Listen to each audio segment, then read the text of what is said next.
苏姑娘，你的亲生父母找到了，从现在开始，你就不是我们知州府的小姐。夫人心善，给你准备了一些盘缠，快点走人。从此以后，和我们知州府就没有任何瓜葛了。这一天终究还是来了，他给过林府机会，既然他们不珍惜，那就算了。给你，拿着。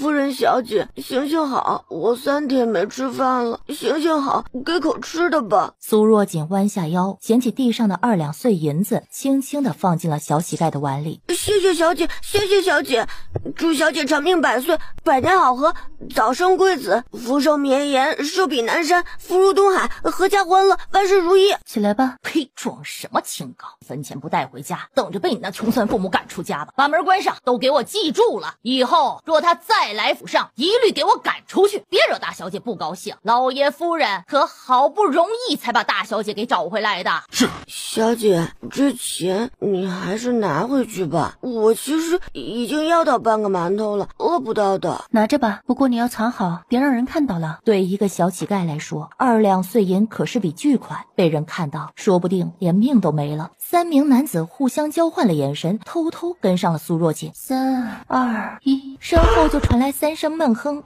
和拖拽的声音，随后一切归于平静。安静的村道上只剩小姑娘一人的身影。将军，有刘小姐消息了，有人曾在艳阳东郊十里村看到过小姐。什么？快备马！父亲，我们也去。苏家五子眼里都带上了激动与愧疚。苏家五子随便拎出一个，都是能让京城抖上一抖的人物所在。14年前的元宵节，五子带小妹出去赏灯，就把年仅1岁多的小妹给弄丢了。这些年，五子几乎跑遍了整个大楚国，甚至连大楚国周边的国家都打探过，都没有妹妹的任何消息。妹妹一日不找到，兄弟5人一日都放不下心结。我也去。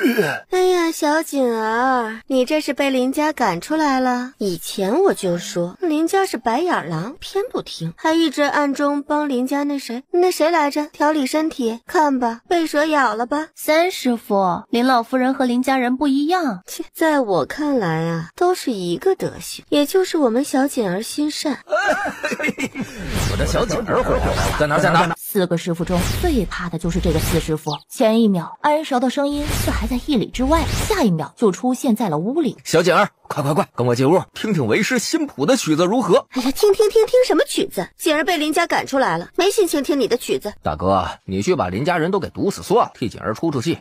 4师傅他可不必。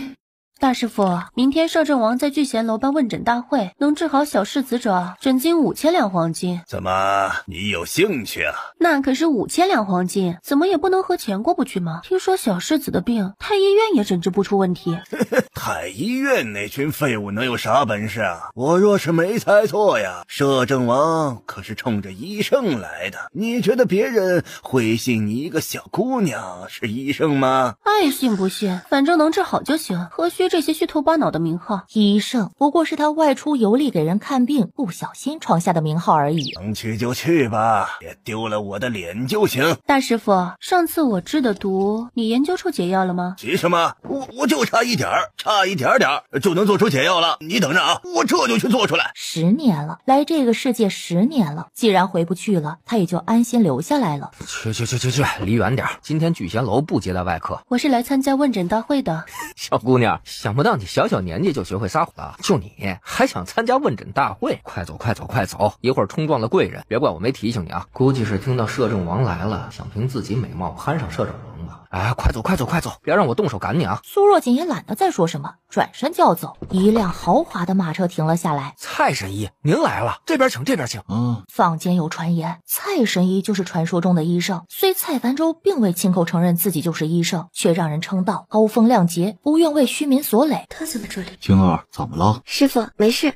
一会儿你跟我进去，见到摄政王可得好好表现，别失了礼仪。好的，师傅。摄政王萧彦初，大楚国的战神，年仅21岁就统领大楚国3军，协理国事，至今仍未娶亲，府里甚至连个侍妾都没有，就只有一个已是兄长誉王的孩子，从小得了怪病。这次的问诊大会就是为了替这个孩子治病。如果自己能入得了摄政王的眼，那小小的知州府又算得了什么呢？林婉清眸光流转，脸上泛起了一丝微红。苏若锦看着眼前这一幕，嗤笑一声就走了，自己主动来为小世子看病，既然人家不待见自己，又何必自讨没趣？他苏若锦给人看病，从来都是看心情。再不出来，这鸭肉我可要吃完了。苏若锦起身，轻轻走到帘子前，一把拉开了帘子。突然，孩子双眼泛白，倒在地上抽搐起来。走了，这是被他吓到了。苏若锦拿起银针，银针入体，3分钟后收针，孩子缓缓睁开了眼睛。你别怕，姐姐不是坏人，孩子居然患有呆病。这个孩子脾胃异常虚弱，有此病症的人对吃的大都没什么胃口，吃时还需要非常精细，稍有不对，吃进去的东西都会吐出来。姐姐是大夫，姐姐给你治病好不好？孩子依然没有任何回应，只是任由苏若锦摆弄。孩子不知是因为舒服还是疲倦，整个人已经沉沉的睡去。又过了一盏茶的时间，苏若锦才拔下了孩子身上的银针，替他穿好了衣服。刚穿好衣服，孩子就醒了，自己坐了起来，没有了最初的惊恐，多了一丝好奇。饿了吧？来，喝碗粥。吃下了粥。真乖，可以告诉姐姐你叫什么名字吗？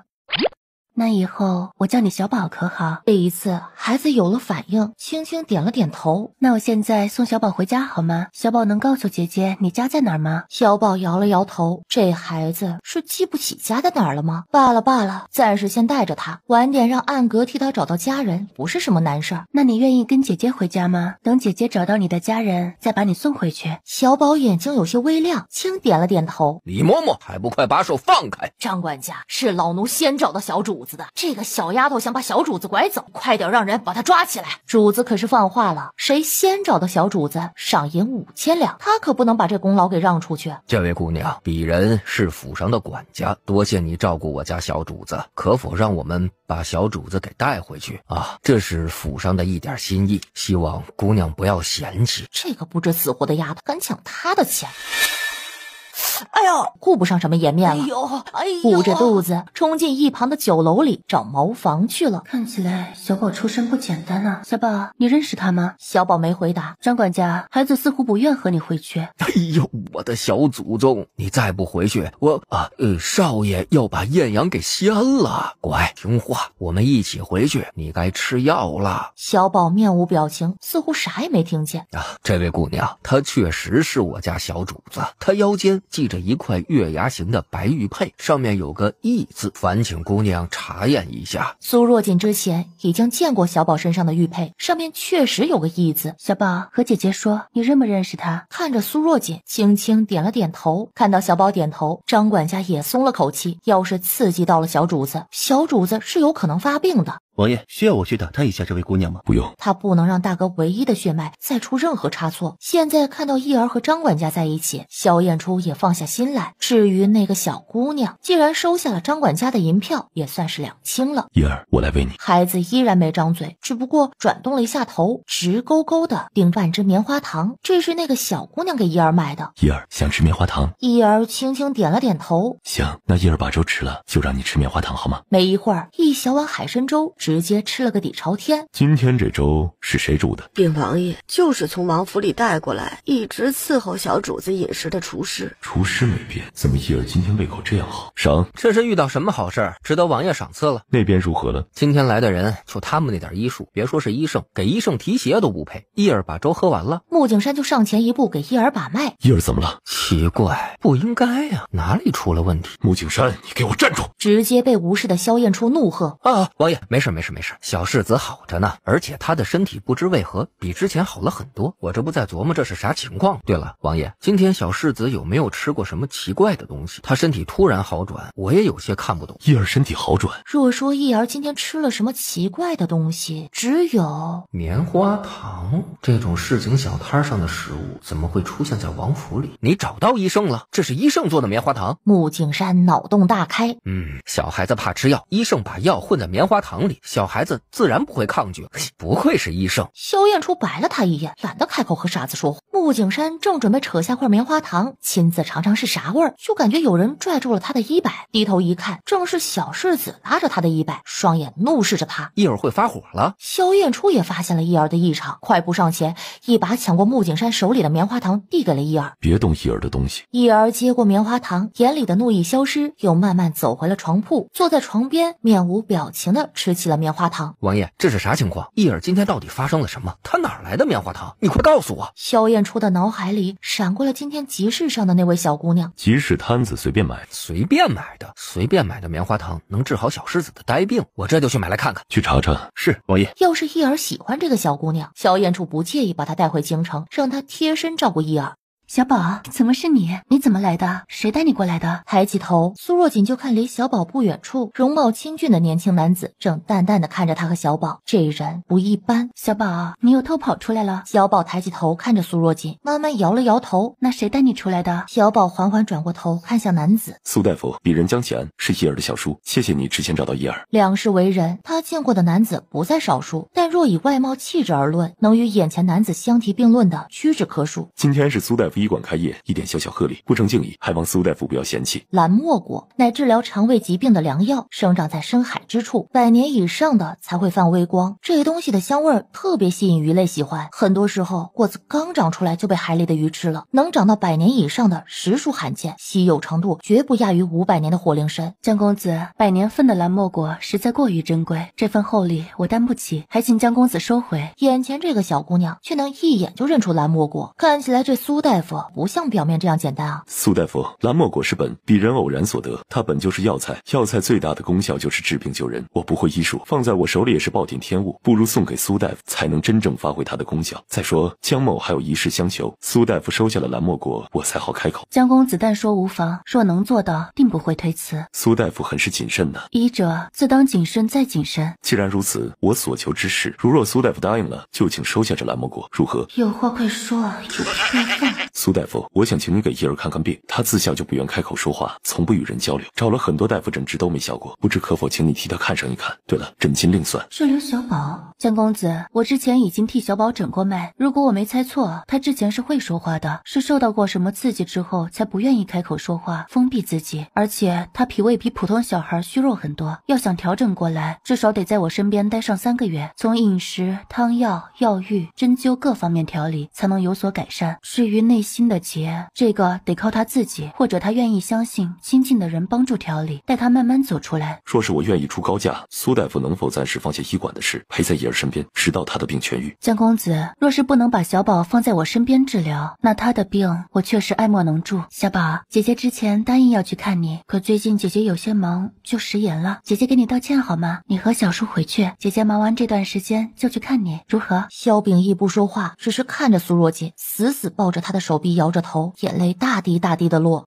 既然这样，那我就把伊儿留在艳阳，3个月后我来接她回去。那这个蓝墨果还请苏大夫收下，就当部分诊金如何？这一次苏若锦没再拒绝，蓝墨果用来调理小宝的肠胃也是非常不错的。那就多谢江公子了，医馆还有事，小女就先过去了。胡青，主子，你留在艳阳，带着安一他们，负责暗中保护好小世子和苏大夫，不得有误。是主子。小姐，这孩子是？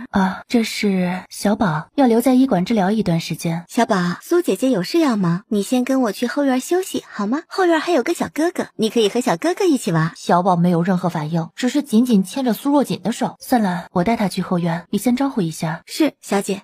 这孩子也是可怜，你先去忙，把他交给我吧。小宝啊，你和奶奶在一起好不好啊？奶奶送你一把小木剑。走啊，弟弟，我带你玩剑。小宝眼珠转了转，看向小木剑，放开了苏若锦，走向林老夫人。苏若锦松了口气，还好小宝愿意接受林老夫人，否则一直要黏着他都不知道该怎么办才好。待苏若锦回到房里，小宝乖巧的睡在最里面，苏若锦笑笑也躺下了。刚准备入睡，苏若锦突然睁开眼睛，什么人？风影的声音响起，门外传来了打斗声，没一会儿就听到风影的闷哼声。放开我！苏姑娘大意，1万两白银，眼睛不眨就捐出去了。苏若锦听出来是江启安的声音，就见风影被江启安反手扭在身后，看到苏若锦出来，江启安放开了风影。深夜打扰，还望苏姑娘恕罪。实乃江某碰巧路过艳阳，时间近，就想着来看一眼伊儿。小姐，他是谁啊？他好歹也是天一阁的护卫，在这个男子手上居然没走过20招。江公子这么晚来医馆后院，知道的是你想念小宝，不知道的还以为是什么登徒子上门，也不能怪我们出手。江启安嘴角轻勾，这是在骂他是登徒子了。江某路过艳阳，只有这点时间来看看伊叶儿，还望苏姑娘见谅。叶儿已经睡了，你确定要把她叫醒？小宝睡眠一直不是很好，最近才调理的好一些。江启安要是敢让他把小宝弄醒，他就敢把江启安打出医馆。既然叶儿已经睡了，那就算了，这是一点心意，谢谢苏姑娘辛苦照顾叶儿了。里面是一只红宝石双叠团花金簪，红宝石在这个朝代可是稀罕物，这只珠钗价值1000金。江公子，这里太过贵重，小女无福消受。要看叶儿，请明早过来。月色已晚，如若没有其他什么事，还请江公子早点回去休息。风影送客。江公子，请吧。江启安没再说什么，看了眼紧闭的房门，身形一跃就走了。看到自家主子出来，一直隐在树上的胡青忙现身，强忍着笑意，堂堂大楚国战神就这样被赶了出来。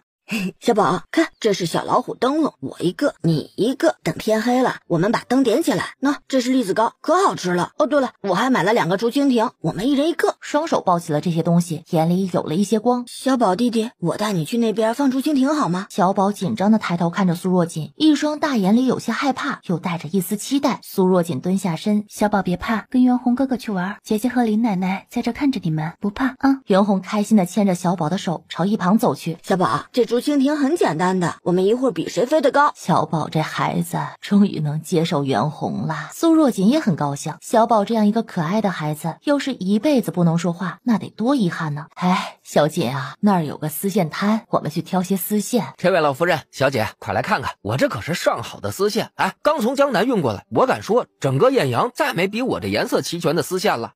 这丝线确实不错。小锦啊，来帮祖母挑一些。哎，您看看。就在两人挑着丝线时，救命啊！有人落水了！救命啊！苏若锦忙放下手里的丝线冲了过去，也有人已经跳下河里去救人了。河里有个10岁左右的孩子在水里挣扎着，苏若锦快步走了过去，把小宝抱到了怀里。小宝不怕，姐姐在。袁弘，发生什么了？我和小宝在玩竹蜻蜓，那个小孩跑过来抢我们的竹蜻蜓，还把小宝的灯笼给踩坏了。我出来阻止，他就来推我，推不动我就要去推小宝，我一急之下反推了他一把，他就掉河里了。这时掉到河里的小孩被捞了上来，因救得及时，没什么生命危险。我们走。既然是别人先欺负上来的，袁弘做的就没错，而且小宝也被吓到了，他想着快点带他们回医馆收拾一下。站住！怎么着？伤了我家少爷就想走？世上哪有这么便宜的事儿？你们是哪家？我们是艳阳赵家，知州大人是我家老爷的姐夫。去，让你这俩兔崽子过去，给我家少爷跪下磕头道歉。少爷什么时候说停才能停？还有，送上1000两白银到赵府去赔罪。要是我家少爷有个什么好胆，你家这俩小崽子都得给我家少爷赔命。出了这样的事儿，罗彪必须得找人担下这责任，否则他没法向赵家交代。让开！你说什么？别给脸不要脸！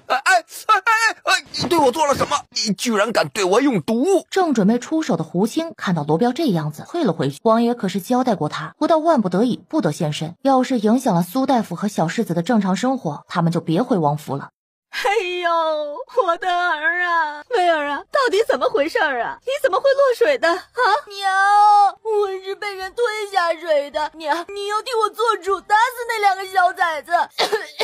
他不过就是一时觉得他们的灯笼竹蜻蜓好玩，想拿走玩玩而已。不就是一个破灯笼和竹蜻蜓吗？要在平时他还不稀罕呢。在艳阳，他赵宏威想要的东西哪有拿不到的道理？自己看得上那些破玩意儿是他们的荣幸。赵宏威压根儿就忘了是自己想推袁弘推不动，盛怒之下就想去推袁弘身边的那个小孩子下水的。大的推不动，难道他还推不动小的吗？没想到最后落水的是他自己。他赵宏威从出生到现在还没受过这种气呢。一定要让娘把这2个小崽子扔到河里泡上2个时辰，不泡上1天1夜才行。什么人敢把我儿子推到水里？是谁？罗彪，到底是谁？你是怎么看护少爷的？夫人，是仁爱堂的苏若锦带着2个小崽子，那个苏若锦他还给我下毒，阻止我去救少爷，这才让少爷落水。夫人，这口气我一个小小护卫能忍，咱们少爷也不能白受这罪啊！罗彪故意把事件顺序混淆，把自己看护不力的罪责推到那个死丫头身上去。苏若锦姓苏，艳阳城里根本就没有什么苏姓大户人家，这个苏若锦估计是什么小门小户出来的人。儿啊，娘这就把你接回去，你好好养病，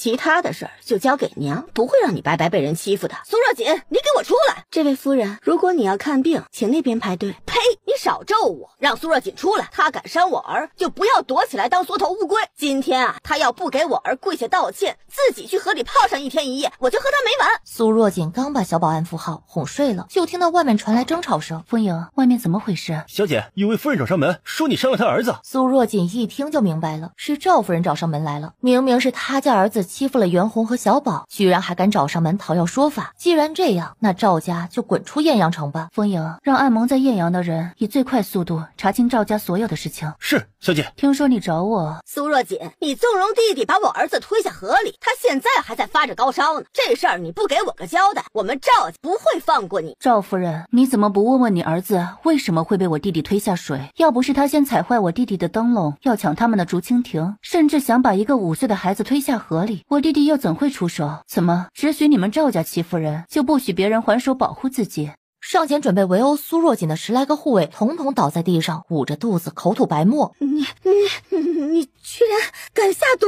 赵夫人，自古医毒是一家，你是不是忘了？我可是大夫。怎么别人都打到面前了，我还不能还手？对了，你现在把他们带去医馆还有的救，晚了可就不好说了。隐在暗处的胡青又默默地收回了进宫的手势，要不他还是和王爷说一声，让他们回去吧。苏姑娘这儿真不需要他们。刚才别说那些赵家护卫了，连他都没看清苏姑娘是怎么出手的，这些护卫就倒地了。苏若锦，你竟敢当街下毒，你给我等着！锦姐姐，对不起，是我给你添麻烦了。袁弘，我问你，如果你今天退让没出手，会是什么结果？他们会把我和小宝都推到河里。以你的身子落水许是没什么，可要是小宝落水，这么冷的天，有可能会要了他的命。你出手是为了保护自己和弟弟，保护自己在意的人，何错之有？虽说我们因与人为善，可不代表别人都气到头上了，还要一味的退让，太过软弱只会让坏人当道。有时候退一步换不来海阔天空，只能换来别人的得寸进尺。金姐姐，我懂了。所以你要更加努力练武，只有自己强大了，才能更好的保护我们想保护的人。你要记住，这世上永远都是弱肉强食，坏人永远不会被善良打动，只有拳头才能让他们懂得忌惮。我记住了，金姐姐，我这就去练武。小姐，你怎么不让我给那个赵夫人也下点毒？看他还敢不敢嚣张？别急，有些人让他失去最为在意的东西，比让他中毒还难受。赵家光天化日之下敢如此嚣张，背后又怎么可能没有做过什么肮脏之事？既然这样，不介意借此机会把赵家一锅端了。小宝，你现在已经是大孩子了，要不要试试自己吃饭？可小宝只是呆呆地看着他，眨着眼睛，似是不明白苏若锦在说什么。不急，小宝，我们慢慢来。小姐，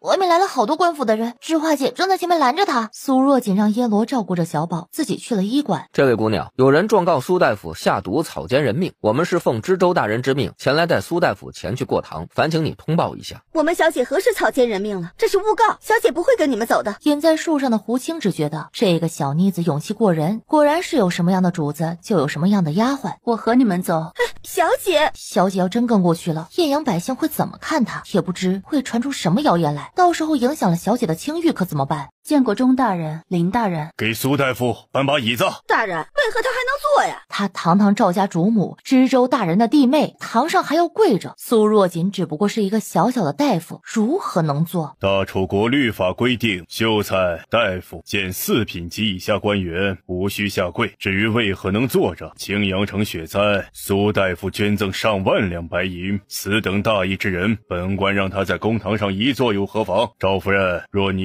也愿同苏大夫般给青阳城捐出万两白银，本官也会让你在公堂上有一坐。苏若锦，赵孙氏状告你纵地行凶，把赵家公子赵弘威推入河里，意图淹死赵弘威。找你讨要说法，你却出手毒害赵家护卫，可有此事？未有此事。你胡说，你睁眼说瞎话。那天那么多人看着，你居然还敢撒谎。苏静，赵孙氏，你若是再敢咆哮公堂，杖责10大板，那究竟是何情况？苏若锦不紧不慢地把当天的情况说了一遍后，请问大人，别人都气上头了，还不允许我等出手自保吗？若民女的弟弟不自保，被推下水的就是民女年仅5岁的幼弟。幼弟自小身体羸弱，掉下冰河等同于当场要了他的命。赵夫人带人打上门，若民女当时不还手，民女一介弱女子，哪敌得过10多个赵府护卫，岂还有命在此与赵夫人对簿公堂？赵孙氏，你说苏大夫故意伤你儿及护卫，可有证据啊？大人，民妇有证人，民妇家中的奴仆护卫全是证人，大人可宣他们作证。苏大夫，你这边可有证人？钟大人，赵夫人的证人全是他府里的人，证词是否可信？事发的时候有很多人在场，民女相信其中一些人今天也在堂外，大人可问问是否有人愿替民女作证，若无，民女就没有证人，全凭大人决断。钟大人看向堂外，可有人愿替苏大夫作证？赵夫人心里暗自得意，在艳阳，谁敢得罪他们赵家，她倒要看看今天谁敢替这个小贱人作证。小民愿替苏大夫作证，当时确实是赵公子要抢苏大夫弟弟的玩具，还要把孩子推进水里，苏大夫的弟弟只不过是反抗一下，赵公子就自己掉进河里了。小民也作证，赵夫人带着护卫找上医馆，二话不说叫护卫打苏大夫，还要砸了仁爱堂，苏大夫这才出手相抗的。对，小民愿意作证。小民也在场，也愿作证。你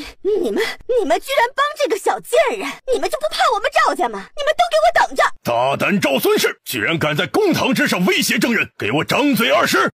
姐夫，你救救我呀！当着上峰的面，还是在公堂之上，林正山哪敢吱声啊，只得背过身去。20板子打完，赵夫人的脸已经肿得看不出原来的样子了。她怎么都没想到自己来告官，这苏若锦啥事儿没有，自己反而先被掌嘴20。大人，你让我做主啊！既然有这么多人愿意为苏若锦作证，钟离还有什么不明白的？赵孙氏状告苏若锦一案，事实清楚，本官现判苏若锦无罪。钟大人，民女要状告赵家欺行霸市，强抢民女，恶意陷害。苏大夫一个小女子敢告赵家，他就不怕赵家报复吗？苏若锦，你可知道你在说什么？你要是没有证据，这可是诬告，诬告的后果你承受不起。林家和赵家算是一根绳上的蚂蚱，钟大人马上就要调到京城，自己想升任知府，正是需要银两打点的时候。赵家要是倒了，谁还能给他提供银子打点各处？赵家背地里做的事，林正山就算没有直接参与，大概知道是什么情况。钟大人呐，望您念在苏若锦年纪尚小，不懂公堂之事，他这是觉得受了赵孙氏的气，借此来泄愤呢，还望钟大人海涵，原谅他这一回呀。林大人，不知何时你可以替民女做主了？都把人家赶出府了，他总不能还以苏若锦父亲的身份替他做主吧？苏若锦，我是为你好，你别不知好歹。钟大人，这是赵家犯下的罪证，还请大人明鉴。师爷上前接过苏若锦的状纸，递给了钟大人。钟大人翻开状纸，仔细看了起来，越看他的脸色就越难看。去赵家把赵章文带过来。本来是想借此事惩治苏若锦的，怎么把自家老爷爷给牵涉进来了？大人，请为小人做主啊！我儿现在还在发着高烧，昏迷不醒啊！大人。钟大人直接把状纸扔到了赵章文面前。赵章文，你对状纸所说之事是否承认？大人，这些都是诬告，不是真的，都不是真的。不是真的，去把状纸所述当事人都给本府带来。赵章文一屁股坐在地上，完了，他完了。苏若锦所提供的状纸可不是简简单单陈述事情，而是具体到时间、经手人是谁、涉及金额多少。而他的第10房、第11房小妾，他走在路上看中，查了查，只是附近村里无权无势的普通百姓，直接上门强抢了回来。他随便给小妾家里扔了3两银子当做补偿，让他们尽管去告官，反正官是自己的姐夫，谁怕谁？民不与官斗，两家人只得忍下了这口气。钟大人根据状纸上的内容随便问了几句，所有人立马都招了。人家知府大人啥都知道了，还有什么好瞒的？两房小妾的家人更是哭诉着让青天大老爷为他们做主。姐夫，你要救我呀！姐夫，赵章文，我虽是你姐夫，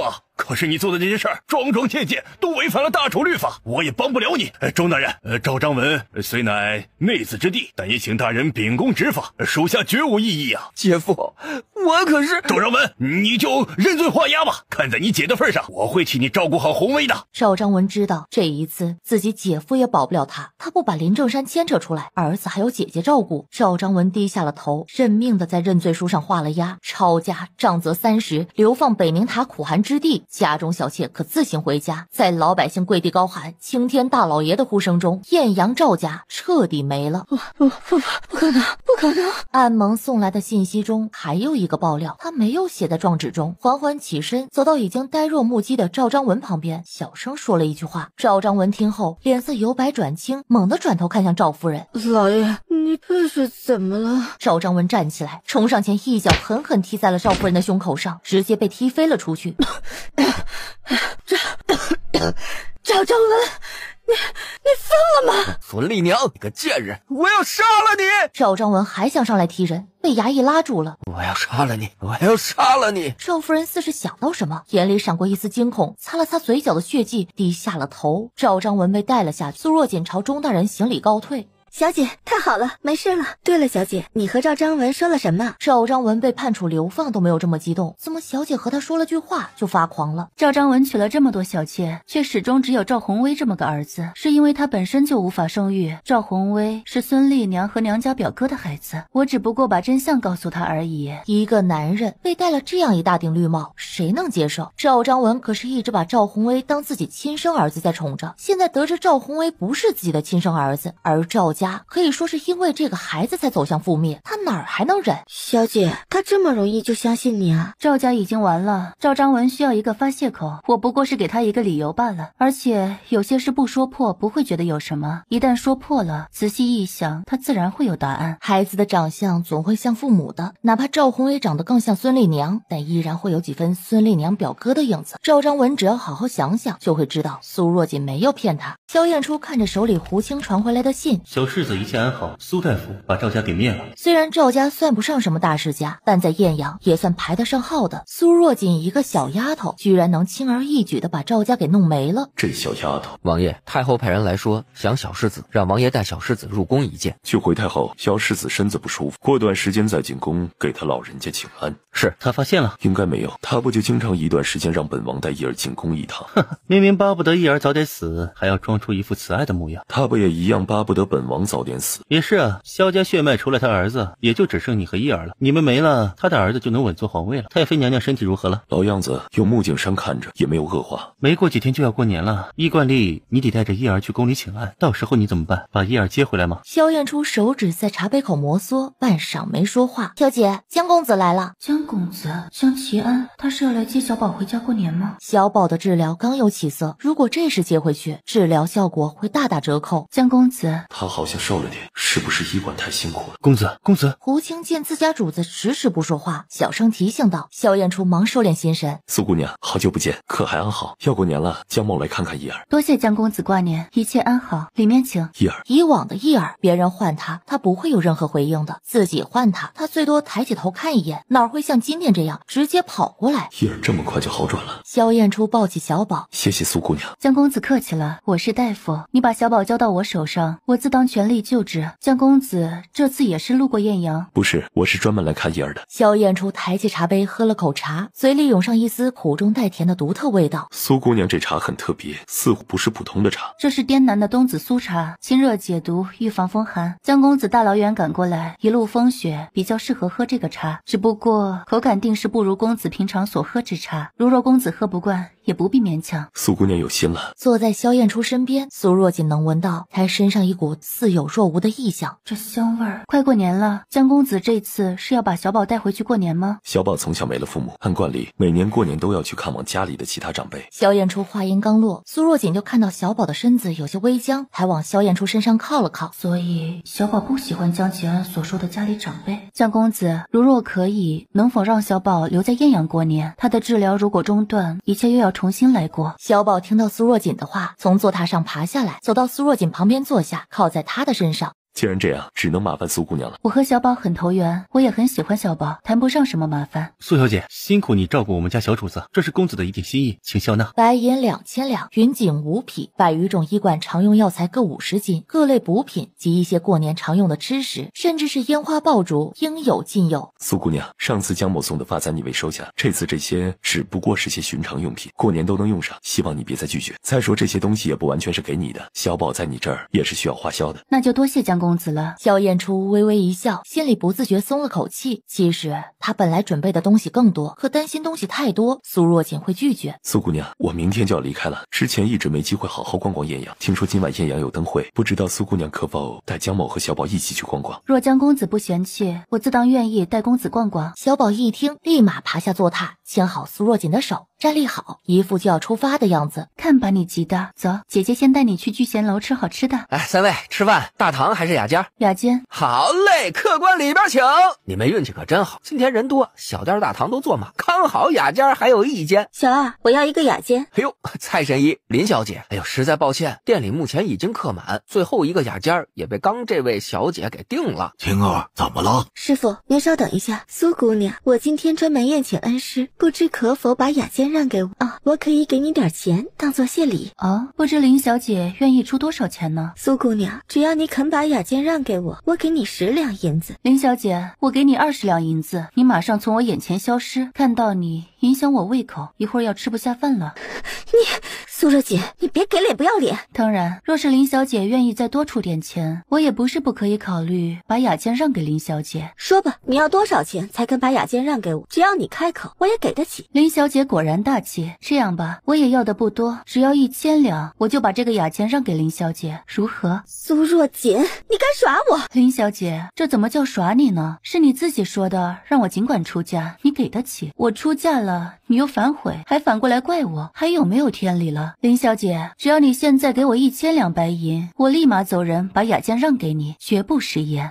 师傅，苏小姐，与人方便也是与己方便，太过咄咄逼人，小心给自己惹上祸事。就见站在苏若锦旁边的男子淡淡扫了他一眼，可就是这一眼让蔡凡舟觉得后脊生寒，生出一种想要跪倒臣服的感觉。眼前这个男子不好惹。苏姑娘，小宝就拜托你了，如有什么需要就告诉胡青，他会妥善安排好的。苏小姐，我就住在医馆隔壁的院里，有事请尽管吩咐。那就有劳了。人家不放心小宝，派个侍卫看着也很正常。我要年后才能来艳阳看望小宝了，一路保重。就在萧燕初转身的时候，苏若锦又闻到了那股若有似无的檀香夹杂兰花的馨香味儿。这些高门大户真是乱。江公子，苏姑娘还有何吩咐？如若可以，公子不妨换个香囊吧。萧燕初先是一愣，随后轻轻一笑。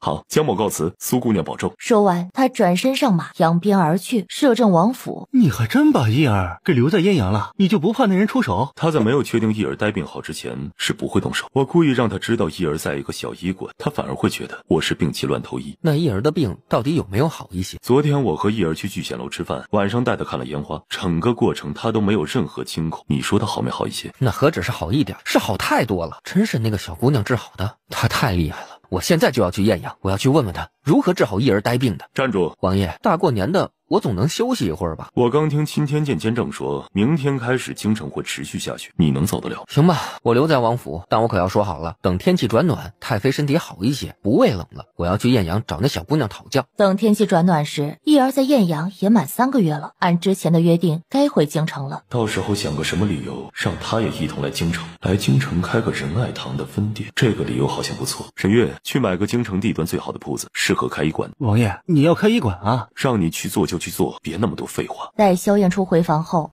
景山，那个艳阳大夫真是个小姑娘，多大年纪啊？长啥样啊？你要干嘛？我还能干嘛？不就好奇问问。快说快说。确实是个姑娘，年纪不大，刚及笄，长得嘛，在我看来比那什么凤溪郡主还要好看。凤溪郡主那可是京城第一美人，你居然说比凤溪郡主还好看，所以我懂了。你懂什么了？你倒是快说呀。所以我得回去了，饿了。沈玉挥挥手走了，留下穆景山一副想揍他怕又不敢揍的模样，主要是打不过。哪天拿你来试试我研究的新毒。萧燕初回到屋里，拿出腰间的香囊，仔细端详了起来。香囊是长公主所赠，是萧燕初在皇宫里唯一能信任的亲人。长公主若是想害他，当初又何必救他？更无需在他回京的时候冒着生命危险替他打开城门。要说长公主想害他，萧燕初是不信的。可是苏若锦说的话，想了想，萧燕初还是取下香囊放入盒子里。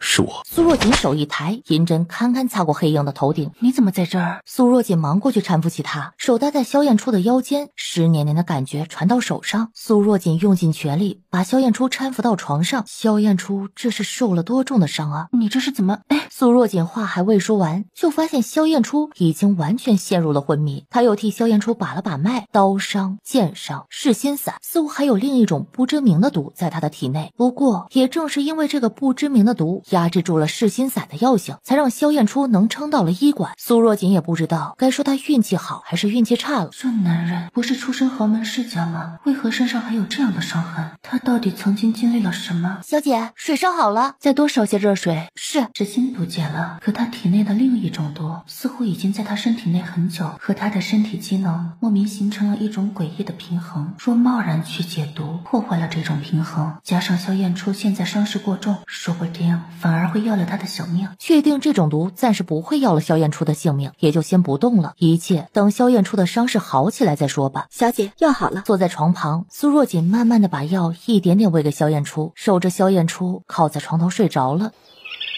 屋外，知画，小姐屋里是谁啊？我也不知道，但这人肯定伤得很重。小姐不说的事儿，我们也别多嘴，一会儿警醒一些。好。里面是江公子，他受了很重的伤，这件事除了我们3人之外，别让其他人知晓。燕罗，你去照顾一下小宝。知画，去煎药，今天医馆就交给你们了。江公子还没醒，我得看着点儿。是，小姐。江启安，我能做的都做了，剩下的只能看你自己了。希望你能挺过来，小宝可还在等着你。小姐，胡青求见。知道了，带他来后院。苏姑娘，收到府上的飞鸽传书，主子受重伤失踪，胡青得去寻找公子，特来向苏姑娘辞行。看来胡青还不知道萧燕初就在医馆里，但他也不打算告诉胡青，他和胡青只能算得上是相识。现在萧燕初还在危险期，他不敢贸然把萧燕初交给别人，就让胡青去找吧。等萧燕初醒过来，要是他愿意，自会告诉胡青。路上小心。这样厉害的人能被伤得这样重，对方到底是谁？我这是得救了，是谁救了我？就看到一名女子趴在床边睡着了，果然是他。苏若锦猛然惊醒，看到萧燕初醒了，也是松了口气，危险期总算过了。醒了就没事了，我去给你倒杯水。谢。你伤还没好，先别说话了，这伤怎么着也得养上10天半个月的。对了，胡青找你去了，我没把你在医馆的事告诉他，需不需要我告诉他你在我这儿？不用，让他去找。胡青要是知道他伤成这样，还不得天天来医馆守着，碍眼。随你。是你给我换的衣服。是啊，你半夜3更闯到我房里，还伤得那样重，我不给你换衣服怎么救你？作为一名28世纪的大夫，对于病人，苏若锦根本没有什么男女大防的概念，更何况不还给他留了条血裤吗？萧燕初闻言不说话了，耳尖红到了耳朵根了，空气突然变得安静。你不会怪我脱了你的衣服吧？没有。那就好。大楚国虽然民风还算开放，但男女之间若是肌肤相亲，只能以身相许。他可是差不多约等于把萧燕初给看光了，总不能因为救了一个人，还得赔上自己一辈子吧？我是大夫，你是病人，我是为了救你才脱你的衣服。放心，这事我不会往外说的。听着语气，苏若锦是在嫌弃自己吗？好了，你就安心住着吧，我一会儿让风隐来给你换药。你放心，风隐是自己人，不会对外乱说的。谢谢你。他也知道以自己现在的情况，确实不适合让苏若锦一个姑娘家天天替他换药。小宝，你怎么来了？苏若锦忙快步走过去，抱起了小宝。小姐，刚医馆有事，我把小宝放在连老夫人房里，不知怎么跑回来了。苏若锦之前生怕小宝看到萧燕初受这样重的伤会吓到，小宝靠在苏若锦肩上无声哭着。小宝，没事没事，你小叔的伤已经被姐姐治好了，他很快就好了。燕儿，别担心，小叔没事。苏若锦把小宝抱到萧燕初身边放下，小宝伸手摸了摸萧燕初的手。燕儿，小叔没事，等小叔身体好了，带你去游湖。说好。小宝突然开口说出了这2个字，在场的3人全震惊了。萧燕初顾不得伤势，激动地看着小宝。燕儿，你说什么？你再说一遍。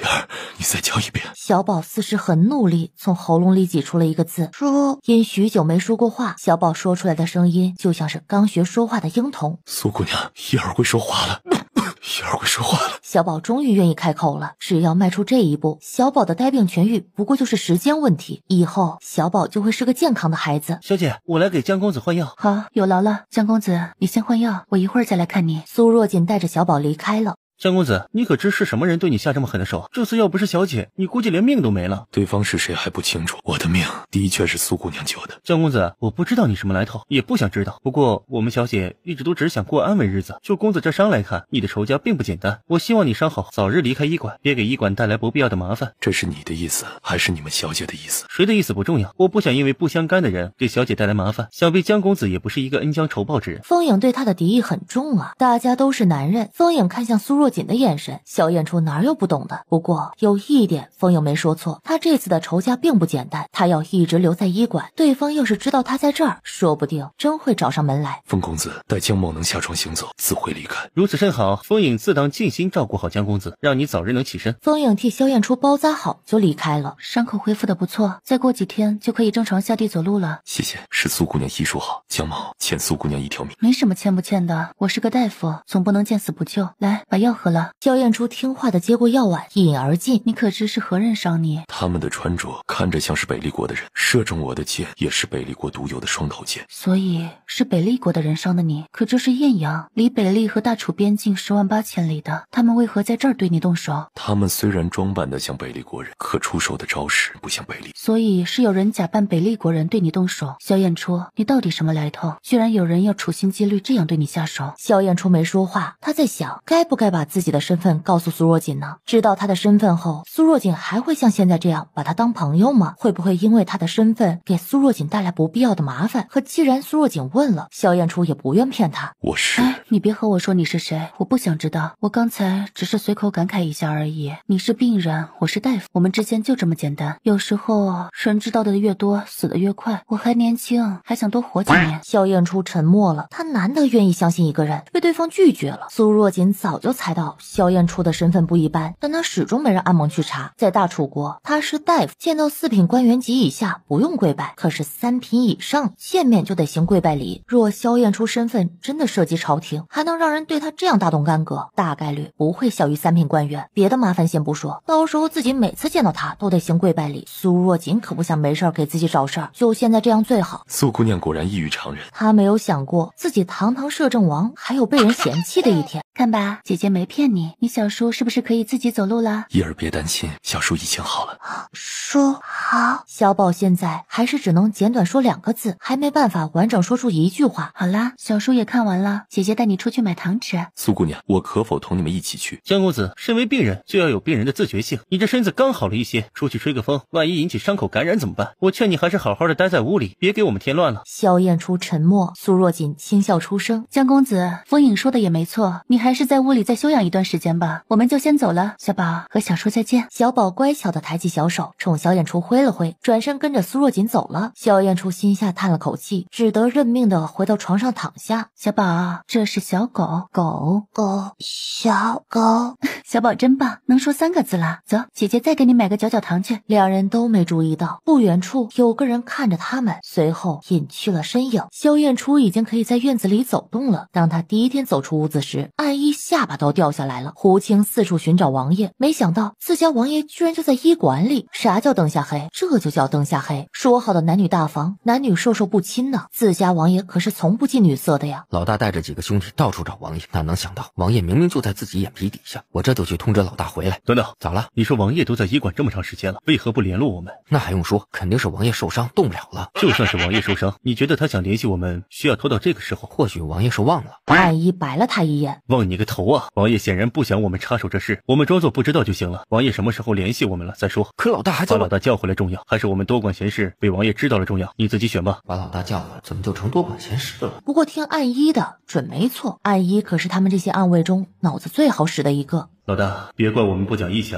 你要怪就怪王爷吧。看起来恢复的还不错，是苏大夫医术好。走吧，我给你把下脉。小姑娘有些微凉的手指搭在手腕上，萧燕初只觉得手腕有些发烫，从手腕烫到了心里。实心散的毒已经解了，没什么大问题了，其他的外伤慢慢将养着恢复即可。江公子，你身上还有一种毒，你知道是什么毒吗？果然什么都瞒不过苏姑娘，这毒是我从娘胎里就带出来的，至今没人知道它叫什么名字。确实，这个毒世间少见，他也是上一世在古籍上看过类似的毒，但还不确定是否就是那种毒。这次你能压制实心散，赶来医馆，多亏了你体内这个毒，它的毒性霸道，却刚好能压制实心散的毒性。只不过等它每月毒性发作时，会在之前的痛苦上再叠加实心散的痛。不知江公子这毒一般什么时候发作？每月18日子时发作。那不就是明天晚上？是不是你每次毒发，手腕上的黑线就会往上走一点？是的，穆景山说，要是这根黑线走到灵台，就是我的死期。还有多久时间？还有4年。还有时间？他就不信，以他的能力，4年还研制不出解药。行，明天晚上我看着你，尽量减少你发病的痛苦。我去准备一些草药，明天发作时我会取你的血验证一下，到底是何毒。他要回趟木安村，与大师傅研究一下这个毒。看着小姑娘离开的背影，萧燕初若有所思，或许他应该让苏若锦试试。暗二终于看到王爷熟悉的手势了。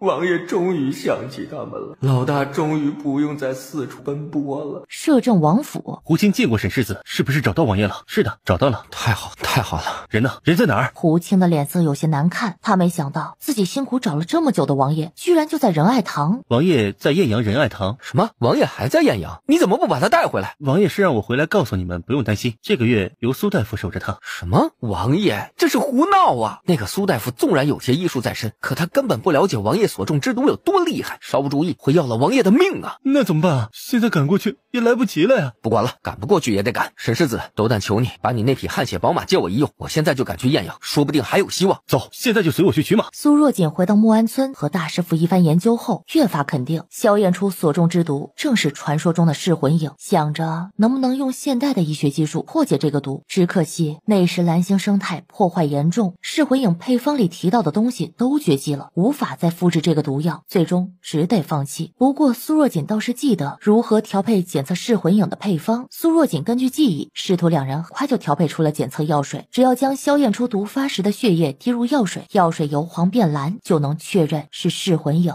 江公子，我现在要取你的血验毒。苏若锦用力挤出几滴血，滴到药水里，本是黄色透明的液体，在鲜红的血液滴入后，慢慢变成了蓝色。果然是噬魂影。噬魂影有个特性，中毒之人不会当场身亡，只是每月会承受火焰炙烤和极致冰寒相交的痛苦。在毒发的过程中，它会把人的痛苦感知放大数倍，而且无论你怎么做，人都不会陷入昏迷，只能硬生生的承受这种痛苦。意志力薄弱的人往往会受不了这种痛苦，而选择自我了断，哪怕能承受这种痛苦活下来，也会在毒发15年后腹内脏器慢慢腐烂而死去。可若是给孕妇下毒，则孕妇不会有事，反而是胎儿会吸收噬魂影的毒性。孩子出生后10岁前并不会毒发，10岁后每个月就要遭受毒发的痛苦，而且随着年龄的增长，毒发时的痛苦也会随之增长。这得是多恨一个人才会让他中这样的毒。接下来就是等待，等待毒性自行消散。这个月也算熬过去了，喝了他和大师傅配的药，虽解不了毒，但毒性也会消散的快一些。走水了，走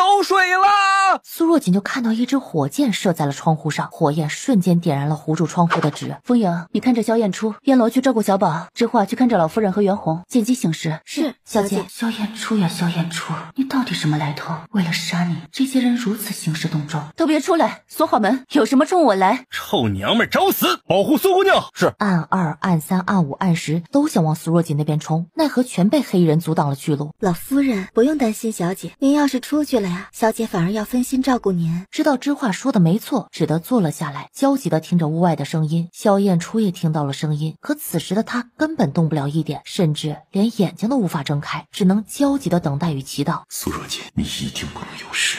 这娘们会用毒，退后，快退后！用毒不能近身，那就远攻。却不想勾剑刚射出，只见苏若锦随意一个转身就避开了。怎么没人告诉他们，这个小姑娘还会武功？来而不往非礼也。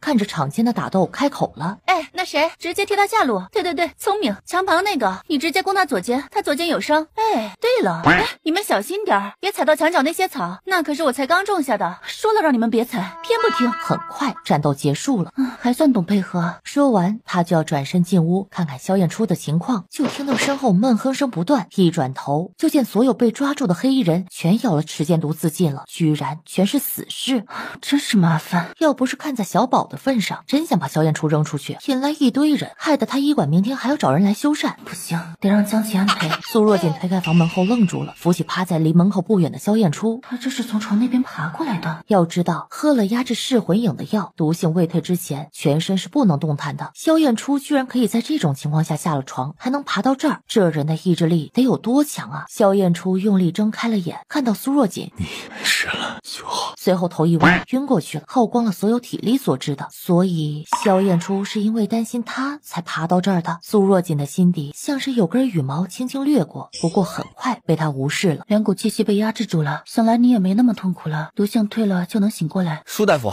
江公子如何了？请问公子是？苏大夫，在下穆景山，是江公子府里的府医，曾和苏大夫有过一面之缘，不知公子他现在可一切安好？他应该就是负责帮助萧燕初每月度过毒发的大夫，算着时间来找萧燕初的。穆公子不用担心，江公子没事，已经睡下了。你若要见他，还是等他醒来吧。看样子你也是一路奔波，我先让人安排你去休息。知画，带穆公子去休息。是，小姐。穆公子这边请。王爷没事了。以往这个时辰，王爷正是毒发最为痛苦的时候，现在就睡了。景山，你怎么来了？见过王江公子，我放心不下，过来看看。有心了。江公子，穆公子，早啊。江公子感觉如何？多谢苏姑娘，一切都好。江公子，谢就不必了，一切都好就行。不过你看我这个院子，一晚上被糟蹋的不像样，还有人因此受了伤，这医馆修缮的钱，还有他们的治疗费，江公子怕是……苏若锦话还没说完，在场的两人自然都懂是啥意思。那是自然。昨晚多谢苏大夫出手相救，不知诊金是多少？江某一并让人送来。诊金就不用了，你之前送来了2000银两已经够了。至于修缮费、治疗费，你就给我300两吧，也差不多。过年时他让人送来的那2000两，那点钱哪够啊？不过苏若锦既然不要，他也不会强求。有时候人与人之间有亏有欠，才能有来有往。他示意穆景山给钱，穆景山忙从怀里掏出3张银票递给苏若锦。2000了。说好了，抱起了伊尔。伊尔，小说好了，没事了。公子，小伊尔会说话了，伊尔会说话了，早就会说了。苏大夫，你是如何让伊尔说话的？能教教我吗？萧燕初看着穆景山拉着苏若锦的手，眼里闪过一丝冷意。穆景山，我已经没事，你现在可以回去了。穆景山不可置信地看向自家王爷。王爷，你有没有良心呐？我大晚上担心你赶过来，你现在就要让我回去？更何况他还要向苏若锦请教医术的，不回去，坚决不回去。公子，府里一切安好，我可不可以留下来？我想向苏大夫求教一些问题。1个月，我留1个月就回去了。萧燕初什么也没说，冷冷地看着穆景山。10天也行，7天，3天，我的公子啊，一天总行了吧？我明天就回去。明天我起来时不想在医馆看到你。穆景山感觉王爷生气了，而且是在生他的气。可他这才刚见到王爷，话都没说几句呢，到底是哪里惹到王爷了？苏大夫，穆某有个不情之请，不知你是否能教教我怎样治好呆病？还有昨天晚上江公子，你是如何让他这样安静的？自己贸然开口就问别人秘诀，显然是为难了苏若锦。苏大夫，实在抱歉，是穆某唐突了，或者穆某先行施套针法，请苏大夫。穆公子，你误会了，我只是在想如何在1天之内把这些东西都交给你啊。这苏大夫都不带犹豫一下，说交就交的吗？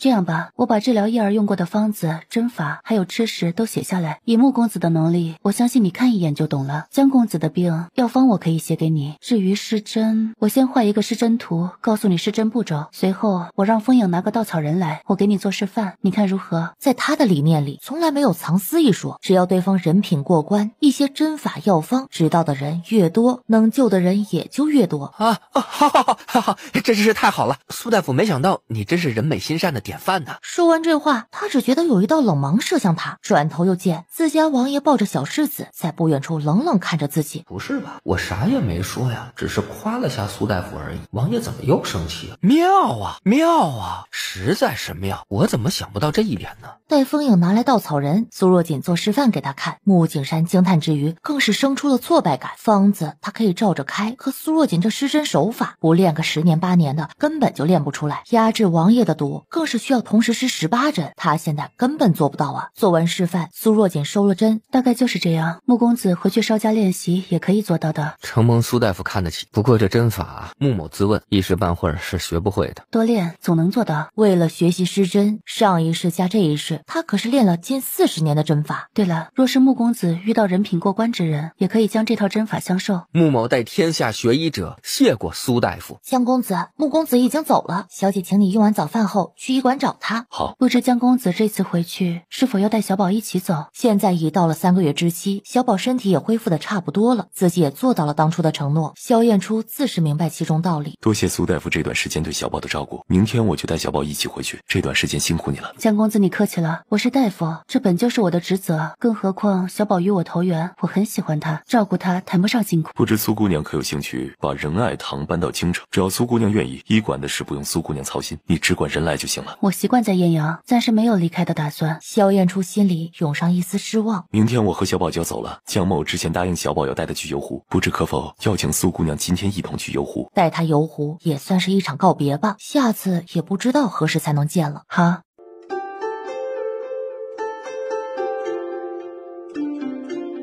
看来江公子是想念家中娇妻了，毕竟在大楚国，以江公子的年纪和家世，正常来说早该妻妾成群了。不过有一说一，这江公子的古琴弹得真不错，和四师傅有的一比。也不知道四师傅遇到江公子会不会生出惺惺相惜之意啊。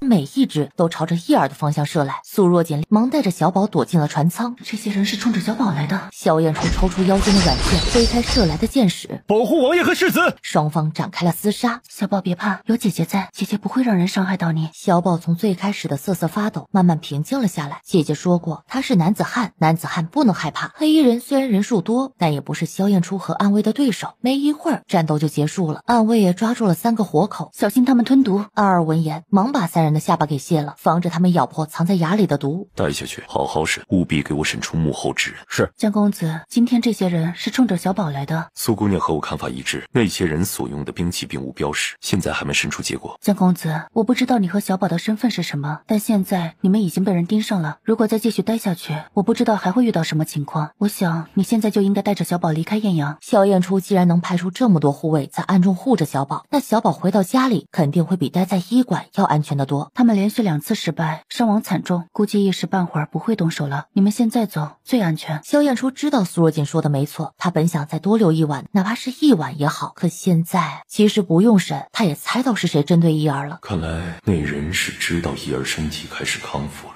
有些坐不住了。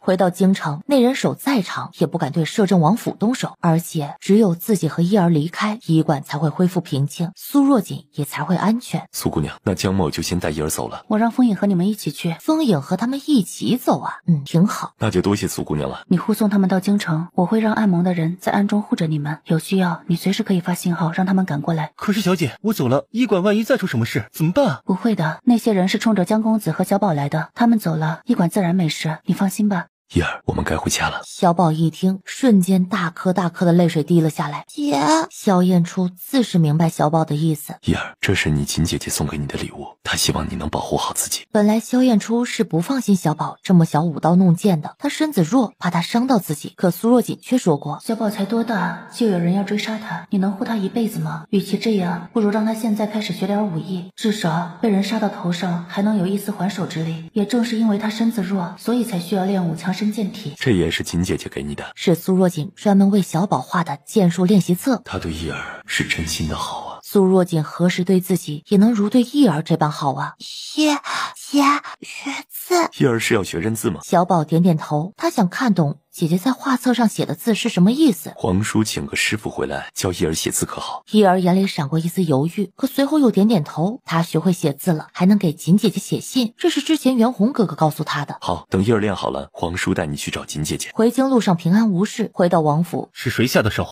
都是死士，还没招。不过会对叶儿动手的，除了他，我也想不到别人了。叶儿都成这样了，他为何还不愿放过他？因为叶儿会说话了。什么？叶儿会说话了？这真是太好了，太好了！那你还要？估计还有1年时间。希望他们别犯傻。我想让你来做叶儿的开蒙先生。叶儿怕生，请别人来教他，怕他不适应。你和他多少熟悉些。行，没问题，只要叶儿愿意学就好。那边你要如何做？这次不成，我怕他们还会对叶儿出手。萧燕初双手轻扣着桌面，不发一语。这次辛苦皇兄了。皇上有何事？皇兄，这是北丽不久前送来的国书，希望能与大楚联姻，换两国世代友好。皇上的意思呢？北丽此次送来和亲的姚兰公主，乃是北丽皇帝最为看重的妹妹。由此可见，北丽的确有议和的诚意，朕觉得可行。既然皇上都已经决定了，就按皇上的意思办吧。本王府里还有事，就先告退了。待萧燕初走出御书房后，萧晨一把手里的国书狠狠摔到了地上。总有一天，朕要拿回属于朕的一切，让他萧燕初知道谁才是大楚的真正皇帝。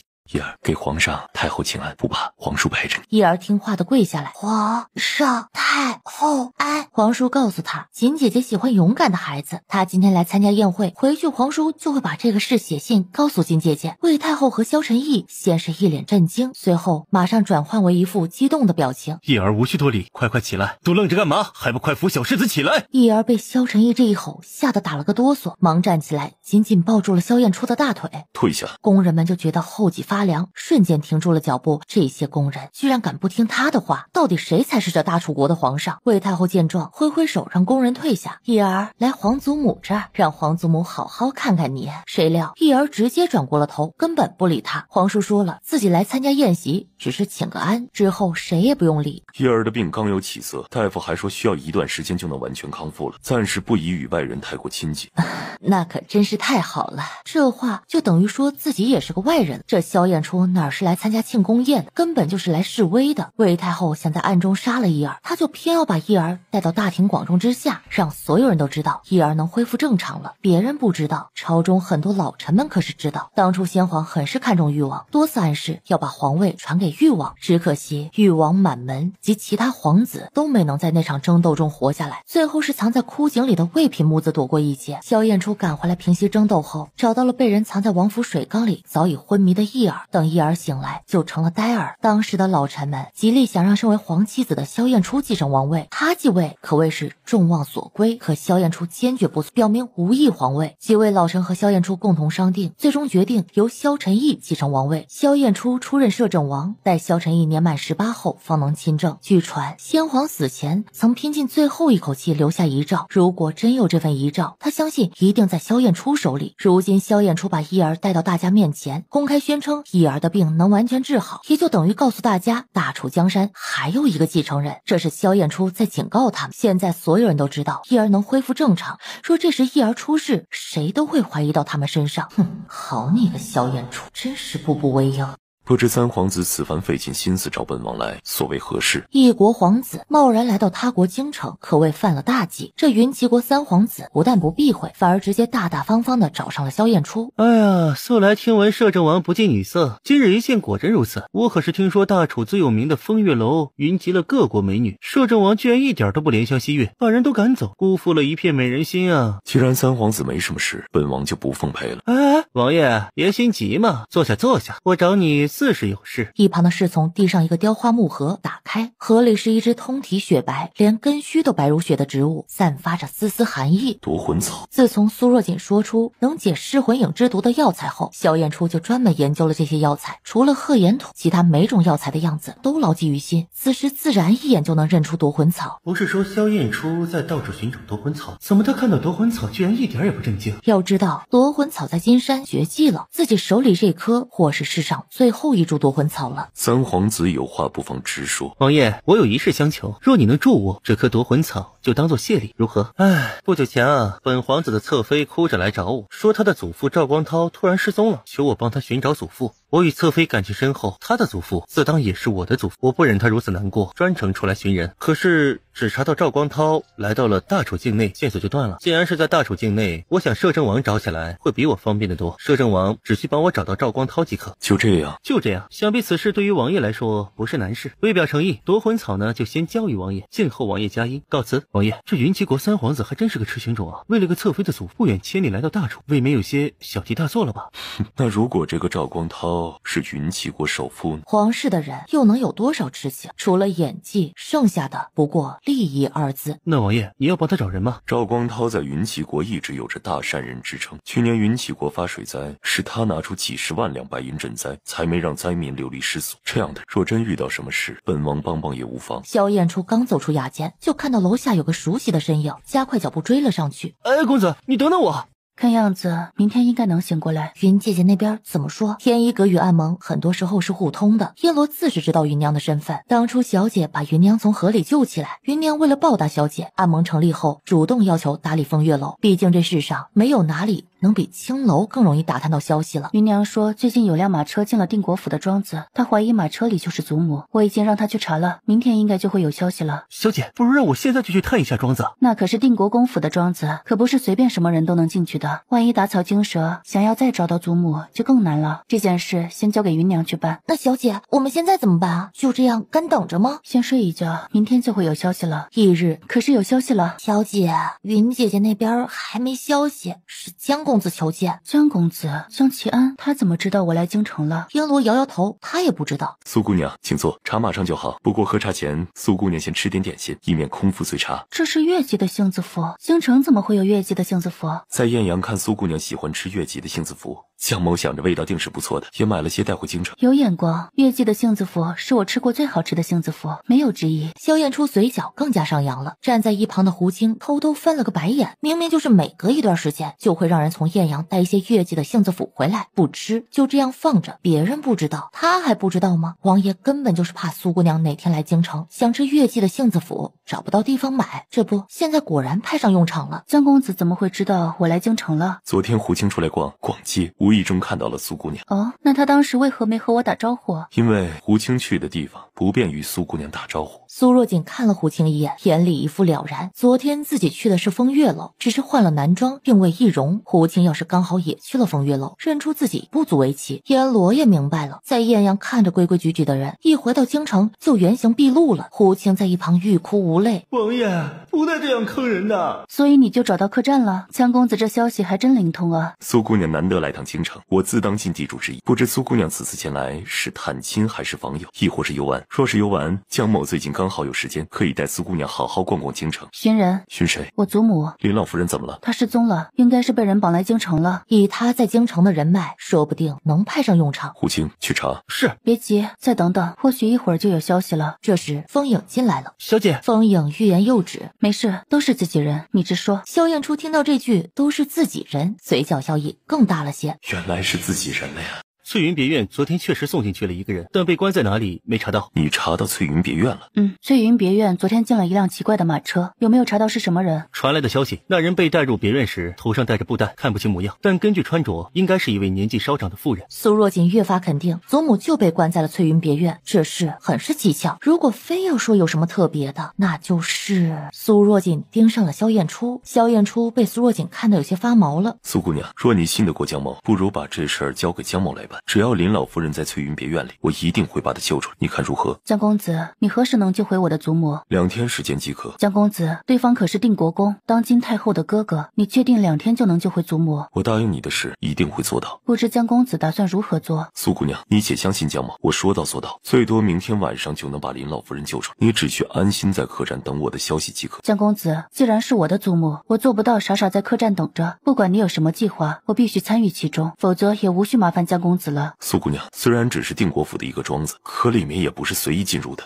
江公子，你若不同意，我的祖母我自会想办法救出来，就不劳江公子费心了，先告辞了。苏姑娘，请留步，这小丫头脾气够倔的，真是拿她没办法。苏姑娘请坐，我们商量一下。翠云别院的管事周仁江有个特殊癖好，喜欢玩虐少女。不过这个周仁江几乎不出庄子，我打算找人混进去，通过这个周仁江找到林老夫人的下落。这个周仁江喜欢什么样的姑娘？周仁江管着庄子，未得定国公允许，不得得外出，他就派出心腹去周围的村子寻找年龄在8到16岁的漂亮姑娘。这些姑娘最后无一人存活。他如此草菅人命，没人管吗？可才说出来，他就反应过来，自己等于说了废话。在这样的朝代，普通百姓的命还不如权贵世家的一条狗值钱，谁敢去告定国公？周仁江不过就是一个庄子的管事，为何会被限制不得外出？翠云别院一直很是神秘，有传闻里面有许多密道地牢，可具体情况无人知晓。好，那我就去探探这个翠云别院。行，那明天我找人扮作农家女，想办法让庄子上的人发现，我们跟在他身后就好。不，由我扮农家女。不行，江公子，不入虎穴焉得虎子，你不用担心，我完全有能力自保。如果你不同意，我们可以分头行动。那说好了，一旦有危险，你就要发信号。这次苏若锦倒是马上同意了，而他并没有告诉萧燕初自己坚持扮农家女的真正原因。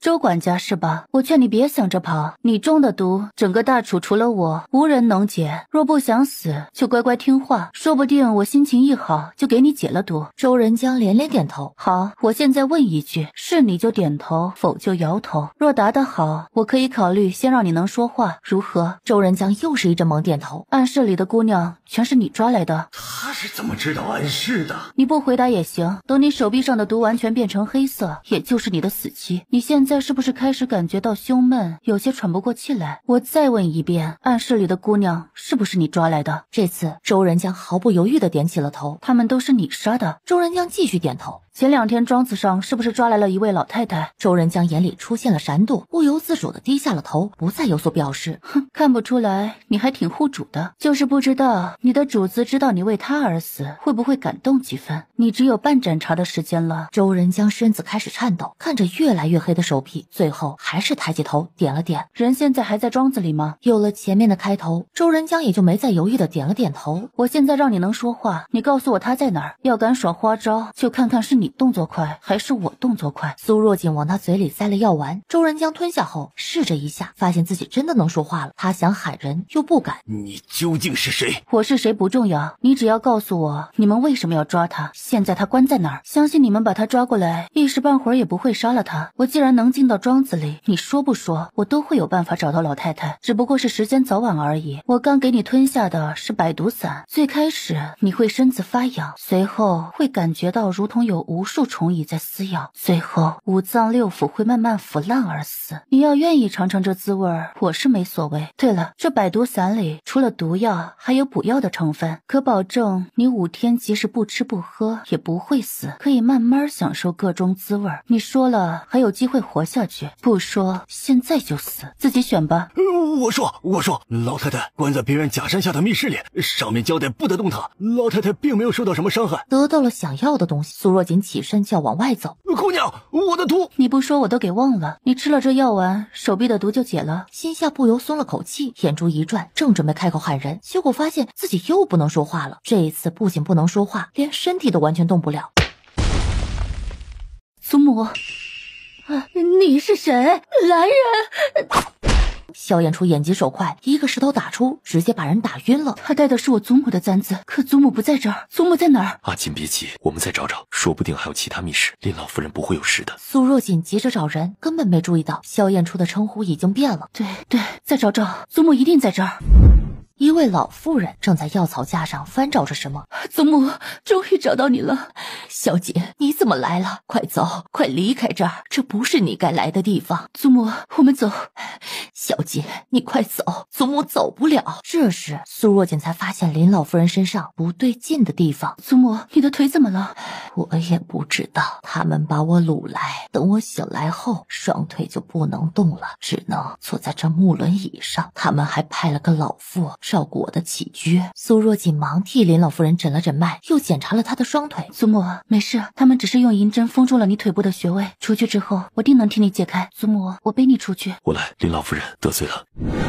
回到客栈，祖母，当时到底发生了什么？那天我想着给你买点月季的杏子佛，回来的路上突然就被人打晕了，我也不知道过了多久，醒来就在这间房间里，腿脚也无法行动。外面那个嬷嬷一是照顾我，二是监视我。那为何你的屋里会有药草架？他们要我配出什么辅心丸的解药，可我连辅心丸是啥都不知道，哪会配什么解药啊？不过我说需要草草药研究才行。每天说几种，他们就给我送来不同的草药。制作辅星丸的药材稀有难寻，做出一颗的成本较高。对方为什么要让祖母制作这种冷门毒药的解药呢？祖母，他们有没有逼迫你马上做出解药？没有，感觉他们也不着急，我要什么就送什么药材来。苏若锦有些明白了，这些人看样子是在测试祖母的医术。再联想到之前摄政王到艳阳找医圣的传言，恐怕对方是把祖母认成医圣了。王爷，我不喜欢见人就要跪，所以以后我们还是别见面了。有事你让侍卫通传一声就好。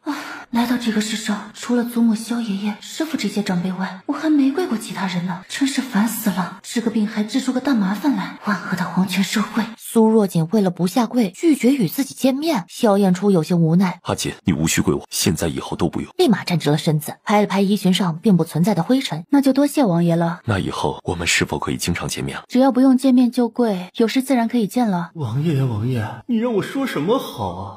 或许王府马上就会有王妃了，一会儿记得告诉阿姨他们，可千万别得罪未来王妃啊。阿姐，你如果不愿见人下跪，我倒是有个办法，可以让你在整个九州大陆都无需跪任何人。什么方法？加入摄政王府，成为摄政王妃。看着苏若锦震惊的反应，萧燕初有些不好意思的咳了一声。那个，我这不是命不久矣了吗？你嫁给我，名义上是摄政王妃，自无需向人下跪，哪怕是当今圣上、太后。婚后我不会干涉你的自由，你想做什么都可以。等我离世后，府里的一切全都归你。到时我会写一份放弃书，我死后你婚嫁自由，如何？在大楚国，女子收到放弃书，地位等同于未出嫁女子，可自由婚配，不会受歧视。这好像也不是不可以。等等，苏若锦甩了甩头，都是些什么乱七八糟的事儿啊？成为摄政王妃，你还可以……停，王爷，你的病我会想办法治好，有我在，你一定会长命百岁。我也没想过嫁人，什么相夫教子的，多累呀！我一个人挺好的，等事情处理好后，我就和祖母回艳阳，见不到你们这些权贵世家，自然就不用下跪了。萧燕初心下有些失落，苏若锦怎么就不上当呢？阿锦，你懂阵法？略懂一些。若我没猜错，这次祖母被抓，怕是对方误以为是他治好了小宝的呆病，看来对方是不想让小宝恢复正常。没错。王爷，天快亮了，我得回去睡一会儿。我乃一介平民，皇家的事我不想被牵扯进去，之后的事就交给你了。不过他们越不想让小宝恢复正常，我偏要让小宝尽快康复。在小宝未完全恢复正常前，我就暂时不回艳阳了。阿锦，不如就住到王府里，也方便照顾叶儿。行，那你给我准备一个房间，我明天就搬过去。好。萧燕初看着苏若锦打着哈欠离开的背影，唇角的弧度弯得更大了。王爷，你看你都笑成啥样了？纵然一代战神，也难逃美人关呢。属下奉王爷之命来请苏姑娘入住王府，这3位是前来协助姑娘收拾行李的。若姑娘还有什么需要的，让尚嬷嬷带姑娘去各大店铺进行采买，一切开销记在摄政王府账下即可。胡青，我这边临时出了点状况，暂时去不了王府了，烦请你通报王爷一声，待我处理完事情再去王府。现在苏姑娘说自己暂时不去王府，一会儿王爷下朝回府没看到苏姑娘，胡青都不敢想象王爷脸上会是什么表情。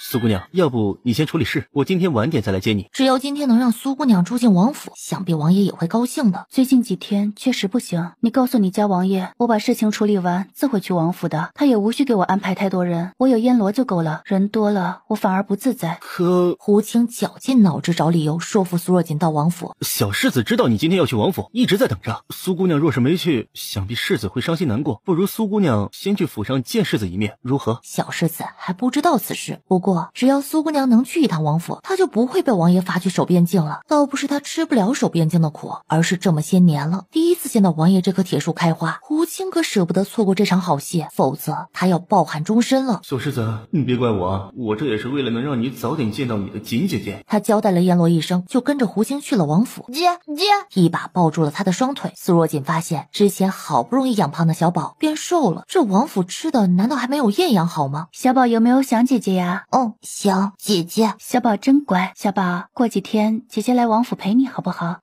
姐姐陪小宝。苏若锦轻轻搭上了小宝的脉。怎么回事？小宝之前明明已经调理好的肠胃，怎么突然又变差了？不过还好不是特别严重，晚几天再来调理也没问题。小宝，姐姐这几天还有些事没处理好，还得耽搁几天才能进府，你在府里乖乖等姐姐可好？好，小宝等姐姐。一儿，你锦姐姐累了，来皇叔这儿。殊不知小宝根本就不动，反而转头搂紧了苏若锦的脖子。见状，萧燕初眉头皱得更紧。气了，这小子身子好点就开始皮了。王爷，无事，好久不见，我也很是想念小宝，抱一会儿也没事的。听到这话，萧燕初的眉头才舒展开来。听胡青说你要晚几天搬来王府。是的，祖母那边出了点事，我想等处理好后再过来。可需要我帮忙？暂时不用，若有需要时，我定会知会王爷。行，阿锦如有需要，随时来找我。银霜见过安平世子，吓了小宝一跳。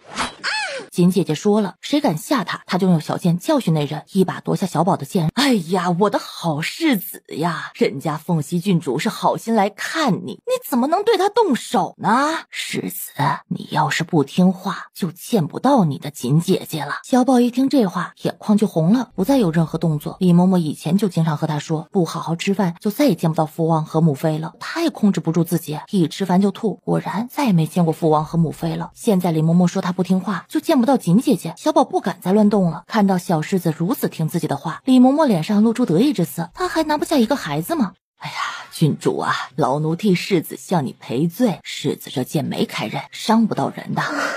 哼，这个没爹没娘的死孩子，要不是看在燕初哥哥的面子上，谁愿意搭理他？世子，我是你银霜姐姐，我给你带了礼物，你看着喜不喜欢？小宝像是没听见一样，不曾抬头看上一眼。世子喜欢舞剑，是姐姐送你的这把檀木剑，它是木头做的，不会伤到人。根本不接他弟的剑，世子还不快拿着，这可是郡主的一片心意。不听话的孩子，锦姐姐可不喜欢啊。听到这话，不情愿的接过了木剑，泪水大滴大滴的落下。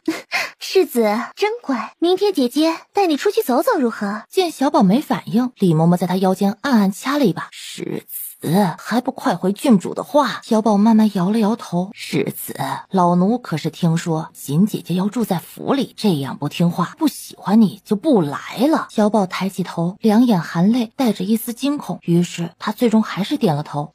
那我明天来接世子，辛苦李嬷嬷了。李嬷嬷，那个锦姐姐是什么人？回郡主啊，老奴听说啊，是艳阳来的大夫，本来今儿个要入住王府替世子看病，昨天夜里整个王府的人都在打扫云无院，不知为何又说过几天才来了，所以是个年轻女子，还要入住云无院？应该是。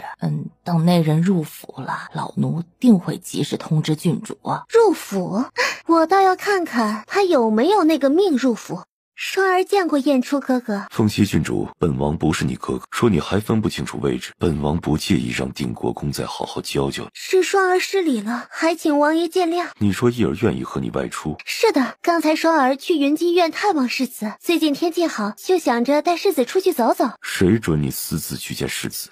王爷息怒，双儿不是故意去云姬院的。今天双儿是进府看望姜太妃，路过云姬院时，刚好看到小世子在练剑，就多说了几句话，请王爷息怒。那个小呆子不会说话，李嬷嬷又肯定不会出卖自己，不然李嬷嬷自己也得受罚。叶儿，你愿和郡主出去？她不喜欢这个什么郡主，但她好想见锦姐姐，只要能见到锦姐姐，跟什么人出去都行。于是她点了点头。萧燕初想到苏若锦曾经交代过，在叶儿自愿的情况下，可以让她多接触一些外人，对治疗呆病有帮助。明天本王和叶儿一起去。魏银霜满脸激动，这完全就是意外之喜。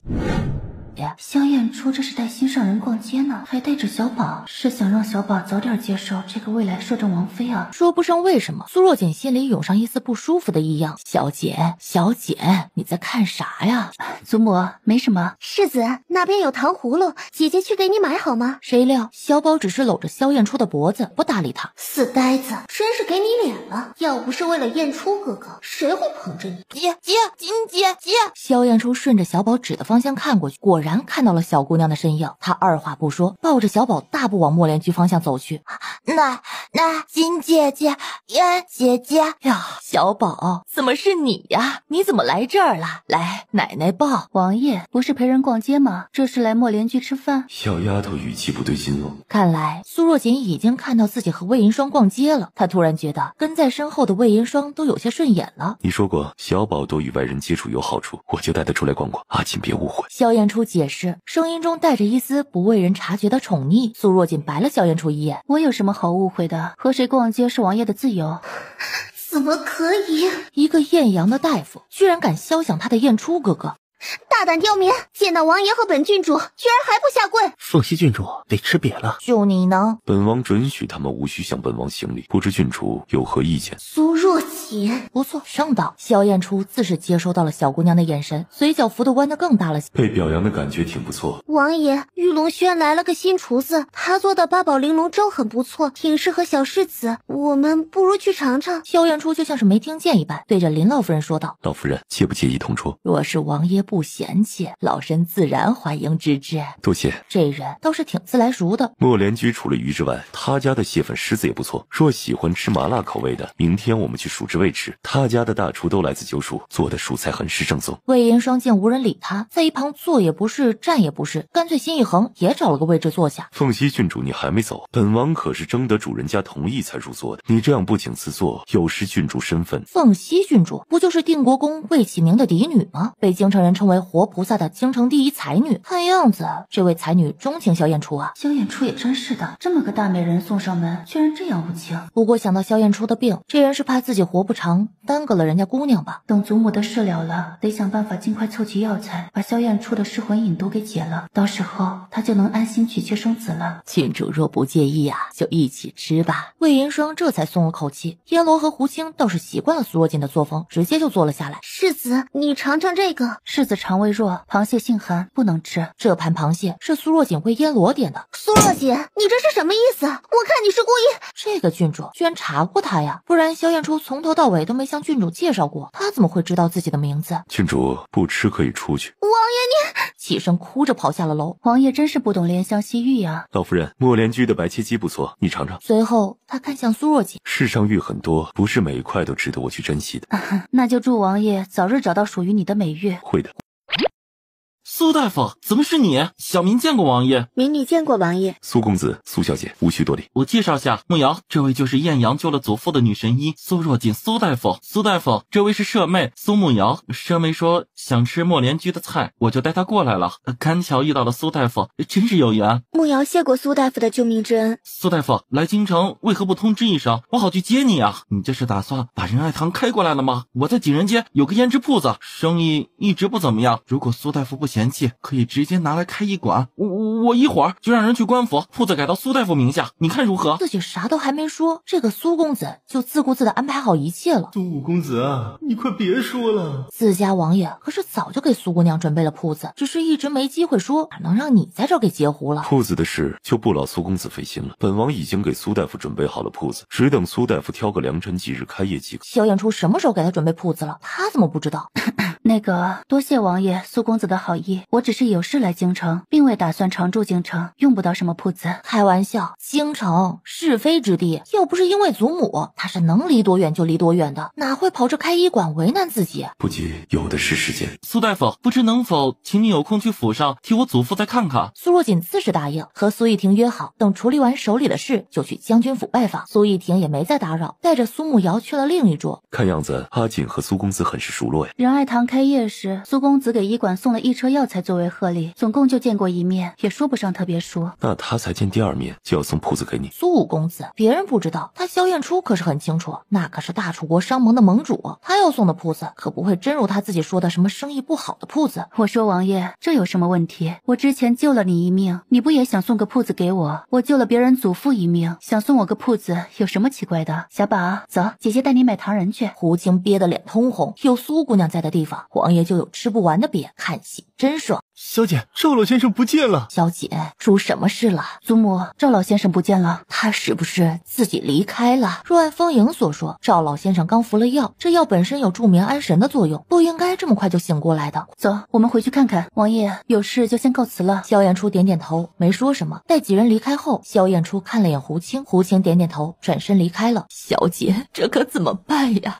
这可怎么办呀？小姐，容作是把赵老先生带回来了。启州来了。了，快让他进来。属下见过盟主。启州，我说过多少次了，不用行这样的大礼，快起来。这个安盟左使什么都好，就是年纪轻轻，为人很是死板。就他这性格，难怪芸娘迟迟不能抱得美男归。谢盟主。说说吧，怎么回事？回盟主，属下知道盟主入驻东来客栈，暗中派人守着客栈。今日正午时分，封护卫回房用餐，有2名店小二装扮的人趁机进入了赵老先生的房间。没一会儿，其中一个人就背着赵老先生出了房门。看守的兄弟怕伤了赵老先生，不敢直接出手抢人，尾随着他们到了城里一间宅子，伺机把赵老先生给救了回来。不愧是你，事事考虑周全，看出是什么人带走赵老先生了吗？据回来的兄弟说，守着赵老先生的2个人虽然穿着大楚国的衣服，可是口音却更像是云齐国人。属下也派人在查那些人的身份了。祖母，赵老先生没事的，一会儿就能醒。那些人并没有对他怎么样。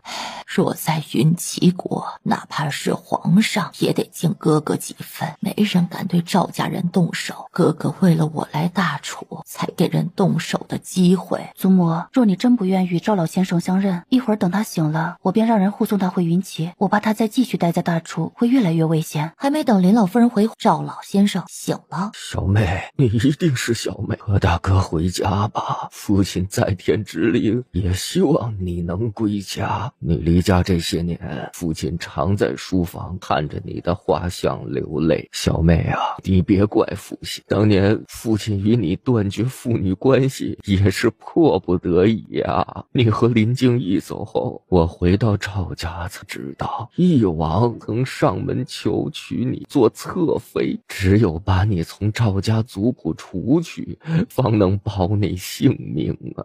你怎么来了？萧燕初有些郁闷，这小丫头见到他怎么一脸嫌弃的样子？我知道是谁带走了赵光涛。王爷，你这是派人盯着我？我这不是让胡青来请你们吃晚饭，他不小心得知这事，就想着能不能帮上点忙。胡青无语，所以这个暗中盯着苏姑娘的小人，他是非当不可了。苏若锦白了萧燕初一眼，这种漏洞百出的借口，亏得他说得出来。进来吧。老夫人，你是阿锦的祖母，自也是本王的长辈，以后你和阿锦一样，都无需向本王行礼。这话理是没错，林老夫人从年龄上确实算得上是萧燕初的长辈，可怎么听着怪怪的？是我的人带走了赵老先生。苏若锦和林老夫人都沉默了，他们千算万算也没算到萧燕初头上。你的人为何要带走赵老先生？云齐国的三皇子云韶曾找过我，说他侧妃的祖父在大楚境内失踪，以夺魂草的代价让我帮他找到赵光涛。所以赵老先生的孙女是三皇子侧妃？是的，三皇子侧妃赵景怡是赵老先生儿子赵九文的姨娘所生之女，去年嫁入的三皇子府。姨娘之女能成为侧妃，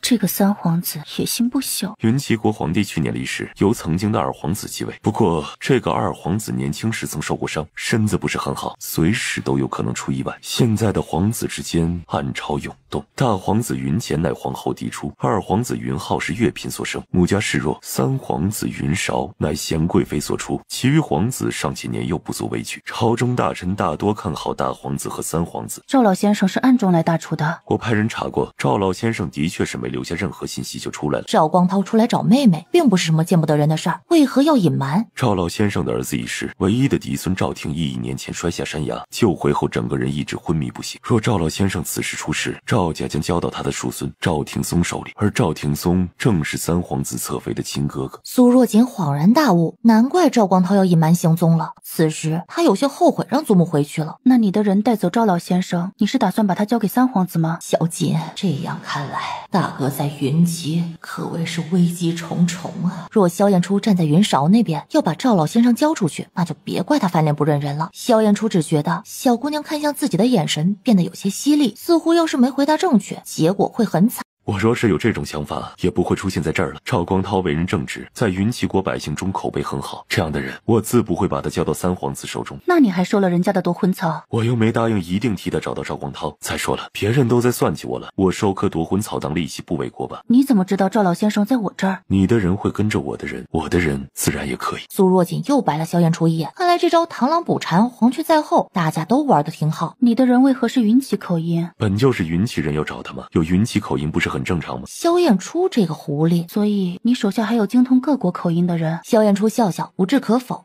阿锦，你为何如此护着赵老先生？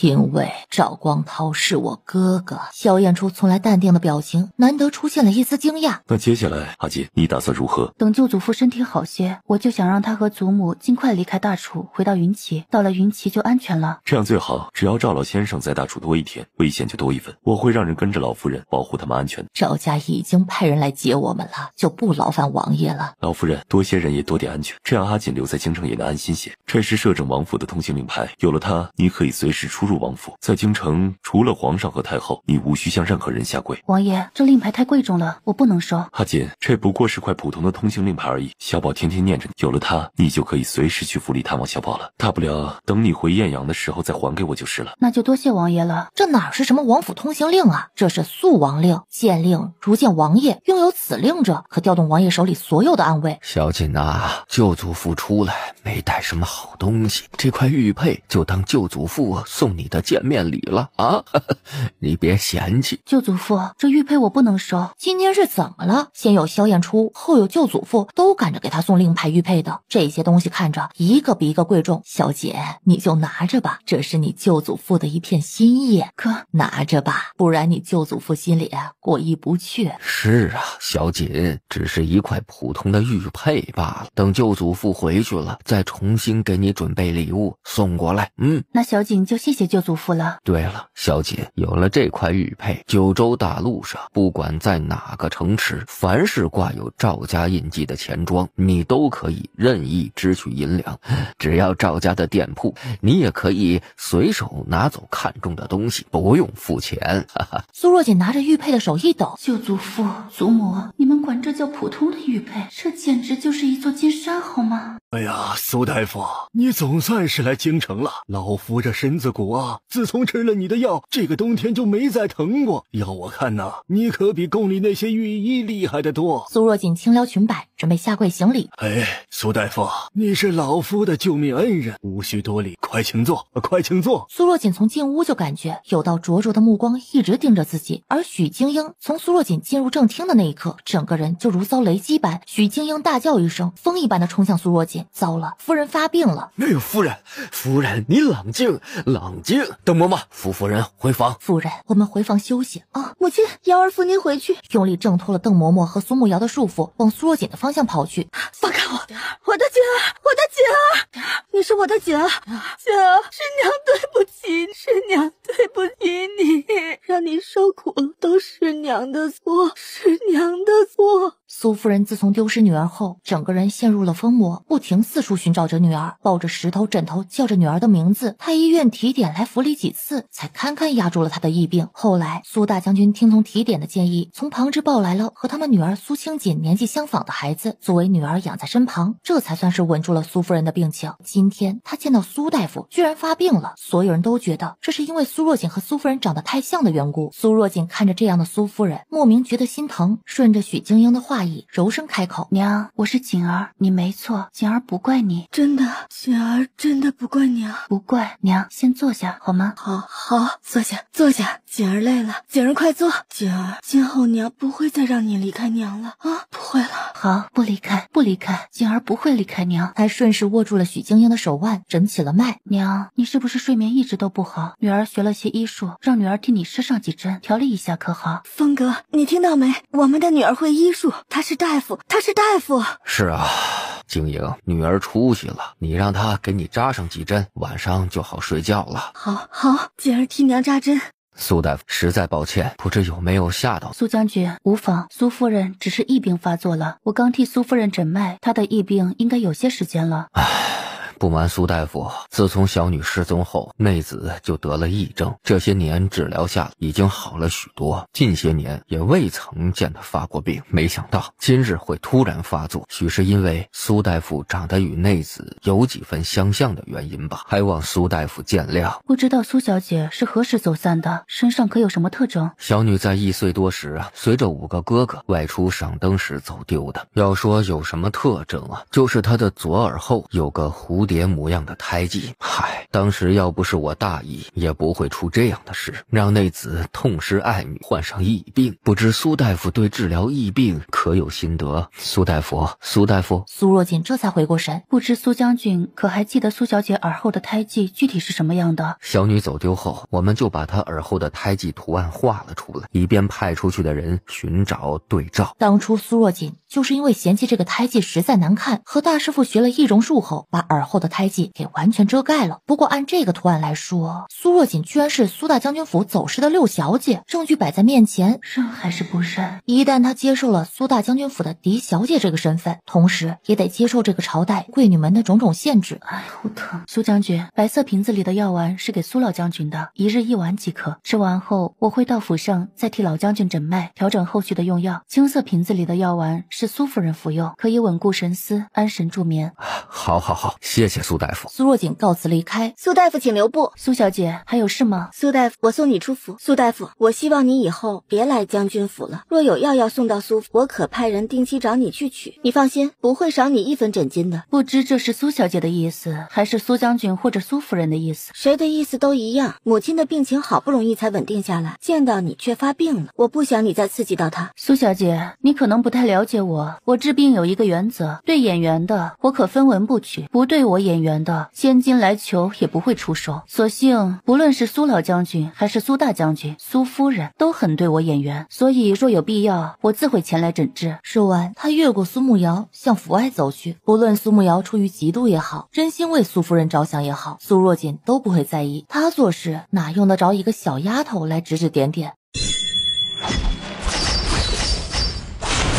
萧燕初以一己之力证明了大楚国的摄政王真的很闲，这个时辰居然能出现在京郊树林里。阿姐，你没事吧？我没事。他拿着剑抵在了唯一一个还活着的黑衣人胸口。说谁派你们来的？黑衣人看向萧燕初，眼神一变，不好，他要咬毒。可惜还是晚了。黑衣人头一歪，没了气血，又是死尸。定国公府。你个废物！是你说能用这种方法毁了苏若锦，现在反而害我损失了3名死士。郡主，这不能怪民女，是摄政王出手救了她啊！苏若锦这个小贱人，居然勾引燕初哥哥去救她，她该死！苏姑娘，云雾院已经收拾妥当，你看看还有什么需要的，尽管和老奴说。张管家，已经很好了，麻烦你了。不麻烦，姑娘满意就好啊。这几个婆子丫鬟呢，都是云雾院的下人，姑娘有事尽管安排他们去做。来，快，都来见过姑娘。见过姑娘。都起来吧，我不过是小住几天，你们都按自己以前的习惯做事就好。是姑娘。苏若锦算时辰，小宝应该下学了，带上耶罗前往云姬院。站住！你是谁？敢擅闯世子院子？我是前来给世子看病的大夫，现在来看看世子。大夫？既然是大夫，就该有大夫的规矩。主子都没召见，怎能随意闯入主子的院子？要是主子出了什么事，谁来负责？他自问与这姑娘是第一次见面，这莫名其妙的敌意是从何而来？那就烦请通报世子一声。世子很忙，没空见你。说完，不再理苏若锦，自顾自进了云姬院。小姐，怎么办啊？怎么办？当然是进去了。张管家不是已经说过，随时可以来看小宝，他已经给足对方尊重，人家还要给他甩脸子。苏若锦凭什么还要受这气？翠萍怒气冲冲走到苏若锦面前，碍于夫子还在书房给世子讲学，他只能压低声音吼道：你这个人怎么这么不懂事？我不是说过没世子的召见，外人不得进入云姬院吗？一会儿惹怒了世子，谁担这个责任？天罗实在忍不下去了，一个王府的丫鬟就敢对小姐呼来喝去的。你们王爷都说了，小姐什么时候想来看望世子都可以，不过是个丫鬟，还能做得了王爷的主了。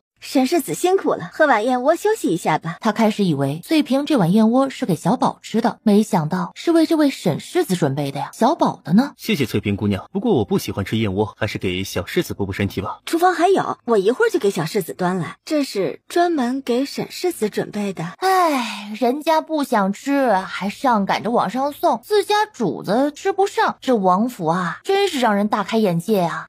世子不是这样的，你是小世子的夫子，子，王爷交代过要照顾好你。这两位是沈世子，民女苏若锦，是来给小世子看病的大夫。百闻不如一见，难怪萧燕初那棵大铁树会对他如此上心。苏姑娘，久仰久仰，我是安国侯府的沈玉，现在是叶儿的启蒙夫子。姐姐，小宝，姐姐来府里陪你了啊！努力认字，先生。小宝真不错，姐姐先替你诊诊脉好吗？被冷落的翠萍握紧了手里端着的托盘，这个狐妹子肯定想借着小世子勾引王爷，不行，她得想个办法把这个苏若锦出王府。小宝，穆大夫呢？小宝抬起头想了想，摇了摇头，他也好久没见到穆大夫，算了，等萧燕初回府再问他吧。苏若锦接过小宝练的字，小宝真棒。皇叔，王爷下朝了。云无院可还满意？挺好的。我让人准备的衣服可是不满意，那一会儿我让秀月坊的绣娘来府里重新为你量身定做。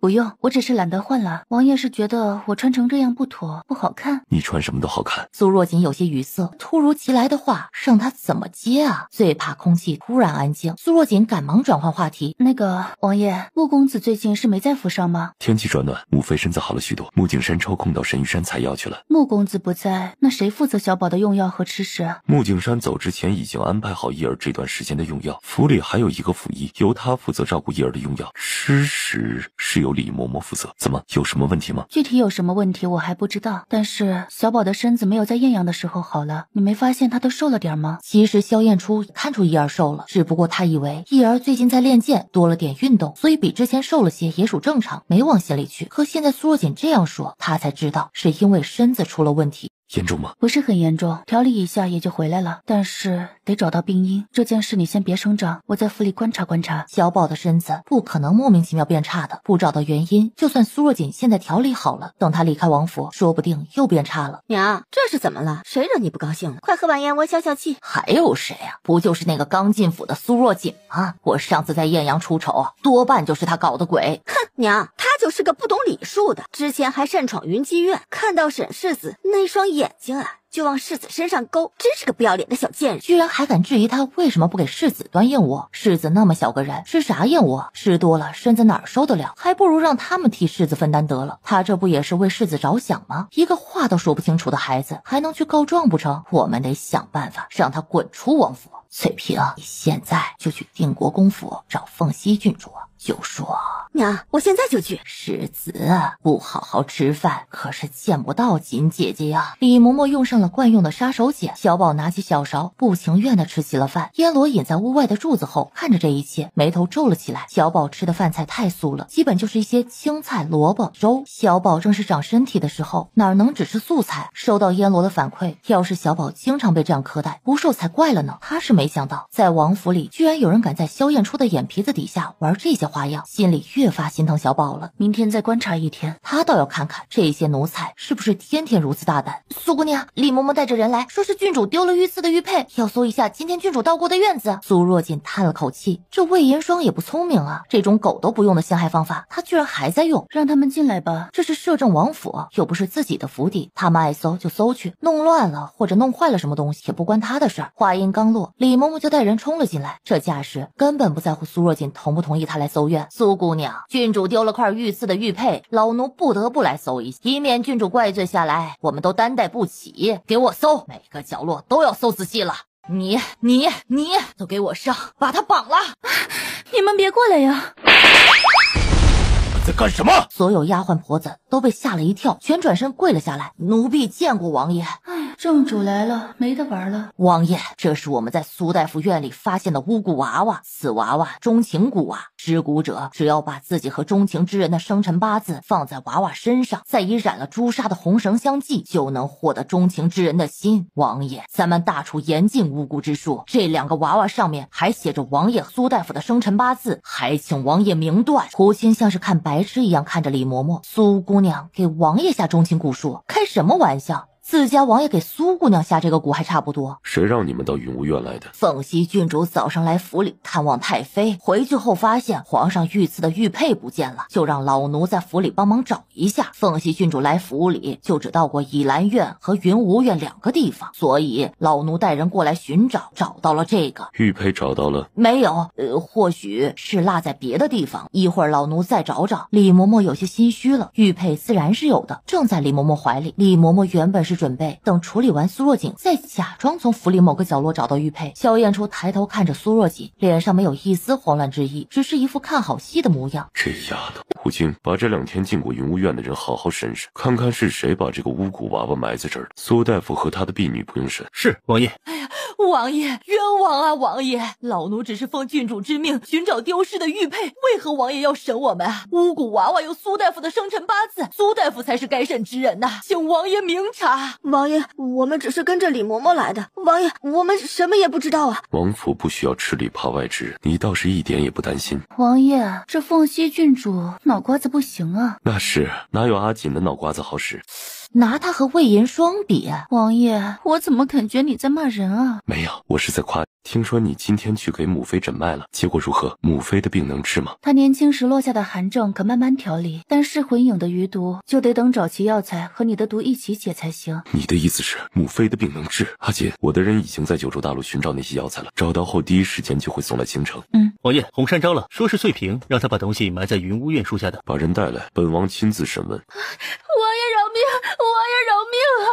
这个娃娃是翠萍姐姐拿给奴婢的，说是让奴婢埋在云无院树下就好。奴婢不识字，根本不知道那是巫蛊娃娃呀，否则给奴婢1万个胆子，奴婢也不敢做这种事啊！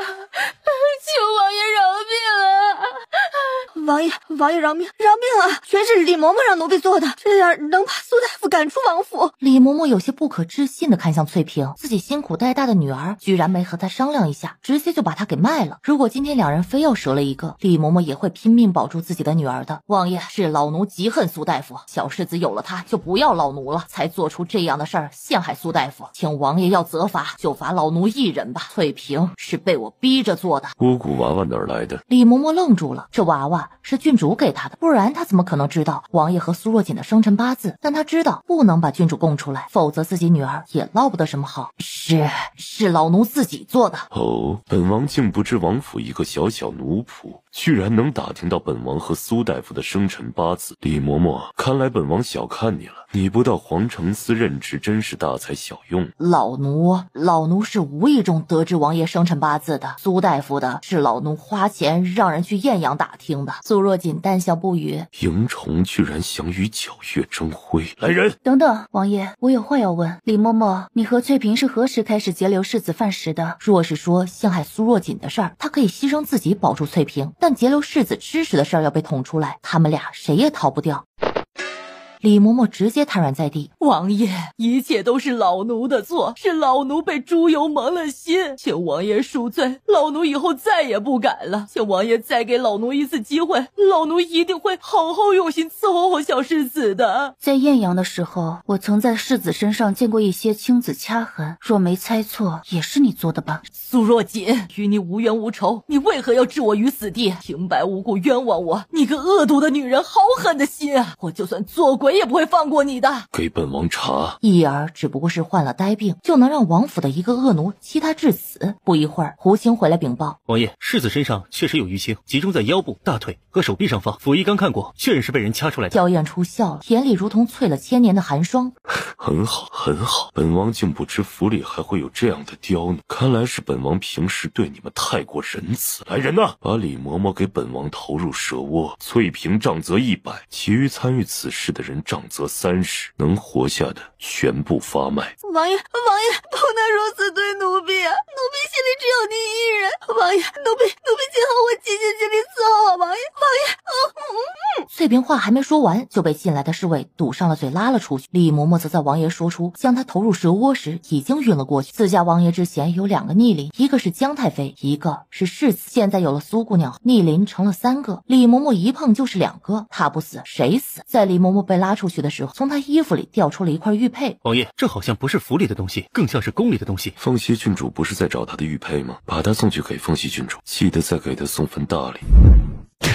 你不是说此计能成吗？怎么李嬷嬷死了？看到盒子里的东西，魏银霜已经知道计划失败，这些东西定是摄政王派人送来的，是给他的警告。郡主，这不能怪我，说不定是李嬷嬷露了馅，或者做了什么其他见不得人的事儿，被王爷发现了。要不是这个小贱人还有点用，魏银霜现在就想杀了他。王爷，我也一起去。不行，神鱼山太危险，而且小宝需要你。正因为危险，我才要同去。神鱼山地势险峻，环境复杂，部分地方还有瘴气，山中毒物更是不计其数。我懂医术，没有人比我更适合同去了。小宝这边不用担心，用药和饮食我会安排好，让烟罗留下照看就行。我不想木槿山还没找回来，你也没了消息。我不喜欢傻傻的等，什么也做不了。你若信我，就让我跟你一起去。萧燕初心里一震，苏若锦这是担心他，更何况我真要去，你能挡得住？于是最后两人带上胡青和几名侍卫，一同赶往神鱼山。木槿山若是真的在神鱼山遇到危险，我们早到一分就多一分希望，这点苦不算什么。赶路边扎营是常事，苏若锦也没什么不习惯的。胡青和所有同来的侍卫经过这一路，对苏姑娘很是佩服。这一路在胡青的影响下，府里的侍卫们大多也把苏若锦当成了未来的王妃看待。禀王爷，我们的人每天都会进山寻找，可是到现在也没有发现穆公子的踪迹。神鱼山太过复杂，属下恐怕穆公子已是凶多吉少。继续找，生要见人，死要见尸。是王爷。阿锦，你怎么看？还能怎么看？进去看看不就行了？走。萧燕初上前一步，想要接过背包，被苏若锦拒绝了。这包里有很多药，你不知道如何使用，到时候翻找起来还得浪费时间。也不再坚持，和苏若锦一起进了神鱼山。等等，这雾和外面的白雾不同，里面还夹杂着绿色，有瘴气。你们把这药吃了，一人一粒，能抵挡2个时辰的瘴气，时间到了再补1颗。另一个是药膏，抹在身上露出来的地方，能驱散蚊虫毒物。萧燕初一言照做，所有人都服了药之后，苏若锦正准备带头走进浓雾里，手被一把拉住。这里雾太大，我怕走散了。苏若锦看了眼前面的雾，点点头。胡青，你们也注意一些，别走散了。是，苏姑娘。胡青明白事情轻重，这时候也没心情看自家王爷的好戏了。再说了，王爷牵苏姑娘的手不是天经地义的事吗？萧燕初的手握紧了几分，只感觉手心握着的手很小很软。跟紧了，小心点儿。是，有动静。萧燕初一抬手，所有人停了下来，屏住呼吸，竖耳聆听。果然听到一阵沙沙声，似有什么东西从远处往这边过来。不好，是野猪。先上树，下一秒他就感觉自己的腰上环上了一只手。阿锦，搂紧我。苏若锦下意识环抱住萧燕初的腰，萧燕初蹬地借力，一个转身带苏若锦飞上了较粗的树枝，在树枝上站稳后，萧燕初的手还放在苏若锦的腰上。我怕阿锦掉下去。还没等苏若锦再说什么，野猪已经冲过来了。普通的野猪一般也就100-200公斤左右，可眼前这一头目测差不多有500-600公斤，远看像极了一座可移动的小山包。野猪像是闻到了人的味道，猛地刹住了脚步，发出哼哼的声音，四处嗅着味道，寻找目标。突然，野猪像是找定了目标，疯狂往一棵树上撞去。胡青和一名侍卫一时没反应过来，差点被撞了掉下树来，最后趴了下来，死死抓着树干，才堪堪稳住了身形。野猪一下比一下撞得猛，再这样下去，树迟早要被野猪给撞断了。看来想偷偷躲过去是不可能了。胡青拿出一把弩朝野猪射去，弩箭射到野猪身上就掉了下去，就像碰到了硬石头，根本射不进去1分1毫。射到眼睛。可他这一出声，野猪猛地调转身形，朝他和萧燕初这个树撞来。畜生，该死！朝野猪的左眼刺去，野猪似是感受到了危险，就像通人性般急速退了几步，避开了这一箭，随后就是疯狂加速朝萧燕初冲来。王爷，胡青飞身下树，挡在了萧燕初的身前。几个侍卫也赶到了，萧燕初围在中间，利剑对着野猪，做好了誓死与野猪搏斗的准备。都给我闪开！萧燕初，接住我！接得不错，都闪开，离远点，他瞎了，稍远一点的树。苏若锦自然又被萧燕初搂上了树，受到刺激的野猪冲撞力是之前的几倍，稍细一点的树一撞就倒。最后野猪许是撞累了，嘶吼着往远处跑去，渐渐消失了。这时所有人才下了树，喘息着。刚才不论是但凡跑慢一步，一定会死在野猪的獠牙之下。还是苏姑娘厉害。都检查一下有没有受伤，没有的话我们尽快往里走。这木槿山不过是采个药，为什么要跑这么深？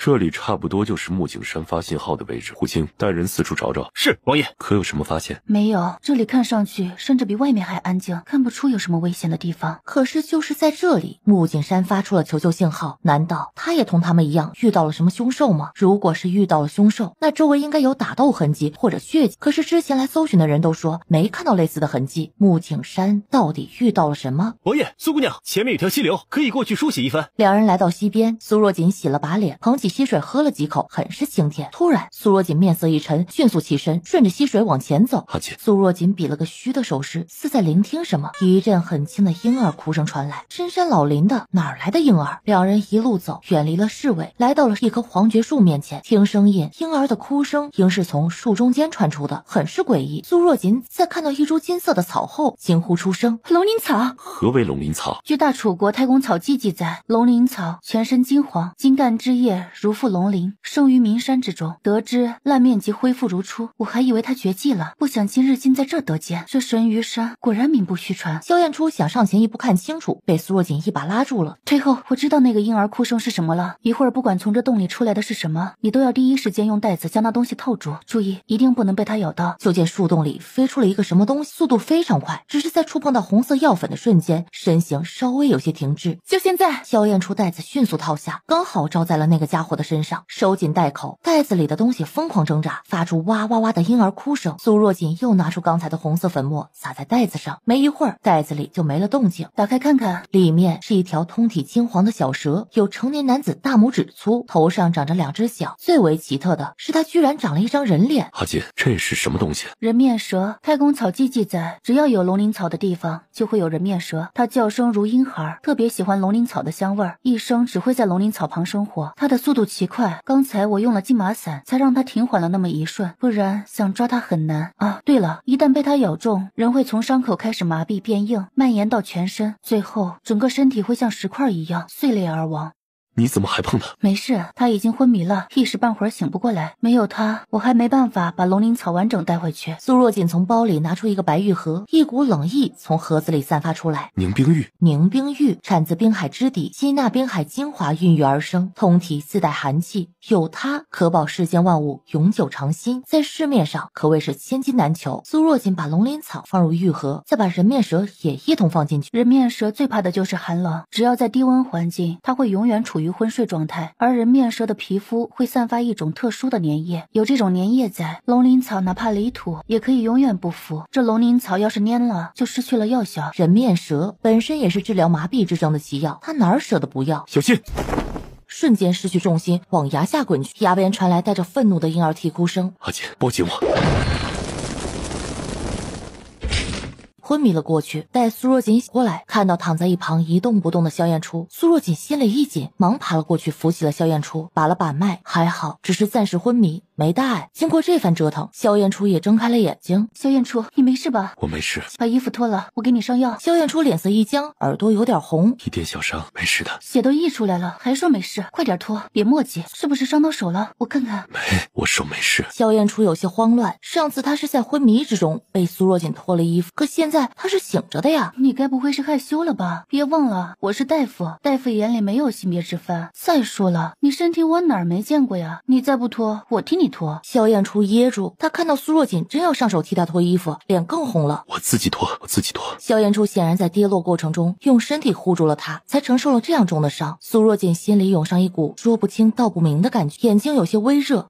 阿锦，我没事，这点小伤不算什么的。苏若锦深呼吸几口，拿起药膏，轻轻替萧燕初上药。小姑娘的手轻柔的替萧燕初胸口擦着药，酥酥麻麻的。萧燕初只觉得浑身发热，一双眼睛就这样一眨不眨的看着眼前的小姑娘，眼里有无尽的眷恋。阿锦，出去之后做我的王妃可好？我不知道还能活多久，可我发誓，只要我萧燕初活着的一天，定护你一世周全，此生也只有你一人。苏若锦一时呆愣住了，心跳快的像是要从胸口蹦出，血液上涌，大脑一片空白。她这是被表白了？看着眼前放大的脸，吓得一把推开了萧燕初。萧燕初猝不及防被推倒在地，触碰到伤口，不由自主的嘶了一声：“不好意思啊，我不是故意的。哎，刚才是什么情况？人面蛇已经被我们抓住了，怎么还有婴儿啼哭声？另一条人面蛇比我们抓的这条要大上1倍，或许我们抓的是他的孩子啊，应该是。人面蛇很难繁育，一胎只能繁育1只，他丢了孩子，肯定不会善罢甘休。这山崖陡峭，他一时半会儿找不到我们，还是尽快想办法上去吧。胡青应该发现他们2人失踪了，发个信号，估计很快就能找到他们。我发个鸣笛。不行，现在不能发，那条人面蛇说不定就在附近，若是发了鸣笛，他顺着找过来怎么办？那我去找些枯木，燃堆火。苏若锦刚想想转身去找枯木，被萧燕初一把拉住，做出了一个噤声的手势。苏若锦顿住身形，脸上带着紧张。难道人面蛇这么快就追来了？有动静！有人？是人？会不会是穆景山？萧燕初看懂了苏若锦眼里的意思，走去看看。景山！萧燕初听出了是穆景山的声音，忙和苏若锦快速走进了山洞。苏若锦举着火折子，才看到水潭旁似是趴着一个人。萧燕初目力极好，借着微弱的火光，一眼就认出了是穆景山，忙冲了过去，抱起了他。阿姐，你快来看看景山怎么了？苏若锦上前，快速搭上了穆景山的脉搏。他是怎么了？看穆景山这样子，似是撑不了多久了。他中毒了。什么毒？不知道，我从没见过这种毒。重新给他施针，又拿出一些药丸让他服下。虽然苏若锦还解不了这毒，但能压制毒性的发作。也幸好穆景山自己是大夫，在发现自己中毒的第一时间，就用银针阻断了毒性蔓延至心脏，保下了自己一命。不过就他这情况，要是苏若锦他们再晚来2、3天，穆景山撑不下去了。明天一早我们就发鸣笛，让胡青他们来接。穆景山得尽快回到京城。好。阿姐，今天也折腾了一天，休息一会儿吧。吃一点，垫垫肚子。阿姐，你这包像是百宝箱啊，怎么什么都有？习惯了，早些年我经常和师傅四处游历，都会背着这样的包，包里常备一些野外生存的东西。师傅，阿锦小时候经常在外面游历吗？可你那时不是住在林府吗？我当年被林府抱回来后，赵娇开始对我还是挺好的，可1年后她就怀孕生子，我就成了挨她眼的人，再也没人管我。是祖母救了年仅5岁的我，把我养在她的小院里。一次我好奇偷跑出林府，无意中遇到了大师傅，非要让我拜他为师，甚至愿意出1万两黄金。我不能和钱过不去啊，就答应了。在林府除了祖母，没人在意我的存在。我也不知道师傅是怎么说服祖母的，祖母后来就答应让我跟着师傅外出游历。从那以后，我差不多每年都有半年时间和师傅在外游历。用师傅的话说，我是要成为一代名医的人，不能被困在那个小院里。再后来，我就陆续认识了2师傅、3师傅和4师傅，最后他们4个为了陪我，在艳阳的木安村落了脚，木安村也成了我第2个家。在游历过程中，我顺便捡回了因为长了一双异瞳，差点被村民烧死的袁弘。就这样，我和袁弘还有祖母成了一家人。我们虽没有血缘关系，可比一些有血缘关系的人要亲得多，所以我这些年过得其实比很多人都好。苏若锦有着属于她的独特魅力，总能吸引许多人愿意留在她身边，自己又何尝不是被这样的她吸引的。说着说着，苏若锦靠在萧燕初的肩膀上睡着了。萧燕初从未如此升起对生的渴望，为了小姑娘，她一定要努力活下去。苏若锦，你注定是我的王妃。苏若锦醒来时，天已经亮了。她环顾四周，发现萧燕初没在，想到那条不知在何处的人面蛇，苏若锦慌了，准备起身出去寻找，就见萧燕初从洞口走了进来，怀里抱着一些果子。你去哪儿了？饼吃完了，我去摘了些野果，先吃点填填肚子，这个甜一些。你一个堂堂王爷，怎么会认识野果？带兵行军打仗时，哪有那么好的条件？有时候没粮了，就会摘些野果充饥，慢慢也就认识了。我去把鸣笛放了。我已经放过了，再等一会儿，胡青他们应该就到了。哟，你动作还挺快的嘛。现在也没什么事，我替你换换药吧。萧燕初面色一僵，耳尖飞上一抹红。阿姐，不用了，等胡青他们来了，回到营地再换也不迟。苏若锦想想也是，也不再强求。哎，萧燕初，闲着也没事，你给我讲讲你小时候呗。苏若锦自然的没把萧燕初当成王爷看待，而更像是一个朋友。我小时候并不像外人想象的那样好，可以说我还没出生就是个不被祝福的孩子。王爷，王爷，苏姑娘，苏姑娘，你们在哪儿？我们在这儿。属下来迟，请王爷恕罪。昨天萧燕初和苏若锦来到小溪边，胡青为了给2人创造机会，不允许其他侍卫来到小溪边。属下未保护好王爷，请王爷责罚。这事不怪你，更何况我们要不是经历这个意外，还找不到穆景山。太好了，找到穆大夫了。他受伤严重，得马上带回京城救治。是，王爷，你们几个跟我来。穆景山居然缓缓睁开了眼睛。王爷。萧燕初听到声音，忙走到穆景山身边。景山，你受着伤，先别说话了。演出有火山。头一歪，又晕过去了。岩厨？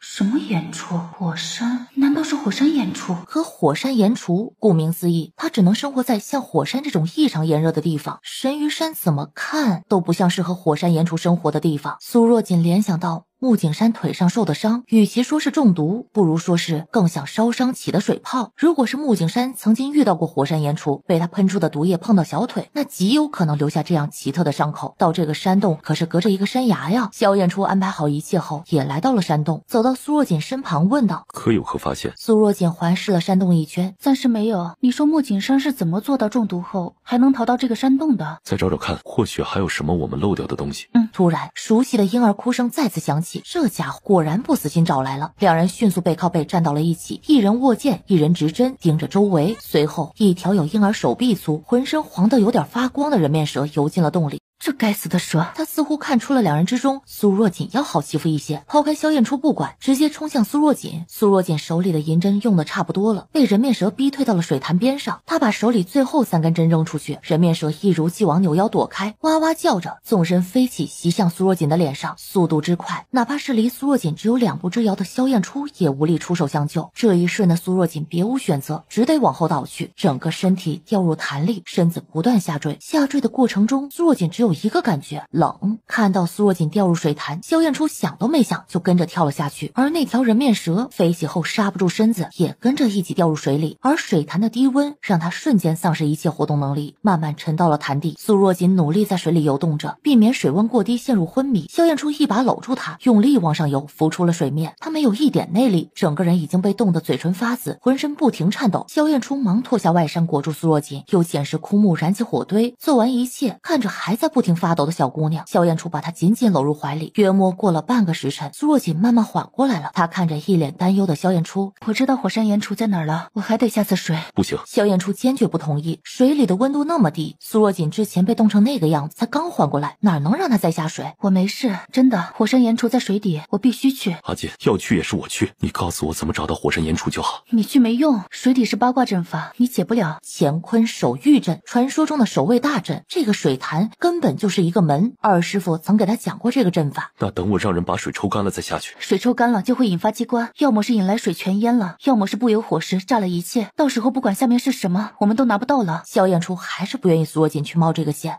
萧燕初，我们可能只有这一次机会找到火山岩杵，我不想错过。我说过，我一定会把你治好，相信我好吗？我不会有事的。看着苏若锦眼里的坚定，萧燕初不再反对。我和你一起。既然苏若锦要去，那他就拼尽全力护苏若锦周全。行，你负责左边4根水乳石，我负责右边4根，一切听我指挥。萧燕初点点头，把这药吃了，能抵一会儿。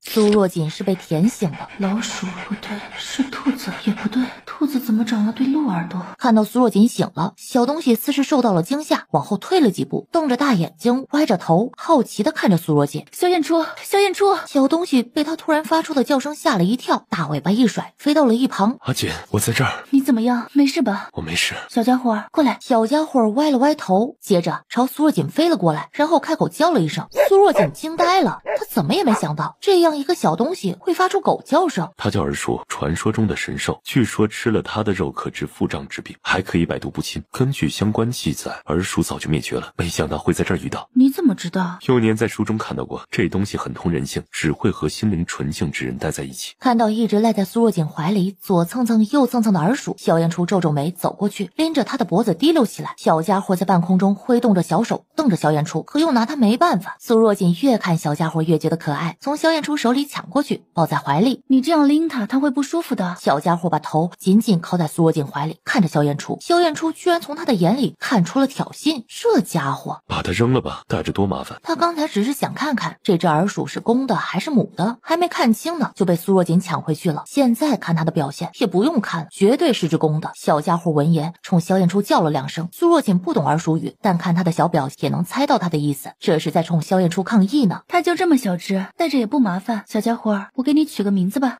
看你长得挺白，摸上去毛茸茸的，就叫你毛毛吧。萧燕初无语，以后孩子的名字一定不能让苏若锦来取。小家伙一听，耳朵立马耷拉了下来，显然并不喜欢这个名字。毛毛，这名字挺好，是吧？我也觉得。走吧，我们四处看看。火山岩杵，这就是火山岩杵。古书记载，火山岩杵极喜烈焰与高温，所以才会栖息在火山周围。可是围着石台的岩浆池差不多有8尺宽，他们根本够不到那些岩杵，这就等于西看得到吃不到。我们坐着等等看，说不定会有一两只跳出来。好，毛毛跳下苏若锦的腿，伸出小爪子扯扯她的衣服。他好像要带我们去哪里？你要带我们去哪儿吗？毛毛真的点了点头。毛毛能听懂人话？传说中灵性极高的耳鼠是能听懂人言，他这样迫切，我们不妨跟着他，看他要把我们带去哪儿。你带路。毛毛叫了2声，像是回应他，跟着毛毛走进密室。毛毛站在那片红草地前叫了起来，示意2人过去。接着毛毛用小爪子扯下一株小草塞到嘴里吃了起来，一脸满足。很快他就吃完了一株小草，又扯下一株飞到苏若锦的身边递给了他，这是让苏若锦也吃。这是什么草？弯腰正准备接过，阿杰小心！不知从哪儿扑过来的人面蛇一口咬中了他的右胸口。萧炎初发出一声闷哼，身体慢慢滑落。该死，正是那只阴魂不散的人面蛇。下一瞬就见毛毛飞了过来，一口咬在了人面蛇身上，随后毛毛就抱着人面蛇啃了起来，像是在吃什么美味。苏若锦顾不上看毛毛，抱着被咬的萧炎初红了眼眶。人面蛇的毒根本无药可解。萧炎初，你撑住，我这就给你施针解毒，你撑住，毒很快就会解了。可眼泪还是止不住的簌簌往下掉。阿杰，别哭，我没事，你都把我身子砍光了，可得对我负责。好，我负责，我负责。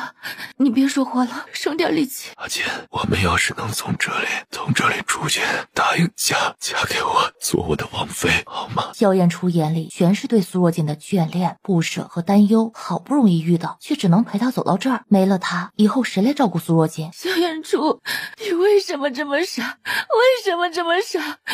你为什么要挡在我前面？你这个傻子！为了你，我什么都愿意。阿杰，你还没回答我，愿不愿意做我的王妃？愿意，我愿意。萧炎初，你听到没有？我愿意做你的王妃，你给我好好活着，活下去。我们一起出去了我就嫁给你。你不能言而无信，否则我就嫁给别人，到处说你是个大骗子，听到没？此时的他才明白，原来萧炎初早在不知不觉中占据了他的心，上天为何如此残忍？他才刚明白了自己的心，就看着萧炎初死在自己的怀里。萧炎初眼里全是光，他的阿锦果然也是喜欢他的，这就足够了。毛毛看到苏若锦在流泪，大大的眼睛里满是疑惑。看到苏若锦怀里闭着眼睛的萧炎初，似是明白了什么，他跳到了萧炎初身上，伸出粉嫩的小舌头，开始在萧炎初的伤口上舔舐起来。苏若锦猛地坐直了身子。毛毛是传说中的神兽耳鼠，耳鼠能解百毒。毛毛竟然能把人面蛇吃了，说明他根本不怕人面蛇的毒，那他是不是可以？苏若锦眼里燃起了希望。苏若锦惊奇地发现，萧炎初身上的青绿色开始往伤口的地方退了回去，就像是毒素被毛毛给吸出来了一样。待萧炎初身上的灰绿色全部消失，苏若锦明白了他的意思，接过白花碾碎敷在了萧炎初伤口之上。苏若锦紧张地搭上了他的脉搏，毒解了，人面蛇的毒解了，太好了。在等待萧炎初醒来的时间里，苏若锦有些好奇地仔细打量起这件实事。他走到石桌前，看到桌上摆着一本书。苏若锦坐下翻开书，这是600年前一位名为玄远的大师所著。玄远大师来神域山采药时，无意掉入某个洞穴，发现了一对奄奄一息的火山岩雏。自己眼前的这对火山岩雏应是世上仅存的一对了。寻遍神域山，才在此处找到适合的位置，引岩浆入洞，为火山岩雏创造了合适的生活环境。为了火山岩雏留了下来，后面也不知从哪儿来了一只耳鼠与他相伴，一人一鼠加上一对火山岩雏，在这儿安了家。洞里的红草名为石萤草，吃下能饱腹。石萤草的花则有加快伤口愈合的功效。原来这只小东西已经活了至少600多年了，还与玄远大师相伴多年，难怪如此通人性。鹤岩土，鹤岩土，名与实不符，非土非岩，实乃。看完玄远大师的批注，苏若锦有些哭笑不得。谁能想到鹤岩土会是这玩意儿？本应睡着的毛毛突然叫了2声，苏若锦抬头看过去，发现萧炎初动了一下，他眼里闪过一道光，忙跑过去抱起了萧炎初。萧炎初，你醒了？阿锦，我没死。你没死，没死，是毛毛救了你。萧炎初从毛毛眼里看出了得意的眼神。谢谢。毛毛轻叫了2声，算是回应。傻丫头，哭什么？我都没事了。我这是高兴的，我扶你起来看看。突然，室外传来剧烈的蛙鸣声，我去看看。小心点。苏若锦看到石台上这上百只岩雏的中间围着一只肚皮朝天的岩雏，看样子是已经死了。这是在送葬？活的岩雏难抓，刚死的也是可以的呀。苏若锦看着飘在岩浆里的岩雏，还差一点点，就一点点。下一刻，苏若锦看准时机，用力一挑，终于把岩雏给挑出了岩浆，掉在了地上。你怎么出来了？放心不下，为何严楚，你连命都不要了？你说死了，你觉得我还会苟活于世吗？我这不是没事吗？好了，我答应你，以后会注意。还有以后？好，没有以后，你顺顺气。现在不是没事了吗？火山岩杵我们也拿到了。阿锦，你的脸。苏若锦已经知道自己的脸之前离岩浆太近，被热气灼伤了。没事，我敷点药就好了。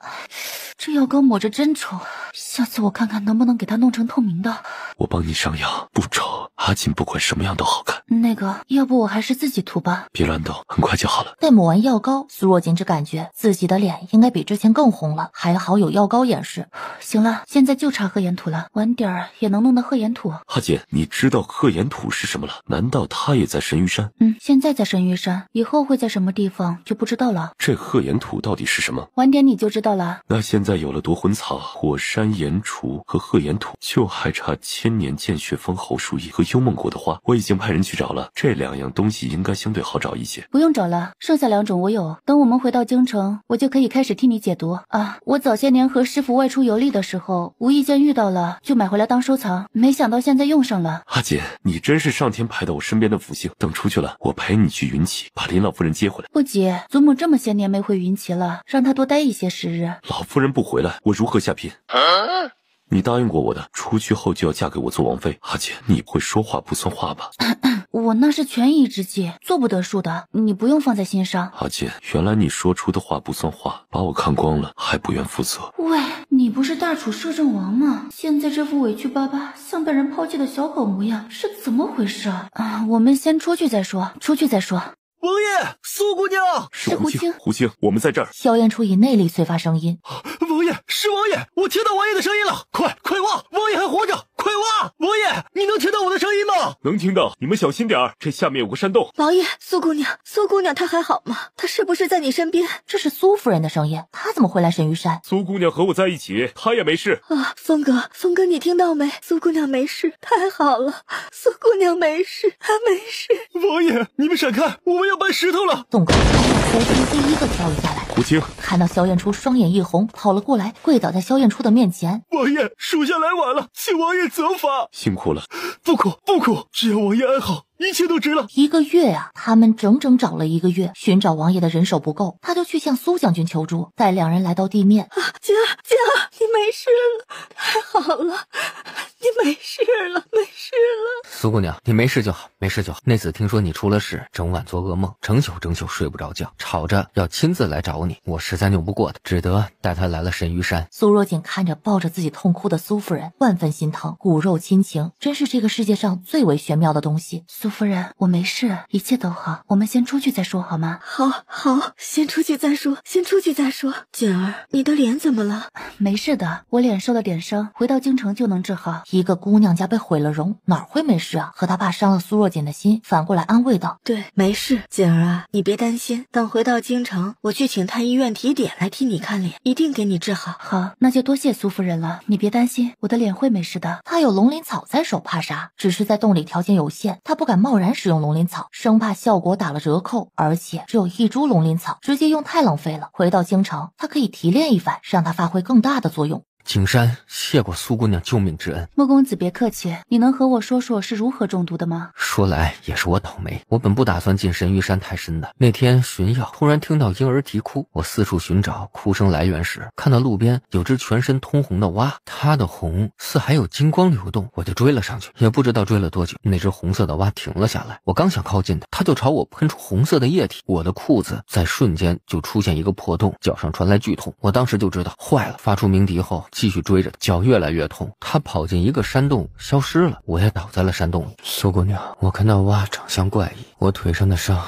也很奇怪，和我在书中看到的火山岩杵很像，你们找到它了？放心，找到了。那是火山岩杵吗？是。太好了，还差3种材料，想来应该也快了。不，已经齐了，你准备一下，配合我给王爷解毒。都齐了，好，我一定全力配合。王爷，你可真是福大命大，这种9死1生的情况下还能安然无恙的回来。是因为我有阿锦这个福复兴。德行，我同情你。世子妃挑好了，我娘差不多把全京城世家姑娘的画像都在我房里了。你又不是不知道，我心不在此，娶个人来管着我，多无聊。我倒是想让阿锦来管着我。沈玉心想，没脸看。沈玉懒得再和这个家伙说这事儿，把门关上，就说我睡了，有事后面再说。他现在不想见萧燕初，被江太妃这么一闹，苏若锦表面平静，可心中多少有些气恼。他在神玉山明白了自己对萧燕初的心不假，可不代表离了萧燕初就不能侧妃。他连正妃都不一定愿意呢，还侧妃？那你和你家小姐说一声，本王晚点来看她。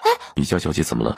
没有，小姐没什么事，只不过王爷，小姐从太妃那儿回来就有些不对劲，像是有点生气。知道了。奴婢见过王爷，王爷，这是太妃让奴婢拿给王爷挑选的，太妃希望王爷能明白她的苦心。萧燕初随意拿起一副卷轴打开，只一眼就明白了，看来自己的意思母妃还是没太理解。本王去找母妃谈谈，你把这个拿给你家小姐，本王明天再来看她。是王爷。萧燕初还没走出云无院，天罗就追了出来。王爷请留步，小姐有请。这东西哪儿来的？美人阁买的，阿金喜欢。它叫什么？好像是叫什么口红，对，是叫口红。店里还有什么香皂、香水之类的。要是阿金喜欢，我明天让胡琴再去买些回来。这些东西是后世的东西，根本不应该出现在现在的大楚国。可是这东西有问题。东西是没问题，可是东西出现的时间有问题。难道除了他，这个世界还有另一个后世来的人？明天我去美人阁看看。好，我陪你去。不用，王爷公务繁忙，怎可被这点小事影响？看来阿锦这气还没消啊。阿锦，你可是在怨我？岂敢！你是摄政王，我哪敢怨你？摄政王愿意来我这小院，小女子也深感荣幸。阿锦，我不知道母妃和你说了什么，但你要相信我，我心里只有你，我的王妃只会是你，而且也只有你，王府里不会再有别的女人。萧燕初，你有没有想过，或许我们根本就是两个世界的人？我承认我喜欢你，但我也不愿为了你被困在这王府的一方天地。这世界很大，大到超过你的想象。我想做的是游历四方，看遍世间风土人情，尝遍世间美食，寻找世间稀有药材，研制出更多的药方。阿锦，你又怎知我们不是一个世界的人呢？我给你讲个故事吧。从前有个小孩出生在大家族，因为母亲身份地位，从出生那一刻起，他就被迫与母亲分离。没有母亲照顾的孩子，谁又会在意他呢？家里的奴仆谁都可以欺负他，饿肚子更是常事。在小孩4岁那年冬天，他实在饿得受不了，溜出去找吃的，不小心掉下了湖里。要不是家中长兄刚好路过救起了他，他早已经离开这个人世了。之后有了长兄的照顾，小孩的日子才算好起来一点。8岁那年，从没关心过他的父亲突然想起了他的存在，把他送到了清月山习武。小孩知道这是他唯一的机会，别人晨出时起来练武，他卯时出就起来，别人练10遍，他就练20遍。他知道只有自己强大了，才有能力保护自己想保护的人。在小孩19岁那年，听闻长兄满门被屠，小孩替长兄报了仇，杀光了他那些名义上的哥哥们。他从心底厌倦了大家族的纷争，他心底的愿望就是能离开家族，四处为家，远离一切人世间的纷争。曾经的他想着等一切安定后，就找一个风景如画的地方，盖一所小院，等待生命最后一刻的到来。如今有个姑娘给了他活下去的希望，他心中的小院里从此多了一个人。阿锦，你还能说我们不是同一个世界的人吗？阿锦，别再拒绝我好吗？你真能抛下京城的一切？这本也是我的愿望。那你的母妃小宝怎么办？母妃也曾吃了不少苦，她会理解我的。她若愿意，我可以带她一起。小宝终会长大，有属于他自己的路要走。阿锦，给我点时间，大楚不能乱，否则受苦的是大楚百姓。待我能放心交出大楚江山，我定与你遨游天下。罢了，我答应你，不过你得把这药吃了。要是你哪天违背了你所说的一切，就会毒发身亡。萧燕初拿过药，毫不犹豫就吞了下去。你就不怕我真把你给毒死啊？那哪是什么毒药啊，不过是强身健体的补药而已。死在阿锦手里，我心甘情愿。苏若锦浑身起了鸡皮疙瘩，人前一本正经的摄政王说起情话来连个磕巴都不带打的。阿锦，你别怪母妃，大楚北边有北厉虎视眈眈，南边的校月也不是安分的主。宫里太后和皇上把我视为眼中钉，母妃希望我能娶个母族强大的王妃，成为我的助理。当初是你带兵回来平定了京城的动乱，那当今皇上是如何登上皇位的？阿锦，我对那个位置没有兴趣，他只会让人沉迷于权力无法自拔，忽视亲情、友情、爱情这些人世间最为宝贵的东西，和行尸走肉又有何不同？当初让萧晨义登基，是因为除了我，只剩他一个合适的皇家血脉。魏太后想把魏银霜塞给我，从而掌控我的动向。阿锦，只有你加入摄政王府，才能绝了他们的心思。阿锦，你帮帮我。萧燕初再次露出可怜兮兮的样子，苏若锦白了他一眼，再说吧。阿锦，你说话不算话，明明在山洞里你就已经答应了的，出来了你就不认账了，难道你不想对我负责了？萧燕初，你好歹是个摄政王啊，撒娇是怎么回事啊？不过嫁给他好像也不是不行，等祖母回来再说吧。好好，我们明天出发，一起去接祖母回来吧。去你个头啊！祖母才回去几天，你就要接人回来？你的毒还解不解了？小宝的病还治不治了？好吧。胡青看着自家王爷一路从云无院笑着回到了云启院，真担心王爷会笑得嘴抽筋。胡青开始准备聘礼，等祖母回来立马下聘。啊，聘礼？祖母？王爷这速度牛！小姐，云娘传来消息，那个波斯人喝多了后说美人阁的东西一直是由一个女子主导的，那个女子每次到美人阁都会戴着面纱和明梨，还会故意压着声音，她也不知道长什么样。让荣启周去盯着，务必找出这女子是谁。是，小姐。一闪一闪亮晶晶，毛毛冲我眨眼睛。姐姐，毛毛跳到了小宝的怀里。毛毛，我们去吃绿豆糕。毛毛点了点小脑袋。毛毛，我给你讲故事。小姐，小宝的病也算好了，我们是不是准备回艳阳了？不回艳阳，等王爷这边的事弄完了，我们去云起接祖母回来。毛毛，吃好了，陪小宝练会儿剑。毛毛冲他叫了声，算是回应。你怎么来了？还是吵到你了？没什么吵不吵的，我也还没睡。宫里发生什么事了？真是什么都瞒不过你，我刺了北丽公主。苏若锦震惊了，人家北丽公主大老远跑来和亲，怎么才一个接风宴就刺了人家一剑？她得罪你了？她用剑指着我，还要我娶她。萧燕初眼巴巴地看着苏若锦，北丽公主看上萧燕初不是很正常吗？她感到怪异的是，萧燕初这语气这表情，怎么感觉像是在外受了委屈的小狗回来找人哭诉一般？不是，您是摄政王啊！从山洞开始，苏若锦就觉得萧燕初在自己面前像是换了个人一样。阿锦，你看，我就说我一天不成亲一直会被人盯着，很烦的。要不我们先成亲吧，大不了等祖母回来咱们再补一次仪式。感情是在这儿等着他呀。苏若锦揶揄道。萧燕初，就算成亲了，想嫁你的女人也挺多，不是还能娶侧妃、庶妃，再不济也还有侍妾呢。哎，阿锦，你这可冤枉我了，我承诺过是娶你一人。萧燕初嘴角的笑意更深了，他伸手把苏若锦揽入怀，真想明天就把你娶回府。萧燕初，阿锦，我都叫你阿锦了，你能不能换个称呼？燕初。萧燕初应了声，静静的抱着苏若锦。阿锦，别离开我好吗？那你给我绣个香囊吧，我天天戴在身上，这样别人就知道我有主了。苏若锦是今晚第4次无语了，倒不是他不愿意给萧燕初绣香囊，而是他不会啊。那个，我不会绣花，绣出来的东西很丑。不管阿锦绣成啥样，我都戴。况且你在神鱼山就答应过要给我做香囊的。好吧，我试试。我的阿锦一定行的。小姐，你怎么了？没什么，你去给我找个香囊绣样，要最简单的，我给王爷绣个香囊。苏若锦知道为何今晚萧燕初会这样了，她是在害怕伴着她21年的毒一朝要解，谁也不知道解毒后会如何，又或者能不能真的把毒给解了。萧燕初并不是怕死，她怕的是她死了之后就再也见不到苏若锦了，所以她才会来到云无院，又敢直接来找苏若锦。这样丑的东西摄政王会戴吗？等燕罗看到摄政王把自家小姐绣的香囊挂在腰间最显眼的位置，脸上还有些小得意的时候，不由得感慨小姐的魅力就是大。胡青也看到了，他拼命咬着下嘴唇，忍着笑意靠近燕罗。燕罗，要不你也给我绣个吧？人家摄政王和小姐可是情意相投，就差走流程了。自己和胡青啥也不是，给他绣什么香囊啊？想得美！之前还想笑自家王爷的胡青笑不出来了。你们这是干嘛？一个个沉着脸，是对我医术不放心？没有，我只是在想啊，某人中着毒呢，拽得跟个258万似的，等会儿解了毒会不会飞天啊？世子，我敬你是条汉子。以王爷这记仇的性子，等他一会儿解了毒，沈世子哪儿还能落得了个好？阿锦，我若是没记错，这些材料可以配出石灰影吧？一会儿给沈世子尝尝咸淡。你个死没良心的！苏若锦笑笑不语，他知道沈玉这是在缓解大家的紧张。一会儿我施针，你按我说的下药。水准备好了吗？已经准备好了，苏姑娘。你带人守在门外，我不出来，绝不允许放任何人进来。记住，是任何人。是。我们开始吧。燕初，你脱了衣服进去躺好，别怕。我相信你。噬魂影的毒发了，苏若锦飞速拿起银针，开始往萧燕初头顶、肩膀、胸口、背部下针。花木槿山迅速捣碎幽梦果的花瓣，放入水里。叶千年见血封侯树树叶入桶。土鹤眼土入桶，所有材料都入桶。加热。沈玉拿着扇子疯狂扇动着柴火。萧燕初只觉得自己体内像是突然生出了千万颗冰刺，冷，冰冷，极度的冷。萧燕初在那一瞬间觉得自己马上就要被冻死了。燕初，再坚持一会儿就好了。阿锦，我没事。木桶下燃着的火很旺，木桶里的水却越来越冷。再加火，苏若锦时刻观察着萧燕初的变化，直到他看到萧燕初的脸色已经开始慢慢由白变红，甚至越来越红，根本没有停下来的趋势。木桶里的水温也渐渐热起来了。换桶，来，把萧燕初扶到了另一个桶里。此时的萧燕初觉得身体有些发烫，他坐进冰桶里只觉得很舒服，还没舒服几息呢，萧燕初就感觉自己整个人像被架在了火堆上炙烤般。下冰块，一桶桶的冰倒入桶里，很快就融化了。毛毛直接跳上了萧燕初的胸口，大口大口吮吸着黑血，他的毛发也开始由白转灰。这是什么东西啊？别动他，他在替萧燕初稀释魂饮的毒。把萧燕初抱了出来，放在床上。穆公子，麻烦你替王爷擦洗一下身子，照顾着，我去休息一会儿。王爷没事了。谢谢你，王妃。王妃。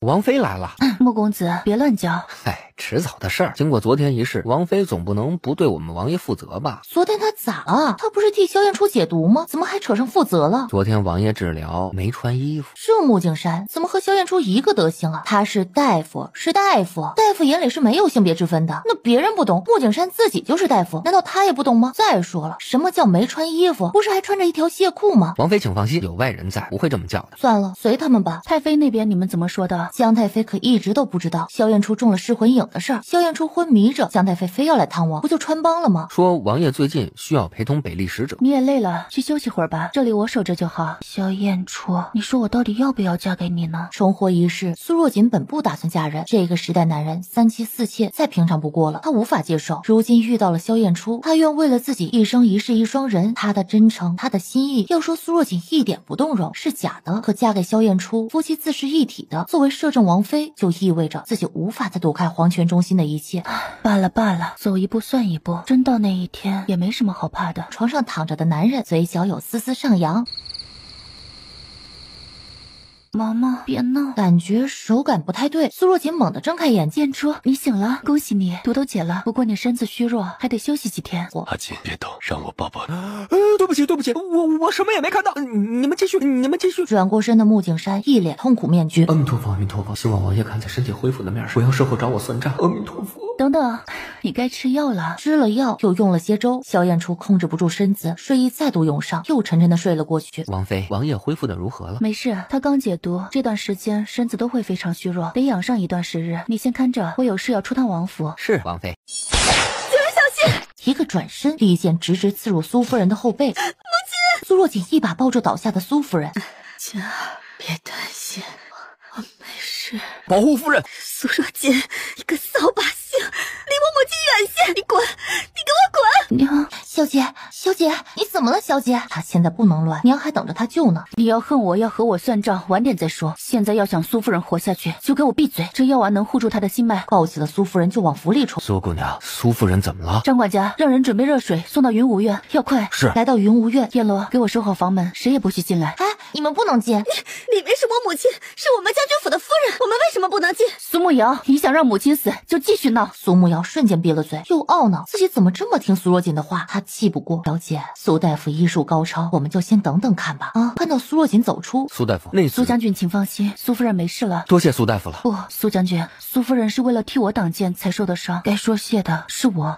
你知道就好。苏云峰淡淡瞟了他一眼，苏慕瑶忙闭上了嘴，眼里全是委屈。燕罗，去熬一下药。是，小姐。苏将军，请你们再稍等一下，我替苏夫人收拾一下，你们就可以进来看她了。好，有劳苏大夫了。娘，你要好好的，你的锦儿回来了。待苏若锦再次走出来，你们可以进去了，轻一点，别吵到她。好，多谢苏大夫。苏大夫，母亲已经醒了，她想。刚好我给苏夫人送药。大哥，你怎么对她态度这么好？要不是因为她，母亲哪会受这么重的伤？你呀，又不是苏大夫抓了母亲去挡箭，这事儿哪能怪得了苏大夫？要怪只能怪那些歹人。远川，这事儿你们刑部可得出把力了。大哥放心，我自会为母亲抓出凶手。那我先回刑部了。一个艳阳来的大夫，才到京城没多久就被人盯上，非杀他不可。这个苏太傅也挺厉害的。我听闻世子已经恢复正常，已经和普通小孩无异了。大楚不能再乱了，有他在，乱不了。你先回去吧，宫里离不开你。北厉使臣还没走，注意盯着。目前看来，他们还算安分。能不安分吗？姚兰公主才来第1天就被刺伤了，她可不是仅仅为了拒婚而死。咱们这个摄政王心思深得很，有时候我都觉得看不透。锦儿来了，苏夫人，这次谢谢你，要不是你，苏大夫，我不知为何看到你，总会想起我走丢的女儿。女儿有难，为娘的哪能见死不救。娘，锦儿，你叫我什么？娘，这是夫人的疫病又发了，逼得苏大夫又不得不装起自己的女儿，这受伤加疫病怎么办呢？可苏云峰看自家夫人好好的呀，不像疫病发的样子。爹娘，请恕女儿不孝，一直未与二老相认。苏大夫这是何意？锦儿，你真的是娘的锦儿，对不对？是的，娘，我是你的锦儿。把手伸向耳后，接下了掩盖胎记的材料，一只蝴蝶胎记赫然出现在耳后。锦儿，你是我的锦儿，锦儿，娘找你找得好苦啊！娘，别哭了，小心你的伤口。锦儿，这些年你是怎么过的？苏若锦简短讲述了下自己在艳阳的生活，但还是引下了天一阁暗盟的事。好你个林正山，敢这样虐待我女儿！爹，没有林正山，我可能还在慈姑院，后面会如何还不知道呢。没有他，我也不可能认识祖母和师傅们，有他们照顾，我其实过得并不差。这不，我还学了一身医术嘛。好好好，不愧是我苏云峰的女儿，我们这就带你母亲回去。你祖父要是知道这个消息，不得高兴成什么样子？爹，我暂时还不想公开我的身份。为何？总不能让娘白白替我受了伤。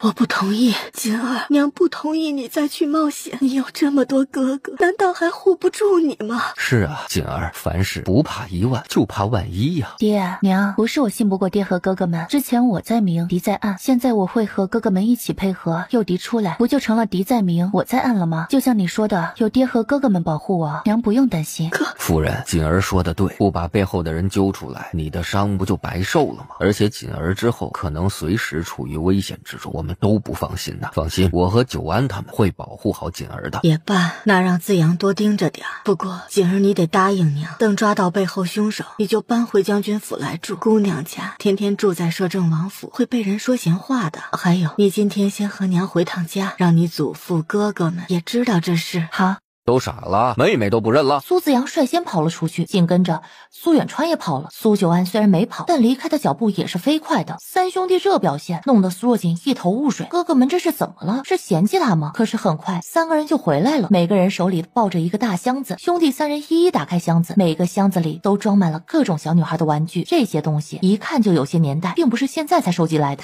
锦儿啊，这些啊都是你哥哥们从小到大为妹妹收集的礼物，就等着这一天送给你。这些小玩意儿虽然不值什么钱，但背后都寄托着哥哥们对他这个妹妹的思念。苏若锦压下鼻子涌上的酸意，锦儿谢过哥哥们。别啊，小妹快请。小妹，都是一家人，不用多礼。以前是哥哥们对不起你，让你在外受苦了，现在你回来了，大哥一定会好好补偿你的。对，还有二哥，小妹你要啥尽管说，四哥这就去给你弄来。哎呀，你们这些皮猴！苏若锦眼里微热，这就是有情人的感觉。苏慕瑶从开始到现在一直都没缓过神来，她曾是家里不受宠的庶女，只因有几分像丢失的苏小姐，被将军府过继成为了将军府小姐，安慰苏夫人痛失爱女的心。这些年在将军府里，苏家每个人对她都挺好，苏家仆人也把她当成真正的苏家小姐看待。可在苏慕瑶心底最深处，一直藏着一丝恐惧，她害怕等真正的将军府小姐回来后，自己这个替代品将被抛弃，失去现在拥有的一切。可她陪在苏夫人身边这么多年，早把苏夫人当成自己的母亲。瑶瑶过来，瑶瑶，你比锦儿小2个月，以后啊，你就叫锦儿姐姐。锦儿是苏府的大小姐，你就是苏府的2小姐了。苏府2小姐，母亲的意思是让她继续留在苏府，不赶她回去吗？至于是大小姐还是2小姐，苏慕瑶根本不在意，只要能留在母亲身边就好了。她眼里闪过一丝激动，看向苏若锦的眼神也多了些善意。她微微朝苏若锦行礼：“慕瑶见过姐姐。”不讨厌我了？苏若锦笑着说道。苏慕瑶小脸有些微红：“对不起，姐姐，我不是故意的。”我和你开玩笑的，我自是知道你不是故意的，你只不过是在意母亲罢了。哈，姐姐不怪我。我怪你干嘛？为人子女，自当以父母身体为优先考虑。我要谢谢你这些年代替我在母亲身边照顾她。面对这样的苏若锦，苏慕瑶一时不知该说什么，只觉得有个姐姐好像也挺好的。回来了，苏夫人如何了？没事了，和你上次比起来，这次救治及时，毒素还没来得及扩散就轻了，恢复起来也会快些。中毒到底是怎么回事？苏若锦把今天去探查魏学成的庄子，发现林婉清是幕后之手，倒有人想刺杀自己，苏夫人替自己挡了剑，都和萧炎初说了。所以我不过是睡了一觉，你就弄出这么些事，你就不能等我伤好了再去查吗？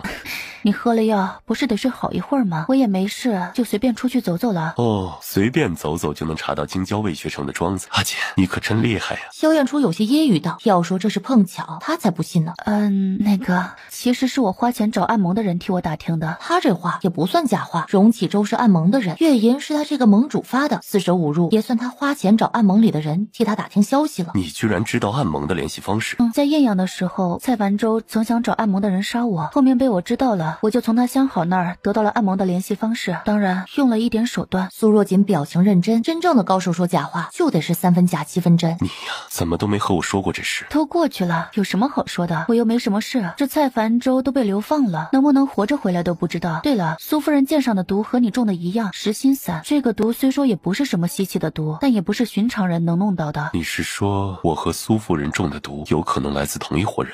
不好说。上次那伙人，你这边查到线索了吗？没有，那次失手后，那些人就好像消失了一般，再没出过手，很是奇怪。我开始还以为是魏太后动的手，可后面我去试探过她的反应，不像。苏若锦转了个话题那个萧燕初，我还有一件事要告诉你，你可别吃惊啊，还得答应暂时替我保密。什么事？我找到我亲生父母了。今天找到的，他们是京城人士。若阿锦的父母是京城人士，那他是不是可以不用等祖母回来就可以下聘了？明天就让胡青去找钦天监监正算个好日子下聘。你也认识他们？这话一出，萧燕初更是好奇了，他居然认识阿锦的父母。就是苏大将军，苏云峰是我爹，许金英是我娘。萧燕初沉默了，所以阿锦是苏大将军府寻找了多年的大小姐，所以自己母妃嫌弃苏若锦出身低，根本就是个笑话。喂，萧燕初，你傻了？那我明天可以去将军府提亲吗？想什么呢？我已经和爹娘都说好了，暂时不公开我的身份，先把背后的大鱼给钓出来。我娘可说了，让我离你远一点，等事情结束了就把我接回将军府。你现在要赶到将军府提亲，估计我爹和哥哥们会把你打出来。萧燕初沉默了，别的人他或许能打过，苏大将军再加上他家里的5个儿子，萧燕初觉得自己娶妻之路好像又难了一些。苏若锦，怎么会是你？怎么见到我，林小姐很奇怪？苏若锦，你个小偷啊，居然派人来偷我的配方！你可知美人阁背后的东家可是定国公的2公子？你偷配方就等于得罪了定国公府，这后果可不是你能承担的。苏若锦，我劝你识相，别想用这个配方做什么，否则我可不敢保证你还能平安回到艳阳。林小姐，你凭什么认定这配方是我偷的？怎么，你想说这个配方是你研制出来的？整个大楚不应该说整个九州，除了我，不可能还有别人知道。苏若锦一个古人，怎么可能懂这些后世的东西？林婉清，这世上有很多事都是你想象不到的。有句话叫天外有天，人外有人，你又如何确定除了你，别人就不会这个配方呢？因为反正这世上除了我，别人不可能研制得出来，你就是偷的。林婉清，我今天来只想告诫你，有些东西要适可而止。每个世界的前进与发展都有属于它的规律，若有人强行推动，扰乱世界运行规则，有可能毁了这个世界，也毁了你自己。你只是做些口红、香水、香皂这些东西赚点钱也就罢了，但也仅止于此。你若敢逆时代而行事，弄出些这个时代不该出现害人的东西，别怪我翻脸无情。你能存活在大楚是机缘，做人要懂惜缘，掌握好分寸。我言尽于此，你好自保重。苏若锦，你是什么意思？字面意思。苏若锦，你就不怕我现在就叫人杀了你？苏若锦到底知道了什么？又或者他同自己一样是穿越而来的？不可能，绝对不可能，这世上哪有那么多穿越者？但若他真是穿越者，知道这些配方也不足为奇。杀我？林婉清，你觉得我会蠢到没有任何防备就进来？你可以试试看，是你叫来的人先杀了我，还是我先把你毒死，或者把这庄子里的人都毒死？林婉清不敢动了，他知道苏若锦说得出就一定做得到，他不敢赌。小姐，苏若锦说的什么呀？奴婢怎么听不懂？这苏若锦到底是不是穿越者？苏若锦啊，苏若锦，你这是怕我先用上了后世的知识超越你啊？既然这样怕，那你就可以去死了。这世界不需要这么多穿越者。虎牙，你扯下来的？应是萧燕初与对方打斗时从对方身上扯下来的。是虎牙，整个九州只有北厉国会与虎牙做令牌，上面刻着萧字，那就只有一人，北厉的萧永王费莫龙。2年前我曾与费莫龙交过手，刚才对上时，我就觉得对方的出招有些眼熟。如果是费莫龙，那一切就说得通了。所以费莫龙要杀我，是因为姚兰公主？对不起阿锦，是我连累了你。与你无关。费莫龙是姚兰公主的表哥，一直喜欢姚兰公主，曾多次向北厉王求娶，均被拒绝。对了，北厉是何时决定把姚兰公主送过来和亲的？从时间来算的话，应在我上次在艳阳被刺之前。萧燕初在艳阳被刺，应是费慕龙的手笔。那他这一次是受姚兰公主的指令来杀我的？苏若锦实在理解不了舔狗的思维，之前杀萧燕初是为了清除情敌，怎么等姚兰来了京城后，就转而要杀自己了？不排除有这种可能，也有可能是费慕龙想讨姚兰的欢心，自己动的手。继续找，费慕龙受了伤，不可能就这样逃回北里。是王爷。苏姑娘，多日不见，甚是想念啊。魏公子，我们不熟，请让开。苏姑娘，你既然都认识我了，怎么会不熟呢？再说一回生二回熟嘛。魏某请苏姑娘到御花楼坐坐，不知姑娘意下如何？让开。苏姑娘，我奉劝你别敬酒不吃罚酒。你觉得摄政王会为了你这个小小大夫得罪定国公府吗？魏学成，你好大的胆子！韦学成，再让我看到你当街调戏女子，我见你一次打你一次。孙子，你这个打我，给我等着！慧门忙上前扶起魏学成，匆匆离开了。苏若锦在一旁看得津津有味，二哥真帅。小妹，你没事吧？谢谢二哥，我没事。你这是要去哪儿啊？我想去看看母亲。刚好顺路，我送你去啊。那就多谢二哥了。二哥，我就先进去了，有时间再与二哥畅谈。苏若锦想着，等什么时候回趟艳阳，怎样磨磨二师傅，打把剑送给二哥。锦儿啊，既然人已经抓到，世子身体也好了，你也早点回来将军府吧。我和你爹算过日子了，后天就是个好日子，后天你就正式回将军府，如何？好，娘，我后天就回将军府。太好了，太好了，我这就让人去准备下请柬，我要风风光光迎我的锦儿回将军府。阿锦，是不是母妃又对你说什么了？你别担心，我这就去和母妃说。萧燕初转身就要进倚兰院，被苏若锦一把拉住了。阿锦，这是母妃的手镯。母妃可是说过，这个手镯是要给自己未来王妃的，怎么会戴在阿锦的手上？太妃送我的。你接受了？萧燕初有些激动，苏若锦白了他一眼。怎么，你还要我退回去？萧燕初一把苏若锦抱了起来。不对，太好了，太好了！这就意味着母妃接受了苏若锦做自己的王妃，不用再委屈阿锦了。而阿锦愿意接受母妃的手镯，自然也是同意嫁给自己了。你快把我放下来，让人看了笑话。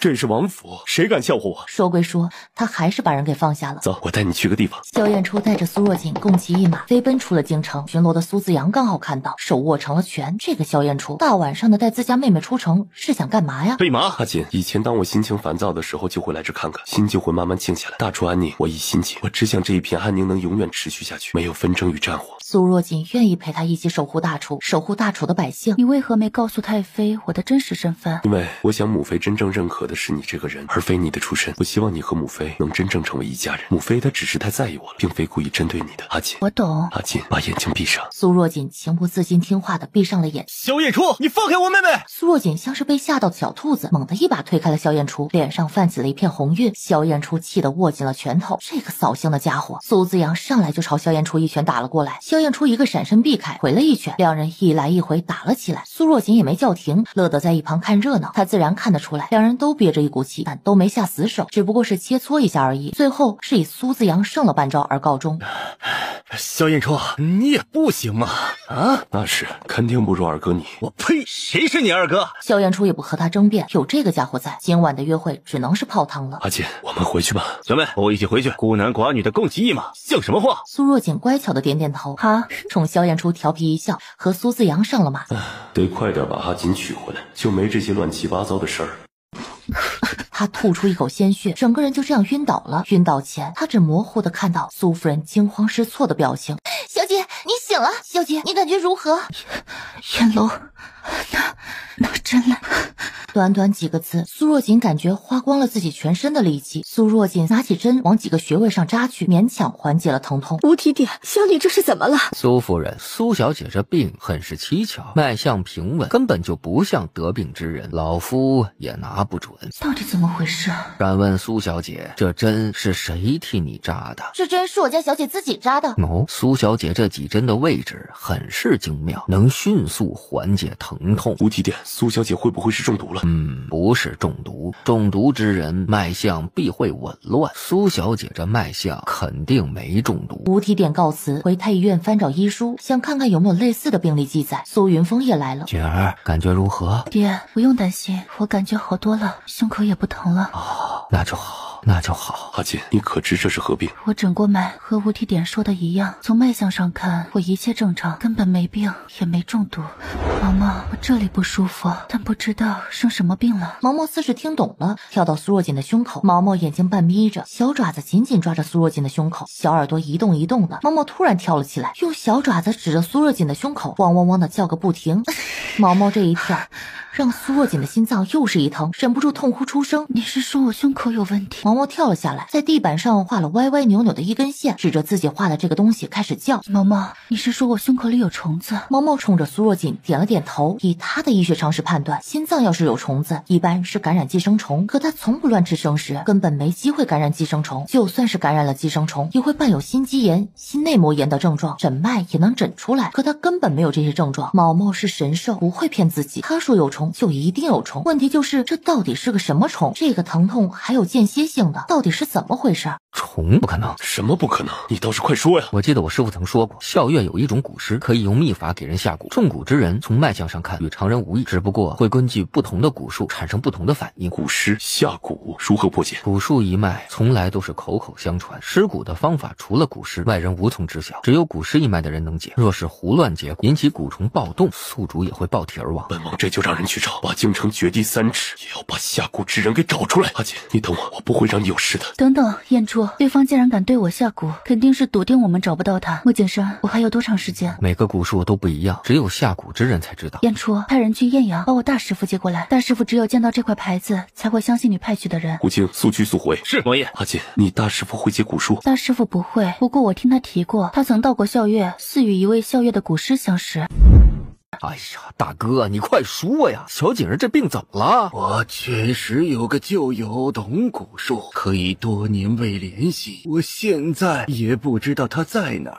可还能联系上？哎呀，能是能啊，但我也不知他会不会看我的信。就算他看到我的信，从萧月赶来大楚，最快也得1个月有呀。小锦儿的身子还不一定能撑到那个时候。那可怎么办呢？事关小锦儿的性命，无论如何我们也得试试。我现在就去联系他。叶寻之转身就写了个纸条，把他绑在信鸽脚上，随信而去的还有一个很小的黑黑的东西。第5天，信鸽回来了，叶寻之紧张地打开了信鸽腿上的纸条。怎么了？只见纸条上写着：此蛊名为噬心蛊，蛊虫入体后会啃噬宿主的心脏，月余后中蛊者必死。解蛊药方如下：以施蛊者心头血，引出蛊虫，寻找以下草药，逼出蛊虫，此生不再相见。大哥，这不是有解蛊的方法，不是挺好的吗？其他药材都好说，可最关键的一味卓蝇草根本无人知它在哪儿，要去何处寻呢？难道连你也不知道？别说我了，我的师傅也不知道他在哪儿，我也只在古书中见过他的名字，想必早已绝迹了。大师傅，哎呀，小锦儿，是不是心口又疼了？师傅这就给你止疼啊。师傅，现在不是蛊虫活动时间。大师傅，我知道哪里有卓蝇草。小锦儿，快告诉师傅卓蝇草在哪儿，为师这就去取来。苏若锦让耶罗拿出那本《神与草药注解》，递给了叶寻之。叶寻之忙打开翻看。哎呀，太好了，太好了！神鱼山有卓蝇草，我现在就出发。大哥，我也去。等等，大师傅、二师傅，还是我去吧。阿锦现在身体这个样子，身边缺不了照顾的人，更何况大师傅也需要先配齐其他药草，等我找回卓蝇草后就能马上救治。确实如此。大哥，你离开了，小锦儿怎么办？那你和二弟一起同去，也有个照应。好。别急，二师傅，陆远木娘。哎呦，看我怎么把这事儿给忘了？哎呀，从京城到神鱼路程太远，就算我们能拿到卓蝇草，小锦儿也不一定能撑到我们回来啊！对，木鸟，你们先回艳阳。走，先去艳阳。阿锦，你坚持住，我定会拿到卓蝇草。阿锦，我回来了，我找到卓蝇草了。阿锦，你一定要撑住，阿锦，不能没有你。快把他扶起来！我来。含一口在嘴里，朝苏若锦双唇喂去。所幸这次他咽下了，所有人都松了一口气。一碗药终于喂完了，大家紧张地盯着苏若锦的反应。苏若锦一口鲜血吐了出来。小姐，你们看！哎呀，蛊虫出来了！真丑！他的阿锦回来了，他的阿锦不会死了。下一秒，萧燕初一头栽倒在苏若锦的床上，整个人昏了过去。没事啊，他只是过度疲劳，休息一会儿就好了。叶寻之又替苏若锦把了脉。哎呀，姑解了，不过心脏多少有些受损，得养一段时间才能恢复了。他怎么伤得这么重？这小子为了小锦儿真是不要命了。他是撑着一口气回到京城的，看到小锦儿好了，和他气散了，人也垮了。不过呀，这样的人才配得上我们小锦儿。患难之时见真情，若是萧燕初能挺过来，他也算是因祸得福了，过了4位师傅这一关了。大哥，人就交给你了啊！王爷和未来王妃怎就如此多灾多难？找个药被困山中，好不容易王爷解毒了，未来王妃又中了蛊术，蛊术解了，王爷又受伤昏迷，难道真应了那句好事多磨吗？燕初，这是何必？何必为了我如此？晚2天，我也不会有事的。千难万难，我们都已经挺过来了，这次也一定不会有事。你看，我都带上了母妃给我的手镯，等祖母回来，我们就成亲，可好？小燕初，你快点醒来，我还等着你来将军府下聘娶我呢。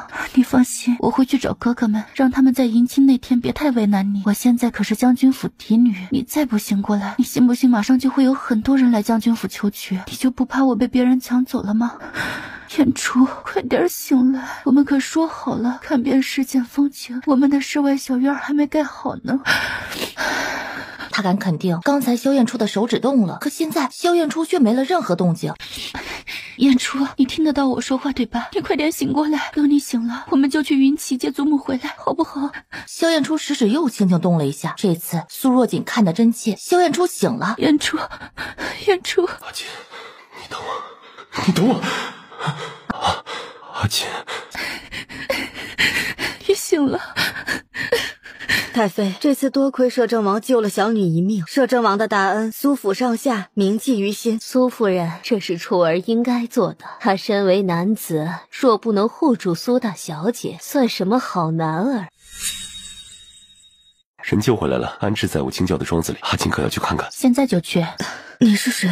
我在哪？你差点死了，是我们把你从棺椁里偷出来的。我死了？是的，皇后娘娘，我身上这身素服还是为你而穿的。满京城现在都挂着白灯笼，吃吧。这是什么？清逸丹，你中了千梦诀，这是解药。千梦诀是什么？千梦诀，人之后会陷入无休止的梦境中，停止呼吸，看上去如同死人般。至于你什么时候能重新醒来，就得看你的体质了。体质越好的人，醒过来就越晚。徐婉莹慢慢拼凑出一切，脸色骤然变白。你是说他们给我吃了千梦诀，要把我直接活埋了？可以这么说，吃了千梦诀的人，身体机能消耗会降到最低，大多数会在10天后醒来。不过娘娘你位高权重，口中还含着1000年人参，你醒来的时间会比别人晚一些。有人要他死，还是要让他在棺椁里活活憋死？徐婉莹一把拿过苏若锦手里的药丸吞了下去。不知姑娘是何人？皇家送葬一对可不是那么好结的，又为何要救我？我是苏若锦，至于为何要救你，不过是不想看到一个无辜的人枉死罢了。原来你就是苏将军家走失的嫡女，也是让小世子恢复正常的那位女大夫。婉莹谢过苏小姐救命之恩。苏若锦忙扶起她。皇后娘娘快起来，虽然毒已解，但你身子还很虚弱，需卧床休息。苏小姐，我已经不是什么皇后娘娘，若你不嫌弃，可换我婉莹。她内心抗拒这个皇后之位，很少以本宫自称，现在发生这样的事，她更不会把自己当皇后来看了。婉莹，你接下来有何打算？可要回丞相府？我可以安排你偷偷回去。现在要是回丞相府，那就等于是害了爹娘和整个丞相府。她坚定地摇摇头，不，我不回去。那你打算去哪儿？我想去。你想去哪儿？我可以让人送你去，借你1000两，但你要还。谢谢你，若姐，谢谢你，我一定还你。我想去江南，哥哥曾带我去过一次，我喜欢江南的水乡，我会做茶点，我去那边开个茶点铺子。高高在上的皇后娘娘变成了茶点铺子老板，这样的落差在普通人眼里是失败，是挫折，可苏若锦从徐婉莹的眼里看到的全是希望与期待。看来她真是不愿做这个皇后娘娘。你知道是谁动的手？不是魏太后就是纯妃。魏太后好端端的，为何要对你动手？纯妃就算杀了你，她出身北厉，也做不上皇后之位。这个我也想不通。萧燕初沉默片刻，突然眼神直勾勾的看着苏若锦。你干嘛这样看着我？若我没猜错，阿锦，你就是徐小姐必死的原因啊！该来的还是躲不掉啊。回了将军府，苏若锦就得一并承担由此带来的后果，就比如自己被皇家盯上，祖父是老将军，父亲是大将军，母亲是一品诰命夫人，大哥是太子太傅，二哥是禁军统领，三哥是平南将军，四哥是刑部侍郎，前途无量，五个经商有道，已成为人们口中的大厨首富，五个哥哥哪个单拿出来不是人中龙凤？放眼大楚，还有谁比苏若锦更适合皇后这个位置呢？再联想到母亲不久前说过苏家女绝不为妾，苏若锦也就想通了。这样一想，下毒之人就只可能是魏太后了。婉莹，是我连累了你。不，若锦，这事和你没关系啊，怎么成了你连累了我？苏若锦也不愿瞒着他，把真相说了。若锦，你错了，你不是连累了我，你是救了我。就算没有你，以后也会有张若锦、王若锦，一旦有比我有价值的人出现，魏太后也绝不会让我活下去。若锦，嫁入皇宫并非我愿，那里对我来说更像牢笼。哪怕这次太后没有对我下手，在宫里我也活不了几年。是你给了我重生的机会，谢谢你，若锦。看来你没救错人。阿锦，待皇后丧期过了，我就来将军府下聘。好，我后天就出发去云骑。我和你一起去。你不能去，大楚皇后刚死，朝中暗潮汹涌的，你得留下来。可我担心你。放心吧，祖母好歹是云骑首富的妹妹，我到了云骑，舅祖父和祖母定会护我周全的。你要实在不放心，就派2个暗卫给我好了。2个怎么够？我给你派10个暗卫。臣妇见过王爷。苏夫人不必见外。王爷请坐。邓嬷嬷上茶。王爷，府里没什么好茶，还望王爷见谅。萧彦初端起茶喝了一口。500年树林普洱，茶香四溢，回甘醇厚。苏夫人是懂茶之人。王爷谬赞了。臣妇今天请王爷过来，其中原因想必王爷也能猜到一二。夫人可是为了阿锦？不错。王爷也知我苏家寻了锦儿这么多年，好不容易她才回到我身边，自不愿她再受一点委屈。这些年啊，锦儿说自己过得不苦，可一个姑娘家从小没有父母陪在身边，又怎可能过得不苦？王爷，臣妇也直说了，明眼人都能看出你对锦儿有情，王爷的人品，臣妇也自是信得过的。尤其这次锦儿中蛊，王爷不顾性命之忧，替锦儿寻来了卓影草，足可见王爷对锦儿的心意。王爷应知，我们苏家男儿不纳妾，女儿自也不会嫁人为妾。臣妇宁愿锦儿嫁的是普通人，也不愿有人与她分享夫君。我们苏府不在乎别人怎么看，只愿自己的孩子一生幸福。可以王爷的身份，自不可能只有一妻，与其让锦儿以后与别的女子争抢夫婿而伤心难过，臣妇宁愿她现在早点醒悟，断了与王爷的情谊。所以请王爷今后能离我们锦儿远一些，摄政王府门槛太高，我们苏府攀不起，还请王爷见谅。阿锦有这样一位母亲真好。苏夫人，我对阿锦的心日月可见，死生不改。说不能娶阿锦为妻，那我宁可一生不娶。苏夫人，请你放心，我萧彦初在此立誓，一生只娶苏若锦一人为妻，绝不纳妾。你说的可是真的？若为此事，天打雷劈。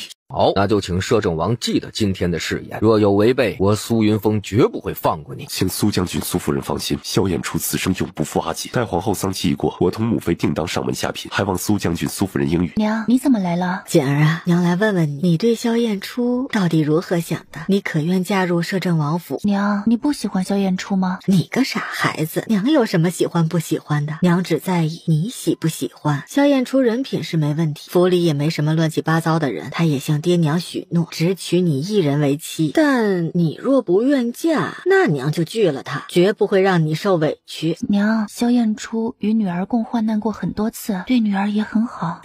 好，既然锦儿也愿意，那娘就放心了。娘，锦儿啊，是娘对不起你，让你在外吃了这么多苦，如今你也长大了，你放心，娘一定让你风风光光的出嫁。只是你才刚回来就要出嫁，娘有些舍不得。娘，那女儿不嫁了，在家陪着娘。哎呀，傻孩子，说什么傻话？只要你过得幸福，娘也就放心了。娘，我会的。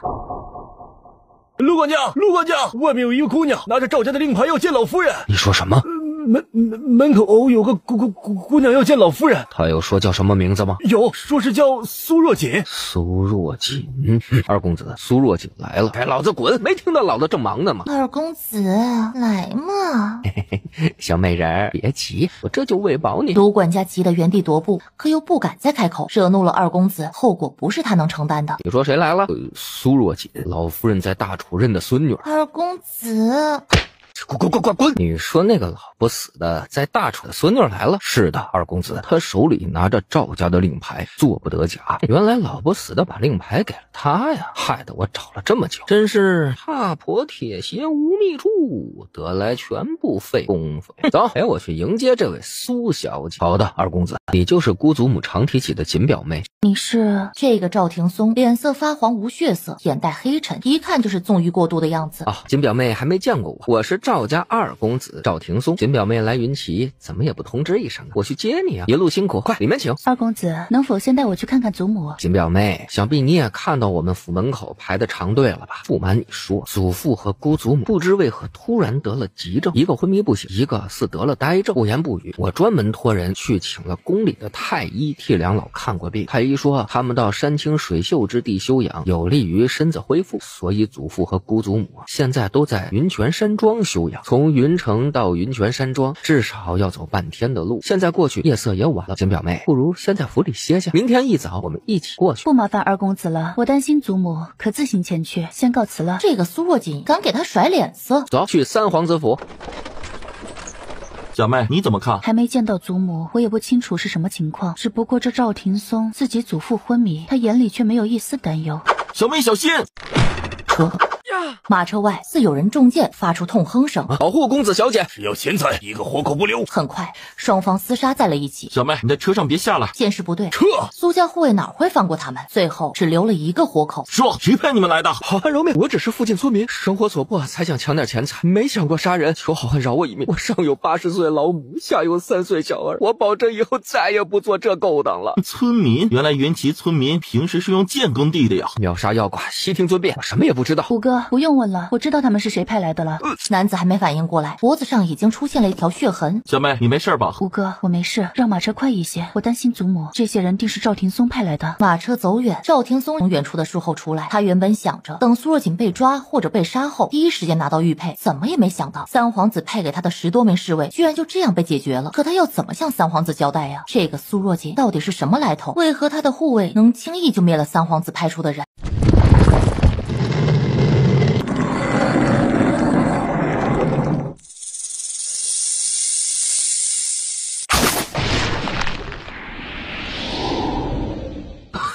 小妹，我们这儿怎么了？我们中了八卦幻影阵。小妹，你懂易经八卦阵法？略懂一二，二师傅曾教过我一些。小妹啊，你还有啥是五哥不知道的？一并告诉五哥算了。可现在不是说这些的时候。一会儿你们都跟着我，别乱跑。朱公子，他们进来了。哦，居然有人能破了我的阵法。朱公子，三皇子可交代过，不得让外人进云泉山庄啊。这后山却把人给我带到正厅。是，苏小姐，管家有请。苏若锦挑挑眉，这就有意思了。他之前可没告诉过这位嬷嬷自己姓苏，看来早有人在等着他们了。不知贵客大驾光临，朱某有失远迎。朱管家，我祖母在哪儿？我要见她。老夫人刚喝下了药睡下，苏小姐远道而来也累了，不如先喝杯茶休息一会儿，待老夫人醒了再去看望也不迟。朱管家，你不带我去，我也可以自己找。苏小姐真是挂念老夫人呐。曹嬷嬷带苏小姐去老夫人房间。是，苏小姐这边请。祖母，你到底怎么了？只不过一段时间没见，祖母就患上了呆症。苏若锦根本就不相信祖母真是被什么恶鬼给吓到了。这世间有时候人心比恶鬼还要恐怖。祖母，你放心，我一定会让你醒过来的。嬷嬷，我是大夫，我要把祖母带走。苏小姐，这可不行，老夫人是赵府的人，怎可随意带走？你做不了主，把能做主的人叫来。苏小姐，整个云城再没有什么地方比云泉山庄更适合老夫人养病。如若苏小姐不放心，也可以一同留在云泉山庄照顾老夫人。山庄里一切药材一应俱全，你看如何？好，我留下来。小妹，我和你一起留下。山庄房间多的是，苏公子和诸位要留下都可以，一切悉听尊便。对了，想必诸位进庄时在门口遇到了八卦幻影阵，那是山庄用来防御外敌的，但凡闯入山庄者都会触发阵法，并非针对各位，请见谅。朱某这就安排人去给各位收拾房间。苏小姐，若是有什么需要，都可以吩咐曹某，我就不打扰。待人都走后，小妹，你不觉得奇怪吗？整个云泉山庄都透着古怪，不入虎穴，焉得虎子。虎哥，我们小心一点。朱管家，我想见一下舅祖父。对不住，苏小姐，老爷不在山庄，大小姐带着老爷去天宁观祈福了。舅祖父生着病，大小姐为何还要带着他一路奔波折腾？天宁观的观主天一道长云游回来了，大小姐就把老爷带过去。苏小姐远道而来，有所不知，天一道长乃是高人，他所炼制的丹方能治百病，强身健体。但天一道长有个规定，他从不上门医治，求药治病者需要带病人到观里。不知这天宁观在何处？离云城可远？大小姐何时能回来？天宁观在云城东南边，马车过去需5个时辰。至于大小姐何时能回来，朱某也不知。找天一道长看病的人实在太多，往往要排队，再加上治疗时间所需几何无人可知。若苏小姐要过去，我可以派马车送苏小姐。多谢朱管家，既然如此，我就先暂时不去了。小妹，我们在山庄待了这几天，好像一切都挺正常。确实挺好，可苏若锦就是觉得哪儿不对劲。小妹，老夫人何时能好？呆症救治起来非常慢，一时半会儿好不了。摄政王府里，哎呦，这纯妃娘娘复手还真快啊！你这不觉白瞎了。老鼠死太快有什么意思？要让姚兰死是很简单的事，但他敢对阿锦下手，不慢慢折磨怎么行呢？阿锦受了什么苦，他姚兰就得双倍收回来。又在给苏若锦写信啊！人家现在可是长乐郡主，他当得起这封号。你就不担心秦王把人给挑走了？他也配？你倒是一点也不担心长乐郡主那边如何了？阿锦还没见到赵广涛，林老夫人得了呆症，他正在救治，有好转了。那就好。哎，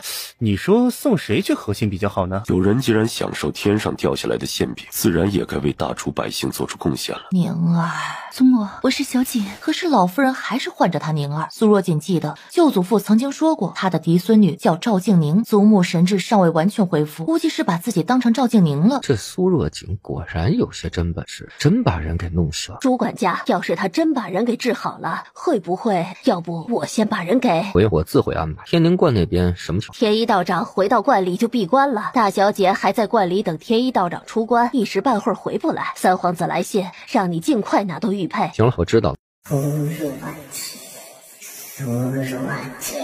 一个似男似女幽怨的声音传来，苏若锦猛地睁开了眼睛，坐了起来，眼神呆滞地看着房门的方向。浓雾四起，一个身穿白衣、长发盖住脸的身影缓缓飘过窗户房门。更为诡异的是，在经过房门的时候，一身白衣突然就变成了鲜红的血衣。换做平常人见到这一幕，定会被吓得三魂不见了两魄。苏若锦原本呆滞的目光瞬间转为清醒，几根银针朝血衣人飞射而去，身子以不可思议的角度在半空中旋转了一圈，躲过了银针，又一把银针扔出去。这次银针直接穿过血衣人的身体，并入门框内。饶是苏若锦也怔愣住了，银针如何能穿过人体？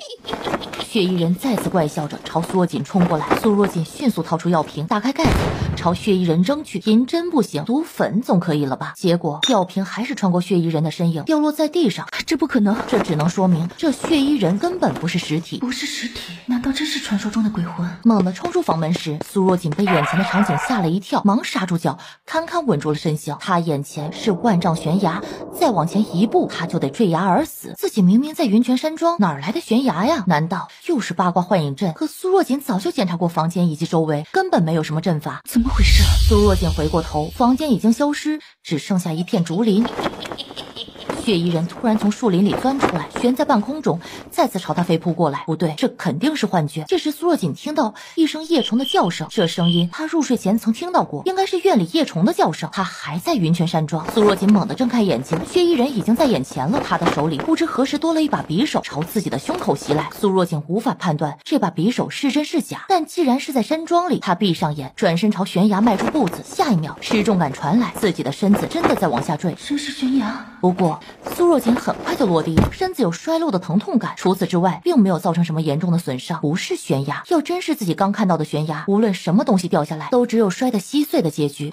苏小姐，只要你交出赵家的玉佩，我就饶你命。朱管家，大家都这样熟了，不用戴面具了吧？苏小姐果然观察入微，玉佩呢？这些天来，朱管家不是趁我替祖母治疗时，几次让人潜入我房里搜寻，怎么还没找到？我的人已经找得很小心了，没想到还是被苏小姐看出来了。我得承认，苏小姐确实藏得很好。那你现在可否告知朱某玉佩在哪儿？若是我不交呢？苏小姐细皮嫩肉的，我着实不忍心对你这样的小姑娘用心，不如你早点交出来，对我们彼此都好。你说呢？朱管家，你在抓我之前，难道没调查过我吗？苏小姐，我自是知道你是赵家老夫人在大楚的孙女，精通医术，还深得大楚摄政王器重。若非如此，我何必这样大费周章的抓你？确实挺大费周章的。承蒙主管家看得起我，迷魂烟、静影术、迷踪阵，还要加个暗道机关。对了，还有软骨散，全都用上了。没想到云泉山庄一个小小管家，居然能有如此大的能耐。赵家不愧是云齐首富之家，能请得动朱管家这样的高人。看来朱某还是小看了苏小姐。不得不说，朱管家挺聪明的，能把静影术、迷踪阵和暗道机关结合在一起，只为抓我这个弱女子，着实有些大材小用了。要是我没猜错，我舅祖父和祖母都中了朱管家的迷魂烟和静影术吧，所以才会有赵夫人中说的看到鬼。苏小姐果然厉害，不愧我设计了这一遭，把你起到这儿。没想到苏小姐除了精通医术，居然还知道阵法，这样的人才杀了实在太可惜。不如这样，若苏小姐愿诚心归顺于我，我倒是可以考虑留苏小姐一命。朱管家，看来你对我还是了解的不够啊。你为何还能动？我不能动，怎么去找我的真祖母？你什么意思？朱管家，你以为弄个假祖母就能拖住我？你说什么？我承认你找的人体型甚至脸型都很像我祖母，加上易容术做得很好，第一眼我也以为那是我祖母。可惜一个人的脉象是骗不了人的，我的这位假祖母呆症已是多年成科，只是最近加重了一些，别的大夫诊不出来，不代表我诊不出来。更何况祖母与自己相依为命这么多年，祖母才来云齐没多久，怎么可能刚醒来就把自己认成别人，把别人认成自己还差不多。苏小姐，你比我想象的厉害许多，可那又如何？你觉得你现在还能逃得出去吗？我没打算逃啊，逃了怎么找祖母？朱管家，要逃的人是你，给我上！人找到了，多谢朱管家带路，不然要找到这个地道还得多费些时间。你从一开始就没中迷烟。朱管家，你那点迷烟我都对付不了，还当什么大夫？小姐，别和他废话了，给我上！他把机关破坏了，算了，先去看祖母。祖母，你醒醒，我是小锦，我来救你了。小姐，真的是小姐，是我，祖母。小姐，你快走，云齐不能久留。好，我带祖母一起走。不，我不能走，哥哥还等着我去救他。我要是走了，赵家就完了。祖母，我们先出去再说，好吗？不，小姐，这里还有人，我们得把他们救出来。祖母，你可知这些人在哪儿？他们每天定时派人给我送饭，那个时候我会醒一会儿，待我吃完饭又会喂我吃药，让我昏睡。我有天趁送饭的人不备，把人敲晕逃了出去，看到他们抓了一些孩子回来，我还没弄清楚情况就被人发现抓了回来，都是些孩子啊。小姐，我们得救他们。祖母，你别急，我们再找找，如果他们还在这儿就一定能找到。找到了，洞里有7、8个孩子，大的有10岁左右，小的2、3岁。你们把我弟弟带去哪儿了？把我弟弟还给我！你说说这是怎么回事？说得好，我就放你们出去。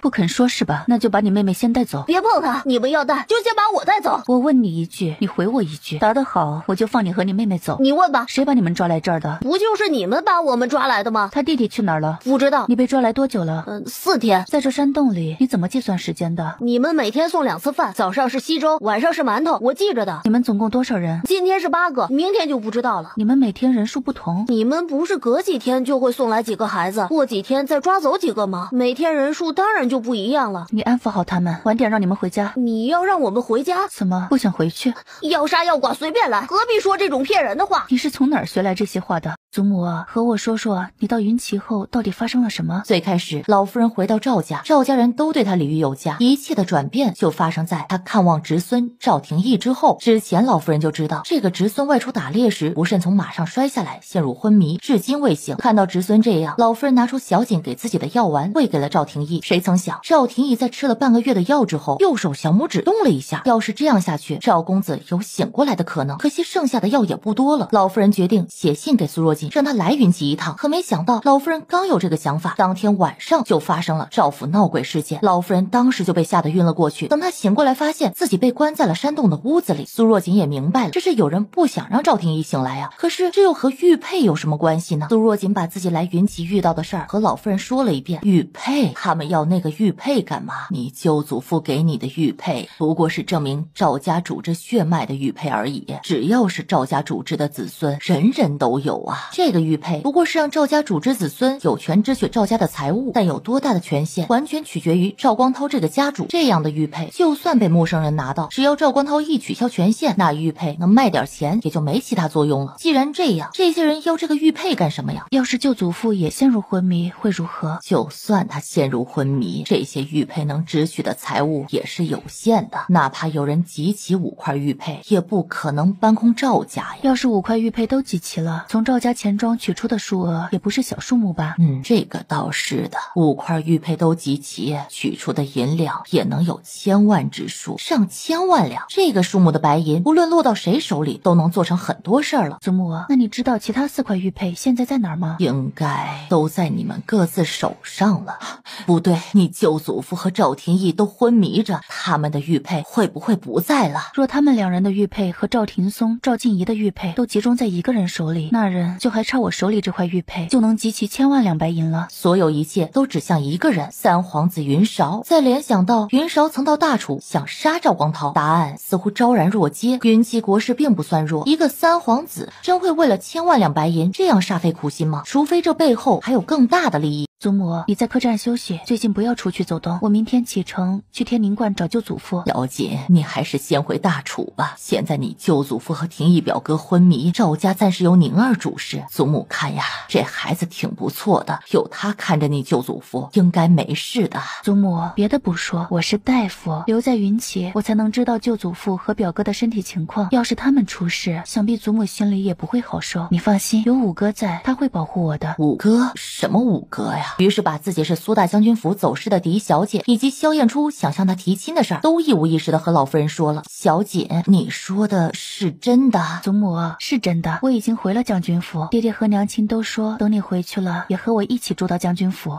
好，我就知道我家小姐是个好的，一定有疼爱你的爹娘。祖母，待回到大楚，无论我在哪儿生活，你同我一起可好？好，我还要替我家小锦带孩子呢。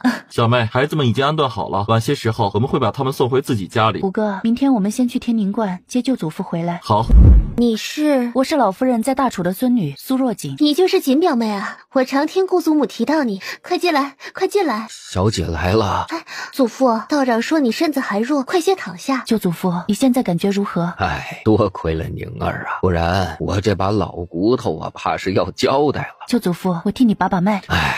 好。锦表妹，祖父如何了？天一道长真是厉害啊，只是4天就让祖父醒过来了。宁表姐，这几天天一道长是如何替祖父治疗的？道长每天早中晚会给祖父吃1颗丹药，随后就是替祖父祈祷、诵经祈福，让我也跟着他一起诵经。或许是感召了天尊的神力，才让祖父这么快醒过来。感谢道长。五哥，别让外人靠近这屋子。小姐，可是有什么不对吗？这位是舅祖父，他是我五哥，具体情况我晚点再和你说。现在我得施针，替你把体内的毒逼出来。毒？锦表妹，天一道长不是替祖父治好病了吗？天一道长给祖父喂的是毒药，这毒倒也不一定是想害舅祖父，而是以毒攻毒，压制舅祖父体内的毒，才能让舅祖父在短时间内醒来。但这种方法只能短时间有效，让舅祖父暂时看着像是恢复了身体。若不把毒逼出来，两毒在体内相争，舅祖父最多只有1个月寿命。等等，宁表姐，我不管你信不信我，时间紧急，舅祖父的命我得救。小姐，你动手吧，舅祖父信你。宁儿，你别担心。祖父怎么还没醒？毒未清完前，舅祖父暂时不会醒。那还要多久？3天。有没有天一道长给的丹药？没有，天一道长的丹药从不外传。苏若锦很想看看天一道长是如何救治病人的，可天一道长救治时，除非他允许，别人是不可以旁观的。表姐，既然天一道长这样厉害，你之前没带表哥来找道长医治？大哥昏迷的时候，先是请遍了名医，都束手无策。当时也想过来找天一道长，可是他已去云游，不知何时回来。等道长回来已是3个月后，我当时也带大哥来了天宁观，可道长看后说时间拖太长了，他也无能为力。原来如此。3天后，赵光涛醒来了，第2天就启程回了云城，才刚安顿下来，就听门房来报：赵侧妃来了。了。草民见过赵侧妃。赵静怡看着跪在自己面前的祖父和赵静宁，眼里闪过一丝得意。祖父，快快起来，怎可行此大礼啊！多谢赵侧妃。祖父，怡儿听到您醒来，心下欢喜，特来府里探望。这次啊，我已经和殿下禀明了，准备在府里住上一段时间，好好陪陪祖父。多谢赵侧妃挂念。侧妃出嫁前居住的莲水阁一直有人打扫，可随时入住。祖父，莲水阁离你的寿松院有些远了，不如让怡儿住在和宁轩，也便于照顾祖父啊。和宁轩是赵静宁的院子，祖父就让赵侧妃住在和宁轩吧。赵静宁看出祖父的为难，忙开口说：“住哪儿都是住，他不想让祖父为难。”那就请赵侧妃先到正厅稍事休息，我这就让管家把和宁轩收拾出来。多谢祖父。听说姑祖母找回了，还有个姑祖母在大楚认养的孙女，怎么不见他们呀？姑祖母身体不适，不宜见风，锦表妹正照顾姑祖母。我竟不知道咱们赵府还有这样尊卑不分之人。我倒没什么，可我出了三皇子府，就是代表着三皇子，如此蔑视三皇子，到时候三皇子怪罪下来，可别怪我不帮着府里说话。不过一个小小侧妃就能如此嚣张，看来这个三皇子也不怎么样嘛。谁敢污蔑三皇子？想必这就是姑祖母和锦表妹了吧？姑祖母与锦表妹虽从大楚来，但也应知人有尊卑之别。你们今天如此不讲尊卑，日后三皇子怪罪下来，可是要连累赵府的。赵侧妃是吧？既然你要讲尊卑，那本郡主就好好和你讲一讲。本郡主若没记错，两国相交，郡主地位等同于公主，侧妃见到一国郡主也需下跪。赵侧妃，请吧。说完，苏若锦扶着老夫人径直坐下，压根儿不理赵静怡。锦表妹啊，你这个笑话可真好笑！你胆敢冒充郡主，就不怕我让三皇子写信，让你们大楚皇上治你一个冒充郡主之罪吗？或者你现在跪下来磕头求我，说不定我心一软就放过你，免得姑祖母伤心。既然赵侧妃不信，那不如赵侧妃现在和我一起进宫面见圣上，让他来决断一下如何？苏若锦，你以为皇宫是你家后花园啊？你想进就进的，惊扰了圣驾，这罪责你担得起吗？赵侧妃，你不敢去也没事，想必过2天三皇子也会得到消息了，到时候你再来向我行跪拜之礼也可。我大人有大量，不会和你一个小小侧妃计较。侧妃刚回赵府，先休息吧。祖母身体欠佳，就不奉陪了。站住！吕留，给我掌他的嘴！我不喊停，不准停！苏若锦则不慌不忙扶着老夫人离开了。祖父，你身体虚弱，站久了头晕，宁儿扶你下去休息。哎呀，宁儿啊，我头好晕呐，我下去。两人也迅速离开了。苏若锦，你给我等着！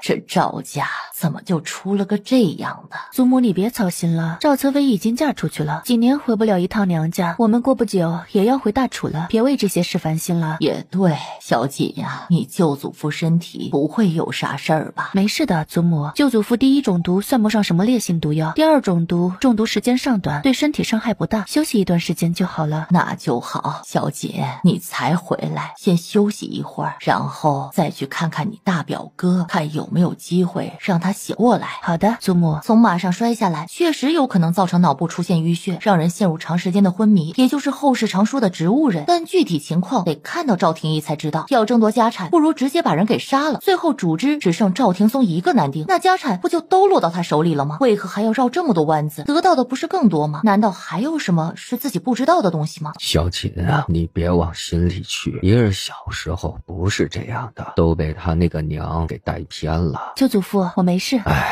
其实当初三皇子求娶的是宁儿，可我赵家女儿哪能与人为妾，更不想卷入皇族是非。我宁愿他们嫁给普通人。我本已打算拒绝三皇子，可没想到在大公主宴会上，三皇子和怡儿，真是丢我赵家的脸呐！好在三皇子还愿意负责，算是维护了赵家最后的脸面，娶了怡儿为侧妃。舅祖父，之前来给表哥看病的大夫都是怎么说的？大夫都说他是摔到脑袋里有血块，什么时候能醒只能看天意。宫里太医也是这么说的。是的，宫里太医我们都请了个遍，都是这样说的。小锦，可是有何不妥？一根银针被苏若锦从赵廷义头顶用镊子夹了出来。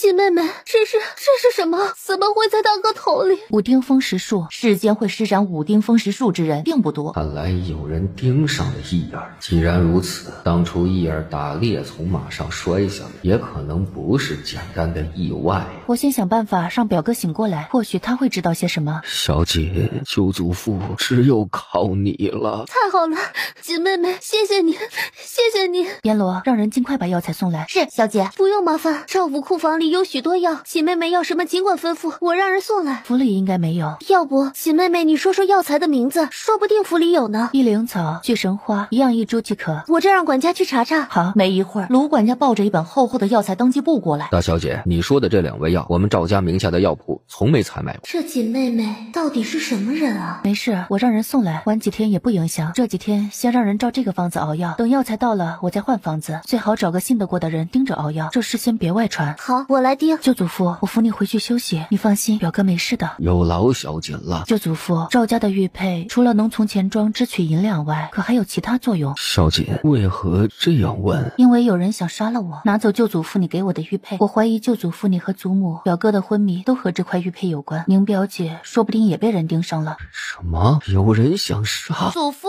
姨儿来扶你。赵光涛昏迷这段时间，赵静怡从来没有回来看望过一次。现在赵光涛醒了，这个赵侧妃就出现了，可真巧啊！小锦，跟我来，我有话和你说。好的，舅祖父。侧妃娘娘，你才回府，一路辛苦，先到院里休息一会儿吧。祖父，姨儿不走，姨儿要留下来照顾您。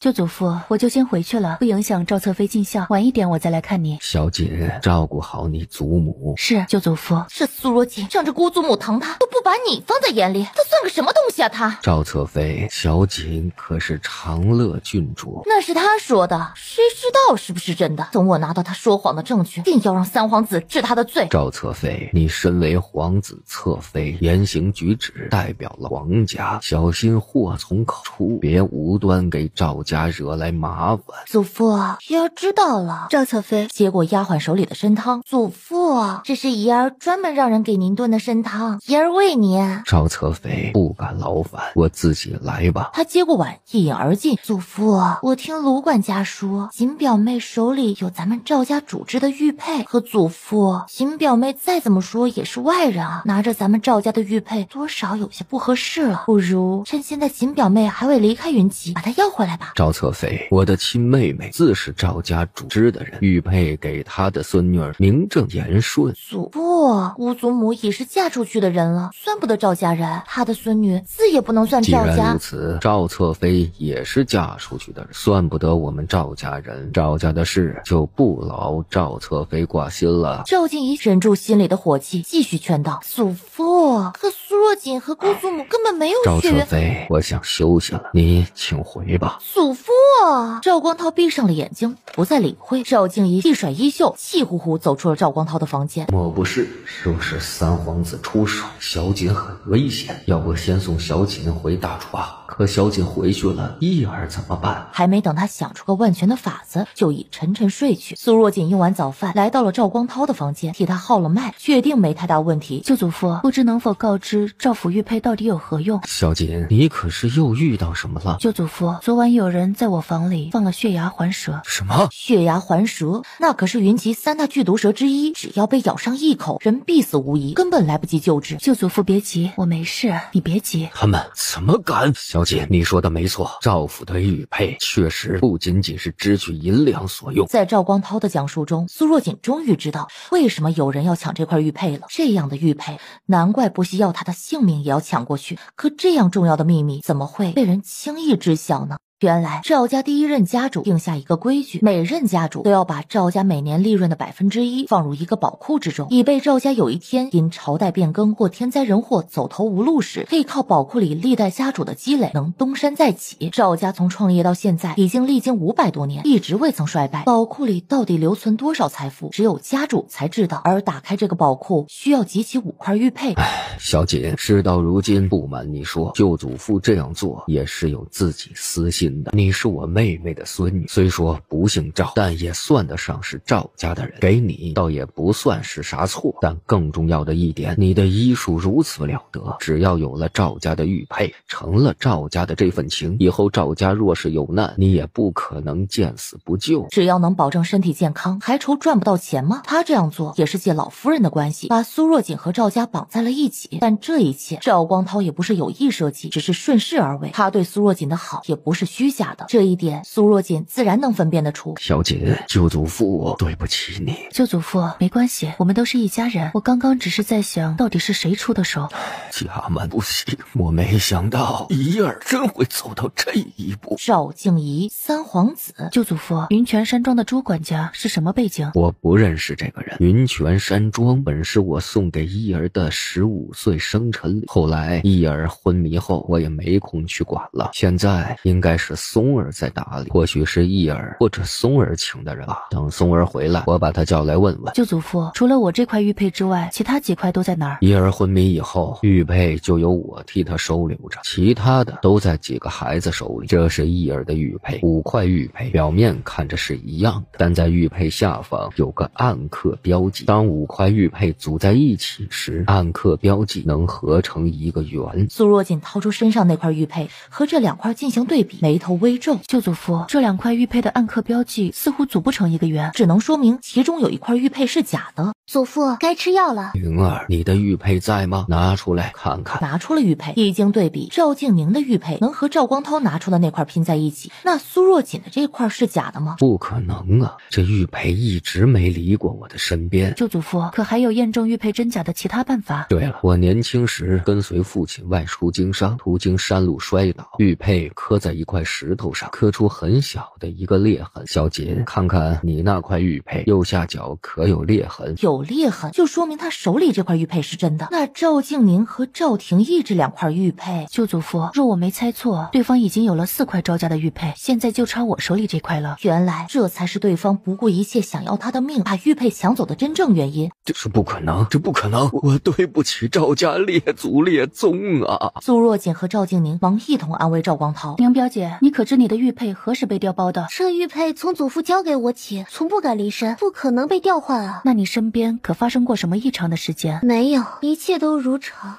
等等，我想起来了，我带祖父去天宁观时，祖父在静室内接受治疗，我后在外面曾感觉很困，睡过去约莫半个时辰。当时你身边没其他人吗？没有，天一道长的院子只允许进2人，我的丫鬟只能等在外面。天宁观，赵光涛眼神微闪，突然想到天一道长对他说的话，他刚想说什么，门就被敲响了。小姐，英子不见了，亲娘快疯了！怎么回事啊？亲娘今天带英子出去，说是上街买些东西，结果一个转身，英子就不见了。走去看看。和赵光涛说了一声后，就带着烟罗离开了。二皇子看来已经知道我的身份了。不愧是长乐郡主，果然聪明。想见二皇子一面也不容易呀。长乐郡主，以你的身份想见我又有何难？何必如此大费周折，还让我没了100万两？二皇子可是心疼这100万两，那我把它还给二皇子。哎，长乐郡主小看我，这是长乐郡主凭实力赢的，我还没那么无耻。二皇子，我若是没猜错，云奇应该还没收到我被封为长乐郡主的消息吧？你是如何知道的？萧师兄告诉我的。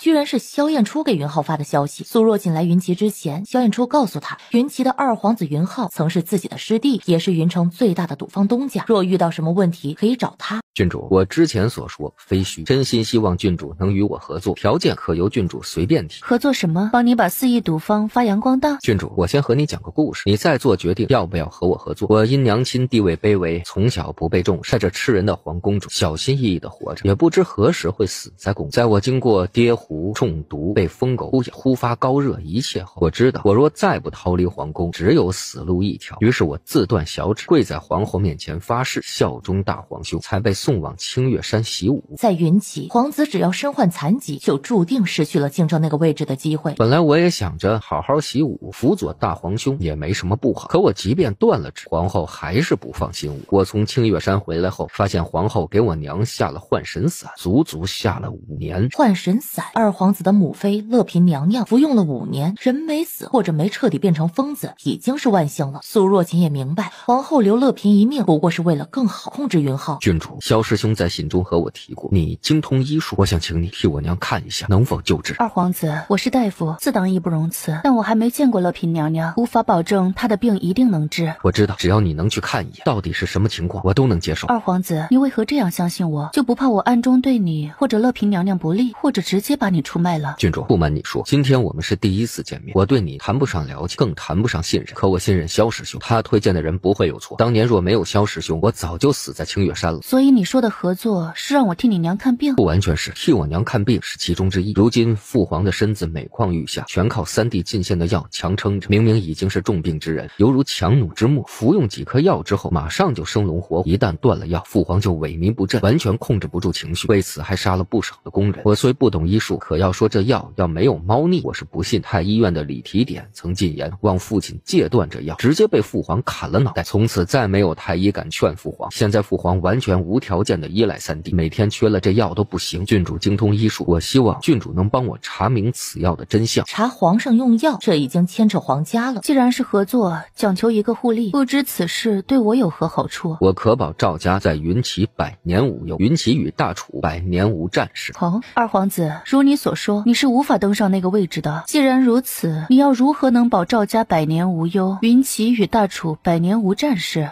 郡主，萧师兄是个心怀天下之人，凭一己之力就能平定大楚的动乱，保住大楚百姓的安宁。而我作为他的师弟，自也不愿我云齐百姓受苦。二皇子，你就不怕我把你这话说出去，让你功亏一篑？疑人不用，用人不疑。若我不相信郡主，自也不会前来相见了。为表诚意，我先送郡主一份小礼物。苏若锦接过小纸卷，打开，上面写着孩子在天宁观。怎么又是天宁观？我听说郡主在找一个孩子，我是云齐人，找人自然比郡主方便。这是那个孩子的下落。天宁观是大皇兄的势力范围，我不便直接插手，相信以郡主的能力，要救出一个小孩不成问题。二皇子，我还未答应与你合作，郡主可以慢慢考虑，最后答不答应都无妨，人总要先救出来为好。郡主今天来到4邑赌坊，领我出来，想必有其他需要，但说无妨，只要我能做到，定当全力配合。云浩这番话等于直接告诉苏若锦，他将争夺那个位置。要是萧燕初在，或许就能给自己一些关于云浩的意见，还真是中了萧燕初的毒了呀。走，我们去天宁观先救英子。贫道见过赵居士，请问赵居士，这位居士如何称呼？这是我表妹，姓苏。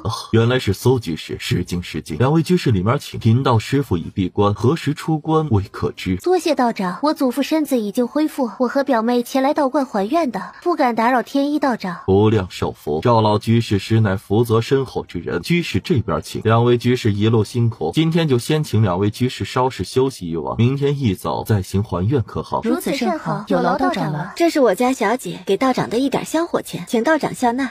如此，贫道便谢过赵居士，贫道就不打扰两位居士休息了，告辞。喜妹妹，你有没有看出什么不对？这个清玄道长是不是坏人？表姐，这屋里没人，你不用这么小声说话。说不定隔墙有耳，我还是小声点为好。我又不是道士，不会看面相，哪看得出好人坏人呢？那喜妹妹，我们什么时候出动？表姐，我们不是来玩，是来救人的。啊，不是，喜妹妹，我也想早点找到英子。不急，我们先休息一会儿，吃点东西，再出去走走。好，都听你的。道长也不是每个人都看的，讲求一个缘分。哦，那道长是如何挑选缘分的？道长精通五行八卦、占卜、面相，他挑人看面相，只替良善之人治病。这个选法确实很道士，但到底所选之人是否为良善之辈，又或者是有权有势之辈，也只有道长自己知道了。明表姐，你让人查一下天一道长历来就职之人、达官贵人和平民百姓所占比例。好的。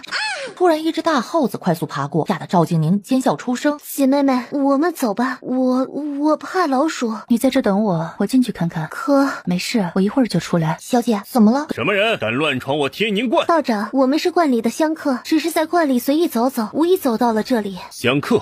原来是赵居士。赵居士，这里实在是太过偏僻，不宜久留，快些离开。看到苏若锦从屋里出来，脸色有些慌乱。你是谁？怎么乱进屋里这位道长，她是我表妹，我们是来观里还愿的。刚才我们看到有只小野猫进了屋里，表妹从小就喜欢小猫，就想找找看，才误入屋内的，请道长见谅。道长，我家小姐请大家喝杯茶。道长掂了掂手里沉甸甸的钱袋子。你们快点离开，若是有人问起，切不可说来过这里。道长，我看这里并没有什么人居住，为何不能前来？没那么多为什么，你们快走吧，记得你们从来没有来过这里。赵静宁和苏若锦对视一眼，也没有再说什么，快步离开了。喜妹妹，可有什么发现？里面确实像是许久无人住的地方。无人人住的地方，为何要派人看守？而且看你从屋里出来，那个道士似有些慌张。屋子里就如同寻常的静室，看上去确实很久没人住了，里面的东西都沾染了灰尘。可第3间屋子的床下确实有些干净，晚上我去看看。我也去。不行，太危险了。姐妹妹，求求你，你就带我去吧，我一个人待在屋里也会害怕的。你放心，我见到耗子坚决不会出声。那你得跟紧我。不过是几间破屋子，居然有这么多人把守。要说这里没有古怪，傻子都不会信。姐妹妹，英子会不会在这里？不知道，我们得想办法进去看看。这么多人，我们该怎么进去啊？阎罗，你留在这儿藏好，一会儿我和表姐到那边后，你弄出些声响，把人引过来。好。什么人？快过去看看！别愣着了，都过去看看，要出啥事儿饶不了你们。是。一群道士拿着火把朝声音的方向跑去，屋子这边只留下了一个人，还瓶盖。没一会儿，那个道士扑通倒在了地上。走，他没1个时辰醒不过来。洞中间有2个巨大的炼丹炉和一个高台，一个60来岁的老道正盘腿坐在高台上，下面有几个戴着银色面具的人指挥着道士把一捆捆的药材加入炼丹炉里。赵静宁动了动嘴唇，无声地告诉苏若锦，那个老道就是天一道长。可道长不是在闭关吗？怎么会出现在这儿？这些人戴的面具怎么这么眼熟？天一道长在高台上一抬手，有个同样戴着银色面具的人拖着2个约莫5、6岁的孩子，还没等苏若锦反应过来，就见2个孩子被人抱起，分别扔进了2个炉子里。如今看到天一道长用孩子炼药，苏若锦下意识就想到了大师傅和他说的阴毒之药，又想到云浩和他说的云集皇上服用了3皇子金线的药，身体突然好转，不正和大师傅说过的服用阴毒之药的症状一模一样吗？一个炼丹炉冒起了黑烟，而另一个炉子里则是飘出了一股异香。成了，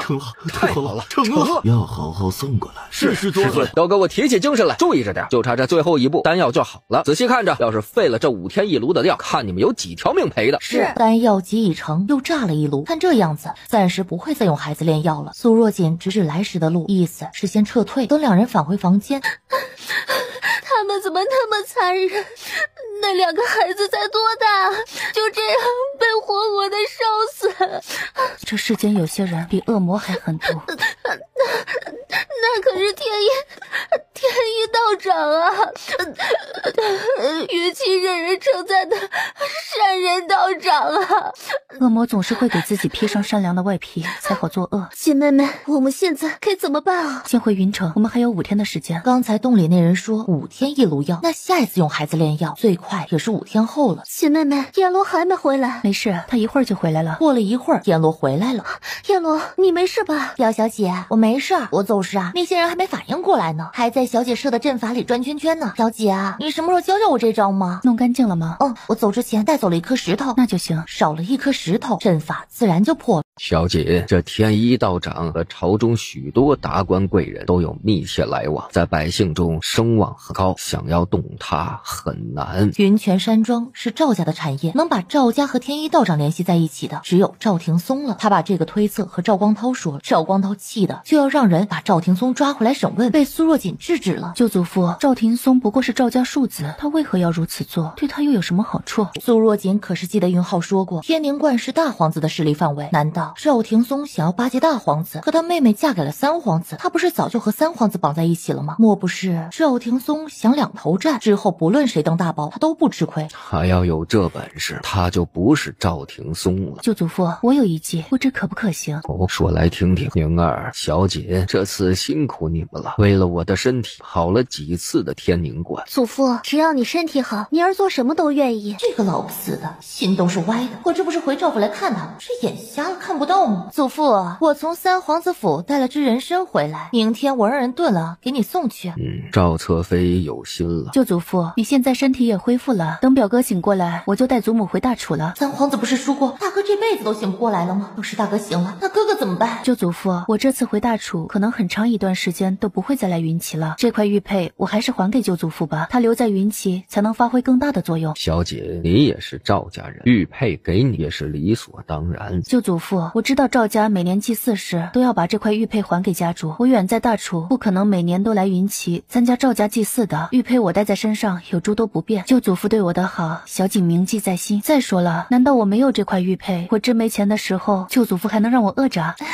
祖父啊，锦表妹说的没错啊，这玉佩放在锦表妹身上确实有些不方便。祖父疼爱锦表妹，可以给表妹一些银两和首饰，更加合适啊。你呀，行吧，玉佩舅祖父先收着，你哪天想要，随时来找舅祖父拿。好的，舅祖父。苏若锦状似无意瞥了眼赵静怡，自然没错过他眼中的贪婪，鱼儿上钩了。郡主，大楚最近的消息已经传到了皇宫，宫里已经知道苏大将军府找回了嫡女，并且封为了长乐郡主。对你这位长乐郡主，皇后似乎有些想法。大楚那边最近在忙着筹备与北利的和亲事，迎接北利秦王前来迎接秦王妃。咱们的皇后也动了这心思，想为皇兄迎娶一位大楚郡主。所以云齐皇后想让她儿子娶的人是我。郡主聪明，一点就透。可惜我这位母后注定要失望。想和萧师兄抢人，皇后真是想太多了。不过我那位母后魏达木从来都是不择手段。郡主，你现在身在云齐，还是小心一些为妙。多谢二皇子提醒。郡主，人可救回来了？没有。可是遇到了什么问题？据我所知，天宁观守卫并不森严。二皇子，你可知天一道长以人祭药，而且全是小孩。什么？我让人查过，最近云城常有小孩失踪。二皇子可知此事？略有耳闻。那些孩子应该都是被天宁观掳去炼药了。接着，苏若锦把在云泉山庄和天宁观地洞里看到的一切简单和云浩说了一下。他们怎么敢？二皇子，你能拿到你父皇吃的丹药吗？父皇的丹药都由三皇帝亲自进贡，并且亲自伺候父皇服用，外人是接触不到。你是说父皇吃的药有可能是天一道长炼的？这不可能，天宁观不可能背叛大皇兄，把药给三皇帝。你为何如此笃定？天一道长不是云齐人，10年前大皇兄外出打猎，在山里遇到奄奄一息的天一道长，大皇兄救了他，还为他建了天宁观。正如之前我和郡主说过的，父皇服用了三皇帝献的药，感觉自己身体好了不少，恢复了年轻，现在很是器重三皇子。要是没有皇后拦着，说不定父皇已经立三皇帝为太子。天一道长是大皇兄的人，大皇兄怎么会把这样的好处让给三皇帝呢？大皇子救了天一道长的事，人人都知。不，这是我费尽了好多心思才查出来，别人应是不知。二皇子，要想知道你父皇的身体原因，你还是得想办法弄点药来给我看看。好，这事我来想办法。二皇子，我今天来找你是希望你能协助我救出天宁观的孩子们。要我如何帮你？你想办法把天一道长和观里的大多数道士引开，我带人进去救人。好，我要提醒一下二皇子，我们只有5天时间了。我去安排一下，尽快通知郡主。好，我等你消息，最晚后天，不管你有没有消息，我都会出发去天宁观。姐妹妹，快去看看祖父，他行动了。是的，赵家祖训第1条，赵家人永不得自相残杀。赵静宁没想过，祖父现在身子虚弱，赵静怡作为孙女，真的会不顾一切对祖父出手。舅祖父，发生什么了？正如你所料，就在苏若锦去肆意赌方的时候，赵静怡拎了个食盒到赵光涛的房间，说是自己亲自做的桂花糕，让祖父尝尝。当他吃下半块后，就觉得头有些发晕，倒在了床上。赵静怡开始在屋里翻找起来，没一会儿，他就轻车熟路的在赵光涛的床上的暗格中找到了2块玉佩。赵静怡仔细分辨了一下，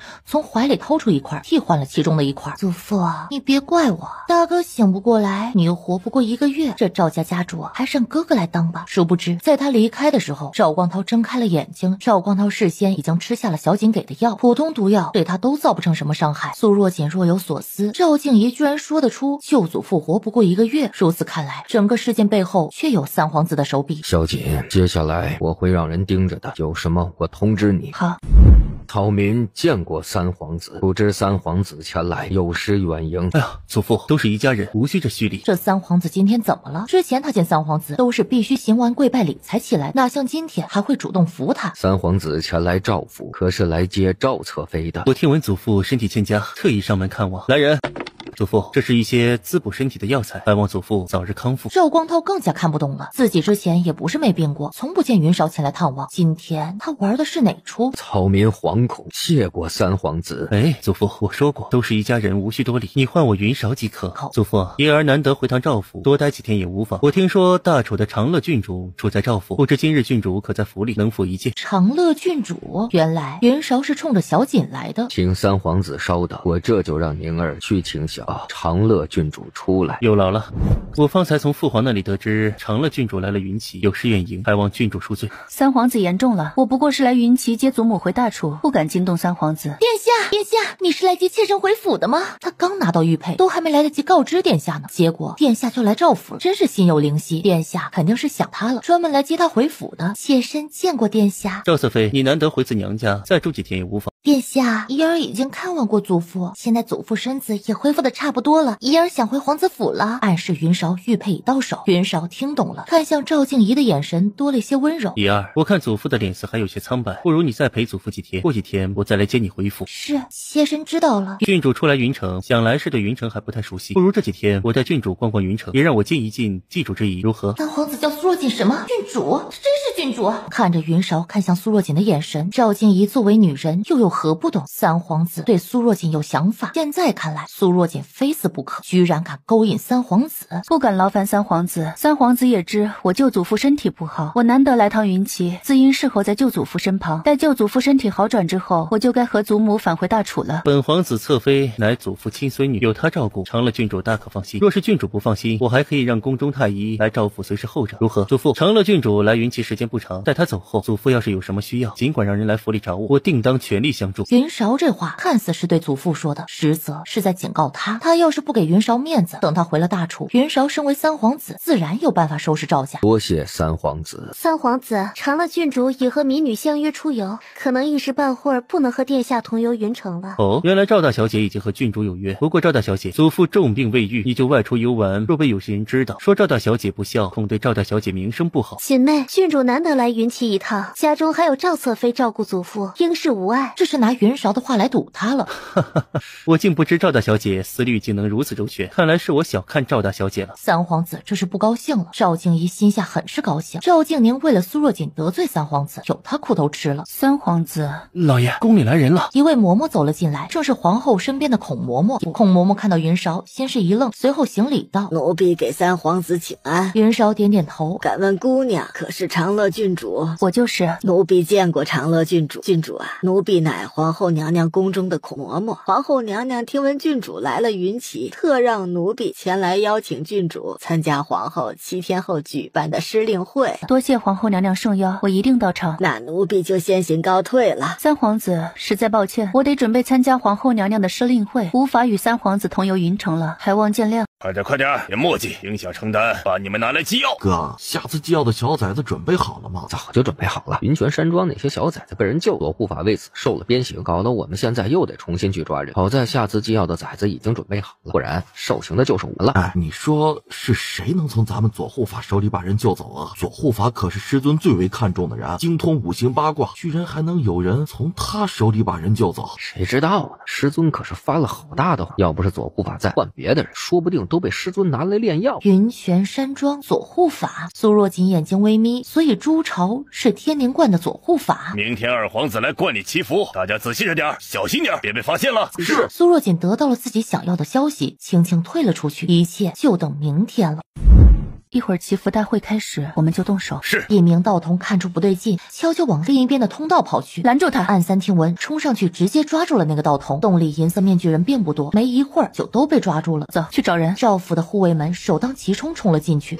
不好，中埋伏了！苏若锦忙抬手制止其他人再冲进去。苏小姐，没想到你居然能找到这儿。所以朱管家已经知道我们要来救人了。苏小姐，应该是长乐郡主。郡主是个大善人，连不认识的孩子都要出手相救，更何况这小姑娘还是郡主的旧相识。朱管家，何苦为难一个孩子？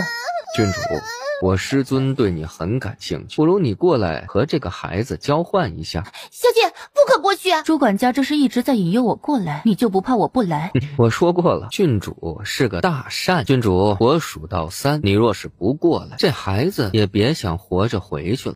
3、2，放开他！我过来。不愧是郡主。姐妹们，别去！朱朝，一个孩子对你没什么用，放了他。郡主，你过，我自然就放。你既然知道我是郡主，还敢如此，不怕掉脑袋？当然怕。不过郡主可别忘了，这是云齐，不是大楚。我过来了，你可以放开孩子了。朱朝眼睛一眯，发现架在了他的脖子上。小姐，朱朝，你们也孩子忌药，就不怕遭天谴吗？郡主，你还是先操心一下你自己吧，让他们都退后。都退后。姐妹们，赵小姐，你再上前一步，我可不保证郡主会如何了。朱朝拿出一颗药，塞进了苏若锦的嘴里。郡主，好好享受吧，这可是你的福气，你会感谢我的。说完，朱朝就退出了房间，锁上了门。没一会儿，苏若锦就觉得小腹传来一阵燥热，全身开始发热，似在渴望着什么。这朱朝给自己喂的是催情药。这时门被推开了，走进来一位男子。长乐郡主，咱们又见面了。三皇子，你欲如何？长乐郡主，那天在赵府，本皇子对你一见钟情，夜夜思念，实在是忍不住，才用这种方法邀请郡主一见。所以这全是你设计的？是也不是，本皇子碰巧得知郡主要来天宁观，为了弥补相思之情，才特来与郡主相聚。郡主请放心，本皇子定会负责的，迎娶你为侧妃。苏若锦手里的针还没扔出去，门就被人一脚踹开了。一个黑衣蒙面人冲进来，云韶忙抽出腰上的软剑与之缠斗起来。可屋里的迷香让云韶的神智多少受些影响，几招下来，被黑衣人一个手刀直接敲晕了。郡主，你没事吧？黑衣人扯下脸上的面罩，正是云浩。二皇子来的真是巧啊！郡主，此事真与我关，我的确是刚收到消息才赶过来的，没想到三皇帝会来天宁观。苏若锦暂时收下心中怀疑。二皇子打算如何处理？就让他躺着吧，一会儿会有人来找他的。父皇很是看重依赖他，要是现在他出事了，云奇得乱一阵子。郡主看来并没有中三皇帝的迷情性，你给他吃的什么？没什么，不知道在云奇，一个不能人道的皇子可以当皇上吗？云浩瞪大了眼睛，不由自主地咽了咽口水。萧师兄说的对，千万别惹长乐郡主。云浩缓了缓说道：郡主，能否请你替我娘看看病？二皇子，你这一举两得，玩得挺不错呀。长乐郡主，这样不是更好吗？确实不错，这个云浩看来确实比自己想象的要厉害一些。真看不出二皇子竟能在短短时间内带乐嫔娘娘到天宁观祈福。父皇吃了三皇帝的药，最近一门心思都在后宫新晋的秀女身上，哪还会在意一个年老色衰半疯癫的嫔妃？至于皇后娘娘，压根儿就不担心我在天宁观会闹出事，同意我带乐嫔来天宁观，正好能让我对他儿子更加敬重。最重要的是，他知道天一道长不可能治好我娘的病。天一道长是大皇子的人，乐嫔是皇后娘娘弄成这样的，天一道长即便有这个能力，也不可能替乐嫔救治的。苏若锦也明白这一点，当下不再耽搁。三皇子的人说不定什么时候会过来，我们先离开。两人迅速离开了屋子。二皇子，乐嫔娘娘现在在祈福会场，我如何替她看诊？谁说我娘会在场？郡主跟我来。浩儿，你回来了，今天可有好好背三字经？有没有被夫子打手心啊？快来，娘给你准备了鸡汤，浩儿快喝，一会儿鸡汤就凉了。云浩也很是配合，端起茶杯一饮而尽。娘熬的鸡汤真好喝。哎，浩哥哥，这位妹妹生得甚是好看，她是谁啊？前一刻还在喊着二皇子，现在怎么变成浩哥哥了？这是我娘家中的表妹，专门进宫照顾娘的。你定是浩儿的王妃吧？长得可真漂亮，娘也没什么给你的，这是我娘给我的，你收下。母妃，手镯你已经给过我了，你看这不是戴在我手上吗？苏若锦抬起了手，给乐嫔看她手腕上的手镯，正是姜太妃给她的那只手镯。给过了。是啊，娘，你早就给过王妃了。给过了，给过了。还望郡主不要介意。乐嫔娘娘这样子多久了？娘娘3年前还算正常，只是偶尔会忘事，是这3年开始逐渐加重的。娘，王妃是神医，让她给你诊诊平安脉。乐嫔娘娘她……这时，乐嫔猛地站起身，开始在屋子里四处逃窜，像是在躲着什么人。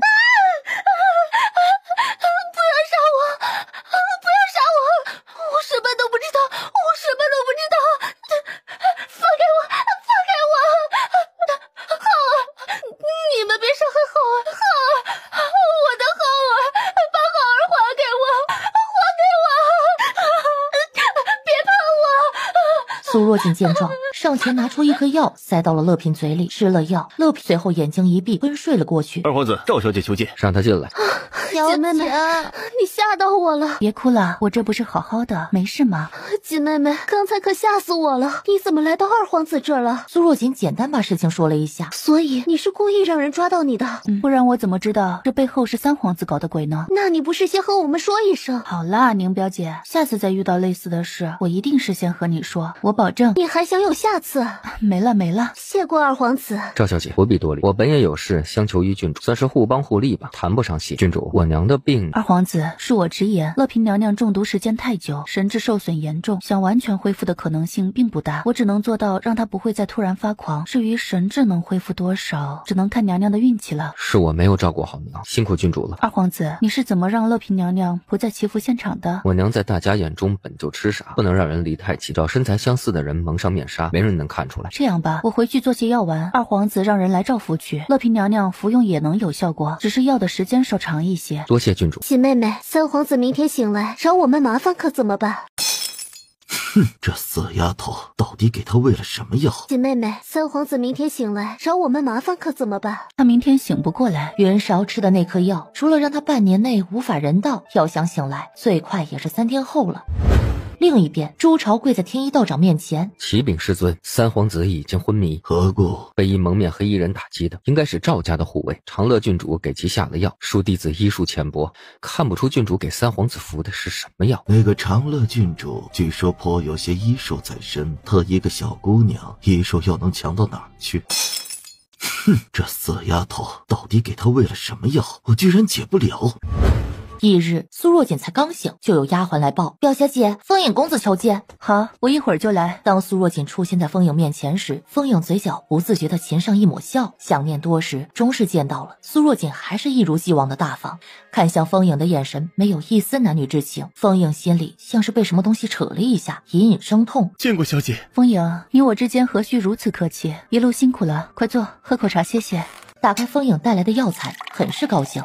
有了这些，表哥应该很快就能醒来了。风影，你来的也正好，我也有些事需要你去办。小姐尽管吩咐，风影万死不辞。没那么严重，不急，这事晚点说也不迟。你先休整几天。好，我让人带你下去休息，我还有事，先去忙了。锦妹妹，这是……正是你想的那样，表哥的药。太好了，太好了，我这就去告诉祖父。舅祖父，表姐，你们先出去，我需要施针帮助表哥吸收药物。哎，好好，我们出去。半个时辰之后，门开了，苏若锦走了出来，赵光涛眼里全是期待。小姐如何？若是没意外，明天表哥就能醒来。醒来后他会是什么状况，到时候才知道。小姐啊，谢谢你啊，谢谢你。舅祖父，我说过我们是一家人，不用客气。对，我们是一家人。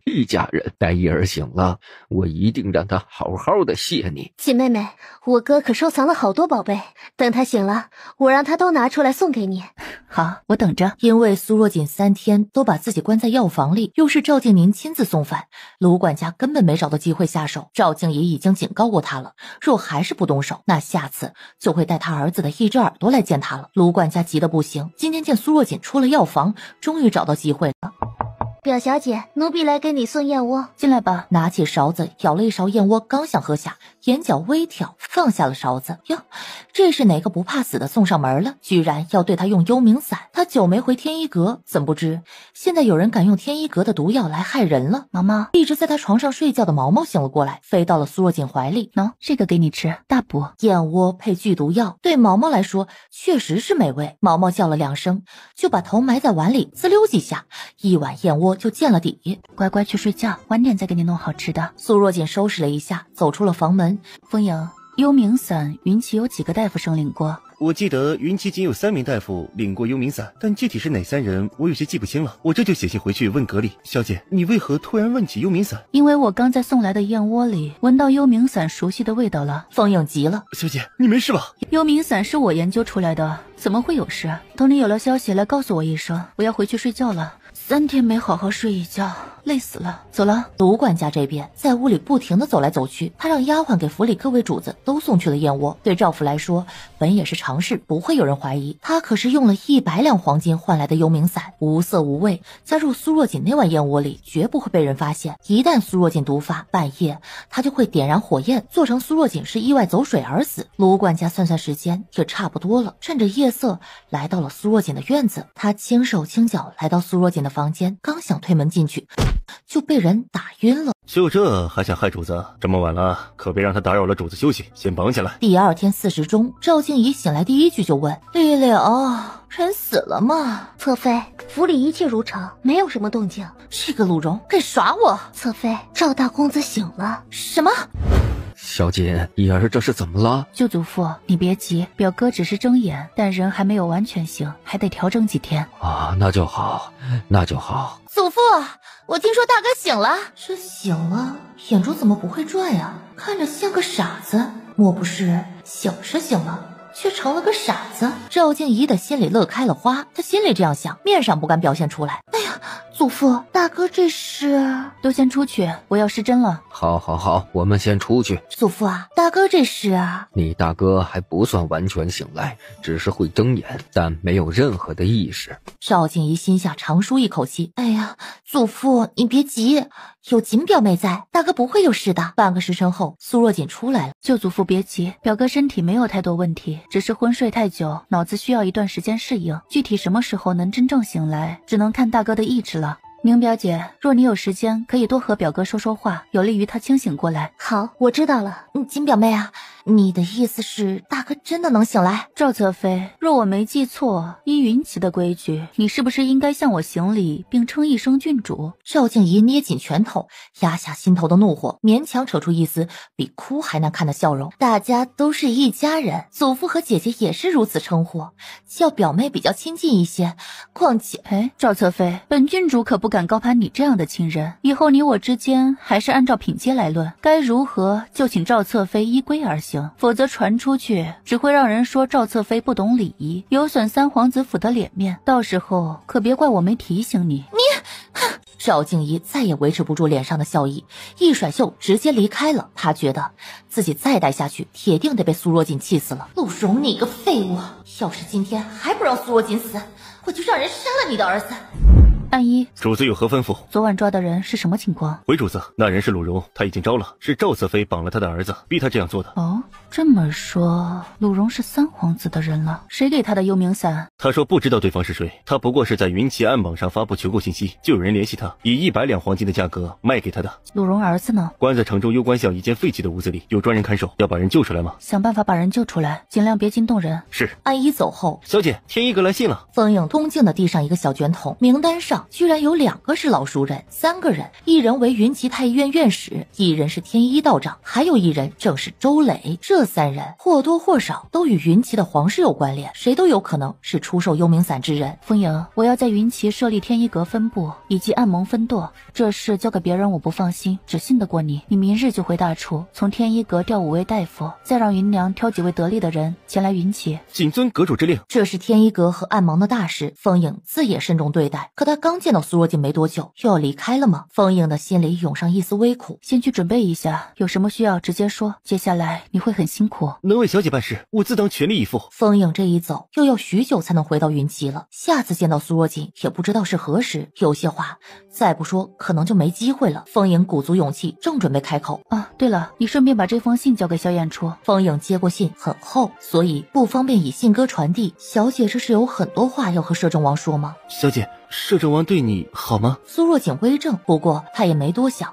萧燕初对我很好。那你回大楚后会嫁给他吗？会，我已经答应回到大楚就与他成亲，到时候你和风长老都要来喝喜酒。这一刻，风影知道有些话不用说了，这一生都无法再说了。好，到时候我和祖父一定来，属下先行告退。风影行礼转身，快速离开。这风影怎么怪怪的，还属下的，搞得这样见外。就见一堆嬷嬷丫鬟端着托盘等着他，上面全是衣服和各种头面，旁边站着笑意盈盈的赵静宁。明天就是皇后娘娘的诗令会了，这是为你准备的衣服，你挑几套带入宫里。这要全部试完，他不得崩溃了。苏若锦眼珠一转，捂住了头。哎呀，表姐，我有些头晕，许是还没休息好，要不你替我挑几套得了，反正明天你要和我一起进宫的。七妹妹，你怎么了？要不要给你叫辅医？表姐，别忘了我自己就是大夫，我是没休息好，睡一会儿就好了。那你快去休息吧，一切有我。好的，辛苦表姐了。这位姐姐看着面生，不知是哪家小姐？赵家之女。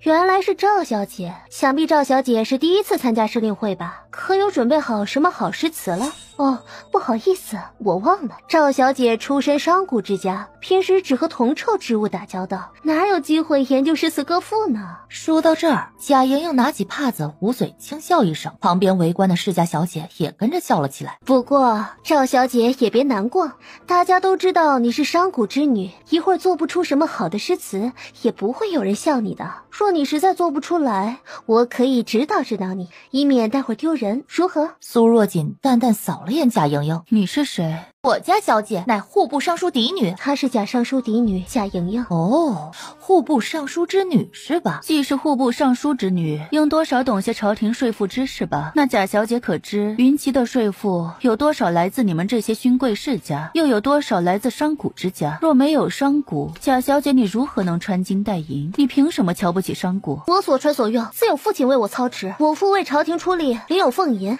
哪需要你们的臭钱？臭钱？那请问贾小姐，户部尚书的俸银又是从何而来？是凭空从天上掉下来吗？自是有圣上拨付。那圣上的银钱又是从何而来？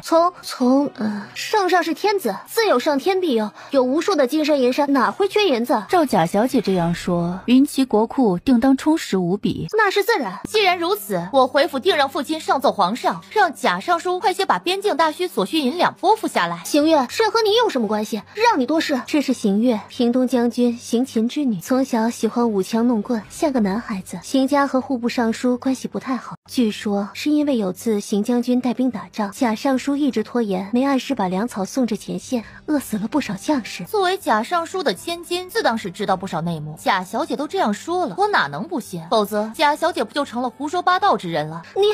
你才胡说八道！没想到堂堂户部尚书之女，竟不知道一国之财政根基来源于税赋。不但是贾小姐你的衣食住行离不开云齐的商贾们，我们在场的每一位都是如此。若没有商贾，贾小姐你每日如何能吃到新鲜的瓜果蔬菜，又如何能穿到你今天这一身波斯锦？难不成贾小姐每天睁开眼睛，这些东西就会凭空出现吗？商贾靠本事赚钱，依例上缴税赋，用来建设云齐的每一条街道、楼宇、防御的城墙。请问贾小姐，你为云齐做了什么？他们凭何要被你轻贱至此？邢月听到这话，眼睛一闪，仔细打量起了这位赵小姐，眼里多了一些欣赏。秀萍商贾就是贱民。说得好。一个男子的声音响起，一辆马车停下。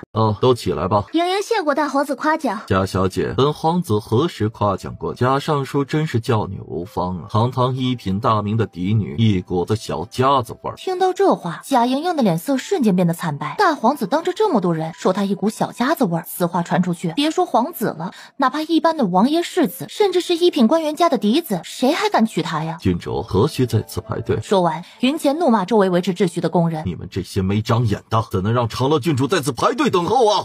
大皇子恕罪，我们不知长乐郡主驾到，怠慢了郡主，请大皇子郡主恕罪，请大皇子郡主恕罪。都给我拖下去，杖责30大板。等等，大皇子，是我没报身份，不怪他们。既然长乐郡主为你们求情，那算了，还不快谢谢郡主？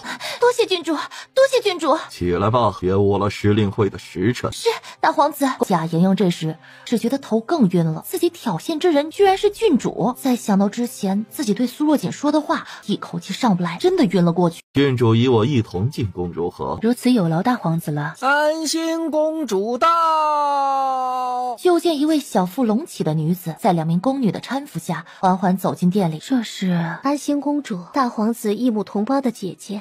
儿臣见过母后。起来吧，你怎么过来了？求母后助儿臣迎娶长乐郡主。哦，谦儿，这是动心了。本宫可听说你刚才为长乐郡主出头了。母后，长乐郡主比儿臣想象的还要聪慧，若儿臣能娶了她，必是儿臣一大助力。难得谦儿如此上心，本宫一会儿可得好好会会这个长乐郡主。都起来吧，不用多礼。谢娘娘。这位就是长乐郡主啊。见过皇后娘娘。是个好孩子。快坐吧，是本宫疏忽了，你来云集都没接你进宫来聊聊。娘娘客气了，是若锦没进宫来拜见娘娘，还望娘娘见谅。母后，这长乐郡主生的一副好面容，儿臣看着真喜欢。儿臣看来，郡主和大皇帝可真配。大皇姐，长乐郡主只是来云集接祖母的。三皇帝，我也不过随口这么一提，自然做不得数，这不还得看长乐郡主的意思。公主说笑了，大皇子乃人中龙凤，若仅自问蒲柳之姿，哪能与大皇子相提并论？听闻大皇子妃是云齐第一美女，与大皇子乃天作之合，自古姻缘天注定，缘分来时谁也躲不掉。长乐郡主，本宫望你能觅得良缘。多谢娘娘。娘娘，时辰到了。去年时令会乃大皇子和胡丞相之女夺得头魁，也成就了一段家园。本宫希望今年能看到诸位更好的佳作，这是本宫最喜欢的一对如意，今天拿出来当头彩，看谁能抱得如意而归。时令会分3场比试，第1场每人拿出自己事先准备的最得意的诗作供大家鉴赏，第2场是皇后出题当场作诗，第3场则是随机抽签，抽到什么题就当场做出与题目相关的诗句，3场综合最优者为胜。苏若锦本就只是来走走过场，并不打算参加，见大家都交了诗作，只有苏若锦一动不动。皇后笑道：长乐郡主不参加玩一玩吗？回娘娘，我生性愚钝，不精通诗词，就不献丑了。素闻大楚文人辈出，怎么长乐郡主竟不通诗文？古人云术业有专攻，我只略懂一些岐黄之术，对诗词确实不精通。长乐郡主啊，来都来了，不如试一下，若郡主不愿，不参加评选便是了。苏若锦心里叹了一口气，算了，反正小时候天天被四师傅追着作词写诗，大不了把当时写的诗随便拿几首出来应付一下就行了。苏若锦没准备，只能接过宫女拿来的笔墨，现场做了一首交了上去。接下来有请娘娘给出今日的题目。难得长乐郡主今天在，不如我们就以大楚云齐2国世代交好为题作诗一首。皇后这题一出，那些提前准备好诗作的公子小姐脸都垮了。这个题目相较于以具体器物为选题来说，更为宏伟，难度提升了不少。有不少人幽怨地看了苏若锦一眼，要不是她，皇后也不会出这样难的题目。就以一炷香为限，宫女点燃了香，大家埋头苦思起来。苏若锦也拿起笔来，寥寥几笔写完，悠闲地喝起了茶。赵静宁在看到苏若锦写的这2首诗后，彻底沉默了。见到锦妹妹所写的诗，别说是她了，就是祖父当初给她请的夫子，也未必能做得出来。一炷香的时间很快到了，宫女和之前一样，收集了大家做的诗，交由3位夫子评判。孙皇后斜了一眼，看到3位夫子频频对着一个诗作窃窃私语，脸上露出了震惊的表情。她心里有些得意，这次的题目她早已事先告知钱儿，有钱儿那些幕僚的帮忙，钱儿的诗作定当一鸣惊人。至于第3场的抽签，有他安排，钱儿自然能抽到想要的题目。苏若锦抽到的签是梅花，看到这题目不由想起当年四师傅让他以梅花为诗，他不愿做，直接把院子后面四师傅种的梅花全都给斩了，美其名曰看不到梅花怎么作诗，把四师傅气得抹起了眼泪。看着师傅被自己气哭，苏若锦过意不去，只得乖乖跟着四师傅写诗作画学琴。回忆当年，苏若锦提笔写出了自己当年做的梅花赞，给祭酒一些时间，不知可有谁愿表演节目。就在这时，安心公主突然露出痛苦的脸色，捂着肚子倒了下来。公主，怎么回事？血！启禀娘娘，公主见红了，快传太医。发生了这样的事，孙皇后也无心再继续时令会了，让大家散了，随后自会公布结果，彩头也自会送到各自的府上。她跟着安心离开了，苏若锦也准备离开，被云前叫住了。长乐郡主，我知道你擅长女科，能否请你留下看看皇姐的情况？承蒙大皇子看得起，那就请大皇子带路。皇后和大皇子都走了，贾莹莹眼珠一转，走到祭酒身边行礼。祭酒大人，可否让我一睹长乐郡主的佳作？贾小姐，这是长乐郡主所作之诗。贾莹莹迫不及待拿过来，大声念了出来。她就是要让大家听听苏若锦的诗作得有多烂。贾莹莹的声音确实引来了众人的注意，所有人都看向她这边，可她的声音却越念越小，到最后直接无声了，脸也变得惨白，拿着纸张的手都有些微微颤抖。公主只是动了胎气，失了针就没事了。不过最近一段时间，公主还是卧床休息为好。大皇子，公主一切安好，我就先告辞了。郡主，皇后娘娘有请。苏若锦跟着孔嬷嬷来到一个房里，郡主请稍后，娘娘一会儿就过来。房里燃着的香，味道很好闻。苏若锦叹了口气，这云齐皇宫里的人怎么只会这一招，就不能换点其他的招数吗？是吧？就当吃糖豆了。他们又下药了。走，找个舒服的地方躺着。若他没猜错，一会儿进来的应该是云前了。郡主，怎么是你？来的不应该是大皇子吗？看着云浩红的不正常的面孔，他拿出一颗药扔给云浩。这是怎么回事？苏若锦也没弄明白，这皇后娘娘玩的是哪一出啊？没事，一会儿就知道了。云浩，你个畜生，竟敢如此对长乐郡主，杀了你！大皇兄，怎么了？怎么了？云浩，你居然敢玷污长乐郡主！我只有杀了你，向大楚谢罪！皇子，二皇子，你们这是怎么了？你怎么会在这里？凤嬷嬷说皇后娘娘要见我，让我在这儿等。我进来只觉得有些头晕，就靠在贵妃榻上睡着了。云前刚冲进来时，直接就往床上冲，压根儿没有注意到一旁的贵妃榻。那她是谁？云前忙转过头看向床上，就见赵静宁满脸惊恐地看着他们。赵小姐，大皇子，二皇子，这是什么情况？这二弟想要玷污赵小姐，还好我及时赶到。这是怎么了？浩儿，本宫对你太失望了。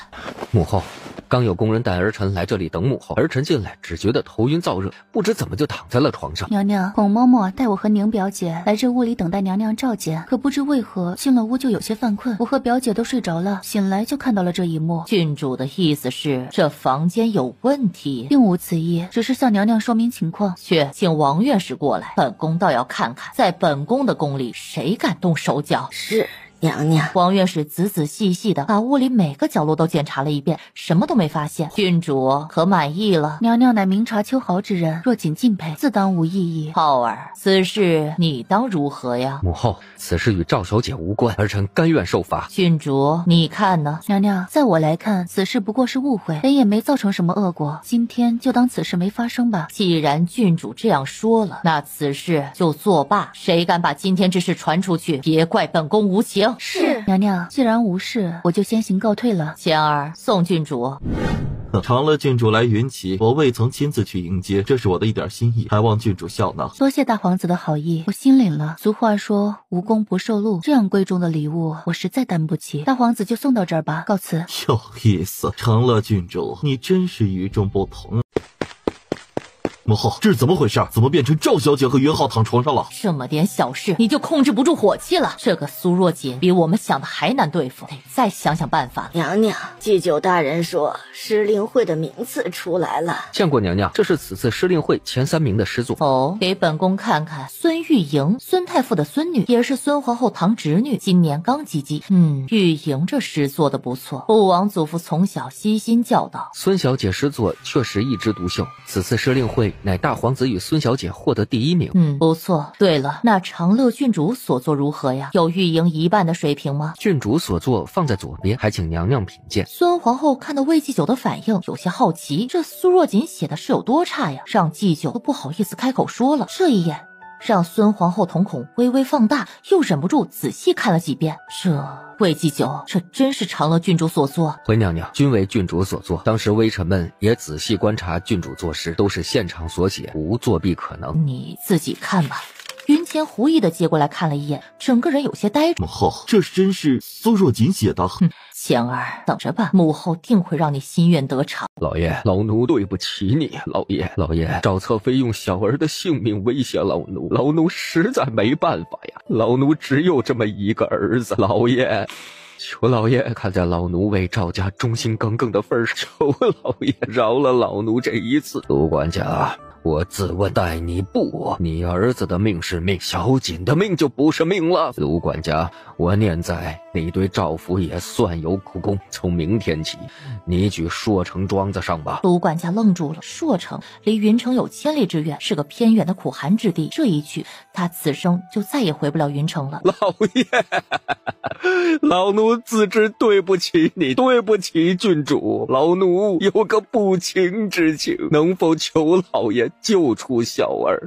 老奴愿来世做牛做马，报答老爷的恩情。爹，壮儿，孩子跑进卢管家怀中哭了起来。是小锦派人把你儿子救出来的，你若最开始就和我说这个事儿，就不用走到今天这个地步。郡主，是老奴对不起你，来世老奴定当还郡主的恩情。去吧，收拾一下，明天就出发。小锦、宁儿，我们走。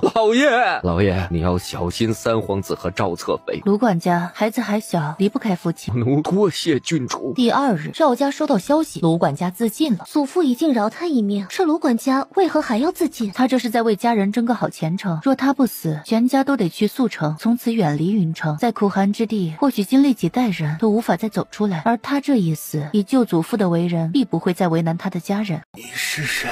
苏若锦心下一喜，忙冲过去替赵廷义再诊了下脉。别碰我！太好了，表哥醒了，看来那5颗针只是麻痹了他的大脑，并没有真正伤到大脑，算是不幸中的万幸了。只要表哥能说话，剩下的不过是时间问题，而且他的身体没有其他问题，能恢复得很快。哥，你醒了。莹儿，哥，你终于醒了，哥。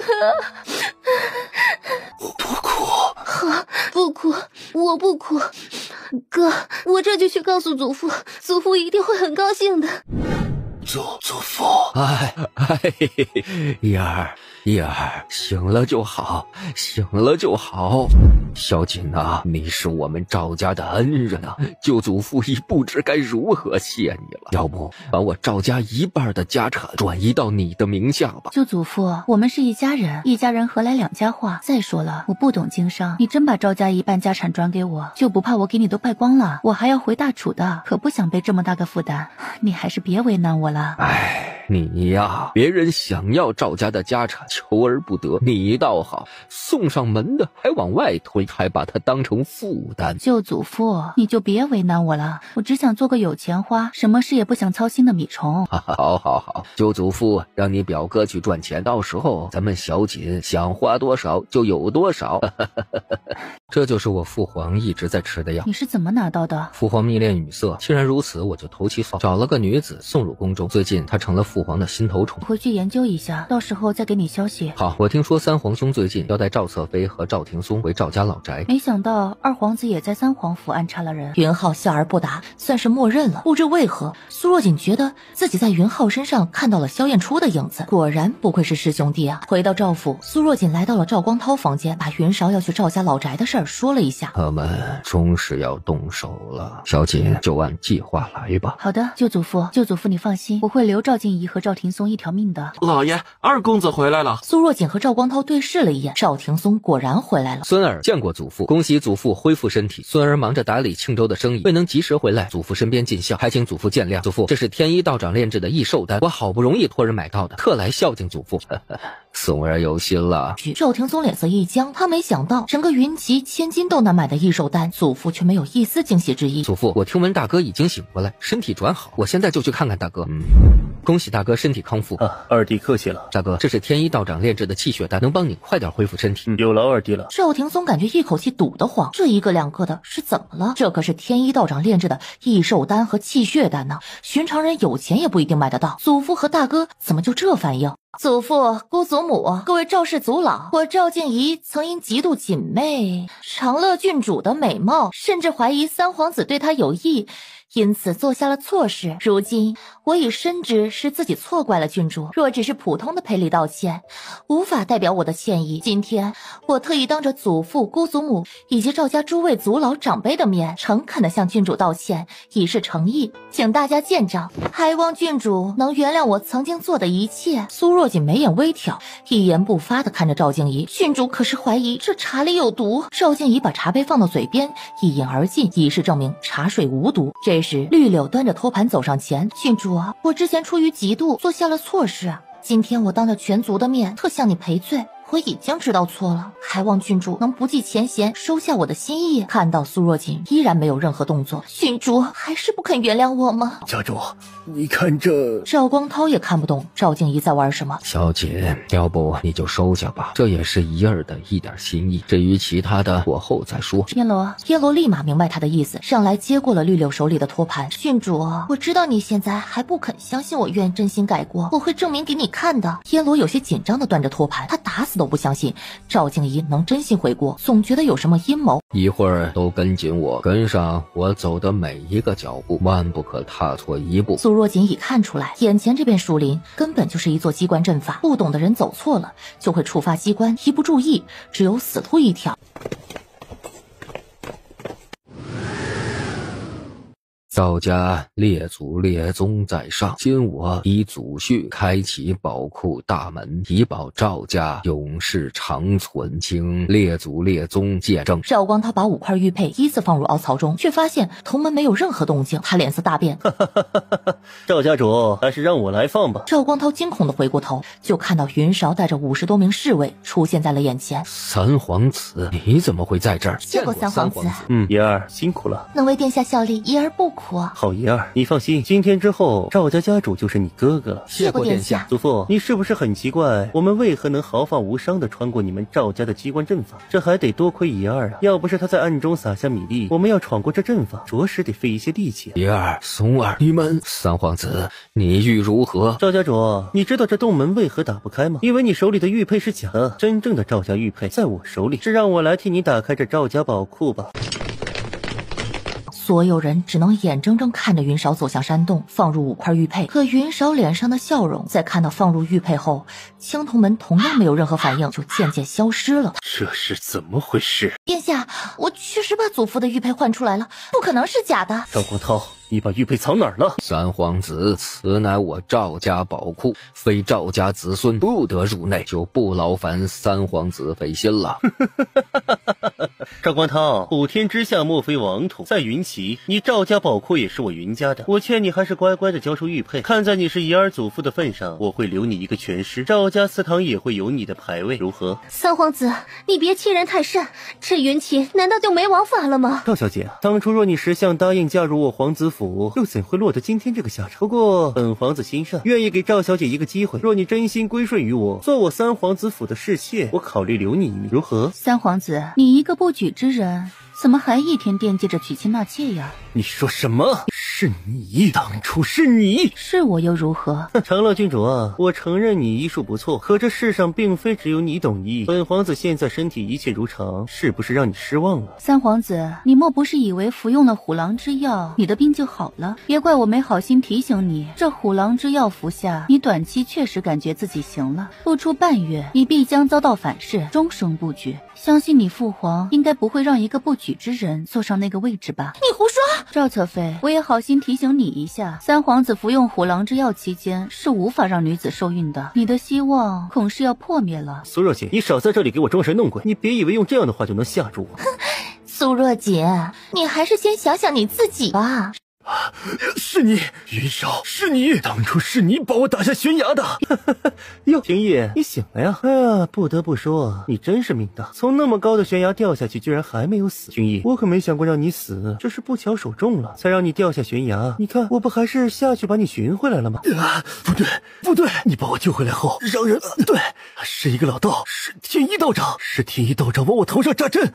你居然能想起来？云韶倒有些吃惊了，他当时其实只是想打晕赵廷义，让天一道长给他施针，结果不小心让赵廷义掉下了悬崖。长乐郡主，我还是小瞧你了，没想到你居然真能让赵廷义醒过来。就算你能想起来又如何呢？如今除了长乐郡主，你们谁也别想活着出去。长乐郡主，只要你能乖乖的答应，愿意来云齐和亲，成为我的侧妃，我便饶你不死。和亲？给我上，都抓活的！云韶也不再等苏若锦回话，直接挥手招呼自己的侍卫动手。侍卫听命朝赵家人冲去，没想到这时冲出了暗卫与赵家的护卫，和云韶的侍卫缠斗起来。小姐，动手！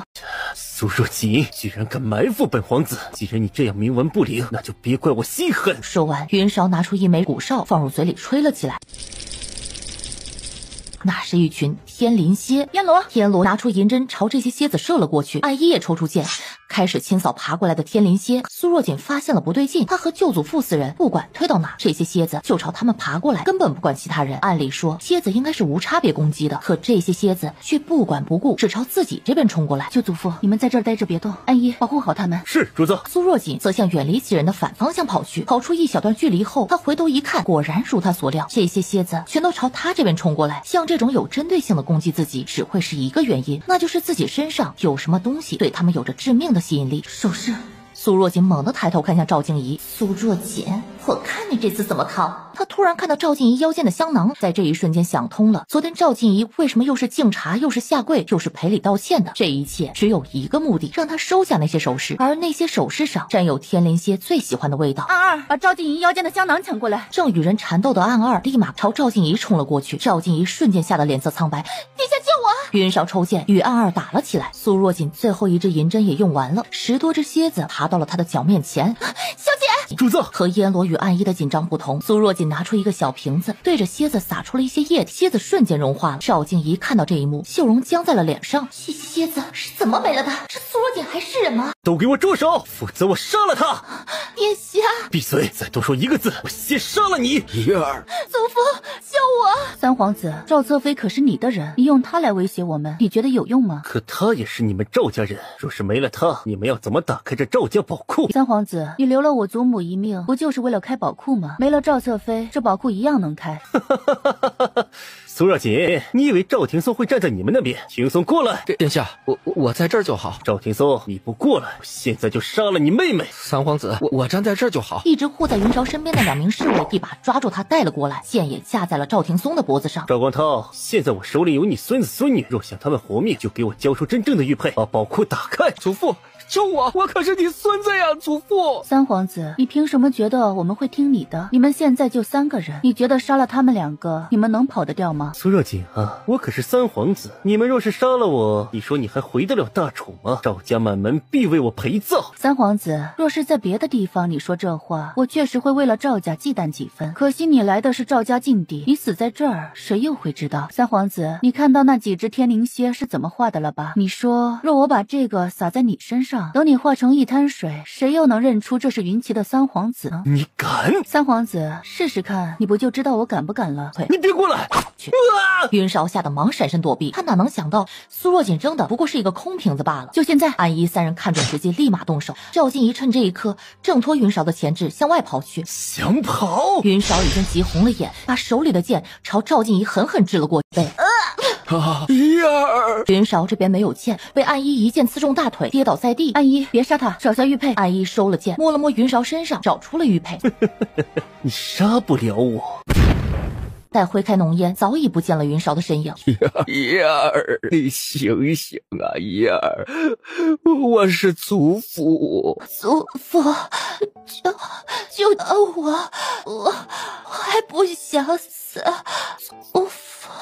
小姐，苏若锦知道舅祖父想说什么，他蹲下身替赵静怡号了号脉。祖父，我可以保他一命，但他的脊柱被剑贯穿，下半生只能瘫痪在床。好，人能活着就好，能活着就好。小姐，是舅祖父对不起你，让你受委屈了。祖父，我错了，祖父，我错了，是我一时鬼迷心窍，听信了三皇子之言。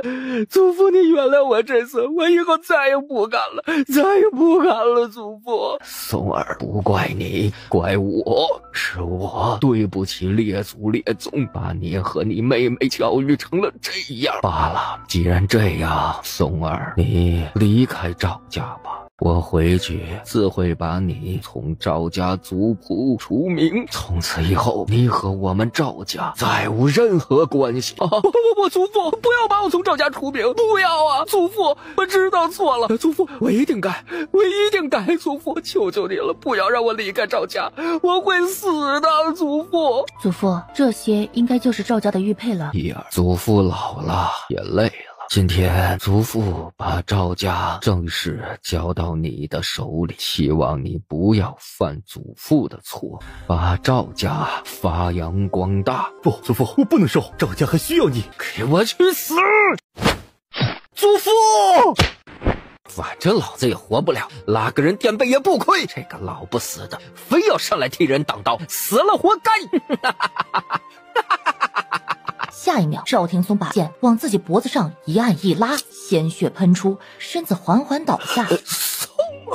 你父皇吃的这个丹药正是邪修用孩子炼制而成，里面用的每一种药材药性都非常烈，服用期间能够激活人体潜力，让人觉得身体瞬间恢复了活力，对药物产生很强的依赖性。一旦停用，人体会快速失去生机，直至死亡。就算不停药，服用半年也会因身体衰竭而亡。所以我这三弟是要弑父。你父皇吃这个药多久了？算算时间，差不多有4个来月，能救不？看不出来，二皇子对你这个父皇还挺有孝心的，还想着救他一命。我从出生到长大，除了在除夕宫宴见过他，其余时间都见不到他一面。说过的话加在一起不超过10句，谈感情估计他都记不起有我这么个儿子了。我只是想知道他还有没有活下去的可能。没有，若是只吃了几天，那我还有把握能把体内的毒清出来。吃了4个来月，神仙难救还有2个月。二皇子，我不知道你有什么打算，但不管是什么，你最好是提前部署。三皇子估计等不及了。母妃，我们不能再等了。这次要不是有舅舅给他安排的死士出手，他就回不来了。少儿啊，没拿到赵家宝库城的钱，你舅舅那边……母妃，父皇时间不多了，若还不行动，一旦父皇有什么意外，一切都来不及了。这些年我们给舅舅的钱还算少吗？现在父皇全听我的，只要让父皇写下传位诏书，一切就在我们的掌握之中了。母妃，母妃这就写信，让你舅舅做好准备，到时候配合你。回到三皇子府，来人。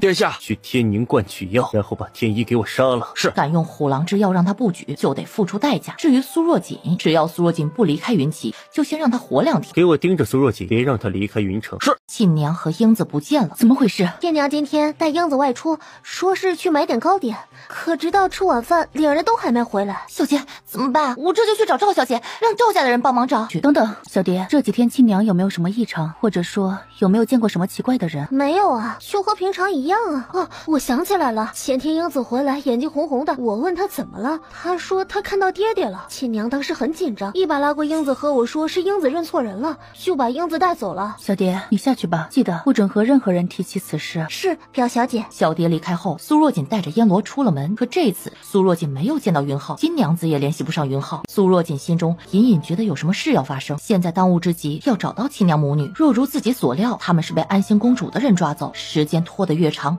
就越危险。表小姐，苏公子来了。苏公子，五哥，你事办完了？小妹，爹娘来信了，求我早点把你带回去，就要过年了。苏老弟，不急，你刚回来，多待几天再走也不迟啊。再说了，我还有些事情需要和你详细的商谈一下。苏若锦也听出了赵廷义的意思，他若与五哥联手，真可谓是强强联合。五哥，你来一次云齐不容易，和大表哥详谈一下为好。我也还有事需要处理一下。行，但最晚再过5天就得出发了，不然赶不回去了。好。五哥，你在云齐有人能帮着找沁娘母女吗？或许有个人可以帮忙。邢小姐，这是我的小妹。不用，我与郡主相识。郡主，所以你是大楚苏大将军之子？邢小姐，我也不是故意隐瞒。苏若锦有些玩味的看着两人，他可是注意到了五哥在见到邢小姐的时候，耳根飞上了一抹微红。当时我论起来，苏公子算是我们邢家的救命恩人了。他总不能告诉苏若锦自己爬到苏逸婷房顶上打探消息，结果不小心踩塌了房顶，掉到了苏逸婷的浴桶里，与正在沐浴的苏逸婷来了个大眼瞪小眼。苏公子既然是邢家的恩人，不愿据实相告，应是有其他考量，我自也无话可说。邢小姐，我五哥真不是故意要瞒着你什么，毕竟他是大楚国苏大将军之子，他虽是个人意愿把粮草给了你，可要是有心人查到五哥的身份，给邢将军冠上一个与他国私下相通之罪，也是很容易的事。邢小姐，请坐。郡主找我，所谓何事？邢小姐，我有个婢女，唤作沁娘，育有一女英子，今日2人突然失踪，想请你帮忙。哦，看来这事背后之人不简单呀。邢小姐果然聪明，我怀疑是安心公主动的手，所以想麻烦邢小姐帮忙找人。邢月刚想开口询问，邢小姐，不是我不相信你，不愿说，而是有些事你知道太多，恐对你不好。行，我这就让人去查。多谢邢小姐。郡主不用客气。邢月走后，苏若锦似笑非笑的看着苏逸婷，五哥加油哦。你个小丫头懂什么？他们竟然敢！哎，你说这2个人什么身份啊？值得公主把他们关这儿？谁知道呢？咱们这主，你又不是不知道，他想做什么谁能管？也是啊，不过对一个孩子用上那玩意儿，哎，我看着都有些难受。苏若锦眉心紧抿，掏出银针，正准备动手。属下见过公主。起来吧，人如何了？一切都按公主交代的办了，人没死。驸马呢？消息已经透出去了，驸马已经知道，应该很快就到了。公主，你怎么来这儿了？地老湿气重，对你和孩子都不好。胡嬷嬷，还不快点带公主离开？驸马是如何知道我在这儿的？消息挺灵通啊。我听闻公主来了山庄，前来接公主回府。山庄的下人说公主来了水牢，就赶了过来。公主和我回府吧。不急，驸马，你看看这2人，你可认得？公主，我不认识。他刚进来时就已经看到沁娘和英子了。严刚很清楚，若他这时与沁娘、英子相认，等待他们母女的就只有死路一条了。不知这2人是何人，如何得罪了公主？唉，一个贱人和贱人所生之女罢了。他们在街上冲撞了我的马车，害我差点撞到身子。驸马说，我该不该惩罚他们？他们冲撞了公主自该罚，不过还请公主保重身体。这样的小事交给下人处理就好，何须劳烦公主还亲自来这里？我先扶公主回去吧。哎，本宫天天躺在床上养胎也无聊，刚好用他们解解乏。古嬷嬷，是公主。驸马，你把这烙铁烙在那个贱妇脸上，让本宫开心开心。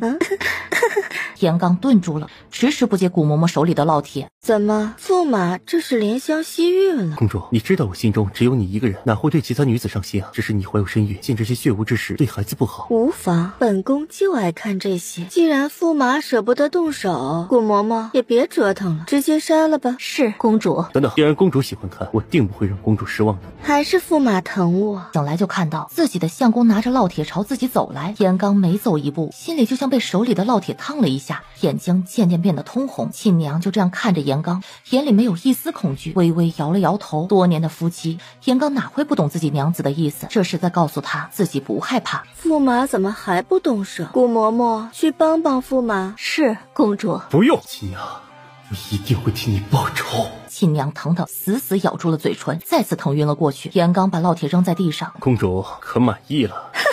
驸马，你真不愧是本宫养的一条好狗。你以为这样就能救下这贱妇和那小贱种一命？哼，他们若是好好待在唐州，或许本宫会放他们一命。居然敢找来云城，那就是找死。不过本宫心善，暂时不想杀人，算是为腹中孩子积德。驸马走吧，给本宫弹琴，把本宫伺候好了，本宫考虑让他们死得痛快点儿。云慧，我定让你不得好死！韩熙公主怎么能这样？这英子还只是个孩子啊！小姐，难道就这样算了？账得慢慢来算。你说什么？天一跑了？是三皇子，这天一很是诡异。我们明明追着他进入树林，可一瞬间他人就不见了。细菌废物！贫道见过娘娘。起来吧，事情如何了？回皇后，三皇子派人刺杀贫道，想来他应是准备动手了。哼，这老三忍不住了呀！娘娘，皇上那药已经吃了许久，现在就算是大罗神仙也救不回来了。你看，这事先不急，本宫自有安排。孔嬷嬷带道长去给二皇子看看。是娘娘。孔嬷嬷带着天一道长来到偏殿，有劳道长了。天一道长来到床边，搭上了云浩的手腕，眉头紧锁。道长啊，可看出来二皇子这是怎么了？就脉象来看，二皇子只是风寒之症发作，可这病症不该昏迷不醒。道长，可会是那药提前发作了？不可能，这药若没我的药引引发，一辈子都不会发作，也无人能诊出来。哎呀，那二皇子啥时能醒啊？容贫道试试。待天一道长一通针施下来，二皇子依然没有任何反应。娘娘，天一道长也一时无法让二皇子醒过来。这老二到底怎么了？去把苏若锦宣进宫来，让他替老二看看。是娘娘。苏若锦被宣进宫才知道云浩陷入了昏迷，难怪这段时间连金娘子也联系不到他。长乐郡主，辛苦你走一趟了。娘娘言重了，我先替二皇子看看。苏若锦替云浩诊了诊脉，眼眸微闪。孔嬷嬷，麻烦你和我说说二皇子是怎么昏迷的。回郡主，3天前，皇后娘娘召大皇子、二皇子来宫里用晚膳，用完膳后，二皇子突然就晕倒了。太医来看，只说是风寒急症，可二皇子用了药，也一直未醒。娘娘这才请郡主前来诊治。苏若锦从孔嬷嬷有些闪烁的眼神中看出，她并没有对自己说实话。孔嬷嬷，二皇子的确是患了急疾，风寒郁结在胸口，我替他施针看看。哎，有劳郡主了。天罗走过去关上了门，苏若锦看着床上的云浩说道：“该醒了。”怎么回事？他刚才已经诊出，云浩之所以昏迷不醒，不过是服用了自己给他的梦幽丸。我这母后想让我娶贾尚书的女儿为妃，我只有用这招能拖一时算一时了。谁不知道贾尚书是孙皇后之人，我要真娶了她，后院哪还得安宁啊？若我没猜错，人家贾小姐可是一心念着大皇子。不过你这样做，孙皇后不会怀疑。我相信郡主，你躲得过初一，还躲得过15。我自是不能拒绝我这个母后的安排，但贾莹莹有千万个不嫁我的理由，随便找一个就可以了。可我刚才看孙皇后的样子，确实想治好你。她这样迫切，只是为了让你娶贾莹莹。娘娘，三皇子进宫了，去了紫宸殿。看来这老三的腿好的差不多了嘛，去看看二皇子醒了没？是娘娘。哎呦，二皇子你醒了，娘娘让你过去一趟。我这就过去。孔嬷嬷，我觉得身体还有些不舒服，不如让郡主再多待些时刻，等我见过母后后，再让她替我调理一番。孔嬷嬷，我就在这个房间不出去，一会儿二皇子回来，我再替他施下针即可，用不了多少时间。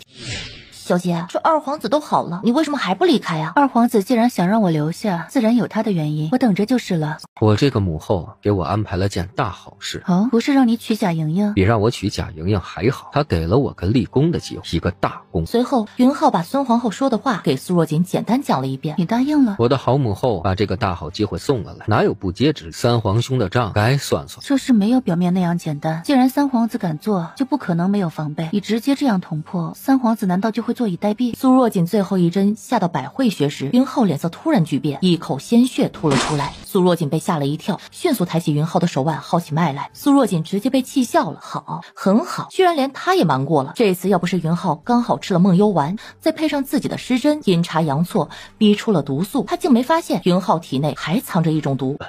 郡主，我这是怎么了？躺好，别说话。苏若锦让云浩平躺好，重新开始施。随后他缓缓闭上眼睛，失去了知觉。孙皇后得知云浩吐血的事儿，反而安下心来。孔嬷嬷，太医怎么说？太医说二皇子是寒气入体，造成淤血积堵，这口血吐出来，反而舒缓了寒疾，是好事。孙皇后放下了心里最后一丝疑虑。你这毒可不简单，要不是这次凑巧梦幽丸里面有些成分与它相冲，我都发现不了它的存在，都不知道你这是叫运气差还是运气好。算是运气好吧，这样想心里总是舒服些。你倒是乐观，我要是不乐观，早就被这冰冷的皇宫给杀死了。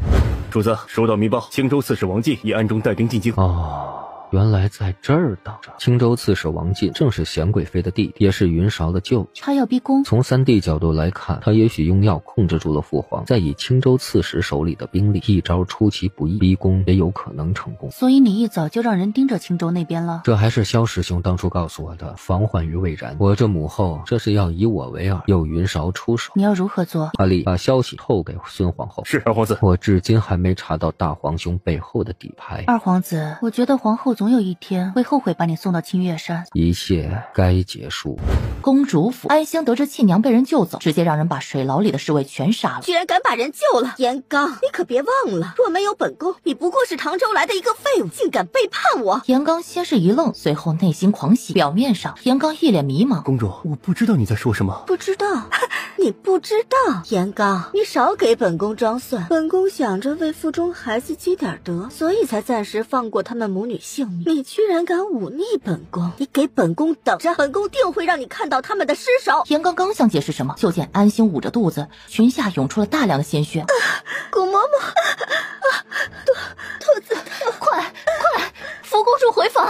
公主还没到生产时间呢，这血再止不住，孩子和大人都保不住了。院士大人，你快想想办法呀！这公主出了什么事，我们都活不了啊！驸马，公主现在的情况，只有请长乐郡主过来才有希望啊。院士的意思是让我去请郡主，或者驸马让人去请一下吧。那就古嬷嬷去请一下郡主吧，我留下照看公主。驸马，女子生产乃血污之地，男子不宜在，要不还是烦请驸马走一趟，老奴照顾公主会方便一些。我竟不知，原来府里的一个奴仆都敢来指使我了。驸马，老奴不敢，老奴这是为驸马好啊。那你去还是不去？老奴这就去。快点，再快点！顾嬷嬷和车里的丫鬟没有任何防备，倒在了马车里。顾嬷嬷，顾嬷嬷已经去请长乐郡主过来了。公主，你再忍一忍，等郡主到了，一切就好了。都下去吧，让我单独陪公主一会儿。驸马，要不让下官陪您一起照顾公主吧？王院士，没事的，你们就在屋外候着。慧儿这样难受，我就想和她说些话。有事我叫你啊。驸马，你对我真好，等我生下孩子，一定让母后重赏你。公主，名单在哪儿？安心闻言，脸色瞬间大变。什么名单？哼，公主这么聪慧，自然知道我问的是什么名单。驸马，我不知道你在说什么。公主，你的命和你大皇兄的命，你更在意哪一个？若你不把名单交给我，你觉得你能活得过今晚吗？别忘了，你还有腹中的孩子。严刚，你敢！公主想要活命，交出名单，我考虑饶你一命。严刚，长乐郡主就要到了，你觉得你能杀得了我？公主啊，武嬷嬷已经去了1个时辰了，你猜为什么长乐郡主还没有来？怎么敢？那是云韶的人！一瞬间，无数个念头在安心的脑中转来转去，最后他选择了放下高傲。驸马，我肚子里怀的可是你的孩子，我若出了事，孩子也会没的，你如何忍心？难道你要亲手杀了你自己的骨肉吗？只要你让长乐郡主救了我和孩子，今天的事我就当作没发生，我们还和以前一样，好吗？公主啊，你这是把别人都当傻子吗？孩子，你敢摸着良心说这孩子是我的？安心心虚的低下了头，他没想到严刚居然知道名单在哪儿。我耐心有限，不想再问第3遍。只要你说了，我现在就去给你请长乐郡主，否则我不介意让公主府走水，谁也别想要那东西。严刚，你要给我药。严刚不说话，只是平静的看着安心。名单在书房的云旗山水图后面。严刚趁乱来到书房，从暗格里拿出一本册子，翻开看了眼。严刚迅速把它装了起来。主子，安心公主大出血，人快不行了。怎么回事？安心公主突然大出血，派古嬷嬷来请郡主，途中古嬷嬷被人杀了。走，去公主府看看。郡主，你不该来的。我不来，你如何脱罪？他来可不仅仅是为了让严刚脱罪，晋娘和英子的账总得算算。哎呦，郡主，你可算来了，快去给公主看看，她要是没命啊，我这把老骨头今天也要交代了。上前替他把脉，把了一会儿，最后起身说道：王院士，公主腹中胎儿已死，我也无力，只能保下公主一命。公主此生无法再怀孕。有劳郡主了。你不该杀了古嬷嬷。郡主果然厉害，一猜即中。我不想让安心再活下去，不能再让亲娘和英子因我而受伤了。安心虽做了不少坏事，但她不能死。而且你不是给她下了神魂散，她这辈子再也醒不过来，也不见得比死好到哪儿去。严刚猛地抬头看向苏若锦，他刚才确实给安心服用了神魂散，可这种神魂散只能保证安心昏迷一时，却不能昏迷一世。公主出事，王院士一时心慌意乱，没诊出神魂散，但事后肯定能查出蛛丝马迹。我是真实把神魂散加速融入她的血脉，后面任谁都诊不出来。加上她是小产后血亏，这辈子是醒不过来了。严刚，谢过郡主救命之恩。原来我这个好皇兄把兵养在了这里，难怪这么多年我都找不到。郡主，你看，这里是天宁观，后面是苍兰山。云浅把兵养在了苍兰山腹，通道就在天宁观后山。不知二皇子接下来要如何？先让狗咬狗，我再出手。启禀皇上，二皇子求见。二皇子云皇上，二皇子云浩。云浩，他能有什么事儿啊？没见朕忙着吗？让他退下，别来烦朕。皇上，二皇子难得来找你，定是有重要事情，不如见上一面。臣妾可不想被人说以色误国。好，还是爱妃明事理啊。那朕就见上一面。黄仁生，让他进来。是皇上。儿臣参见父皇。起来吧，有何事啊？父皇，儿臣有重要的事需单独禀报父皇。有事直说，这里没有外人。说吧。父皇，你最近是否头疼愈加严重，甚至有些恶心想吐？太医告诉你的。你若是来关心朕的身体，大可不必，朕好得很，退下吧。儿臣今日前来是想告诉父皇，出现这些症状不是什么操劳过度，而是因为中毒了。此毒正是来自三皇帝给父皇吃的神仙丹。神仙丹中毒？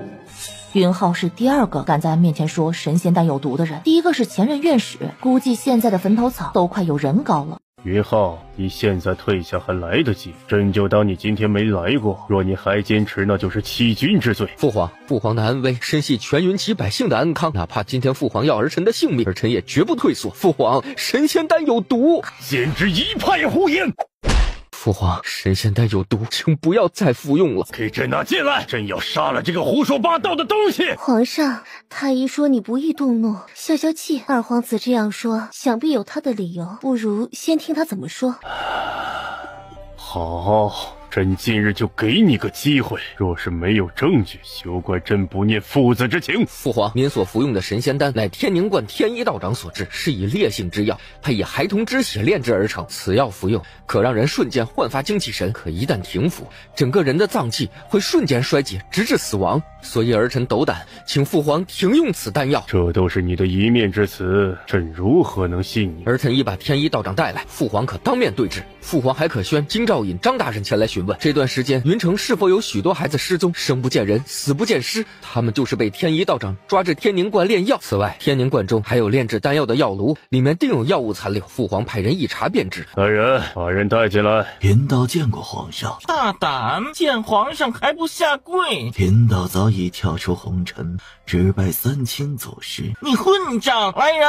康文帝抬了抬手，制止了前来的侍卫。天一道长，这神仙丹是你炼制的？回皇上，正是贫道所炼。可有用孩童炼制？有，成大事者不拘小节，欲结此丹，非2名童男童女献祭不可。皇上乃真龙天子，能化为丹药，修复真龙之体，乃是他们几世修来的福分。可有毒？此乃我派祖师所传丹方，岂会有毒？二皇子，天一道长说此药无毒。父皇，这丹药……陈贵妃的。臣妾见过皇上。贵妃怎么来了？皇上为国师辛劳，臣妾亲手炖了燕窝，特地给皇上送来。皇上，二皇子这是怎么了？他说老三送给朕的神仙丹有毒。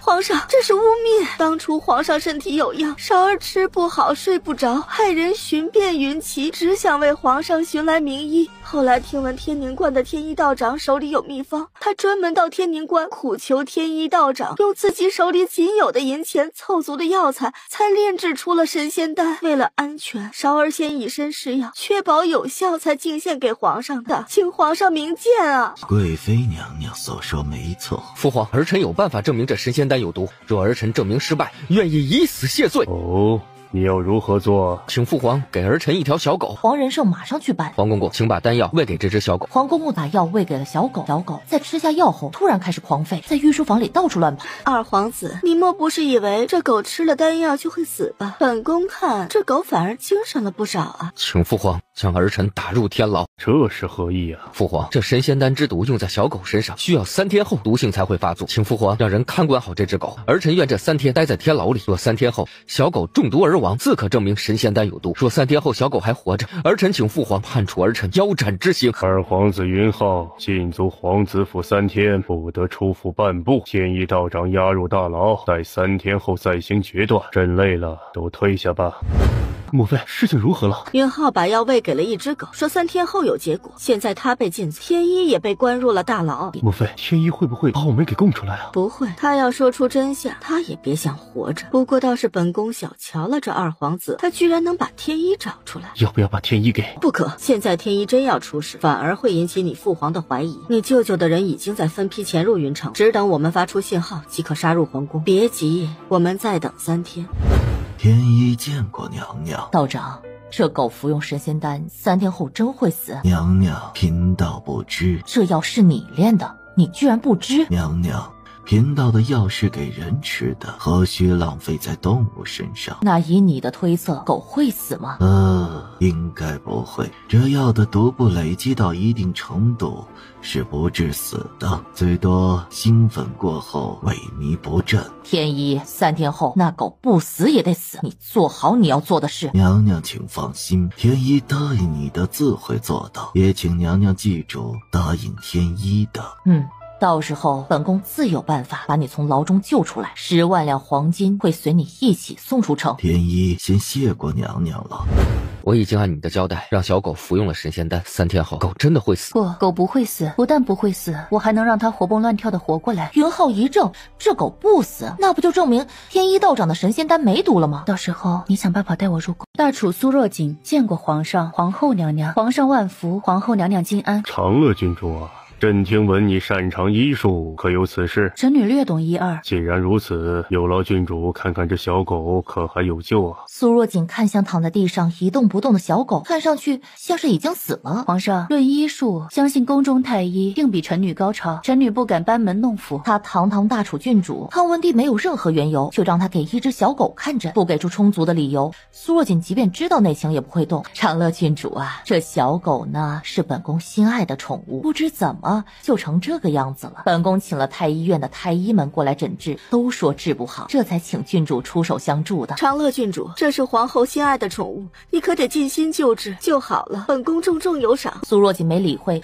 走到了小狗旁边，先是给小狗喂了颗药，接着拿出银针开始给小狗施针。长乐郡主如何？回皇上，请再等一会儿。小狗发出虚弱的呜咽声，伸出舌头舔了舔苏若锦的手。这怎么可能？他可是算好时间，让小狗在被抱进来时当着皇上面死的，以坐实三皇子用神仙丹毒害皇上一事。没想到这个苏若锦真救活了小狗，破坏了他的计划。该死！皇上，你看，小狗活了，小狗活了，证明韶儿进献的丹药根本没有问题。韶儿对皇上的孝心天地可见啊！皇上，父皇，这是有人污蔑儿臣，请父皇替儿臣做主。二皇子，你还有什么可说的？父皇，依儿臣来看，这是长乐郡主医术高明，救活了小狗，并不代表小狗不会因神仙丹而死。儿臣依然坚持神仙丹有毒，哪怕今天父皇赐死儿臣，儿臣也如此认为。长乐郡主，你有何见解？回皇上，小狗确实是中毒，而且身中2种毒才会如此。他此话一出，所有人都变了脸色。皇上，这分明就是有人给小狗下毒，想以此陷害韶儿啊！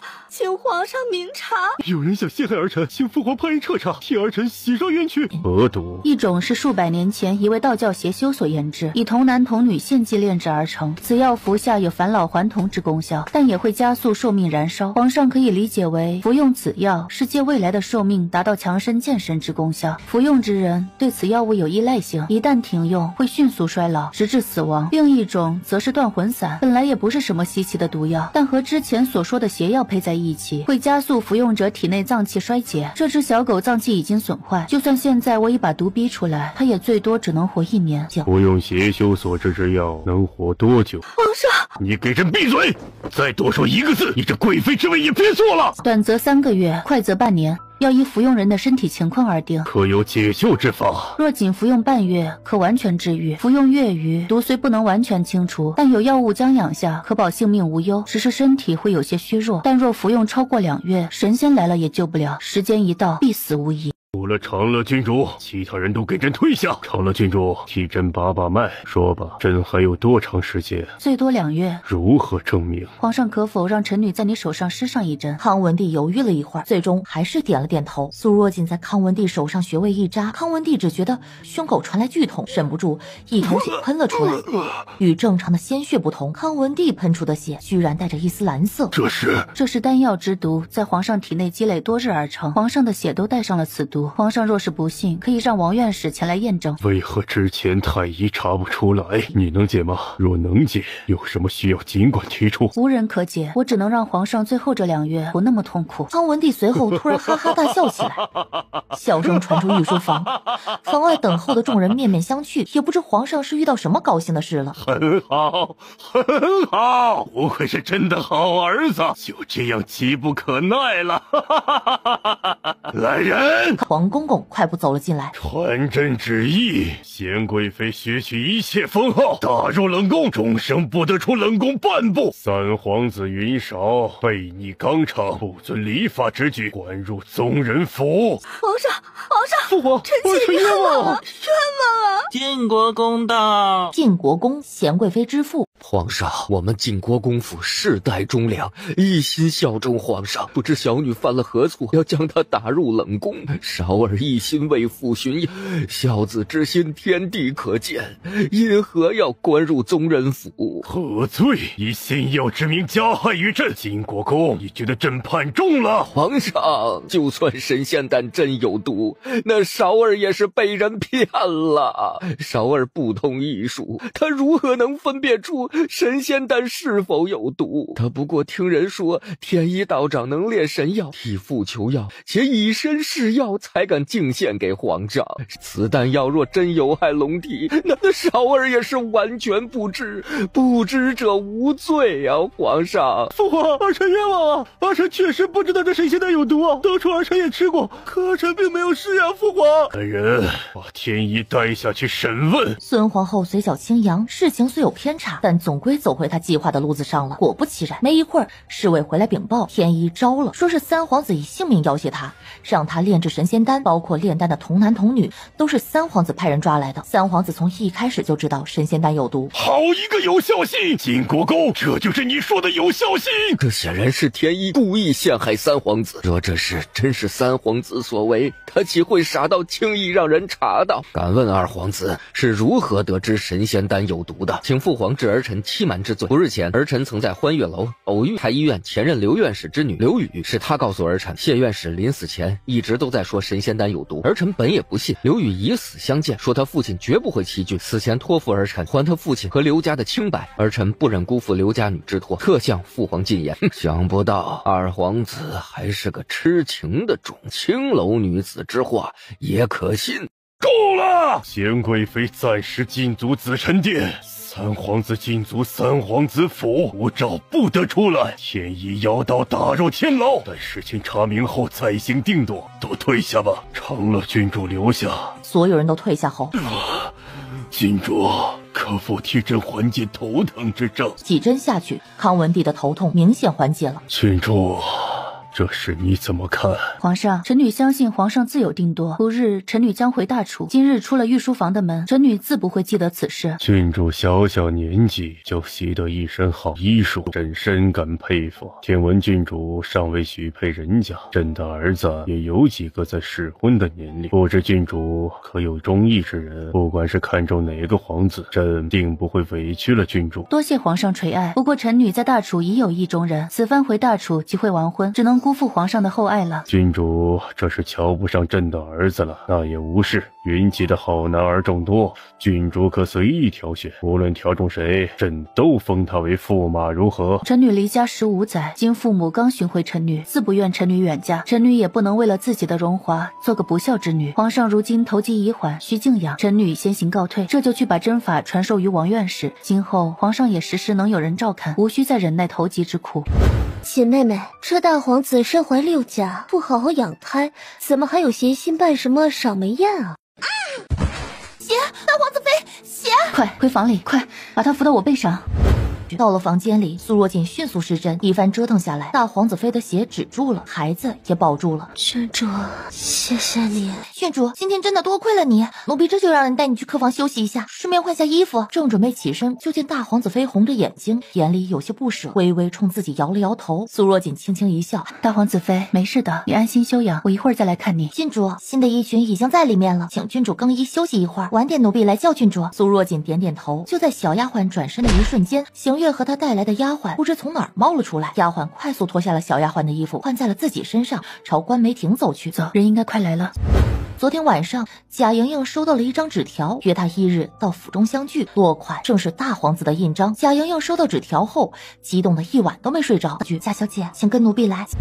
贾莹莹高兴地推开了房门，走了进去，看到房里托盘上的新衣，贾莹莹小脸通红。大皇子对我真好，不仅贴心的给我准备了衣裙，还是我最喜欢的粉色。待她换好衣裙，坐在桌边等待时，渐渐觉得身子开始发热，有些头晕。贾莹莹起身捂着头，跌跌撞撞朝房里的大床走去，直接倒在了床上。郡主，我来了，让你久等了。小美人儿，我来了。大皇子，你可要对人家负责哦。长乐郡主，今日一过，你就是我的人了。好戏得多些人看才行。阿月，你回去，我在这看着。好。大皇子妃刚才摔了一跤，险些出事，我们快过去看看。大家赶了过去，都透过房门隔着的纱幔看到床上翻滚的2人。现在你不用担心孙皇后把贾莹莹塞给你了。我的好父皇给我送上这么好一个机会，不用岂不是浪费了？他居然想用这种办法把你塞给我大皇兄。看来你父皇是打算把皇位传给大皇子了。对我父皇而言，不管三弟是故意还是无意，知情还是不知情，总归是神仙丹导致他命不久矣。仅凭这一点，父皇是不可能把皇位传给他，而我他也不会把皇位传给一个残废之人，剩下的就只有大皇子了。毕竟他只有2个月的寿命，他自是要替我那大皇兄铺好路。看来二皇子在皇宫里的棋子越来越多了。云浩笑笑，也不否认。既然你父皇信任大皇子，那我们就把他这份信任粉碎。三弟应该很快就要动手，我那大皇兄又怎么可能坐得住？不出意外，马上你就可以安心回大楚了。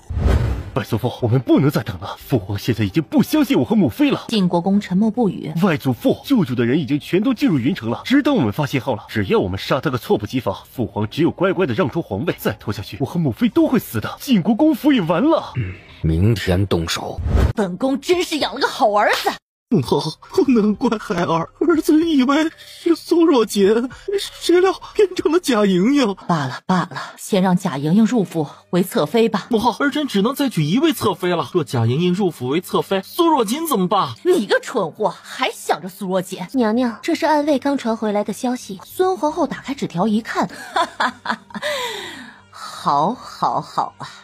天堂有路你不走，地狱无门偏要闯。孔嬷嬷，拿本宫的令牌出宫，养病多年，今天该派上用场了。母后，出什么事儿了？哼，钱儿，过了今晚，你想娶多少个侧妃，都不会有人管你了。你今天不要出宫了。杀呀！皇上，叛军冲进宫了。说什么？是什么人？老奴不知啊，全是一袭黑衣，看不出是什么人。皇上，你先躲一躲吧。好，不愧是朕的好儿子，给朕更衣，朕都要看看是哪个逆子。皇上你怎么样了？皇上！皇后一脸惊恐，冲到康文帝身边。皇上，你没事吧？皇上！皇后怎么来了？臣妾担心皇上，让钱儿先护送您离开吧。父皇，儿臣先带你离开。几名侍卫护着一行人向前走，云韶和王进持剑挡在了前面。三弟，原来是你竟敢逼宫，就不怕被天下人唾骂吗？这天下可从来都是成者王，败者寇。我乃父皇之子，父皇命不久矣，由我来继承大统有何不可？父皇，现在整个皇宫都在我的控制之下，只要你现在写下退位诏书，把皇位传于我，我保证能让你好好走完最后这2个月。你个逆子！父皇，你不写也无事啊。今天只要你和大哥死在宫里，这云旗也会是我的天下。云韶毫不在意的挥挥手，身后的黑衣人冲上前，与康文帝身前的侍卫争斗了起来。哼，云韶，你以为凭你就能拿下这个皇宫？母后啊，你和大皇兄都以自身难保，或者你跪下来求我，我看在叫了你多年母后的份上，说不定会饶了你一命。云韶，你！孙皇后气得发抖，心里却很着急，人怎么还没到？早在之前，他已经让人前往天宁观送信，让2万的私兵开拔前往云城。算时辰，人也应该到了呀。很快，黑衣人把康文帝等人围在了中间。父皇，我劝你还是快点写下传位诏书，也少受一些罪，不是吗？云韶慢慢一步步走向康文帝，云倩心想，等会儿三皇帝真刺过来，把父皇推上去，应该能顶上一会儿。谁？是谁？云韶，你以为只有你手里有兵吗？本宫告诉你，今天谁输谁赢还不一定呢。皇上，三皇子竟然敢逼宫，理应千刀万剐。你不如现在写下诏书，把皇位传于钱儿，臣妾与钱儿定保皇上安康。母后，你快看！怎么了？他也发现了问题所在，这不是他的兵。皇上，微臣救驾来迟，还请皇上恕罪。父皇，儿臣来了。云韶，你若现在收手，朕念在父子一场，定会饶你一命。父皇，你以为邢将军和老二那个废物能救得了你？邢将军带来的士兵数量不过1000人，人数根本不是王进带来士兵的对手，眼看着慢慢落了下乘。父皇啊，儿臣劝你还是写下传位诏书吧。诏书写好，儿臣即刻就让人停手，也不用牺牲更多的人啊。杀呀！又有几人骑马带着几千士兵冲进了皇宫。不同的是，这群士兵手里抬着旗，上面写着大大一个萧字。师兄来了。萧燕初勒住了马。没事吧？没事，多谢师兄。还是菜。萧姐，怎么了？难道云浩败了？阿锦，随着这声阿锦，苏若锦浑身瞬间僵住，瞪大双眼，不可置信的看向门口。自己莫不是太过思念，又加上紧张，出现幻觉了？阿锦，我来了。苏若锦就这样呆呆的站着，一动不动。田螺识趣的退了下去，看着这样的苏若锦，萧燕初嘴角勾起一抹淡笑，快步上前，一把抱住了自己想了无数个日夜的女子。阿锦，我好想你。你怎么来了？想你就来了。阿锦，回去我们就成亲，我再也不会让你离开我了，一天都不行。哈！突然，萧燕初觉得头上一疼，伸手一抓，一只毛茸茸的小家伙被萧燕初从头上滴溜了下来，毛毛冲着他龇牙咧嘴，挥舞着小爪子。萧燕初有点头疼，他怎么把这家伙给忘了？苏若锦笑着把毛毛从萧燕初的手里接过来，毛毛立马钻到了他的怀里，躺好不动了，时不时的睁开眼睛偷瞄一眼萧燕初，眼神透着一丝得意。阿锦是他的，谁也别想抢。要不是看在他是阿锦的宠物份上，萧燕初真想一脚把他踢出去。这碍眼的东西！接下来，萧燕初把一切告诉了苏若锦。云浩早已把计划写信告诉了萧燕初，向萧燕初请求支援。苏若锦总算彻底明白云浩的底牌是什么了，他又为何不顾一切的愿意相信自己了？原来症结在萧燕初这里。所以你提出的要求是什么？我的阿锦一如既往的聪明，我要的也不多。待云浩登基后，去开通与大楚的边境贸易往来，成立边境交易市集，与大楚签订100年互不侵犯条约，还有让赵家成为云齐的皇商。我们去皇宫看看吧。苏若锦还是有些不放心，既然萧燕初来赵府，说明皇宫里一切都差不多该结束了。父皇，儿臣错了，父皇，你再给儿臣一个机会，儿臣再也不敢了。父皇，儿臣是想救父皇，阻止三皇帝并无忤逆之心，请父皇明察。康文帝拿起一本册子砸向云前，豢养私兵，还敢说是想救朕？云前，朕还真是小看了你。这名册不是一直由皇姐保管吗？怎么会落到父皇手里？来人，传朕旨意，三皇子云韶、青州刺史王继意图谋反，押入天牢，3天后施予剐刑。查抄刺史府，府内之人一律斩杀。贤贵妃褫夺封号，赐毒酒。大皇子云前豢养私兵，其心不正，贬为庶人，逐出云城，此生不得悔。皇后言行失检，德行不修，废除后位，打入冷宫。晋国公欺君罔上，暗中协助三皇子谋反，即刻查封晋国公府，凡国公府内之人一律就地正法，不得有误。其余相关人等由大理寺彻查，一经查实，均以谋逆论处。孙明珠，我们俩斗了一辈子，结果你我都是输家，反而便宜了那个小贱种。你说可不可笑？贤贵妃突然站起身，趁人不备，冲向了殿中的柱子，砰的一声响，她的身子缓缓倒下。你说这康文帝会把皇位传给二皇子吗？他不想。为何？云浩虽救驾有功，可身上有残疾，康文帝也从未看中过他。若把皇位传于他，不就等于承认自己识人不清了？可云浩不是救了康文帝？帝王心术不过是利弊权衡罢了。若康文帝把皇位传给云浩，以以往他对云浩的态度，你觉得他会放心吗？还不如传给不懂事的幼子。苏若锦是理解不了这些帝王心了，不过这事儿可由不得他想不想。这时云浩走了出来，手拿圣旨，云浩直接把圣旨扔给了萧燕初。这可是传位圣旨，你就这样扔给我？给你看看又何妨？多谢郡主鼎力相助。你是燕初的师弟，自该相帮。只不过你们俩何时串通的？这样大的事居然敢瞒着他。萧燕初和云浩沉默了。小锦呀，你和摄政王先回去吧，这是你回到将军府第一个新年，不能错过了。祖母一把年纪了，今年就留在云齐过年，这或许也是祖母最后一次在云齐过年了。是啊，小锦，就让你祖母留在云齐吧，等小年一过，我定派人护送她回去。现在的云齐你也没什么好担心的了。苏若锦想了想，也确实没有比这个更好的办法了。现在的云齐没人敢伤害祖母了，他只得点了点头。老夫人过完小年才启程回大楚，等她赶回大楚还得差不多1个月时间，又得晚1个多月才能到苏府提亲，或者提亲第2天就成亲。对，就这样。回去就让今天见那些神棍挑挑日子。老夫人却像是看出了萧燕初的想法。小锦，你和摄政王的婚事啊，只要你愿意，祖母是同意的。此次我回大楚还要上一段时间，你们也不必等我回大楚，先把亲事定了吧。祖母，你就放心把阿锦交给我，我此生只有他一妻，若为誓言，天打雷劈。好好好，祖母你放心，我定等你回大楚再成亲。好，小锦成亲啊，祖母一定会赶回来的。等小锦成亲，舅祖父也去凑个热闹。多谢舅祖父。萧燕初可算松了口气，定了亲，阿锦就是他的人了。小锦，等等我。小锦，等我，我和你们一起去大楚。阿月，你爹知道吗？自然知道，不然我怎么出得来？走吧，我从没去过大楚，刚好有你在，我也跟你一起去看看。过完年我就回来。苏若锦还是觉得有些不对劲，这马上就要过新年了，邢将军能舍得？有啥舍不得的？我在府里，我爹还嫌我碍眼呢。我去大楚一段时间，让他清静清静，求之不得呢。那好，等到了大楚，我带你好好逛逛。好嘞。邢月笑得灿烂，这次不经意的看脸苏逸婷，苏逸婷忙把眼神移开，不敢与他对视，心中莫名涌上一丝窃喜。走吧，策马扬鞭，朝大楚的方向飞驰而去。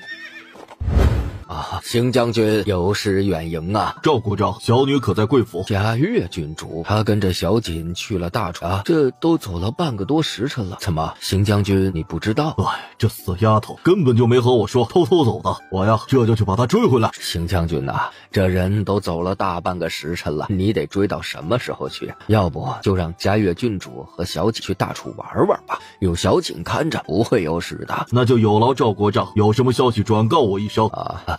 一定一定。半途中的苏若锦接到舅祖父那边传来的消息，有些哭笑不得。感情阿月是先斩后奏啊！罢了罢了，事已至此，也只能这样了。既来之则安之，到时候带阿月好好玩玩，保护好她的安全才是正事。至于阿月能不能从此留在大楚，就看五哥自己的本事喽。峰哥，明天就年30了，小锦和老五能赶回来吗？平儿前段时间就已经发回消息，她和小锦已经快马加鞭赶回来了，算着时间定能赶到。可这样赶路，小锦一个姑娘家，身体可受得了？哎呀，母亲，您别担心了，五哥和姐姐应该很快就到了。将军，夫人，大小姐和五少爷回来了。什么？苏夫人猛地就往门外冲。哎，母亲，你慢点儿。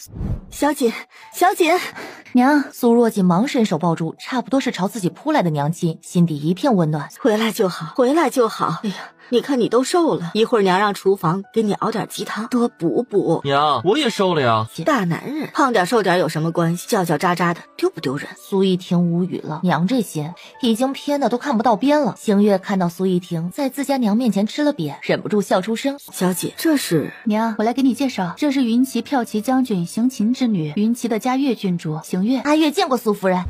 长乐郡主回来了，该动。车后，两位小姐，你们今儿个可真是赶巧了，我们店马上就要打烊过年了啊，年初4才营业。掌柜的说，今天店里的货品啊，全都削价处理，两位小姐可多挑一些，一年也只有这么一次机会了。啊，小姐，这支金花丝点翠翡翠平发簪很适合木瑶，这个赤金松鹤香红宝发簪适合苏夫人。小二，这2只簪子都包起来。哎呦，小姐真是好眼光啊，这可是咱们店的镇店之宝，之前掌柜的都舍不得拿出来卖呢，小的这就给您包起来。等等，苏若锦微微皱了眉头，怎么才回大楚就碰上他了？不是魏银霜还能是谁？凤溪郡主有何问题？这2只发簪本郡主要了，给我包起来。郡主，这发簪是这2个小姐先看中的，本店还有其他新的款式，要不小的带郡主去看看？你可想好了，得罪了本郡主，你们这店今天就是最后一天营业了。这两位小姐，要不你们挑挑别的款式吧？凤溪郡主，你确定要买这发簪？怎么不可以吗？既然我们都看中了这发簪，不如公平竞价，价高者得。不知凤溪郡主可敢？进就进，有何不敢？我出2000两。这2个簪子之前售价是1000两一只，遇到折价活动算下来是800一只。2500、3000两、3500、4000、4500、5000。小二，这簪子给凤溪郡主吧。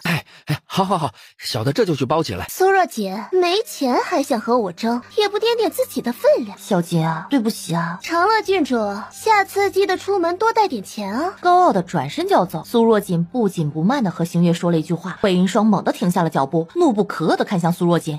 苏若姐，你敢耍我？阿月，我们替五哥多赚了3400两银子，一会儿去找五哥要回来。苏若姐，你敢耍我？你明知道是你哥的店，还装模作样付钱来约我上钩。凤溪郡主，难道你没听过金兄妹明算账吗？店是我五哥的不假，可我到店里买东西也是要付钱的。若你刚才不来抢，我早就付钱拿着簪子走人了。既然你要抢，咱们是公平竞价，若你不往上加价，哪怕我加到4500两时，你选择放弃，我自也会心甘情愿付钱。整个过程有人逼迫你吗？再说了，你是咱们大楚的凤溪郡主，又有谁敢逼你呢？苏若锦说完又看向店小二，再把店里其他好东西拿出来看看。好，这边请。魏银霜一口气堵在胸口，上也上不来，下也下不去，可又无法发作，狠狠把手里的首饰匣子扔到了地上，转身离开。星运忙捡起匣子，追着自家的郡主离去。小姐，还是你厉害啊！现在不气了？不气了，白赚了3000多两银子，谁还会生气啊？星月又重新挑了2只簪子，坚持用自己的钱买下，回到了苏家。锦姐姐，小宝好想你。乖，小宝不哭了，姐姐这不是回来了吗？今天大年初1可不行哭哦，别哭了，锦姐姐给你带了礼物，你要不要去看看？走。萧燕初无语，自己就被这样彻底无视了。星月第一次看到小宝，也喜欢上了这个可爱的小弟弟。小姐，我要是有一个这样的弟弟，该多好呀！邢将军和邢夫人都还年轻，你还有机会的。我倒是希望啊。小宝，月姐姐也给你个大红包可好？说完，邢月飞快起身拿出银票，给小宝现装了一个大红包。谢谢月姐姐。小宝真乖，也不知道以后要便宜哪家姑娘了。我长大以后是要娶秦姐姐的。摄政王可知道他的小侄儿要和他抢人呢？小宝，你怎么能这么可爱啊？月姐姐，我没开玩笑。苏若锦也有些哭笑不得，忙打岔道：小宝，我们叫上慕瑶姐姐一起出去逛街可好？哦，好。到最后，除了今日要去皇宫当值的苏自阳之外，苏家四子也一起跟着出了门。胡琴尽量降低自己的存在感，他已经感觉到自家王爷周身泛出的冷气了。主子本计划着是带着郡主和小主子一起出来逛街的，哪知最后计划的3人行变成了9人行。三哥，你可得替我想想办法。你看摄政王大年初一都跑苏家去找苏若锦这个贱人，再这样下去，我可怎么办？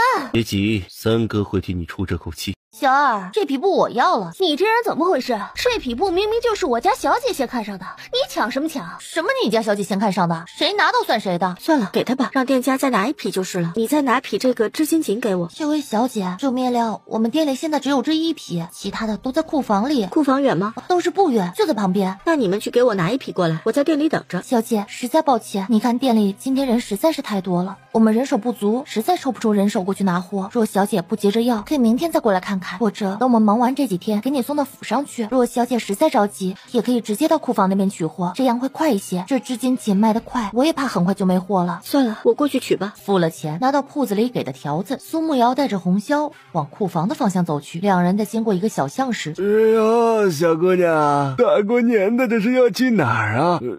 要不跟爷走，爷得让你玩得痛快。你们要干什么？你们可知我家小姐是谁？哎呦，脾气还不小啊，我喜欢。小姑娘，我不知道你们是谁家的小姐，但只要跟我走了，以后就是我家婆娘了。我家小姐可是苏大将军府的小姐，你们敢动她，苏大将军府不会放过你们的。苏大将军府的小姐，那我还是玉皇大帝呢。伸手就要去抓苏慕瑶的衣服，突然这位姑娘，让你受惊了。这是苏慕瑶第一次亲眼见到杀人，整个人控制不住，转身吐了起来。实在抱歉，是邓某思虑不周，吓到姑娘。在下乃大理寺丞邓毅，刚才这3人乃是被通缉的采花贼，已经有几位姑娘死在他们手里。今日见他们冒犯姑娘，情急之下才动手，吓到姑娘。邓某实在愧疚，多谢邓公子相救。应是邓某失职，未能早些抓到采花贼，才让姑娘受惊了。姑娘，不如让邓某送你回去，就当给邓某一个赔罪的机会。邓公子好意心领了，公子公务繁忙，不敢打扰。红霞，回去不许提起今天的事。是，小姐。皇兄，算算时间，初4秦王就该到京城了。此次秦王是来大楚挑选秦王妃的，朕想为秦王办春日宴，邀请京城官员携亲眷参加。皇兄意下如何？此事皇上做主即可。既然如此，到时候还望皇兄能带朕去迎接一下秦王。好。王爷，我们又见面了。秦王，许久不见。王爷，本王一直听闻你们大楚姑娘长得细皮嫩肉，娇滴滴的，和我们北方姑娘完全不一样。不知你给本王准备了什么样的姑娘呢？啊，若是好的，本王也给兄弟们多挑几个回去犒劳犒劳兄弟们。秦王，等你右眼也没了，成了瞎子，什么样的姑娘都一样，倒也不必费心跑这么远了。说完，他勒住缰绳，调转马头，往京城方向疾驰而去。秦王啊，皇上已经在宫里备下接风宴，还请秦王随下官一同入京。秦王阴恻恻地看着萧彦初消失的方向，要不是为了他的小兰儿还有北丽的计划，他哪会跑这么远？萧彦初，你给我等着！小兰儿，自从你来了大楚，皇叔可是日日都想着你啊。姚兰强忍下心里的厌恶，叹了口气，皇叔，兰儿也想你呀，可我身处大楚皇宫，自不能再像以前一样自由了。哦，本王可记得当初你是以死相挟，让你皇兄送你来和亲的。怎么，你现在是大楚纯妃了，还惦记着萧衍初那个小白脸啊？端起了桌上的酒杯喝了一口，随后一口吐在了地上。呸！这大楚的酒真难喝，淡得像水一样，哪有我们北丽的酒喝着舒服？皇叔，别人不知道，你还不知道我吗？那儿一心心系北厉，我前来大楚和亲，不正是为了北厉大计吗？萧燕初不过是我的一个借口罢了。真的？姚兰心下有些发颤，不过还是以无比肯定的眼神看着秦王。姚兰14岁那年，自从皇叔喝醉酒闯入自己的房间后，秦王2个字对姚兰来说更像是一个噩梦。不过相对秦王的那些妻妾来说，秦王对姚兰真算得上是疼爱了。好，不愧是我的小兰儿，有勇有谋。不知小兰儿给我安排的王妃是哪位啊？皇叔，男儿自是给皇叔准备最好的定国公府的凤溪郡主，那可是京城人人称赞的第一美人和第一才女啊，在民间还有菩萨在世之称。之前青阳雪灾，她可是捐了1万200银。如此秀外慧中、有才有貌又有钱的女子，皇叔觉得如何？你找谁？请问可是林夫人？不是，你找错人了。到底是谁？你怎么会有青儿的玉佩？婉清小姐让我给你们带点东西。男子又从怀里拿出一个袋子，打开一看，里面是满满的金子。青儿这是过上好日子了，不然怎么可能让人给他们送那么多金子？他激动的一把抓过钱袋。青儿呢？青儿在哪儿？青儿是不是让你来接我们？婉清小姐在哪儿？暂时不便让你们知道，但她让我传话给你，让你们想办法混入苏大将军府。之后会有人告诉你们要做什么。事成之后，婉清小姐将保证你们一生有享不尽的荣华富贵。苏大将军府哪有那么好进？青儿要我们做什么？她到底在哪儿？婉清小姐的下落岂是你能打听的？你只管听话照做就好。小姐，路边好像有人晕倒了。停车，燕罗，你去看看。是，小姐。燕罗下了马车，走了过去，蹲下查看了一番，扶起了那人，给他喂了颗药，又拿出银针施了针。没一会儿，人动了。燕罗把水喂给那人，说了句什么，又从怀里拿了些碎银子递给了那人，返回了马车。小姐，是个孩子，看着比袁弘小上1、2岁，饿晕的，身子虚弱的紧，身上的衣服破破烂烂的。我给他吃了一体丸，在神门穴、足三里穴、关元穴施了针，留了些银子。做得很好，走吧。车夫扬鞭驱马，马车缓缓前行。过了约半盏茶的时间，燕罗呀了一声，怎么又有人晕倒了？不是，小姐，是刚才那个孩子，他一直跟在我们马车后面跑呢。停车。醒了。哎，君姐姐，她的眼睛和我的一样哎。看到燕罗后，冲他跪下，磕起了头。哎，不用。你为何要追我们的马车？想赖上我们？不是，我只是想向这位姐姐磕头谢恩，还有把这个还给姐姐。姐姐已经救了我，这个银子我不能拿。你叫什么名字？从何来？怎么会晕倒在路边？达普犹豫了一下，没开口。你遇见我们也算是缘分，这点钱没多少，你就拿着吧。你若过意不去，就当我们借你的，等以后有钱了再还给我们就是。一会儿到了城里，你就下车。当然，你要在这里下车也可以。姐姐，我叫达普，我是从北厉过来的。北厉离大楚可不近，你一个人如何来的？算了，我也没兴趣知道。你是要到了城里下车，还是要在这里下车？达普弟弟，你若遇到困难，可以告诉我姐姐，她很厉害的，她会帮你的。我是跟着亲王的队伍偷偷来到大楚的。你来大楚干嘛？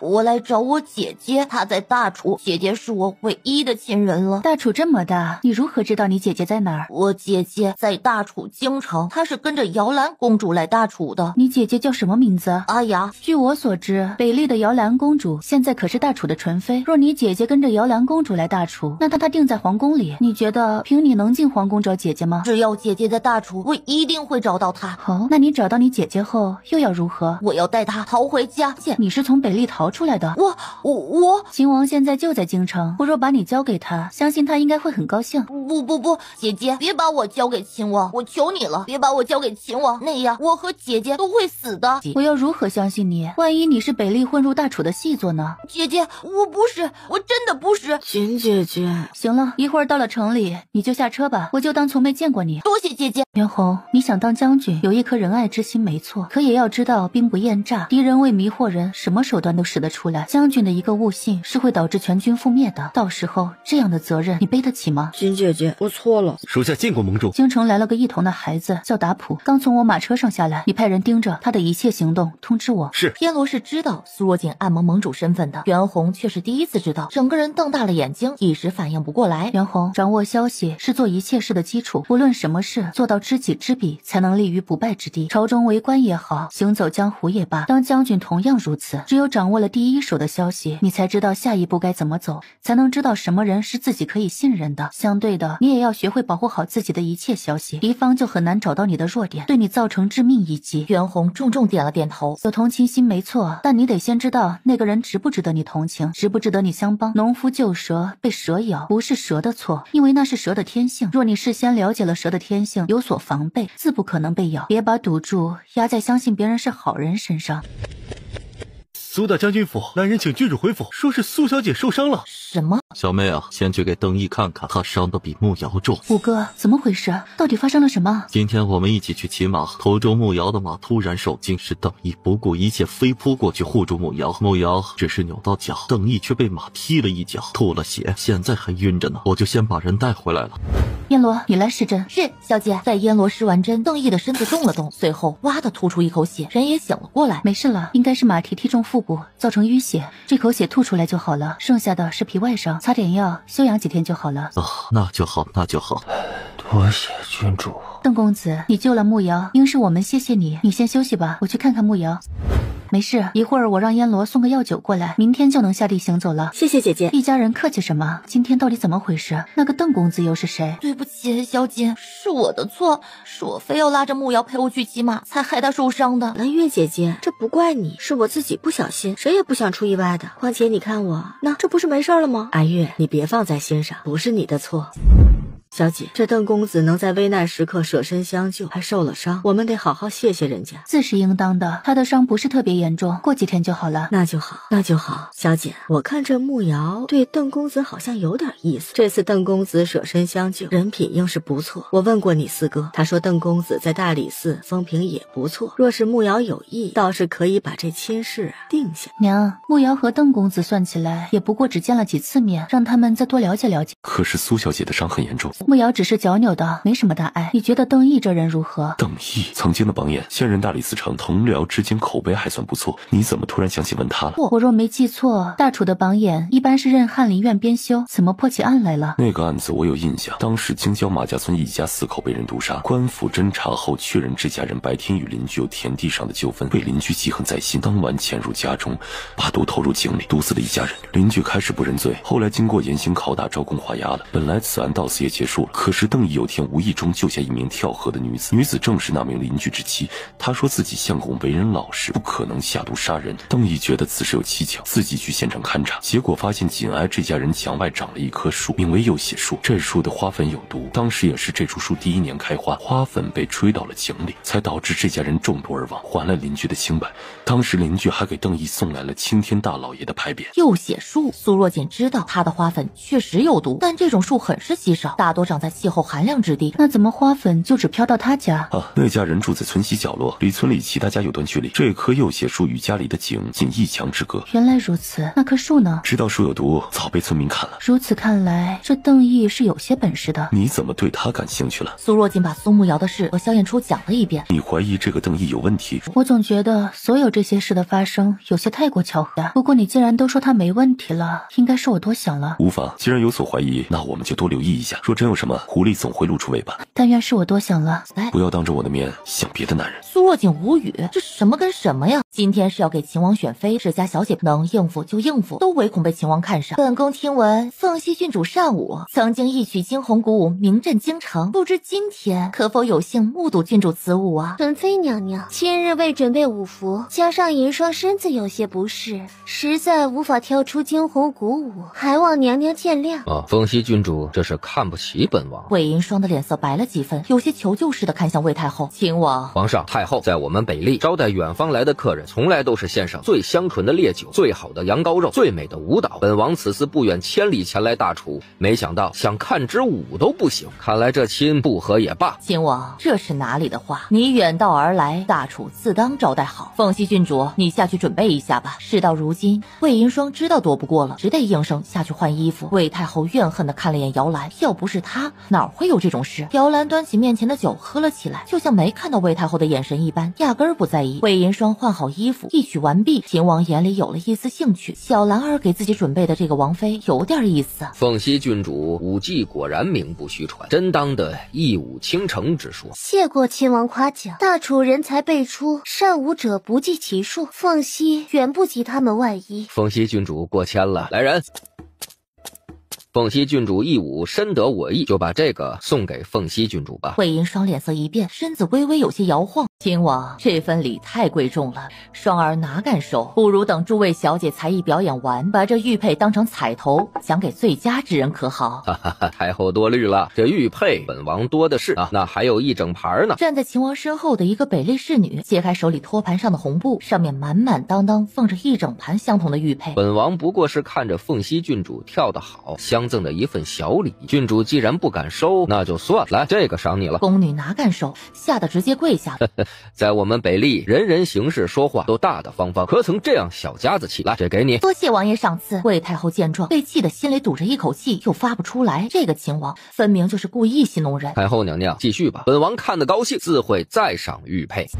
接下来就轮到苏若锦表演节目了。苏若锦想了想，也走到古琴前坐下。要说她最擅长的就是医术，可这场合总不能跑到秦王面前说：“秦王，我擅长医术，要不我给你扎几针吧。”从未听闻长乐郡主还懂琴。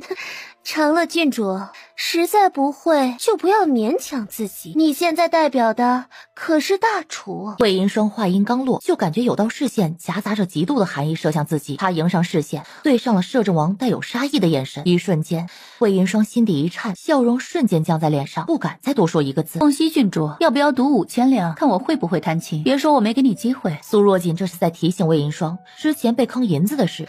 双儿，别影响长乐郡主，高手一出手就知有没有。苏若锦只是一个启示，在场所有会弹琴的人都明白，这个长乐郡主会弹琴。安曲，安曲是安曲，安曲乃琴痴安少所作，是他退隐前最后做的一首曲子，也是世人眼中琴痴的巅峰之作。当年此曲一出，震惊了整个大楚。敢问长乐郡主何处习得此曲？你可知琴痴大师如今何在？李某毕生心愿，就望能得到琴痴大师指点一二，不知郡主能否告知琴痴大师所在之处？该死！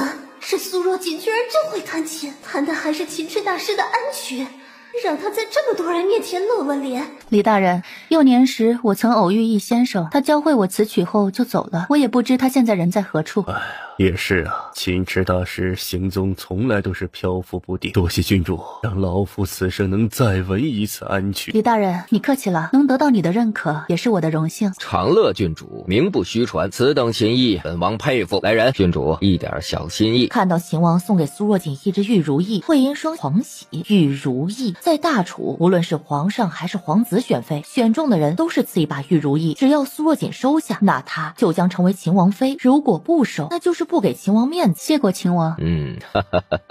好好。姐姐，苏若锦对着他轻轻摇了摇头，让他不用担心。小姐，你怎么能接着如意？娘，这玉质这么好，值不少钱，不要白不要。苏夫人哭笑不得，自己这女儿怎么这么没心没肺呀？娘，别担心，这不是秦王的信物，秦王不会选我做王妃的。皇上、太后，就臣女来看，今天诸位小姐表演才艺最佳者，非长乐郡主莫属。见过亲王。凤溪郡主也在这儿看湖景啊，可真是巧了。是啊，真是碰巧了。郡主一起走走。不用了，太后娘娘还让我过去叙叙话。好，那就不打扰郡主了。亲王，我知道你对长乐郡主有意，我可祝你得到长乐郡主。哦，郡主打算如何做？请王爷在戌时3刻左右到东边最边一个帐篷，银霜自可祝王爷心想事成。说完，魏银霜也不等秦王有回应，匆匆离开。王爷，这凤溪郡主是何意啊？他是想把本王当棋子使。那王爷，我们要去吗？去，为何不去？魏银霜，本王倒要看看你玩的是什么把戏。篝火宴开始了，郡主啊，太后娘娘有些不舒服，请您过去看看。让慕瑶跟你一起同去。苏夫人，太后只叫了长乐郡主一人。娘，没事的，我去就来。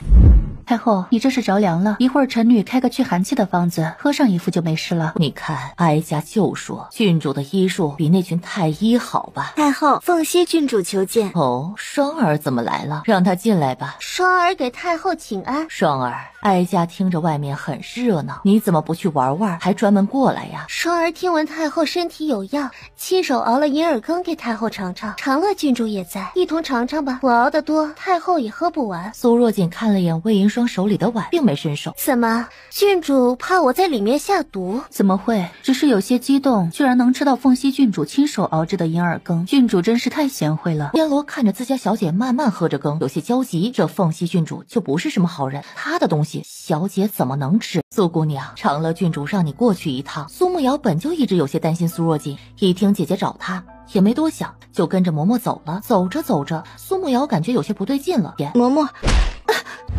长乐郡主，一起走走。好啊，两人往人少的地方慢慢走着。长乐郡主，其实我很讨厌你。彼此。要是你不出现，摄政王就是我的了。凤熙郡主，你太看得起你自己了。这世间就算没有我，摄政王也不会是你的。不可能，没有你，摄政王一定会是我的。你以为晏初哥哥真的是看上你这个人吗？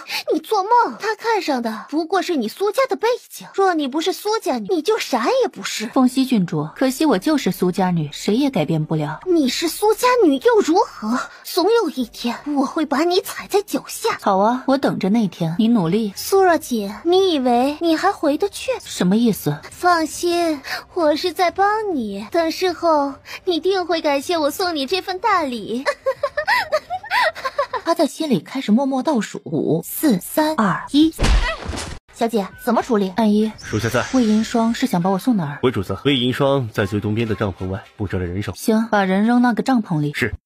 有个侍卫来到正在饮酒的秦王耳边，小声说了句。秦王的眼眸微沉。喝，你们喝，我去许就回。喝，不许走，继续喝。人已经在东边帐篷里了，走，会会本王的小美人去。烦请通报，我有紧急事求见秦王。去，王爷不在。可我有紧急事，烦请通报一声。哎，我说这位大人，你是听不懂人话吗？我们王爷还没有回来，我去哪儿给你通报？可我刚才明明见有人进入帐篷了，我就只和王爷说几句话，绝不会耽搁太久，请通报一声。这位大人，你要是再不离开，就别怪我不客气了。见过王爷。苏小姐，苏小姐！一咬牙，抱起了苏慕瑶就往外冲。把人放下！你们可知她是谁？她可是苏家二小姐，岂容你们放肆！什么苏家二小姐？这是太后送来给我们王爷暖床的。你把人放下，否则别怪我们不客气。小姐，慕瑶呢？慕瑶不是一直和娘在一起吗？刚才太后身边的嬷嬷说你叫慕瑶过去的呀。糟了，苏慕瑶出事了。娘，别急，我们现在就去找，她不会走远。有人算计慕瑶。什么？我去找完颜烈算账？父亲，我和你一起去。父亲，三弟，等等，此事不一定是秦王出的手，闹大了对慕瑶不好。对，父亲，三哥，这事儿不是秦王做的。你们如何得知？因为我知道秦王在哪儿。若这事是秦王做的，他为何不在自己的帐篷里等着苏慕瑶送上门？娘，大哥，三哥，我们出去散散步。爹，四哥，你们留下看着慕瑶。阎罗，你也留下。小姐，这个时候我们要去哪儿啊？去看好戏，人越多越好。夫人，我们就听小锦的，就出去散散步。苏若锦在苏夫人的耳边轻语了几句。出去后，苏夫人但凡路过哪个世家夫人，都会打个招呼，约他们一起四处走走。一群人慢慢来到东边的帐篷时，突然听到里面传来动静。几个世家夫人都是过来人，一听就明白这里面正在发生着什么，脸色都变了。里面是谁啊？若是被皇上知道，岂还有命在？聂夫人直接冲了上去，一把掀开了帐篷。我倒要看看到底是谁敢！里面可是凤熙郡主和秦王啊！聂夫人只觉得天都要塌了，这到底是怎么回事？得罪了凤熙郡主，就等于得罪了太后和国公府，这可怎么办呀？聂夫人也是聪明人，在这一瞬间也反应过来了，法不责众。若是大家都看到了，皇上自也怪不了他，于是也没退下，就站在门口不动。待所有人看到帐篷里的两人，都瞪大了眼。姑母，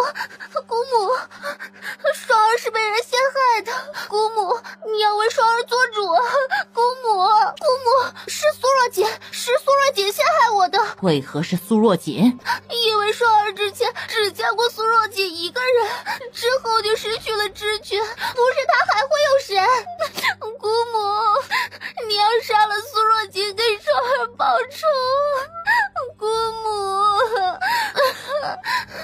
太后姑母，皇上表兄，求你们相信我是被苏若锦陷害成这样的，你们一定要为双儿做主啊！来人，传长乐郡主。苏若锦前脚刚到，后脚就有太监通传，摄政王到。王爷怎么有空过来了？本王听闻凤熙郡主出事，还和秦王有关，过来看看是怎么回事。长乐郡主，是你给凤熙郡主下药，才造成这样的结果，你可有话要说？敢问太后，可有证据证明臣女给凤熙郡主下药？若无证据，臣女可担不起此罪名。就是你，我之前和你一起散步，走着走着就晕倒了，醒来就是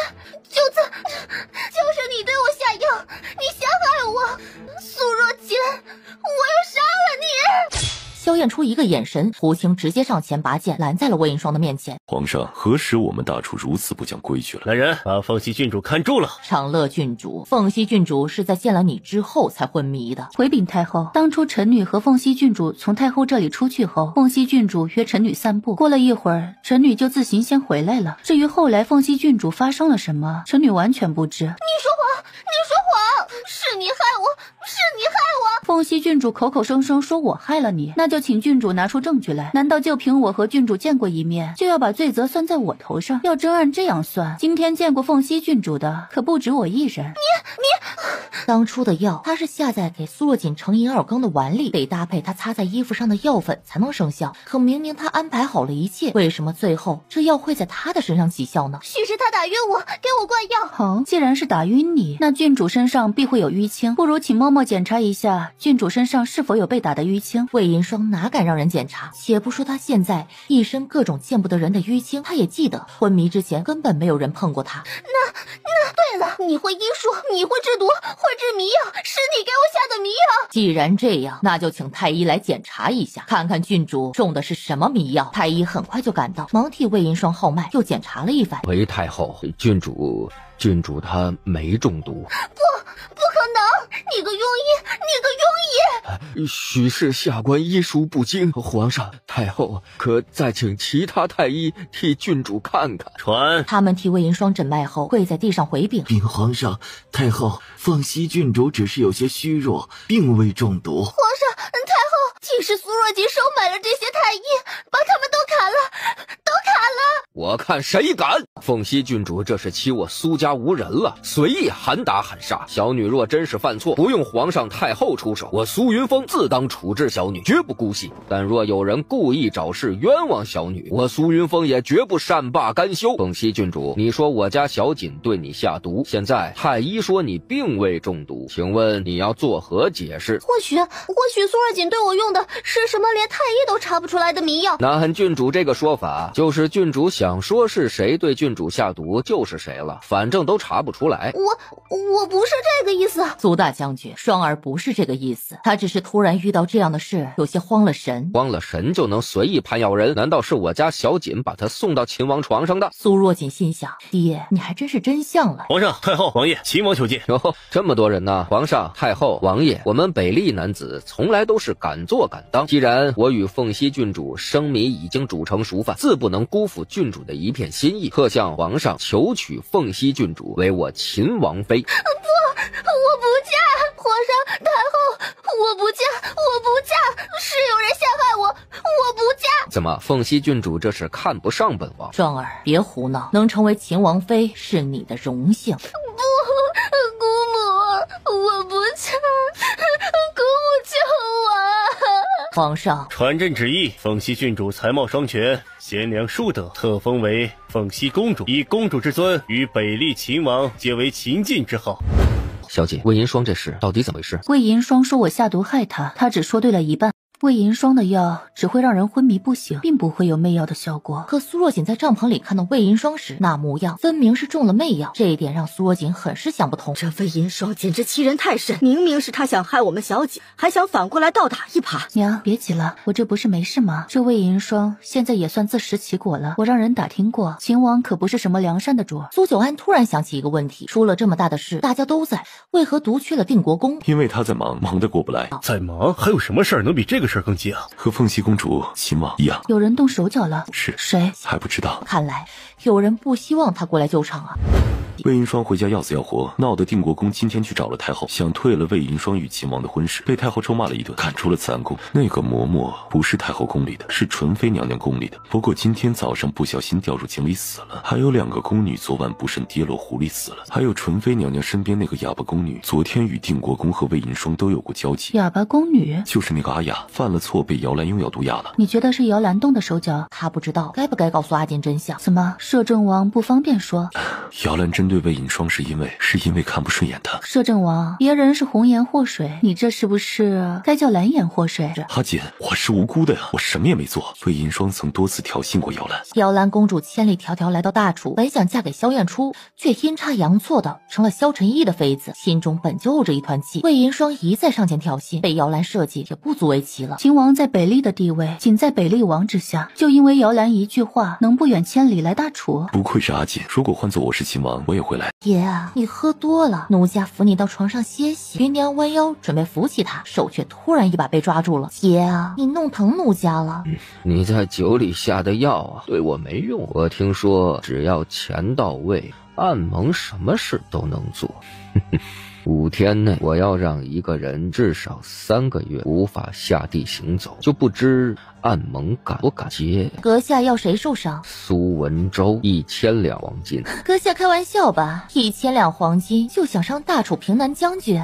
那你要多少？5000两黄金。好，阁下既然能找到我，自然明白暗盟的规矩。定金一半。秦王直接从怀里拿出1摞银票放在了桌上，也爽快。既然事已成了，芸娘就不送了。苏若锦接到消息后有些疑惑，秦王要三哥的命，或是干脆废了三哥的腿，他都能理解。毕竟北厉在三哥手下吃过不少亏，可为何只是要三哥3个月内下不了地，而且是5天内呢？小姐，现在怎么办啊？告诉芸娘，这事我自会办妥。3天后，一个消息传遍了京城，平南将军外出打猎时不小心摔下马，伤到了腿。京城里所有的太医全都到了苏府诊治，没3、5个月是无法再恢复正常了。可是发现了什么？年后将举办比武大赛，换防人选将根据比武结果来决定。以比武结果来换防本身没啥问题，能力越大的，驻守越重要的地方理所当然。可苏文周偏偏在这个时候出了问题，就不可能参加比武大赛，最终只能被换防到不重要的地方。原来秦王的目的在这儿。你觉得是谁动的手？谁动的手？他动的呗。三哥的脚伤看着严重，其实只要解了毒，1晚上就能好了。苏若锦现在一时没法和萧燕初说清楚背后的真相，只得打了一个哈哈，一切等比武大赛到了再说。正月15元宵节，阿月，待小锦出嫁后，我去云集提亲可好？好。从他掉入苏逸婷的浴桶，与他四目相对那一刻，苏逸婷就已经印在了他的心中。走，我带你去吃油茶，我知道有家油茶最好吃。好。看来五哥的好事近了，我得开始准备贺礼了。你这五哥叫的挺顺口啊。那是，小锦的家人自是我的家人。锦姐姐的家人也是我的家人。对对对，也是小宝的家人。慕瑶，若是长乐郡主不回来，这郡主之位会不会就是你的了？自是不会，大姐才配得上郡主这个位置。慕瑶，你别多想，我只是有些替你不值。明明你才是苏家养大的大小姐，你大姐姐一回来，苏家一切都变成她的。看到苏慕瑶脸色有些微变，慕瑶，我只是心疼你，把你当做自己人来看，才会说这样的话。你别介意，我只是太在意你了，不想你受到一丝委屈。慕瑶，你是我这些年来第一次心动的姑娘，从见到你的第一面起，我就想把你好好的护在身后，不想让任何人伤害到。当初看到那3个采花贼敢如此对你，我只想杀了他。我不管什么将军府还是什么，都不允许任何人让你受到委屈。慕瑶，给我个机会，让我好好保护你，可好？对不起啊，邓公子，我没关系，我会等到你愿意相信我的真心那一天。皇兄这么晚入宫，可是有什么急事？你拟了封后诏书，欲封长乐郡主为后。皇兄如何得知？本王是大楚摄政王，皇上有立后，从未与本王商量。看来皇上是想要提前亲政了。皇兄，徐皇后丧期已过，大楚不能无后。长乐郡主贤惠淑良，冰雪聪明，更是苏大将军府的嫡女，自当配得上皇后一位。想来皇兄也不会反对，所以才拟好了诏书。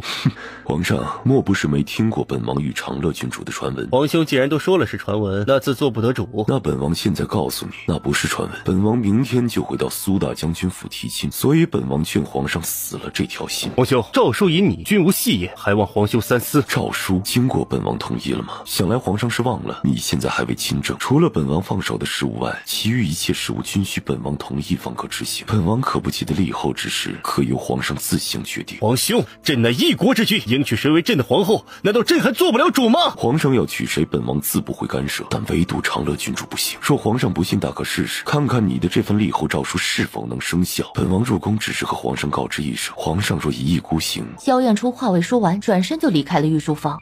萧承义气的：母后，难道我们就要这样受他萧彦初压制吗？凭什么？凭什么？明明朕才是大楚皇帝！萧彦初这是想要反了吗？可这话萧承义不敢说出口，他内心残留的理智告诉他，若萧彦初真想反了，当初又何必让他登上这个位置？母后，我们怎么办？难道真就这样算了吗？他脑子已经闪过无数个念头，衡量了所有处理方法的后果，最后只得无奈承认，他们现在还不能直接和萧彦初对上。皇上，把诏书废了吧！不，母后，朕明天就要下诏书，朕看他萧彦初有没有胆量抗旨，要他敢抗旨，就等于谋反，会遭全天下讨伐，朕就不信他不怕。皇上，把诏书废掉！母后，皇上，小不忍则乱大谋，你尚未亲政，立后诏书必须由摄政王同意。若他把这事拿到朝堂上说，皇上，你觉得会有多少朝臣站在你这边？且不说别的朝臣，你又有多大把握苏家会同意？魏太后不敢赌，若是赌输了，皇上，这世上女人多的是，在你亲政之后，把一切抓在手里，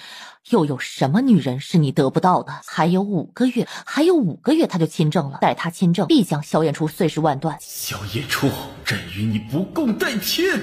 208台，天哪，208台！黄金1万两，白银10万两，浮光锦10匹，软烟罗10匹，波斯锦10匹，帝王绿翡翠手镯10对，黄金朱雀手镯10对，东海珍珠10壶，南海夜明珠1壶，黄金点翠祥云珠钗10只。碧云琉璃玛瑙步摇10只。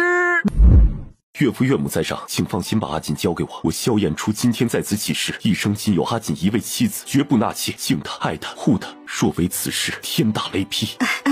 好孩子，快起来。王爷，小锦是我苏家的心头宝，无论是谁都不能欺负她，否则不管对方是何身份，我苏云峰第一个饶不了他。请岳父大人放心，说彦初有一天负了小锦，不用岳父大人出手，彦初必将自裁于天下。呸！大好的日子怎么能说这些话？彦初，快起来吧。谢岳母。哎，你要去哪儿？我要去给小锦儿准备些毒药，无解那种，万一萧家小子欺负他，直接毒死。我去给小锦儿准备些暗器，萧家小子敢欺负他，直接弄死。小锦儿要出嫁了，以后就不能陪我听曲儿了。哟，这不是苏小姐吗？牧羊，你认识啊？我不认识。你谁啊？我乃宣仪侯府二公子薛子轩，也是苏慕瑶的未婚夫。牧羊，你真不认识他？苏慕瑶再次肯定自己从未见过这个人，很好。公子，你怎么样了？公子，你个小贱人，你居然敢打我！哎呦，还敢骂人，打的就是你。人家根本就不认识你，你居然还胡乱攀咬，还未婚妻，我呸！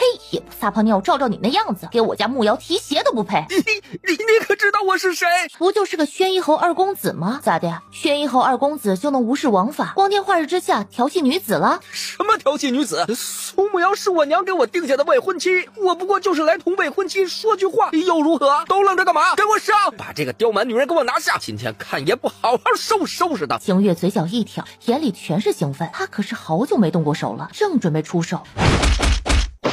星月一头问号，薛子轩也为这突然的变故惊到，抬头一看，脸色微变。沈玉，你是何意？薛子轩，光天化日调戏姑娘，你还好意思说？要不要我们一起去宣义侯面前掰扯掰扯？沈玉，我劝你少管闲事，老子和我未婚妻说话，关你屁事！哦，未婚妻，敢问薛公子，你们宣义侯府和苏家交换过庚帖了吗？下过聘了吗？这是迟早的事儿。迟早的事。薛子轩，就你也想配得上苏小姐，还不快滚！你给我等着！多谢沈世子。苏小姐不必客气，我也是刚好路过。入夜，薛子轩醉醺醺的从醉花楼里出来，回味着刚才美人在怀的味道，突然一个麻袋套在了头上。这种人啊，就欠收拾，就该好好教训他一顿。姐姐，要是宣义侯府发现是我们做的怎么办？怕啥？真要闹起来，我们苏的将军府会怕了他们宣义侯府？谁让这苏子轩不敬慕瑶在前？慕瑶不用担心，这么晚他查不出谁动的手。刚才那脚踢得爽不？苏慕瑶小脸微红，她从小别说打人了，和人吵架都没有过，但不得不说，那脚踢得真爽。这事儿可别让娘知道。几位，以后有这种好玩的事儿也叫上我可好？你看到了，碰巧路过，成了郡主。行，下次叫你一起玩。好，斌儿，这次天助我也！苏文州腿受伤，短时间内站不起来。这次比武大会，你务必拿下头盔。请父亲放心，别说苏文州不参加比赛，就算苏文州参加，儿子也不会输给他。好，斌儿，只要你能到漠寒主军，为父自有办法让你官升一级。袁弘，若你真的能胜了这局，等三师傅腿好了，我们就一起去漠寒，让你看看塞外大雪风光。好的，三师傅。袁弘，你别担心，输了也没关系，以后还有机会。金姐姐，我一定要赢，不能给三师傅丢脸。三师傅在我这个年纪的时候，已是8品宣节校尉了。好，有志气，不愧是我徒弟。阿锦，你怎么来了？今天无事，过来看看。姐夫。袁弘嘴很甜，别人都叫萧燕初王爷，只有他叫姐夫。袁弘好好打，赢了这局，姐夫送你个礼物。谢谢姐夫。袁弘，这人不仅会用刀，还会铁线拳，你小心一些，开局别硬碰硬，找到弱点再出手。好。阿锦对武学也知道不少啊。二师傅教的。小子，你到底打不打？只会像老鼠一样躲来躲去，早点认输，大爷我就放过你。你连我都打不到，还好意思叫？亏你长这么壮，浪费粮食。还知扰乱敌心，还不错。你也不看看是谁教的。三师傅，徒儿赢了，多谢三师傅教诲。好，好，好，以后你就是我手下的千夫长了。这是答应给你的礼物。谢过姐夫。灿灵剑，兵器谱排行第7的名剑。姐夫，这剑太贵重了，袁弘不敢要啊。你既然叫我姐夫，那就是一家人，收着吧。袁弘下意识看了一眼苏若锦，苏若锦笑着点点头，袁弘这才收下。谢谢姐夫。主人，发现一位异瞳男孩，年纪在11到12岁左右，眼睛什么颜色？一棕一蓝，痣呢？还未能看到，想办法看清。是，祖父，他会是你要找的人吗？明天就是决赛了。一会儿就让三哥腿恢复就行了。据我所知，魏学斌这次是要拿下头盔。魏学斌，定国公的长子。是的，定国公想让他换防的漠寒，升一升官职。他很厉害，有点本事，但不多。和我三哥比呢？三哥是3品将军，魏学斌是4品将军，你觉得呢？军中3、4品将军虽不说多，但也不算少。就算我三哥脚伤不能参加比赛，也还有其他人。他魏学斌又能如何保证自己一定能赢？只要到了决赛，定国公自然会让人放弃。看来这个魏学斌也不怎么样嘛。好大喜功，盲目自大。他若真去了漠寒，我要是完颜烈，我也会松口气。你是摄政王，你也不能改变。不给他们玩玩，我又如何知道朝中有哪些人开始蠢蠢欲动了？再说了，你真以为你爹这大将军是白当的？接下来就是挑战赛，若有不服者，均可上台挑战胜利者。我来。苏爱卿，你伤还没有好，这次就算了，明年再比也不迟啊。苏将军，我好心劝你别逞强，你的腿休养一段时间就能好。若是再受伤，万一这辈子都站不起来，可就麻烦了。这就不劳明威将军费心了。敢问苏将军，你要挑战谁？我要挑战魏将军。皇上，这苏将军腿上有伤，说让他上场，又是和魏将军比试，万一2人中谁有点什么闪失？摄政王此言差矣，此乃苏将军自己的选择，也符合比武大赛的规矩，我等岂可阻止啊？那不就显得不公平了吗？就让苏将军试试，但点到即止，不得伤人。苏将军你放心，看在你受伤的份上，我一定会手下留情的。苏文州在大家的关注下慢慢站了起来，手里杵着一根棍子，一瘸一拐地走上了比武台。三哥，你这腿好太快，会令人生疑。明天你从头到尾腿都必须瘸着，可别忘了。比武开始。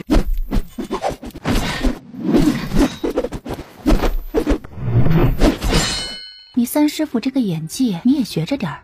好的，金姐姐。哎，苏一婷，你和你三哥谁厉害点儿？我要有三哥厉害，那我不就成苏将军了？没劲！魏学斌头上已经开始冒出薄汗，心下有些着急，再这样打下去，胜算真不好说了。既然这样，那就别怪他了。魏学斌手上轻轻转动红缨枪的枪杆，再次朝苏文州攻去。苏文州应付起来轻松许多，可打着打着，他开始觉得头有些重了起来。苏若锦第一时间看出了三哥的不对劲。小锦，你三哥这是怎么了？是不是腿上犯了？再这样下去要输了呀！啊，金姐姐，三师傅这是怎么了？三哥接棍。晾衣杆入手的瞬间，苏文州只觉得一股清凉的味道从杆上传来，再啥也反应过来了。魏学斌对自己用了阴招，在他发现真相后也怒了。嘿，苏文昭，你别以为你能赢得了我！他的手又转动了下红缨枪，红缨枪原本光洁银亮的枪头，现在在阳光下泛起了一抹淡绿色。三哥小心，枪头有毒！我竟不知比武大赛居然可以用毒。长乐郡主，比武大赛是为我大楚选拔战场将领，若在战场上遇敌，我们还能规定对方不可用毒吗？那依定国公的说法，以后比武大赛都别比武了，大家拿着毒药上来乱撒一通，谁没被毒死就是头盔，如何？行了，别争了，团阵旨意，此后比武大赛若有用毒者，取消比赛资格。看来是我小看苏将军了，希望苏将军的腿能无大碍，要是落下什么病根，可就不能再上战场了。这就不劳魏将军操心了，魏将军还是先治好自己的伤再说吧。要不我让小妹给魏将军开个方子，让你的伤好得快一些。云娘，暗盟可是承诺我要让苏文周3个月无法行走，可他为何还能参加比武大赛？这位爷啊，请问苏文周的腿可受伤了？秦王接过茶杯不说话，就这样看着云娘。请问苏文周现在可还能继续行走？秦王依然不答。既然他腿已受伤，现在也不能行走，我们何曾违约啊？如若苏将军未满3个月就能行走，这位爷你再来找我们也不迟啊。可他今天参加了比武大赛，夺了头盔。这位爷啊，你有说过不能让他参加比武大赛吗？苏文周身边有长乐郡主，长乐郡主的医术全京城谁人不知啊？有他在，让苏文周临时能动上1-2个时辰也不是什么难事啊。据我所知，参加完比武大赛后，苏文周的腿伤更重了，现在别说3个月了，指不定4-5个月都不一定能站起来。这位爷啊，我们暗盟收了钱，也做了答应你的事，算不得违约。暗盟真以为我的钱这么好骗吗？秦王，我们暗盟做生意，一手交钱一手办事。你要苏文周腿部受伤，我们做到了。你要他3个月不能走路，至少他目前依然不能行走。我们并没有违反约定，有什么问题啊？若你是不想让他参加比武大赛，当初何不直接约定此事呢？这是在大楚，不是在北利，在大楚。想赖我们暗盟这样的人还没出生，秦王若是不信，大可试试。好，不愧是暗盟。多谢秦王夸奖，也请秦王放心，我们暗盟生意结束就会忘了一切。本王既然敢请暗盟做事，自然信得过暗盟。不过本王现在有一委托，就不知暗盟有没有能耐接下。秦王说来听听。本王要萧燕初的人头10万两黄金。秦王，大楚摄政王一死，大楚会如何？想必你比我清楚。以萧燕初的武功，别说刺杀了，普通人想接近他都难。什么？暗盟不敢接？本王可是听说，只要价钱到位，暗盟什么任务都可以接。若觉得价格不够，还可以谈。此非小事，我现在也无法回答你。秦王，可稍等几天，到时候我们自有人会联系你。好，静候佳音，给我盯紧了，我倒要看看这个暗盟盟主到底是谁。是，小姐，这到底是怎么回事啊？三哥，你知道暗盟吧？知道。那个，我和暗盟的盟主关系还不错，他告诉我秦王出5000两黄金买你3个月不能行走。我这不想着有钱不赚白不赚吗？就随便动了点手脚。那暗盟盟主分了2500两黄金给我，我再分你一半。想过一切可能，就是没想过是自家小妹动的手，理由竟然是为了赚2500两黄金。这暗盟盟主神龙不见首尾的，有多少人想打听他到底是谁，都没有消息，你怎么会和他熟呢？曾经我外出游历时，无意中遇到了一个身受重伤的人，我救了他，那人正是暗盟盟主，所以我们就相识了。小妹，那暗盟盟主是不是很厉害？当然。萧燕初不知道吧？他不知道。哇，你可别让他知道你私下与暗盟盟主有联系。听到这话，苏若锦纳闷，苏文周左右看了看，声音更低了。小妹啊，你现在和王爷定了亲，私下与外男相会，被人知道总归是不好。苏若锦无语了，三哥的心还怪细的嘞。你放心啊，三哥一定替你保密。三哥，你这段时间暂时不能起来。行，我知道了，拿着就当补偿了。这次苏文周没有拒绝，小妹很快就要大婚了，他总得为小妹准备些什么。大小姐，抓到一个小乞丐，一直叫着要找你，说是认识你。阎罗，你去看看。没一会儿，阎罗回来了。小姐，这是达婆，他是来求小姐帮他见到姐姐的。你不是给他钱了吗？那些钱也够他在京城有吃有住一段时间了吧？怎么还变成现在这个样子？钱被人抢还是偷了？那些钱他没用，钱袋子一直放在身上，说要还给我。小姐，我看他样子怪可怜的，不太像假的，要不我们帮帮他？阎罗，你把达普安排到庄子上做些粗活，等我大婚之日把他接过来。阎罗眼睛一亮，摄政王大婚，皇上和太后必定会来。以姚兰对摄政王的那点小心思，到时候定会找借口出现，他极有可能会带着阿雅过来。小姐，芸娘那边来消息了，问要如何回复秦王。让芸娘告诉秦王，任务我们可以接，定金付一半，但不保证一定能完成。若秦王愿意相信暗盟，就付定金；若不相信，则可放弃。小姐，这条件秦王不可能会答应啊！不答应就算了呗。让耶罗想不到的是，芸娘那边反馈回来的消息是秦王居然答应了，直接交了5万两黄金的定金。王爷，暗盟都不承诺一定能够杀得了萧燕初，你为何还要委托他们？你查出暗盟盟主是谁了吗？属下无能，请王爷责罚。无妨，若真这样就被你查出来，那暗盟也不可能成为暗盟了。这大楚能轻易伤了苏文周的，除了暗盟没有别人。这样的组织只要肯接下任务，定会全力以赴。萧燕初就算不会死，也会麻烦不断。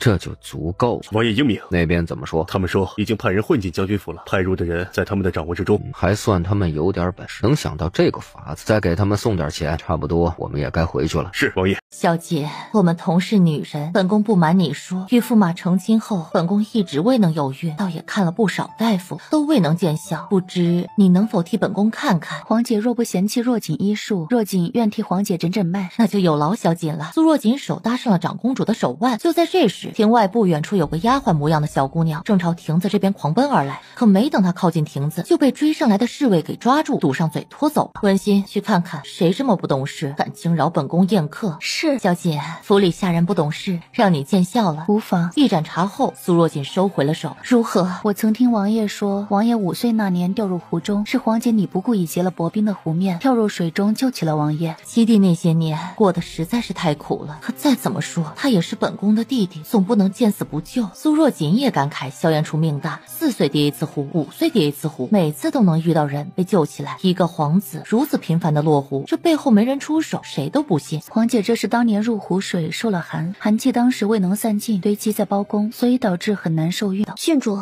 可有办法医治？我只能先开些调养的方子，皇姐先吃着，能不能行还得看后续的情况了。一旁伺候的燕罗听到苏若锦这样说，眼里闪过一丝惊讶。阿锦这么急来找我，是有什么急事？今天长公主约我去府里给她看诊，想来皇姐是等不及了。皇姐和驸马感情甚好，可惜两人一直无子嗣，也成了皇姐的心病。说阿锦能帮皇姐怀上子嗣，想来皇姐必定欢喜。结果如何？皇姐可还能怀上子嗣？长公主这一生都无法怀有子嗣，这也许就是天意吧。实在不行，我就劝劝皇姐，早早过几个孩子算了。燕初，你了解你皇姐吗？阿锦为何有此疑问？我记得你曾说过，你皇姐为了救你，寒气入体，伤了身子，一直身体虚弱。对的。可是今天我替她诊脉，她体内并无一丝寒气，相反，血脉之中有股怪异的热气，这股热气更像是一股邪气。她未能有孕，正是因为这股邪气所致。你可以这样理解，当女子体内被种下猪后，猪就会慢慢在女子体内长大为胎儿。可长公主体内的这股邪热之气，会把还未来得及发育的猪炙烤而死。这邪气从何而来？可知吗？我来王府的路上仔细思忖了一下，觉得长公主的症状更像是中毒，时间很长了，毒已入体，无法去除。不过好在这邪气只会让人无法有孕，性格变得暴躁，并不会伤及性命。皇姐中毒？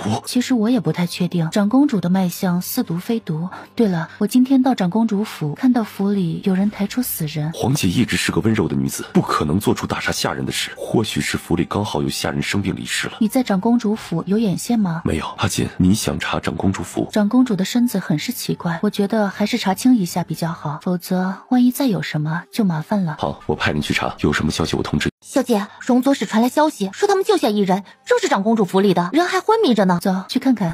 你们在哪儿找到他的？乱葬岗属下派出的人听到长公主府的下人说，公主府又把一个未完全断气的丫鬟扔去乱葬岗，这已经是这个月第3个了。燕罗，是小姐。燕罗走到了丫鬟身边，开始进行施救。小姐，她受了杖刑，今晚要是再醒不过来的话，就烟罗，你看着他，若是醒来，派人来通知我。是，小姐。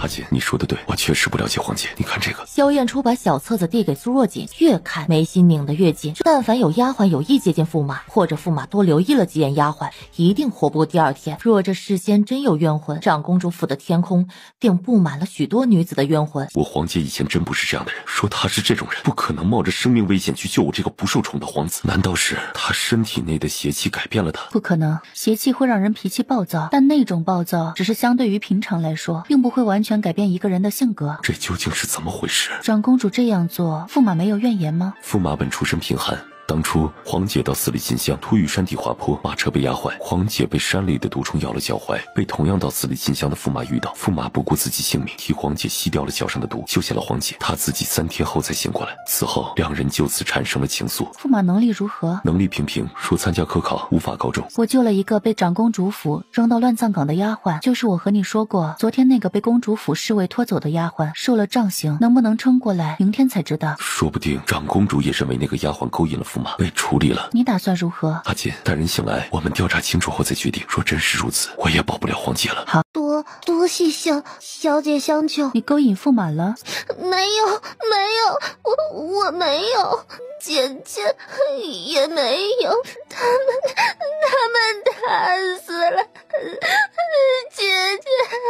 到底怎么回事？别怕，是小姐让别人到乱葬岗救回的你。小姐问什么你就回什么。我叫秋淑，姐姐叫夏淑，是长公主府的粗扫丫鬟。昨天我和姐姐一起去打扫府里北边小院，扫到一半我肚子疼，就去了趟茅房。待我回来，就见嬷嬷们把姐姐拉走了，说她勾引驸马，我和姐姐不过是外院洒扫丫鬟，平时连驸马的面都见不到，如何能勾引驸马？可他们不信，就直接把我姐姐就这样活活打死了。我想去找公主求情，可文心姐姐说我惊扰了府中贵客，也命人把我杖毙。等我醒来，就在这院子里了。这位小姐，我姐姐绝对不可能勾引驸马，我们连驸马长什么样子都不知道啊。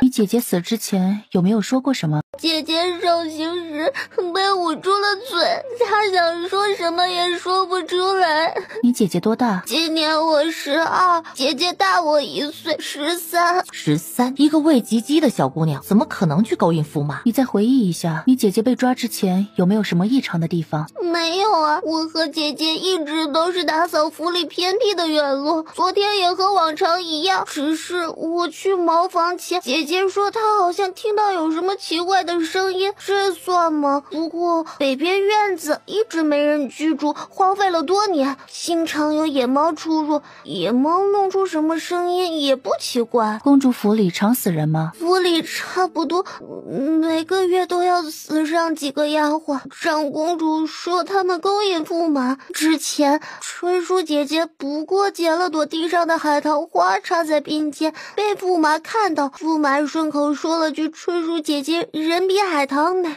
当天晚上春叔姐姐就没了。你就在这住着，不得外出，否则我也保不住你。燕罗，让芸娘安排2个信得过的人过来照顾秋叔，待她身子好后，给她安排一份洒扫的工作，暂时别让她与别人接触。是，小姐。仔细寻找了一遍，两人什么都没有找到。阿锦什么都没有，正准备离开，突然听到一个很奇怪的声音，声音很是微弱，声音是从枯井里传来的。一起下去看看。好。月儿弯弯挂天边，星星唤地快归家。你们是？你是黄姐。七弟，小杰，是你吗？小杰，黄姐。月儿弯弯挂天边，星星唤地快归家。黄姐，启帝，皇姐没事，皇姐没事。萧燕初闻言忍不住流下眼泪。萧燕初真是恨自己，没想到居然有宵小在自己的眼皮子底下把皇姐残害成这个样子。苏若锦上前替萧凤鸣诊了脉，果然体内郁结着寒气，但这股寒气倒不至于导致她不能怀孕。萧凤鸣体内还有毒，这个毒不致命，只是会让她的身体虚弱，想来是为了防止她能逃出去。苏若锦拿出药丸给萧凤鸣服下，萧凤鸣只感觉自己身体瞬间舒服了许多。七爹，这是皇姐，这是苏大将军失散多年的嫡女，也是我即将迎娶的王妃苏若锦。若锦见过皇姐。好好好，小七终于也有人照顾了。小锦是个好姑娘。小锦啊，你看我现在这样也没什么见面礼。皇姐没事，我们先出去。对，皇姐，理不理的不重要，我们先出去。皇姐的身子没伤到根本，调养一段时间就能恢复的，你别担心了。可小七不用担心，皇姐，我能活下来再见到你已经是上天眷顾了。脸不过是臭皮囊，没什么好在意的。别担心，我能治好皇姐的脸，不过皇姐得受点罪，得把伤口全部重新划开才能治愈。她手里可是有龙鳞草的，可治世间一切烂面。小锦，你说的是真的？皇姐，你就相信小锦吧，我体内的噬魂影之毒是小锦替我借的。小锦，你治，我不怕痛。皇姐，到底发生了什么？萧凤鸣想到曾经的过往，眼里渐渐涌上汹涌的怒意，缓缓讲述了自己所经历的一切。就在新婚之夜，萧凤鸣坐在婚房里，期待着幸福生活的开始。没想到宋子杰与他喝下合卺酒之后，萧凤鸣就失去了知觉。待他醒来，就在枯井底下的暗室里，手脚被绑在床上。萧凤鸣，以后我才是大楚的长公主。说罢，女子不顾萧凤鸣的哀鸣，活生生剥下了他的脸皮。而宋子杰就在一旁冷眼旁观着这一切。皇姐可知那女的是谁？从未见过此女子。皇姐，你安心养身子，你的仇我定会为你报。等等，阿金可是要与我同去。我不去，王爷也不可去。为何？师父曾和我说过，世上有种易容术，就是把别人的脸皮剥下来贴在自己脸上，为了让脸皮与自己的脸充分融合，让人看不出破绽，必须一直服用一味名为荣肤丹的药丸。这个荣肤丹有个不为人知的副作用，一经服用，男女都会终生不孕。萧燕初还是一脸疑惑，就算是这样，对方也是害了皇姐，为何阿锦不让他去抓人？燕初，你可知制作一颗荣肤丹需要多少银子？1万两，每月必吃一颗。萧燕初也马上反应过来苏若锦的意思了。萧凤鸣与宋子杰成亲1年多，1月1颗药丸，那长公主可是吃了10多万两银子。皇姐，宋子杰到府内，你可有把府中财权交给他？没有，府内库房钥匙一直在我手上，府上的管家也是从小看着我长大的吴叔，他每月都要盘点库房，并未发现有任何不妥。你们是说有人在背后算计着这一切？我虽是一国长公主，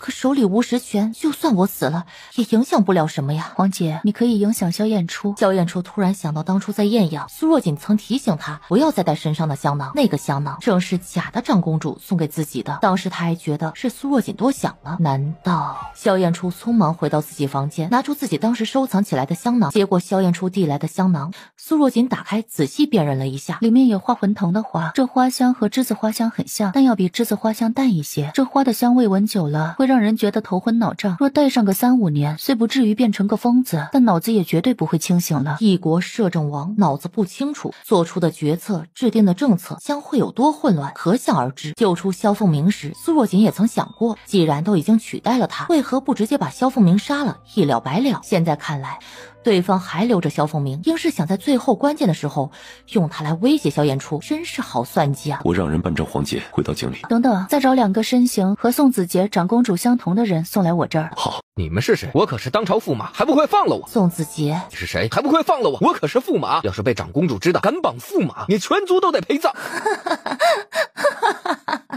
全族陪葬？宋子杰，你好大的脸！你是萧凤鸣？真是难为驸马了，本宫这个样子，驸马都还能认出本宫？不可能，不可能，不可能！你不是应该还关在枯井里对吗？宋子杰，当初本宫对你不薄，你为何要如此对待本宫？凤鸣，我不是故意的，我是爱你的，凤鸣，你要相信我，我有不得已的苦衷的。哦，苦衷？有何苦衷？你告诉本宫，或许本宫可以考虑放过你。看来驸马忘记了，没事，本宫帮你回忆一下。萧凤鸣接过侍卫递来的蘸了辣椒水、长满倒刺的鞭子。不，凤鸣，我是爱你的凤鸣，我对不起你，我知道错了，凤鸣，你再给我一次机会，我一定改，我一定会好好对你的，我绝对不会嫌弃你的脸的，凤鸣。这一鞭忘恩负义。这一边欺骗本宫，这一边伤害本宫，这一边欺瞒本宫。这个毒妇不会有好下场的啊！这一边下去，宋子杰直接晕了过去。不行，给本宫继续打。是。你是谁？本宫可是大厨长公主，还不快放了本宫，不然本宫诛了你的九族！果然不是一家人，不进一家门，连说的话都大差不差。大厨长公主，你也配？你到底是谁？长公主殿下，当初剥本宫脸的时候，你怎么就不怕被诛九族啊？你是萧风明，你不是应该还在枯井里受尽折磨吗？可惜未能如你所愿。长公主，说吧，你到底是何人？为何要如此对本宫？萧凤鸣，居然让你逃了出来，你抓了本宫又如何？你这丑样，你这辈子都见不得人，只能活得像这水沟里的臭老鼠。别以为你是长公主就能如何。宋子杰爱的人是我，不是你。你想知道本宫为什么这样对你？本宫告诉你啊，本宫是子杰的青梅竹马，子杰不愿让本宫受苦，计划了一切，只要取代了你，本宫就是大楚的长公主，她就是当朝驸马，我俩就能一起享受荣华富贵了。萧凤鸣，是你自己傻，轻易爱上别人的男人，怪得了谁呀？你还不快放开本宫，不然本宫让人杀了你！你若老实交代，到底是谁让你们这样做的？本宫可以考虑放过你和宋子杰。是谁？当然是子杰啊！子杰说，只要没了你，本宫就是大楚最尊贵的女人。萧凤鸣被心爱的男人背叛，这滋味不好受吧？你知道你为何生不了孩子吗？因为吃过荣肤丹的人这辈子都不可能有孕。还有，你要失望了，因为本宫的脸用不了多久就能恢复如初。小兰，是公主。不可能，不可能！子杰不可能害我！你要干什么？本宫可是长公主，你敢？长公主面具戴久了就忘了自己的身份了。本宫的脸你也配用？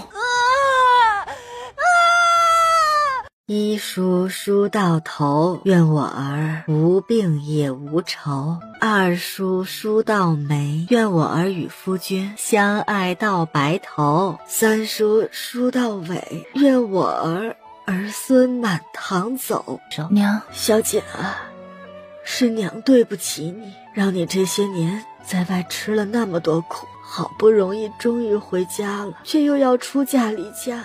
娘是真舍不得呀。娘，是我该感谢上苍给了我这样好的家人，我不过是嫁到王府，王府离将军府不远，我会经常回来看你和爹的。母亲，姐姐只是嫁到王府，你若是想姐姐，我们随时可以去王府看望姐姐。娘，你若真舍不得我，那我就不嫁了，佳佳一直陪着娘。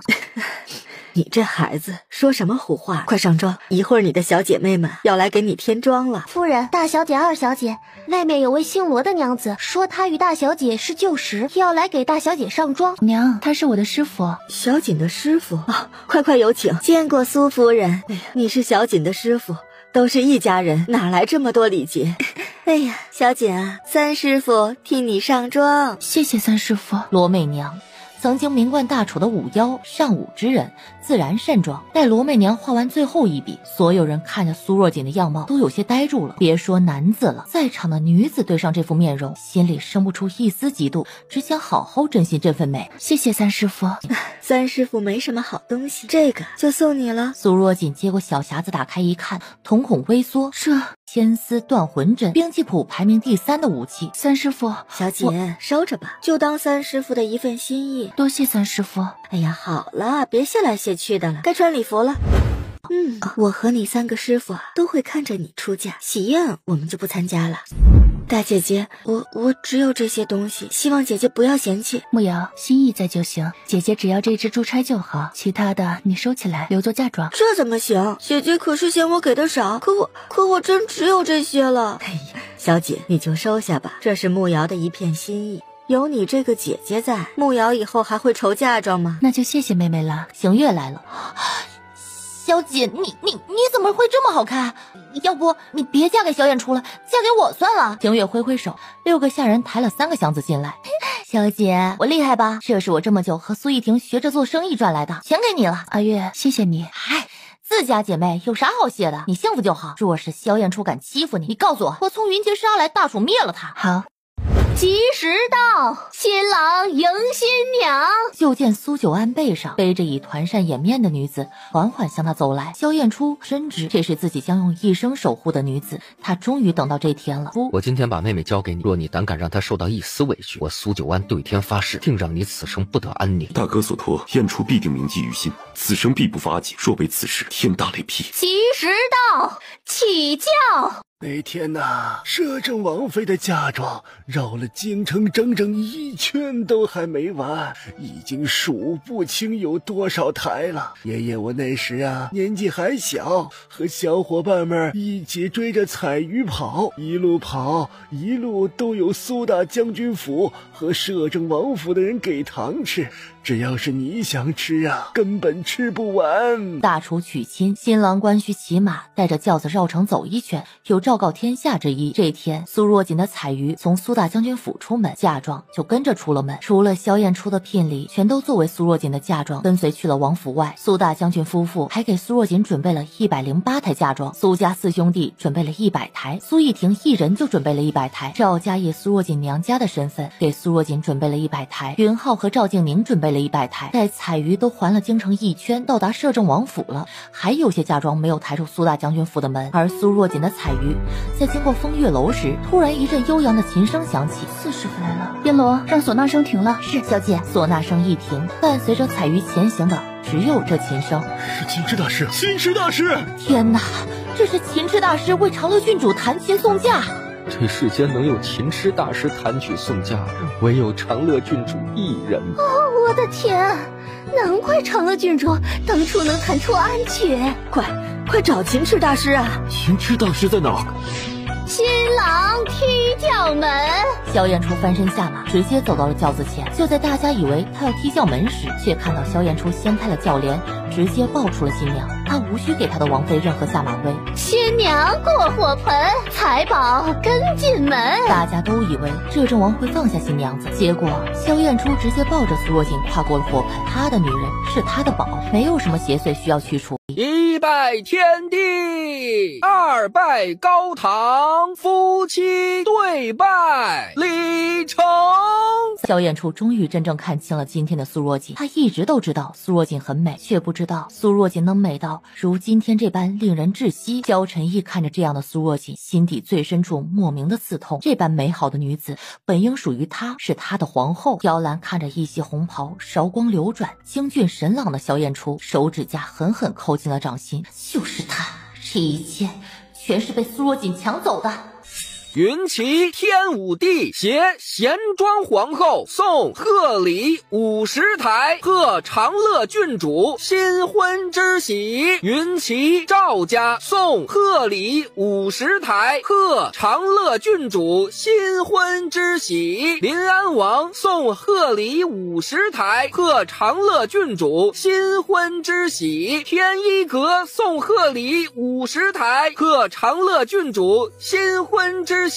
独一夜巡之送贺礼10台，武神黄坚送贺礼10台，五妖罗媚娘送贺礼10台，秦痴安少送贺礼10台，贺长乐郡主新婚之喜。长公主送贺礼10台，贺长乐郡主新婚之喜。原本还热闹的正厅渐渐陷入了一片寂静。这些贺礼只提长乐郡主的名字，而非摄政王夫妇，就是告诉大家这些礼是送给长乐郡主的，相当于苏若锦的嫁妆。萧晨义和魏太后在听到临安王3个字后，更是惊得站了起来。临安王在哪儿？临安王是先帝的亲哥哥，当初老临安王的儿子儿媳都战死沙场。临安王妃心疼过世后，临安王心灰意冷，在某一天带着心腹不告而别，从此消失于世间。皇家曾几次派人寻找，都无果。没想到今天长乐郡主大婚之日，临安王居然送来了贺礼，这意味着临安王昭告天下，长乐郡主由他罩着，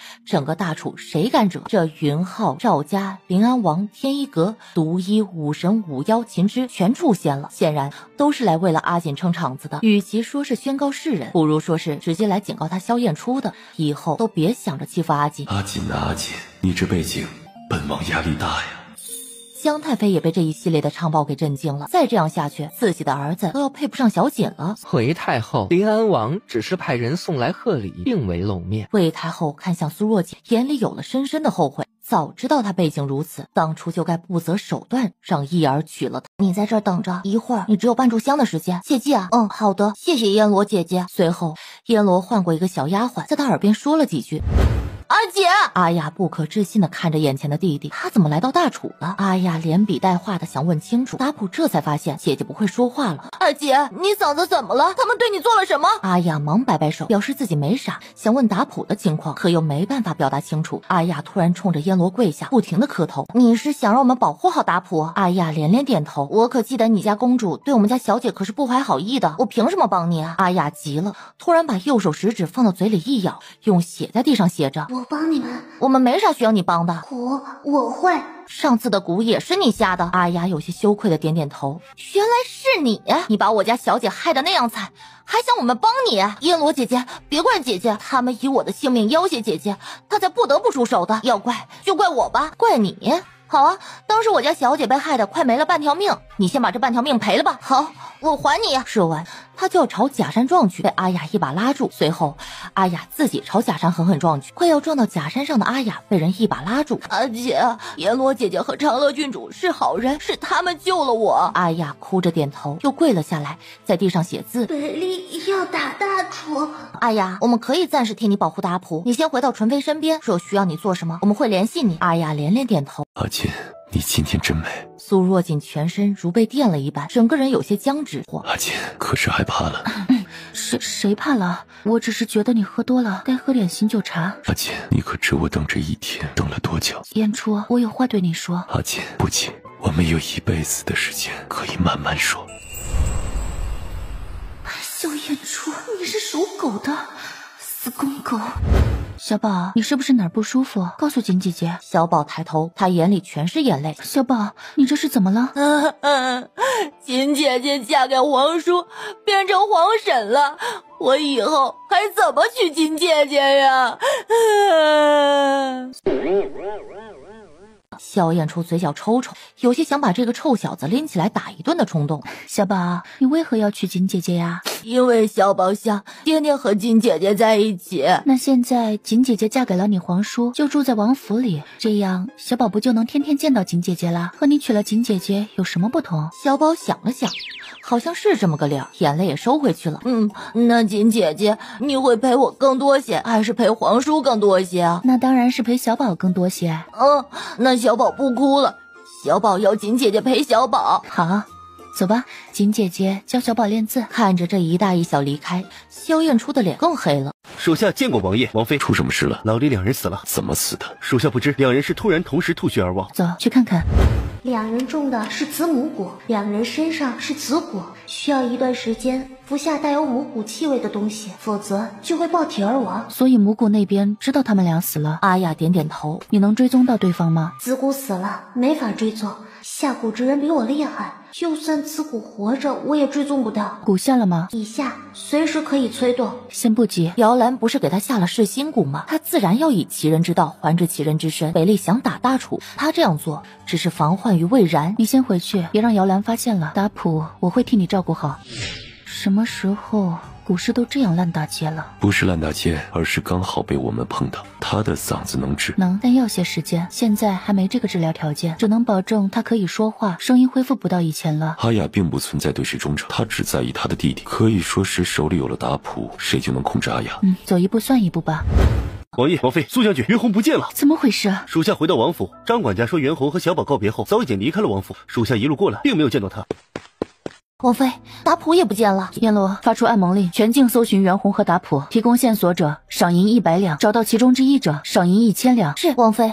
我好像忘了告诉你，我是天一阁阁主，也是暗蒙盟主啊。对了，你当初去艳阳要找的医圣也是我。苏若锦说出这话后，有些担心的看着萧燕初，想看看他是何反应，会不会怪自己瞒着他。结果萧燕初一脸淡定，就这一个恩是啥意思？阿锦，你是谁对我来说不重要，只要你是我我的阿锦就好了。所以你早知道我的身份了？我不知道，我若能轻易知道，那不就太小看我的阿锦了吗？那你为何一点都不奇怪？因为我的阿锦有这个本事。被无条件信任的感觉真好。对了，燕初，有人找到暗盟出10万两黄金买你的人头，我接了。阿锦，你这是刚成亲就要谋杀亲夫啊？怎么了？袁弘出现在洛星镇。洛星镇，若我没记错，出了镇就是萧月国了。我要去看看。我陪你一起去。不行，你是摄政王，还有许多事要做。阿锦，上次你娶了云姬那么久，对我而言简直就是煎熬。我当时就下定决心，成亲后我再也不要和你分开。现在大楚一切都正常，边界也无大事，我让沈玉替我看着点就行。若真有什么，我会赶回来的。况且我们一起，相信很快就能带回袁弘，耽搁不了什么的。我们明天送走叶儿后就出发。叶儿这么小，你忍心把她送过去？她马上就满7岁了，不小了。况且现在的身体已经恢复了正常，若不送去清月山，我怕她步我当初的后尘。玉不琢不成器，是时候了。萧燕初要把叶儿送到清月山，除了学习之外，也能暂时避开宫中那对母子的锋芒。皇叔，等叶儿回来，一定变得更加厉害，到时候就不用你了，由叶儿来保护金姐姐。萧燕初无语了，苏若锦在一旁憋笑。不得不说，看萧燕初吃瘪也挺好玩的。徒儿拜见师父。起来吧。若锦见过秦掌门。师兄一直向我炫耀，说他收了个好徒弟，今天终得一见，还算不错。小锦呐，按理你得称呼我一声师叔啊。黄坚那家伙是不是从没和你提过我呀？这家伙定是怕我抢了他的宝贝徒弟。若锦见过师叔，拿着，这就当做见面礼了。这是清月山内门弟子的玉佩，有了这块玉佩，你可以随意出入清月山。若锦谢过师叔。师叔，这是若锦自制的丹药，还望师叔不嫌弃。这可是一整瓶寿康丹。师叔，本应孝敬你延寿丸，可最近有几味材料欠缺，若锦一直没炼出来，待之后炼出，若锦定亲自送到清月山。我终于知道师兄那小气鬼为何要藏着你了。那个师叔，其实我武功并不好，当初二师父一直想要教我，我就只学会了逃跑的技能，一到练武的时间我就跑了。这些年常常把二师父气得半死，自是没有验出好。好，居然还有人能气到那老古板，好的很呐。行了，把那小家伙叫出来，该走了。叶儿，快拜见师父。徒儿拜见师父。大叔，这些人是要去哪儿啊？四位应该不是龙霄城人吧？大家这都是去送吴将军最后一程。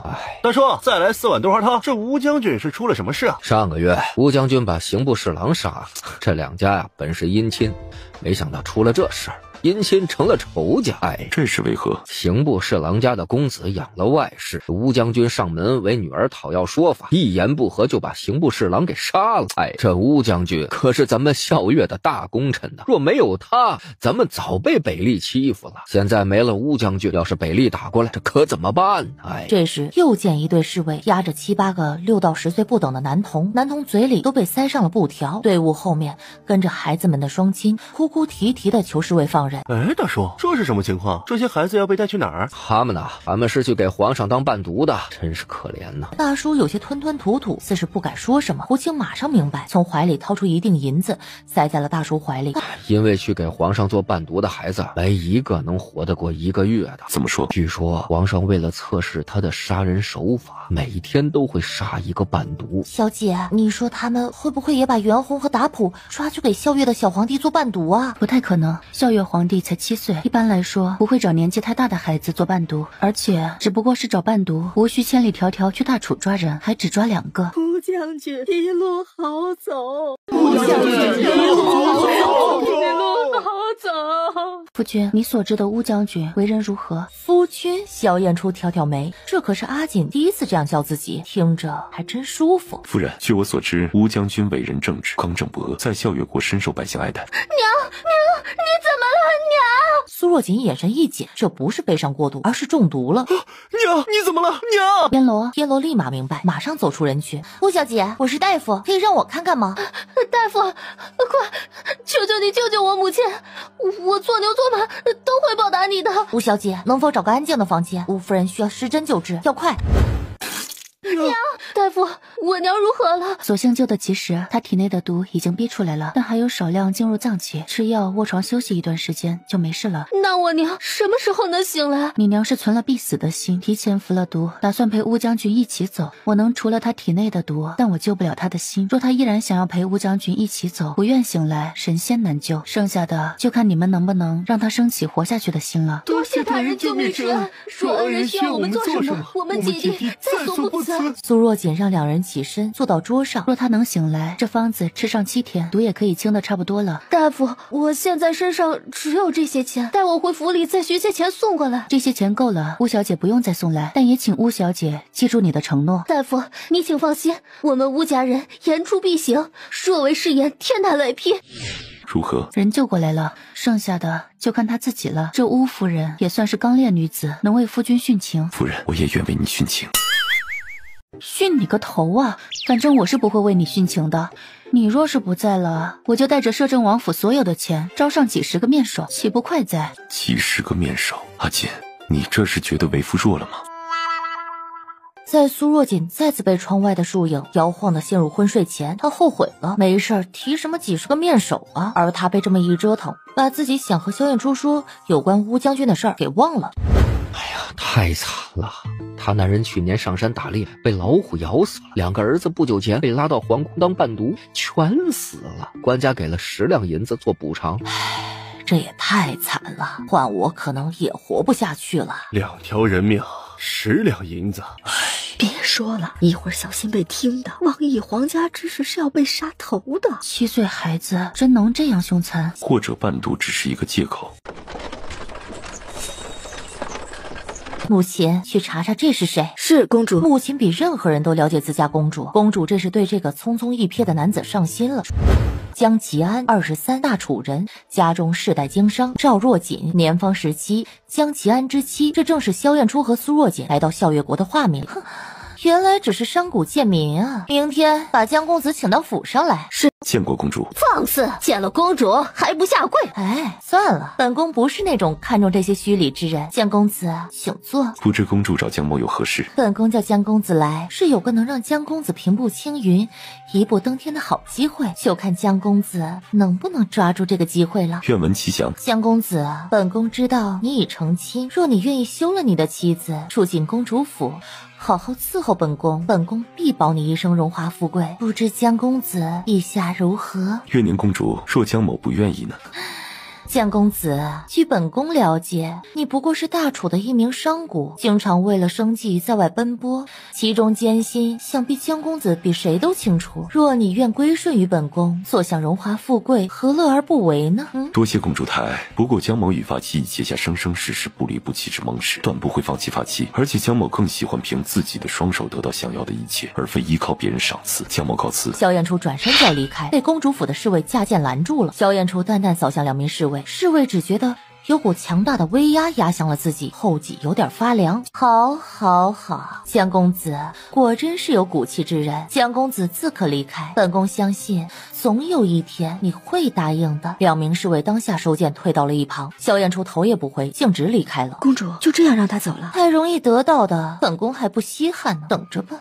总有一天他会回来哭着求本宫收下他。丞相府岂可以一拳压人？老夫医馆里还有等着急救的病患，岂能抛下他们去丞相府？魏百年，你别给脸不要脸！丞相府请你去看病，你还敢拖大？你这医馆还想不想开了？老夫说过要去可以，等我把医馆里的急症病患处理好了就去。怎么，你丞相府的人命是命，我医馆里病患的命就不是命了？就是魏大夫又没说不去，只不过让你们等上一等，这都不行。我娘还没醒来，还在等着魏大夫救命呢，你们凭什么来抢人？对，我爹胸口还插着树枝，魏大夫走了，谁能救他？丞相府怎么不去请宫里的太医啊？魏老头，我们丞相府请你去看病，那是看得起你。你到丞相府看次病赚的钱，不比给这些贱民看病赚的多。你我记下你们了啊！敢和丞相府作对，我看你们是嫌命长了，还不快退下！说完，邱管家招招手，在一个家丁耳边说了几句，家丁点了点头，快速离开了人群。我可是好意提醒你们，识相的现在就退下，本爷既往不咎，不然一会儿就别怪我了。我们不退，丞相府又如何？难道能大过王法吗？魏大夫不愿去，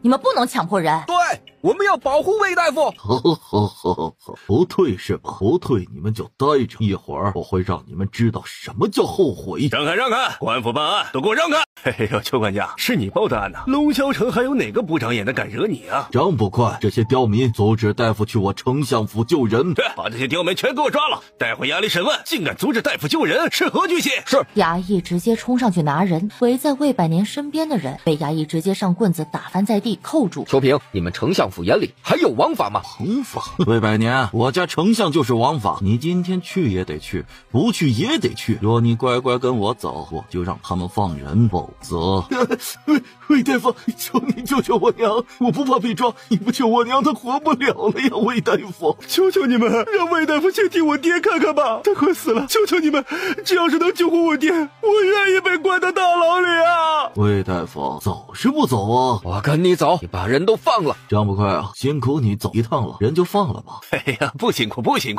维护龙霄城安宁本就是我们的职责，那我就不耽搁邱管家了，我们走。魏大夫，请。大夫，求求你们救救我爹，求求你们！小伙子，不是我们不救，而是我们确实无能为力呀。你爹这伤，魏大夫在还可能有些希望，现在，大夫，那我娘呢？我娘还有希望吗？你娘是突发心疾，整个医馆只有魏大夫擅长突发心疾，我们确实不会呀。若你们信得过我，我可以试试。公子，你是说你能救这两人？我自幼跟着师傅学医，若你们信得过我，我可以试试；若信不过，就罢了。这位大夫，求求你救救我父亲，求求你了！静止走到大叔身边，号起了脉，给我拿几罐烈酒来，越烈越好。再给我安排一个干净的房间。一旁的李大夫愣了下，还愣着干嘛？快呀，再晚人就不行了。好，这边就有。店里有熬制好的晕麻散吗？有，去倒一碗过来。好，我这就去啊。李大夫脚步飞快地出去，端了碗晕麻散过来，喂他喝下。好。虽说大叔被灌了晕麻散，但他还是拿出银针，飞快地在大叔身上下针。大夫，我爹如何了？树枝拔出来了，也上了药，还得再观察一下。我先开个方子让病人喝下。今天晚上和明天会有点发热，后天若是发热退了，就是救过来了。大夫，求你救救我娘！苏若锦也没空去计较之前大叔的犹豫，走到大娘身边号起了脉。之前魏大夫治疗过？是的，可是魏大夫还没治疗完，就被……幸好魏大夫治疗了一下，否则你娘现在已经不在人世了。苏若锦从怀里掏出一颗药，喂到大娘嘴里，抱到刚才的诊室里。好。人就回来了，别再刺激他了。谢谢大夫。可没想到他刚要走，就被医馆的患者拉住，求他帮忙诊治。随后大叔大娘都醒了过来，死里逃生，身子逐渐康复。当天被苏若锦诊治的人也很快恢复了。龙霄城开始有了传闻，说是医圣的徒弟来到龙霄城，见过公主。大胆，见到公主还不下跪？请问公主，我夫君在哪儿？母亲怒意上涌，使了个眼色，要让两个嬷嬷强迫苏若锦下跪，被月宁抬手制止了。公主这是何意？江夫人，你陪着江公子走南闯北，想来很是辛苦。本宫给你个机会，让你过上一辈子再也不用四处奔波辛苦、衣食无忧的日子。月宁从苏若锦脸上看不出任何情绪。江夫人，若你愿意离开江公子，眼前这些都会是你的，这些东西足够你一辈子过上富足的生活，何必再辛苦呢？公主，我夫君在哪儿？10名长相各异但都俊朗无比的男子走了出来，同样排成2排。江夫人，若你同意，这10名公子可随身伺候在江夫人身边，岂不快活？若江夫人还觉得不满意，有什么条件也可以提出来。我竟不知道笑月国的公主听不懂人话。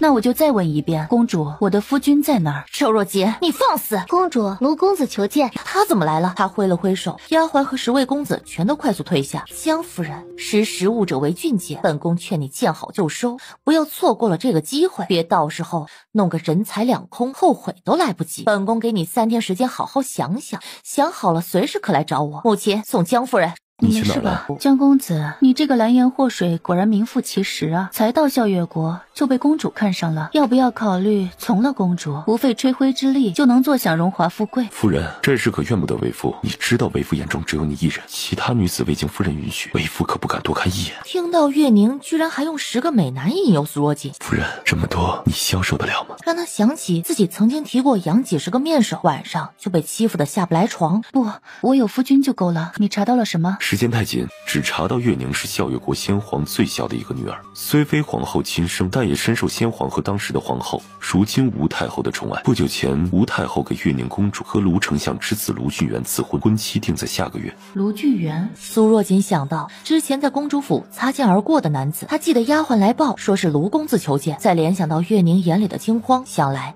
那人就是卢俊元了。这个卢丞相现在可是孝月国炙手可热之人，育有3子，卢俊元是老大，也是3子中最有才华之人，从小被人称为神童。2子卢俊泽任刑部侍郎，3子卢俊杰为3品虎牙将军，现在驻守在孝月与北利的边境交界处。卢俊元竟然是最有才华之人，卢丞相舍得让他上公主？若非如此，卢丞相估计也走不到现在这个位置。卢俊元没意见？没有，相反，卢俊元对月宁公主很好，外人看来他是心甘情愿上公主的。你说卢俊元知不知道月宁公主想强抢民夫？月宁公主就凭一眼就想让我成为她的面首，说明她肯定不是第一次这样干，可我却没有打听到月宁公主养面首之事，所以大概率卢俊元是不知此事的。这个卢丞相在民间风评并不好，简而言之就是个没什么本事，只知道欺压百姓的贪官。我看那月宁不是善罢甘休之人，你打算怎么办啊？祸水打蛇打7寸，他要瞒什么，我们就把他要瞒的爆出来。把这个避毒丹放在他身上，能够压制毒性。好。邱管家接过避毒丹，放入孩子嘴里。大公子，再找不到替小公子解毒之人，老奴担心，就算有魏大夫的方子和避毒丹，也拖不了太久啊。我会尽快找到能替他解毒之人。九叔，你照看好他。哎，好的，大公子。卢俊元离开这间暗室，又来到了旁边一间暗室。我不是你们要找的人，我劝你们放我走，不然等我姐姐姐夫找来，你们就麻烦了。袁公子，这么久了，你也应该知道我们没有恶意，只要确认你不是我们要找的人，就会马上送你走。现在让你待在这里，也是为了你的安全着想，你再忍一段时间吧。大普，你要坚持住，姐姐一定会来救我们的。手下参见太后。何事？禀太后，丞相府的邱平动用顺天府的人，把济世堂的魏百年大夫强行带到了丞相府。哦，谁病了？邱管家的儿子。这丞相府的人果然嚣张，一个小小的管家，居然敢动用顺天府的人替他请大夫。没事，就让他们继续这样嚣张。越嚣张的人，他用起来才放心。月宁公主看中一位有妇之夫，要逼迫人家做她的面首。月宁这孩子从小就任性，马上就要嫁人，还不知收敛。传哀家的话，让他注意点，别让人抓到把柄。是太后。还有，卢公子要走了宁月公主的避毒丹，说是要研究医术。一颗小小的避毒丹，给就给了。卢俊元为了月宁放弃仕途，有点其他爱好倒也不错。下去吧，再给哀家盯好了，有什么及时来报。是。启禀太后，皇上今个练字练得有些烦躁，拿砚台砸死了一个伴读。人死就死了，皇上自练得如何了？练了5页。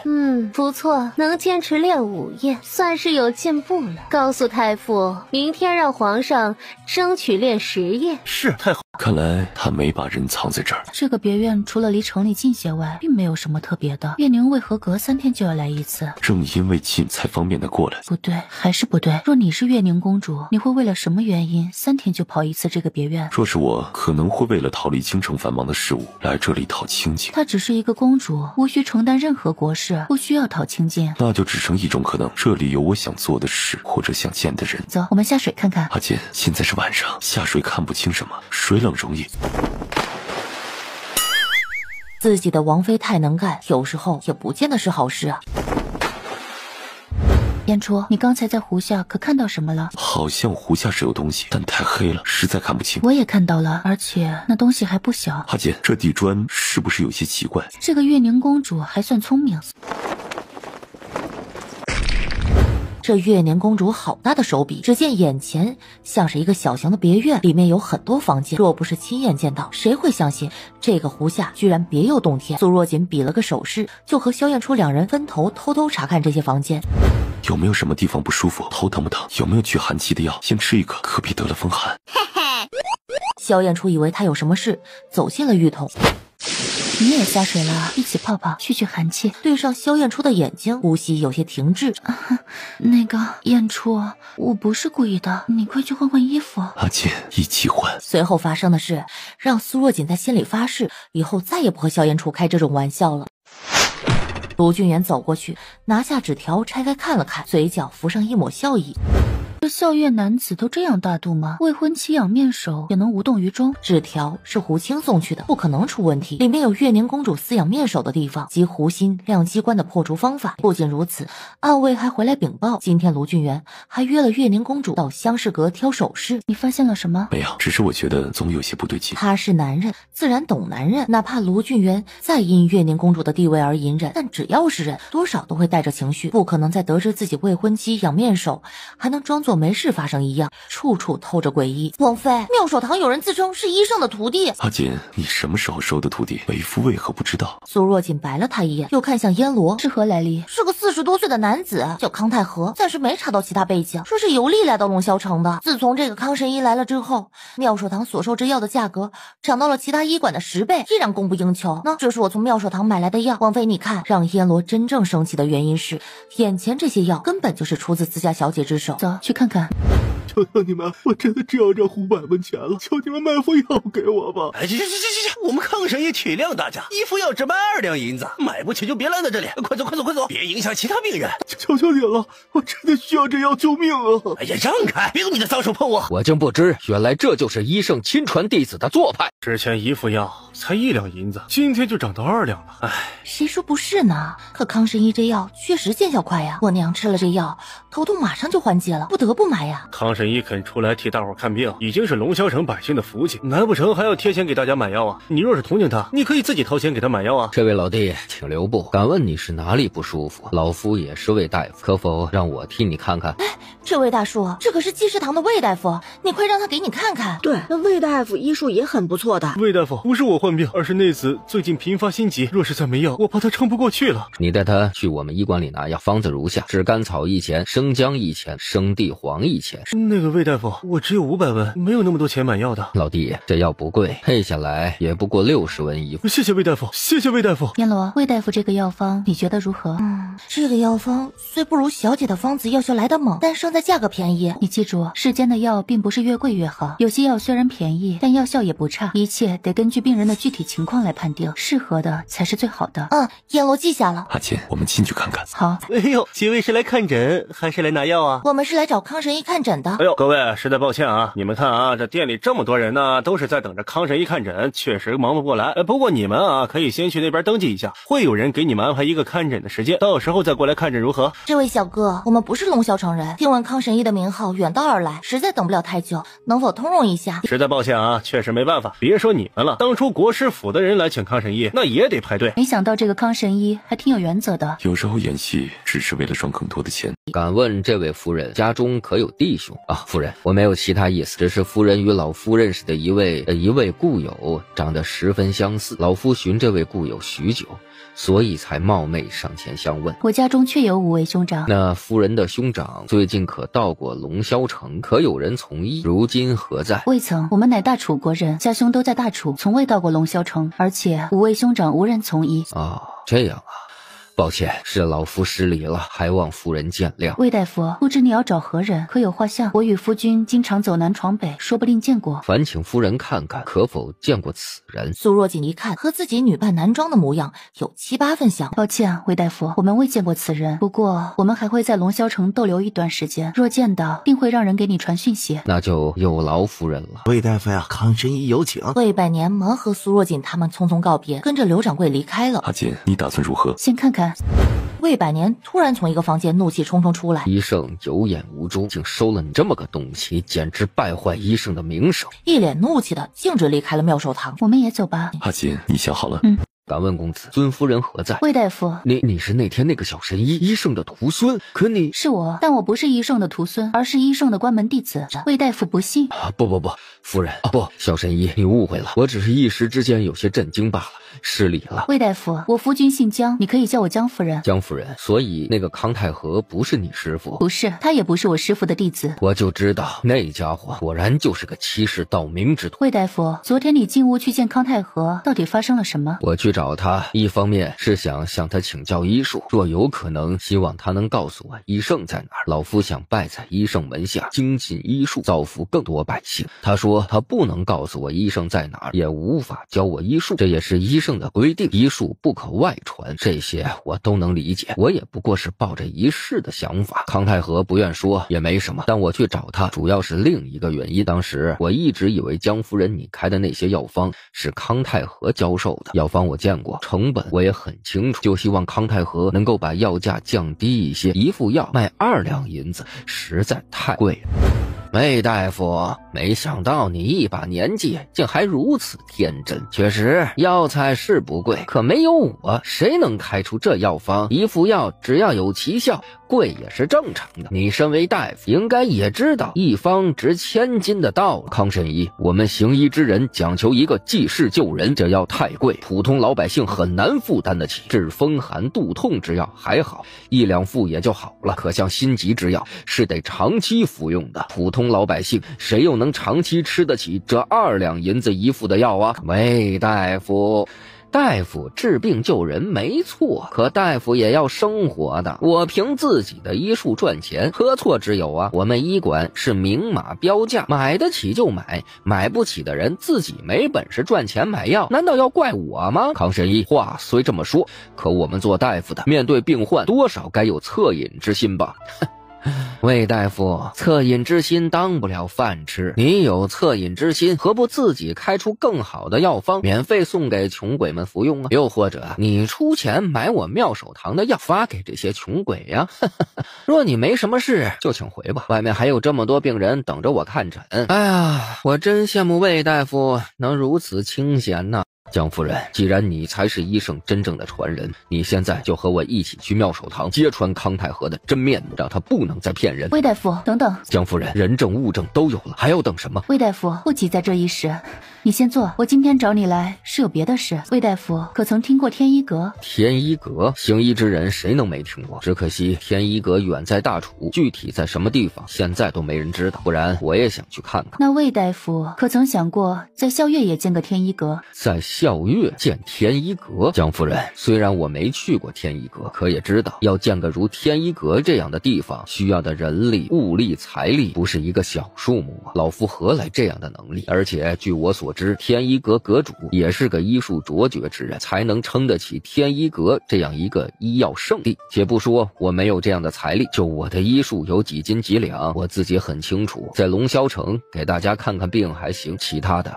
实在无能为力。那要是让你在校月建个天一阁分支呢？江夫人，此话何意？苏若锦没回答他，而是从怀里拿出一件东西。你是天一阁的人？没错，我是天一阁的人。我们想在校月建个天一阁分支，隶属于大楚天一阁，就如同在大楚所做的一样，研究药方，发扬医术，帮助更多的百姓。但校月离大楚距离有些远，我们需要在龙霄城找个懂医术、医德好、认同天一阁、愿意加入天一阁，帮助我们在校月建起天一阁的人，同时管理校月的天一阁。不知魏大夫你可愿意？江夫人，我能加入天一阁，还要管理校月的天一阁？没错，若魏大夫有什么顾忌，也可以拒绝，我们天一阁从不勉强人的。啊，不，我愿意，我愿意。哎呦，康神医不好了，医馆的病患都跑了啊！刘掌柜，怎么回事？康神医啊，有人说我们的药在济世堂出售，最贵的一副也近100文，病患就全跑去济世堂了。你说什么？这魏百年居然敢用我们的方子！走，我们去太医院告他。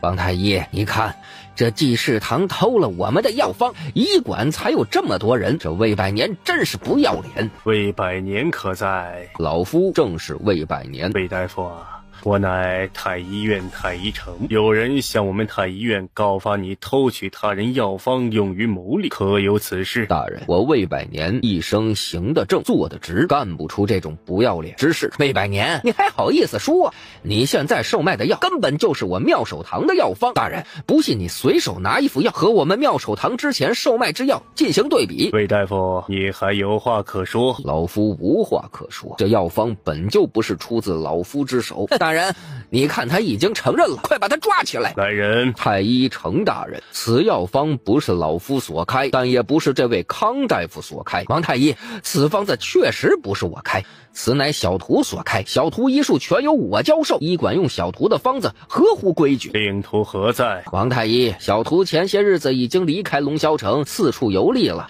此时在哪我也不太清楚。康大夫，那请问令徒为何名，家住何方，与你学医多久啊？小徒乃是我关门弟子，立志做如师祖老人家一般的隐士之人，所以不愿别人知道他的情况。我做师傅的自当成全徒弟的心愿，恕我不能告知。哦，康大夫，不知我何时拜过你为师？是他，当初就是这个小神医救了我爹。太医程大人，这些方子是我所开，可我并不认识这位康大夫。王太医，我也从未见过此人，这方子确实是我徒弟所开，想必他定是和魏百年串通的骗子。既然如此，那不如请康大夫说一下，这方子为何要这样开？康太和一听，面上一喜，他早就研究过这些方子的医理，他自然能答得出来。果然，在康太和一番解释后，王太医连连点头。看来康大夫对这个方子很是了解。既然这样，那康大夫也应该知道，这些方子所用之药均为价格低廉之药材。那为何康大夫一副药要卖2两银子？先皇曾规定，药价售价最高不得超过药材成本价的10倍，由太医院监管。王太医，这药确实一样，可是济世堂定价60文一副，妙手堂2两银子一副，远超太医院规定的最高价格，这是如何说？来人，妙手堂违背药物定价规矩，即刻起关闭医馆，没收所有超限售卖所得，同时东家判处杖刑50。王太医，济世堂偷我徒弟的方子，证据确凿，还请王太医秉公办理。康大夫，你真是不见棺材不掉泪呀！你一直说这是你徒弟开的方子，怎么你觉得把事推给一个从未存在过的人就万事大吉了？说完，苏若锦从怀里拿出一本册子递给王太医。王太医，这是康大夫所有的资料，他根本就不是什么医圣的徒弟，不过是妙手堂东家的远房堂弟。此事王太医自可派人查证，看看上面所写是否属实。康大夫，不，应该是钱大夫，你还有什么可说？来人，带走。江公子与夫人远道而来，本宫尽地主之谊，敬二位一杯。公主，我不会喝酒，可否以茶代酒？大胆！公主敬酒，谁敢不喝？乃大不敬之罪。那子身子不适，我替他喝。说完，他一口喝了苏若锦酒杯中的酒，又喝了自己的酒。母亲，是公主。母亲走到苏若锦身边，替她把酒杯倒满。江夫人，请吧。公主这是何意？江公子，本宫敬的酒，还从没有人敢拒绝。算了，夫君，我喝。拿起面前的酒杯，一饮而尽。好，江夫人爽快。母亲又给苏若锦倒满酒，本宫再敬江夫人一杯，祝江夫人与江公子伉俪情深。苏若锦不得已，又是一杯下肚。如此3杯之后，整个人感觉有些摇摇欲坠。母亲，江夫人有些醉了，你带她下去休息一下，让府医给江夫人开些解酒的药汤。是公主。不必了，公主殿下，多谢今天的招待。内子喝多了，我先带她回去了，改天再向公主赔罪。怎么，江公子这是嫌弃本宫的公主府不如你们住的客栈了？江公子，这是在公主府，是在校月，本宫劝你3思而后行。母亲还愣着干嘛？还不快扶江夫人去休息？夫君，我没事的，我休息一会儿就回来。公主请自重。自重？江公子啊，你以为你们今天进了本宫的公主府还能出去吗？你若是乖乖顺从本宫，本宫可以考虑让人放了江夫人，否则可就别怪本宫不懂怜香惜玉了。你要做什么？做什么？江公子别急，一会儿本宫定让你看场大戏，到时候你再决定要不要休了江夫人，跟了本宫也不迟啊。你这话是什么意思？什么意思？江公子一会儿就知道了。你对我做了什么？江公子没什么，放心，你不会有事的。来人啊，江公子喝醉了，带他去休息。是。江齐安呀，江齐安，本宫哪儿比不上赵若锦？你别生在福中不知福，本宫这就让你知道本宫的好，包你再也忘不了。月宁俯下身子，伸出手想抚上他这段时间朝思暮想的容颜，下一秒，月宁就对上了一双清亮的眼睛。进来。王爷，外面的事位都解决了，王妃等你过去。这月宁倒是够用心的呀，给我们俩都准备了一场大戏，真是难为他了。我说萧燕初，人家为了你如此大费周章，你就没有一丝感动？阿锦，此事与我无关呢，我连月宁的一根头发丝都没碰到。阿锦，别急，我们一定能找到袁弘的。去把这3个扔到月宁床上，这些药喂给他们。既然月宁想玩，就让他玩个够。戴安一把一切处置妥当，弄醒了4人。没一会儿，房间里就传来了让人面红耳赤的声音：王爷、王妃，卢公子来公主府了。九叔，可是家里出事了？不是公子，艳阳女大夫。九叔，你别急，什么艳阳女大夫？你书房的画像上那个女子，就是当初我在艳阳看到的那位女大夫。九叔，你是说画像上的女子赵若锦是你在艳阳看到的那位女大夫？对，是她，就是她，我不会看错。公子，她的医术定能救小公子。卢俊元从2人住的客栈得知人被请到了公主府，二话不说，直接赶往公主府。有戏看了，几人迅速藏了起来。卢俊元突然出现在公主府，把府里的人给吓坏了。公主在哪儿？卢公子，公主今天身子有些不适，怕过了病期给卢公子就不好了，不如卢公子改天再来看公主吧。我与公主即将成亲，公主生病，我岂有不去探望之理？让开！嬷嬷犹豫了一下，还是没推开。我再说一遍，让开！卢俊元径直走到后院，发现公主不在自己的房间，他随手抓过一个下人问道：公主在哪儿？卢公子饶命！卢公子饶命啊！小的真的不知道公主在哪。卢俊元一把推开下人，自己开始在府里找人。来到南院，卢俊元听到了一个房间里传出奇怪的声音，他一脚踢开了房门。4人都像是没注意到，依然我行我素。卢俊元也看出了这几个人有些不正常，他二话不说转身离开，还顺带关上了房门，然后又开始在公主府里找了起来。隐在暗处的苏若锦和萧燕初看到这一幕，都有些不可思议。这卢俊元看到自己未婚妻与人如此，居然毫无反应，甚至还细心的替人关上了房门。他还是人吗？或者说他还是男人吗？这到底是怎么回事？卢俊元找了一圈后没找到人，只得放弃。他交代府里的下人，若想活命，谁也别说出他今天来过。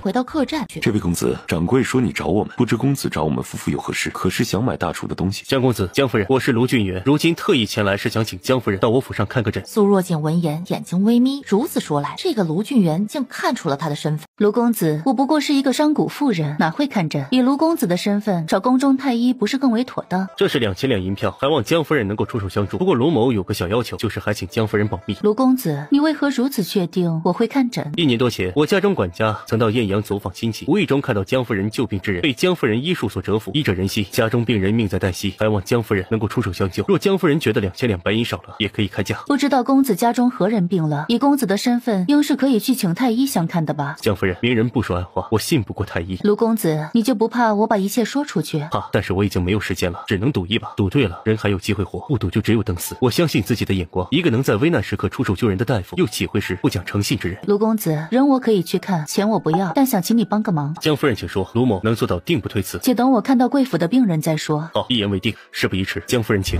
说道。江夫人，不是我信不过2位，但事情有些特殊，还请2位蒙上眼睛，也算是对2位的一种保护。悬丝诊脉，苏若锦搭上丝线诊了一会儿，就放下了。他中了曼洛散，孩子还在婴儿时期就下的毒，中了此毒的孩子，就算当时熬过了毒发，也定活不过15岁。他这是毒性再次发作了。可他如今不过12岁，按时间算也未到毒发期啊。此毒有个特点，可以转移，只要能在中毒后10天内转到他人身上，就可解毒，只不过会缩短3年毒发期。你的意思是，他身上的毒是从别人身上转过来的？是。若不能解，他还能活多久？最多5天。江夫人，此毒可能解，是否还需要转到别人身上？若是可以转到别人身上呢？那就请江夫人把此毒转到我的身上。公子，还是让老奴来吧。转不了，这毒互转有个前提，2人之间必须有血脉关系，或者其他什么特殊联系。江夫人，卢某求你救救他，你要什么尽管提，哪怕是要卢某的性命，卢某也在所不辞。卢公子，我可以试试，不保证结果，但我要救他就得失真，你能信得过我？公子，就说我们已经没有时间了。老爷那边，卢俊元沉默了，自己可以赌，大不了就是一死，可要是输了，搭上的是卢家全族的性命，那可是上千口人的命啊。卢公子，我今天东西没带齐，也做不了什么，你考虑一下，再来告知我你的决定也不迟。江公子，江夫人这边请。把2人送到府门口，还请江公子、江夫人见谅，并非不愿信任2位，而事关重大，还请2位保密。邱管家请放心，心中我们自是知道的。阿锦，是吗？年纪对得上，我已经留下记号，晚上再说。好。你说什么？太医说月宁公主出血过多，恐有生命危险。摆下公主府。刘太医，怎么回事？太后，公主已无生命危险，后续休养就能慢慢恢复。公主怎么会这样？太后，惠嬷嬷看出了刘太医的不对劲，很有眼力的挥退了屋里所有人，关上了房门。说吧。启禀太后，公主是床子之思过度，伤及胞宫，此生无法再生育。你说什么？是谁？府里3个侍卫现都被关在柴房里。公主什么时候能醒？公主身子过于虚弱，服下药休息一晚，明天定能醒。惠嬷嬷，回宫吧。刘太医，你就先留在公主府照顾公主。是。惠嬷嬷，今天所有的人全处理了。是。太后，那刘太医呢？待公主恢复后再处理。是。给哀家去查今天府里到底发生了什么。父亲，达普应是我们要找的人，现在大楚来的江夫人才能救他。你看，卢俊元快速把今天的事和卢红说了一遍。父亲，你看，元儿，你应知这个决定是要赌上我们整个卢氏。父亲，元儿知道。你还是愿意相信那个江夫人？儿子愿意相信。既然这样，你就放手去做吧。我们一开始选择这一条路，本就是赌上了卢氏全族的性命。多谢父亲啊！元儿，月宁公主出事了，你可知？父亲可是指月宁公主与人在公主府厮混一事。哦，你知道？儿子知道，当时儿子去了公主府，亲眼见到。那你可知她因此伤到身子，大出血，再也无法生育？此事儿子不知，也算是报应吧。元儿。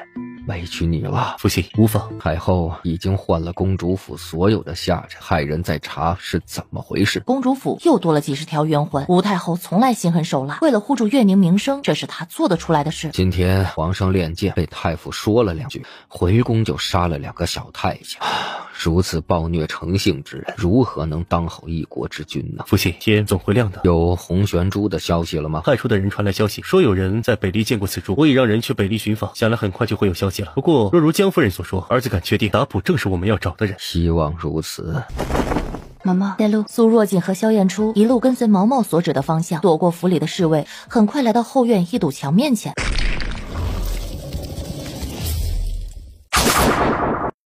袁弘，金姐姐，金姐姐。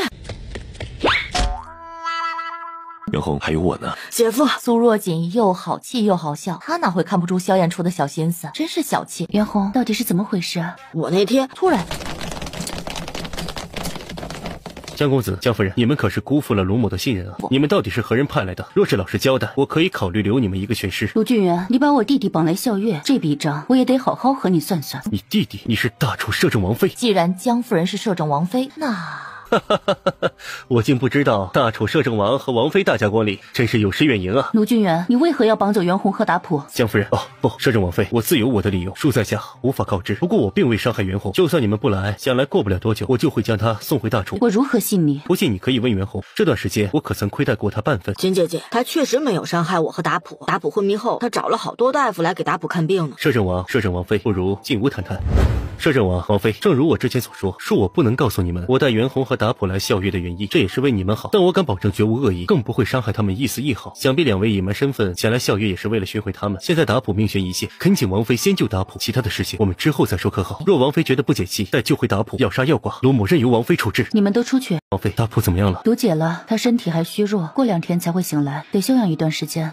太好了，太好了，有救了！有救了！苍天有眼，苍天有眼！卢公子，达普和你究竟有什么关系？王妃，恕我暂时无法告知，可是达普的存在不能让人知道，否则他会有生命危险。还请王妃让达普在这休养。卢公子，达普是我的人，若非有不得已的原因，我自是要把他平安带回大楚。不行，达普不能回大楚。卢公子，达普我必须带走，他的病也只有我能治。燕初，我们带人走。元儿，告诉他们吧。父亲。元儿，摄政王与王妃如此担心达普，他们不会害达普的。卢俊元叹了口气，开始讲述事情的真相。100年前，校阅曾有一国师预言，100年后，校阅将出一位明君，让校阅变得国富民强。当时的太祖问国师如何能知道谁是明君，国师只算出明君有着一双异瞳后就吐血而亡，此事也成了校阅皇家的秘辛。随后的100年，校阅皇室并未有异瞳之子出生，直到13年前，已生一女的云嫔再次怀孕。当时的吴皇后一直无子，绝不允许宫中有妃嫔比自己早生皇子。凡是腹中怀有皇子的妃嫔，皆都会因各种意外而流产。在云嫔怀孕3个月月后，吴皇后让太医替云嫔诊脉，当时的太医不知是故意还是误诊，说云嫔怀的又是个公主，吴皇后才放过了云嫔腹中的胎儿。没想到孩子生下来后，居然是个皇子，还是个异瞳，震惊了吴皇后。当时先皇率兵出征，抵御北利入侵，不在宫里，吴皇后直接派人要来杀了小皇子。小皇子的奶娘得知此事，用自己的孩子换下了小皇子，连夜抱着孩子逃出了皇宫。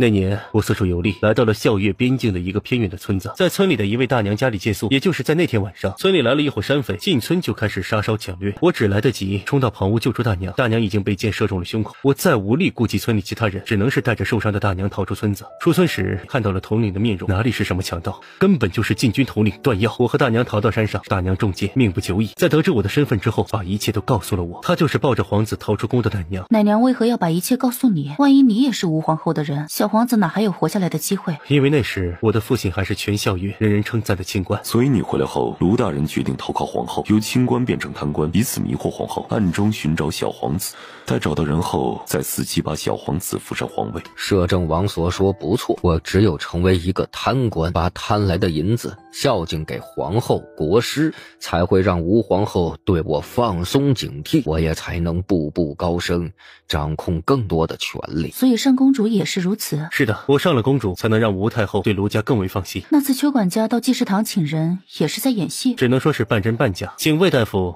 来替达普看病是真，修书嚣张是假。不过我也没有想到顺天府的人会直接动手。所以那个被打断腿的中年大叔捡到的银子是你让人送过去的？每个受伤的人我都让邱叔暗中送去了银子，以作补偿。那你们要如何肯定达普就是你们要找的人？王妃有所不知，当初吴皇后害死了那么多妃嫔的孩子，宫中怨恨她的人何其多。虽然大家敢怒不敢言，可蚂蚁再小，有时候也能咬人一口。当时她膝下抚养着月宁公主，有天月宁公主突然患了重病，急召宫中太医替她医治，说是公主中毒，查出是当时的莲妃下的毒，莲妃当即被刺死。也就是在那时，云嫔诞下了小皇子。你是怀疑当时莲妃给月宁公主下的正是曼洛散，而皇后把曼洛散转移到了小皇子身上？对，所以达普才会中了曼洛散。不对，这曼洛散转移需要时间。你说过，当时小皇子生下来，皇后就派人去杀小皇子，那时奶娘已经抱着孩子跑了，皇后没时间把月宁公主的毒转移到小皇子身上。况且皇后都要杀小皇子，又何须多此一举？宫里孩子那么多，随便找一个都行，没必要如此大费周章。可若非如此，达普身上的毒又是从哪里来的？不知道，但其中必定另有隐情。除了一瞳，你们可还有其他方法证明小皇子身份的？据奶娘说，小皇子除了一瞳，身后还有7颗痣。除此之外，当时云嫔娘娘放了一颗红玄珠在小皇子的襁褓里，让小皇子带走。这颗红玄珠是当初先皇出征时给云嫔的，只要是皇室血脉，把血滴在珠子上，珠子就会由红色变成金黄色。只要有这颗珠子，就能够确定小皇子的身份。吴皇后当时发现杀死的婴儿并无一瞳，逼迫云嫔说出孩子的下落，云嫔怎么都不肯开口。吴皇后想要利用云嫔所生之女西月公主来威胁云嫔时，发现西月公主也不见了。为了找到小皇子的下落，吴皇后以云嫔未护佑好皇嗣为由，把她关在了冷宫。随后吴皇后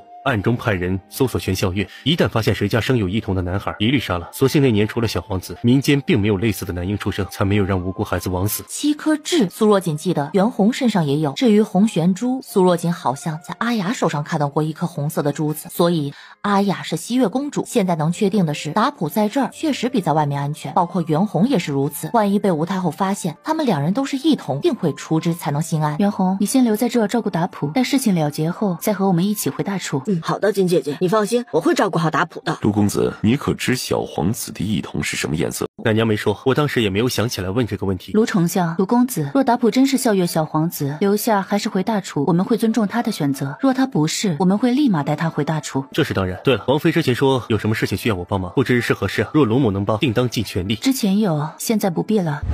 卢丞相还有事瞒着我们。说他只有这点本事，那他也不是卢红了。确实卢卷所说，多年前的卢红是校月国出了名的清官，常替百姓处理各种冤假错案，受百姓爱戴。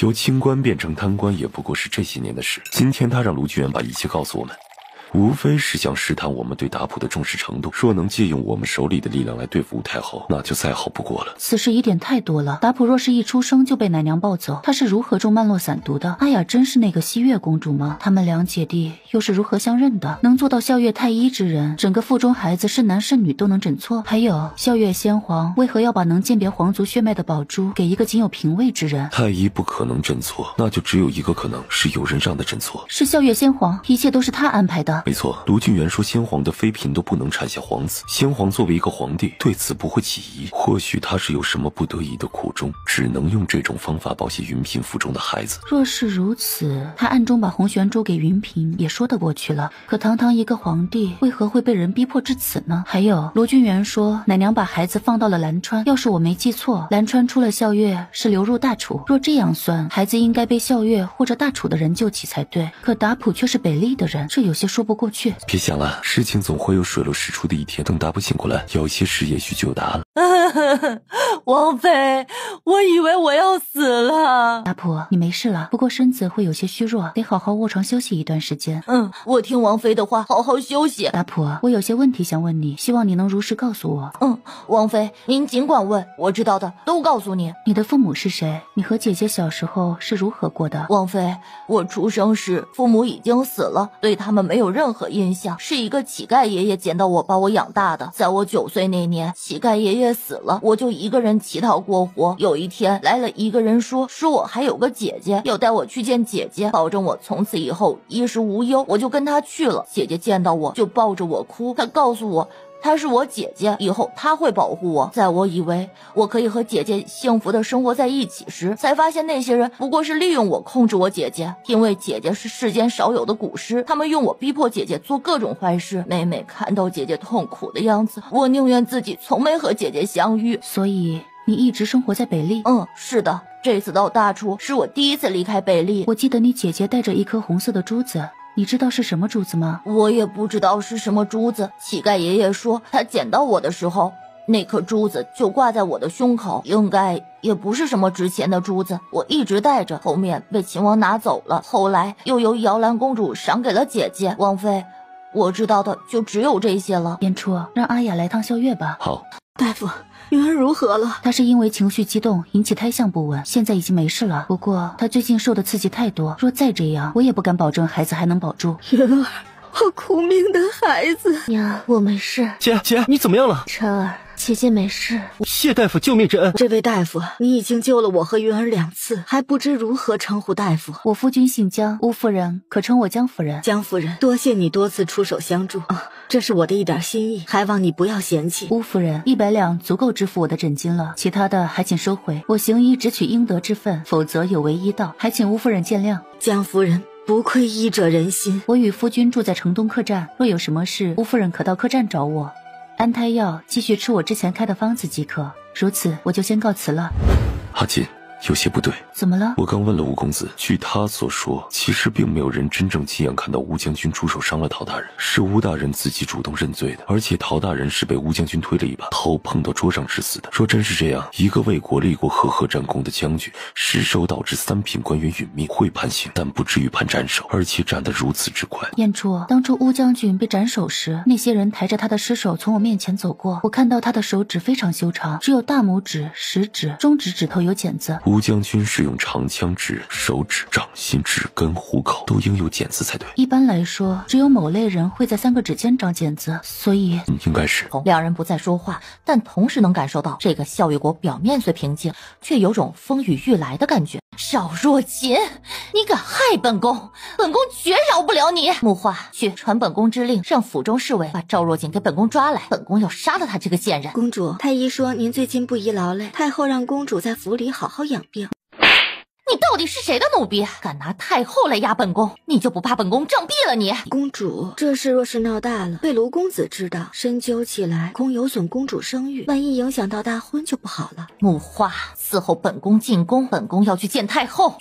太后，太后，你要为月宁做主啊！太后。吴太后看了眼惠嬷嬷，惠嬷嬷忙上前扶起月宁坐下。你不在家好好休息，进宫来干嘛？身子不要了。太后，这一切都是赵若锦害的宁儿，宁儿请太后替月宁做主，杀了那个赵若锦。杀了赵若锦，然后把人家的夫君给你当灭手。太后，月宁，你现在要做的就是好好养好身子，等待大婚，其他的不要急。太后，您就任人这样欺负宁儿吗？宁儿可是孝月的公主，赵若锦这样做根本就是在打孝月的脸，打太后您的脸呀！哦，那你要哀家怎么做？派人抓了赵若锦，理由呢？你有证据证明是他做的吗？月宁，哀家虽是一国太后，做事也不可随心所欲，无缘无故抓人。太后，不如您让尹卫去把赵若锦给杀了。胡闹！尹卫是用来替你处理私人恩怨的吗？太后，尹卫不行，那宁儿让国师大人帮帮我总可以吧？吴太后不说话了。太后，我出了这口恶气，宁儿也不能好好养病，安心大婚啊！您就让我去找国师说说吗？有国师出手，定能神不知鬼不觉，这样也不怕有人查到什么。如果国师不愿出手，宁儿绝不再纠缠，彻底放弃此事。那你去找国师吧，若他不同意，你就乖乖回到公主府养伤，不得再生事。宁儿谨遵太后懿旨。国师大人，宁儿是您看着长大的，您舍得宁儿受这么大的委屈吗？仅此一次，下不为例。说吧，你想要如何？谢谢国师大人，我就知道国师大人最疼宁儿了。我想要蛊虫撕咬赵若锦的包公，让他疼够7天7夜，最后蛊虫破宫而出，让他爆体而亡。此蛊只对女子有用，你把这东西掺在热食中，让赵若锦吃下，剩下的你就不用管了。记住，一定要是热食。卢公子，你对高宏远了解多少？国师，不知王妃为何问起此人？他邀请我到太医院任太医城。不可能啊！这孝月的太医院，女子最多是做医女，从没听说过女子可以任太医城的。王妃，你不会就是最近龙霄城传得沸沸扬扬的医圣徒弟叶昭吧？高宏远是吴太后家中远房表哥，虽说他是靠着太后的关系成为孝月国师的，但这人确实有些本事在身。前年龙霄城干旱，国师到观星台祈雨，他刚做完法，天空就大雨倾盆，百姓跪地称国师是仙人。去年年底，国师曾说孝月北方会有雪灾，结果雪灾爆发，死了数以万计的百姓。还有传言国师会蛊术，不过至今也没有人见过他用过蛊术，所以这一点并不确定。国师既然能看出雪灾，朝廷为何不事先安排好一切？何以还会死这么多百姓？既然没人见过国师使用蛊术，又怎会有这样的传言？太后派人去了雪灾发生之地，说国库空虚，仅拨付了10万两白银，结果真正用到灾民身上的不足万亿。后来当地的一个知县实在是不忍百姓如此痛苦，已经千辛万苦来到龙霄城告状，结果进了皇宫再也没有出来。主持此次赈灾的正是太后的娘家侄儿，此事后面也就不了了之了。至于蛊术，是因为当初吴皇后向先皇推荐高宏远时曾经说过，高宏远师出新骨骼，新骨骼以擅长观天象、会蛊术而闻也。不过至今也没有人知道新骨骼在哪儿，会观天象和蛊术也就不足为奇了。他何时出任国师的？为人如何？高宏远大约在8年前来到皇宫，当时前国师病逝，是吴皇后引荐的。听闻他师出新骨骼，先皇也就同意了。虽说他是吴皇后的表哥，可行事一向很低调，倒也没有听说过做过什么恶事。先皇对他这个国师倒也还算是满意。两位客官，这是小店精心研制的新品蟹酿橙，是将新鲜的蟹肉装进橙子中进行酿制，让橙子的清香与蟹肉相融，更显独特。因为是新品，掌柜的让我们给每位住店的客人送上一份尝尝鲜。若是客官喜欢，可以找小的预定。这客栈还挺讲究的，给客人送这么精致的吃食。不过现在也不是吃蟹的季节啊。只是蟹肉，这个季节也有。阿锦尝尝看。拿出小勺，舀了一点蟹肉，要喂给苏若锦。苏若锦刚想张嘴，突然蟹肉的味道飘进鼻子里，在他闻来就是一股浓重的腥味儿，瞬间胃里翻起恶心的感觉。他忙转过头，一阵干呕。阿锦，你怎么了？是不是哪里不舒服？阿姨，快去找大夫。王爷，这龙霄城还能找到比王妃更好的大夫？我没事，可能刚才回来吹了风，着了沙，吃点药就好了。这龙霄城还有比我更好的大夫吗？王妃，我给你把把脉。我还不比你知道我的身体。我这不是担心王妃吗？我没事，吃点风寒药就好了。对了，阎罗，你喜欢吃蟹，桌上有客栈掌柜送来的鲜酿橙，我没胃口，你尝尝看，一会儿凉了就不好吃了。萧燕初紧张苏若锦也没啥心思，把自己那份给了胡青。我不爱吃蟹，你多吃点啊！我一个人能吃这么多呀？不多，就这么2个小橙子，你不吃也没人吃，多浪费啊！阎罗白了胡青一眼，拿起小勺吃了起来。胡青在一旁傻笑，看着阎罗。等会大厨把他们2人的婚事给办了吧。好，一切都听阿锦的。阿锦，睡一会儿，我陪你。好。胡青和阎罗识趣的退下。燕初，你要当爹了。喜脉锦粤语，他可不敢在这时把这事告诉萧燕初，否则以萧燕初对他的紧张，绝对立马绑都要把他绑回大楚，一步都不会再让他走出摄政王府。胡青，阎罗再走近，胡青才注意到阎罗的衣裙沾染了不少鲜血，抱起阎罗冲到苏若锦的房外。王妃，快救救阎罗！出什么事了？王爷，阎罗不知道怎么就成这样了，快抱他回房。苏若锦替阎罗号脉，越号眉头皱得越紧。王妃，阎罗这是怎么了？我不知道，你们先出去，我要替他施针。毛毛，他是不是中蛊了？毛毛大尾巴一甩，从苏若锦的怀里飞到了燕罗身上。他低下头，在燕罗身上嗅嗅，随后来到燕罗小腹之上闻了闻，伸出小爪子指着燕罗的腹部，使劲的叫。苏若锦瞳孔微缩，果然如此。毛毛，你可有办法啊？毛毛歪着头，似是听不懂他在说什么，又似是在思考。过了一会儿，毛毛突然直接肚皮向下，四肢分开，呈大字形趴在燕罗的腹部。苏若锦就看到之前在动的蛊虫突然不动了，毛毛能压制这些蛊虫。出了房间，所有人都在看他。他中蛊了。什么？你别进去，他现在不方便被人打搅。燕初，找个院子，我们搬出去。属下这就去办。胡青，查查今天燕罗接触过的人。是，王妃。燕初，我们去医馆。阿雅还有多久到？我已经让人发消息催促了，可就算骑马不停歇赶来，最快也还要4、5天。把燕罗的情况传信给阿雅，看他能不能知道是什么蛊，有没有解法。再给我大师傅也传个消息。这好端端的怎么会中蛊啊？魏大夫，你可知道龙霄城谁会解蛊？我小时候从师傅那儿听过，校月有个星蛊阁，阁中的人懂得下蛊和解蛊，可这星蛊阁的人神出鬼没，谁也不知道他们在哪儿啊！怎么又是星蛊阁？或许我该去趟国师府。你如何确定高宏远会蛊术？就算他会，他不愿来怎么办？或许我可以和他谈谈条件。叶大夫，请坐。叶大夫，尝尝，这是校月特有的糯香茶。的确好茶，茶香中带有糯米的香味，回甘悠然。既然叶大夫喜欢，一会儿我让人准备一些，叶大夫带回去慢慢品尝。恭敬不如从命，谢过国师。叶大夫今日前来，可是想好出任太医丞了？国师，我今日前来是有一事相求。哦，叶大夫有何事？但说无妨。国师，你也知我非校月国人，在我未到校月国之前，就听说校月的国师精通蛊术，不知是真是假。叶大夫果然直爽之人，你是第一个敢当面问我此事之人。那国师是会还是不会呢？叶大夫，你有朋友中蛊了？是。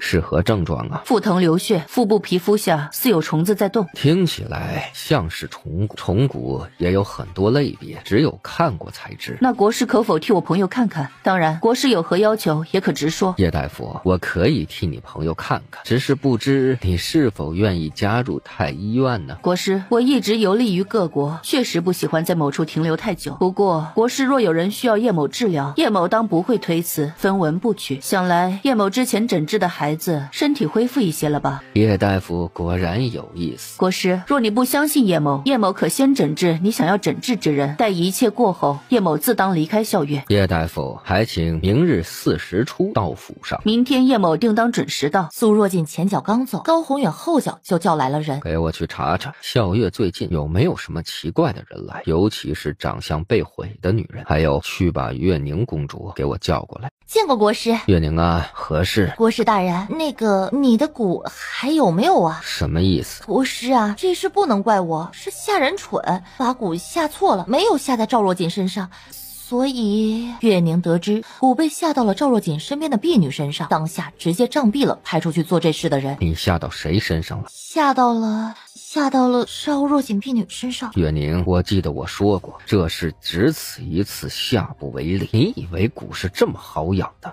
居然浪费在一个婢身上？国师大人，我真不是故意的，再一次，您再给我一次，我定不会再失误。来人，送客。国师，公主这边请。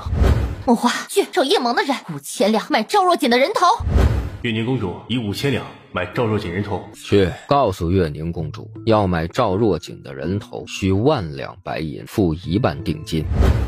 这个叶蒙真是得寸进尺，我就让他们杀个普通商贾之妇吗？居然敢要本宫10000两白银！公主，那是否就算了？算什么算？不就1万两白银吗？给他们！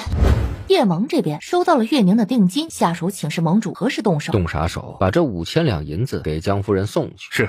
阿锦，你认识校月叶蒙的人？只听过，从未打过任何交道。人家给你送钱来了。月宁以1万白银买赵若锦之命，这是定金。阿锦，这叶蒙做事风格和你很像啊。当初秦王的5万两黄金不就是这样来的？这月宁公主也太小气了，1万两白银，唉。那要不要我把另外5万两黄金也拿到？别，阿锦，你可不能谋杀亲夫啊！叶大夫来了。是他吗？他脾气有些暴躁，还望叶大夫担待。国师请放心。国师，他是谁？他是叶大夫来替你请平安脉的。是我没病，没什么好诊的。哎，防范于未然，我也请叶大夫替我诊过平安脉。好吧，若是诊不准，这我就砍了你的头。小公子请。你自己过来。苏若锦只得走到书桌旁，请。小公子身子一切正常，甚至可以说比普通小孩还要强壮许多。国师，他和其他太医也没什么不同啊。国师，我从来有一说一，有病就是有病，身体健康就是健康，不会拿病情说事。好，谢过叶大夫。国师，我想要他。卓儿，你说什么？我要他陪我，他长得好看。卓儿是吧？我不是笑月国的人，不久就要离开笑月，不能陪在你身边了。来人，把他腿给我打断。卓儿不得无礼。哥哥，你低下头来，我和你说句悄悄话，你不要告诉国师他凶我，他是坏人。苏若锦也不忍拒绝，慢慢弯了腰，姬延灼的头也慢慢靠近苏若锦。下一秒，他突然从袖子里掏出一把匕首，直接刺向苏若锦的脸。不能留下来陪他，那他就要这个哥哥变成丑八怪。卓儿，杀了！来人，把他们两个给我碎尸万段，全杀了！国师这是何意？难道他要刺我，我还不能自保了？我的书童只是为了保护我而已。国师，杀了他们！杀了他们！都退下！卓儿，你干什么？他们敢不听我的话，我要杀了他们！管家送客。国师，你不能放他们走，你让人把他们都抓到牢里。管家送客。阿锦，笑月这个小皇帝真没有病。他没病，他身体是真的好，但他并非正常孩子。他的问题，用苏若锦上一世的话术来说，是染色体出了问题。他根本就是一个超雄宝宝。你可以理解为他从生下来那一刻起就是个戾气十足的孩子，控制不住自己的情绪，攻击性和冲动性很强，做事不计后果，只顺着心而来。本来这样的孩子若生下来及时发现问题，好好教育，还有一定的机会纠正他的性格，但也很难。可我今天看姬延灼的样子，显然因为身份特殊，从小被溺爱过度，反而让他的脾气更是无法无天了。原来如此，那姬延灼继续坐在这个位置是笑月的灾难呢。少爷夫人，国师府来人了，在祭祀堂。你说高宏远是要替燕罗解蛊，还是要替小皇帝找我们麻烦？管他要做什么，我们去看看就知道了。叶大夫，国师让我过来传话，让你明天4时带人到国师府。请传告国师，明天我们一定准时到。阿锦，高宏远还想让你入太医院呢，想来是想卖你一个人情。笑月太医也不算少，你说他为何非要执意让我入太医院呢？或许是因为你医术高吧。阿锦，把燕罗带去国师府，你的身份就藏不住了。藏不住就藏不住吧，大楚商贾之妻的身份也没什么不好。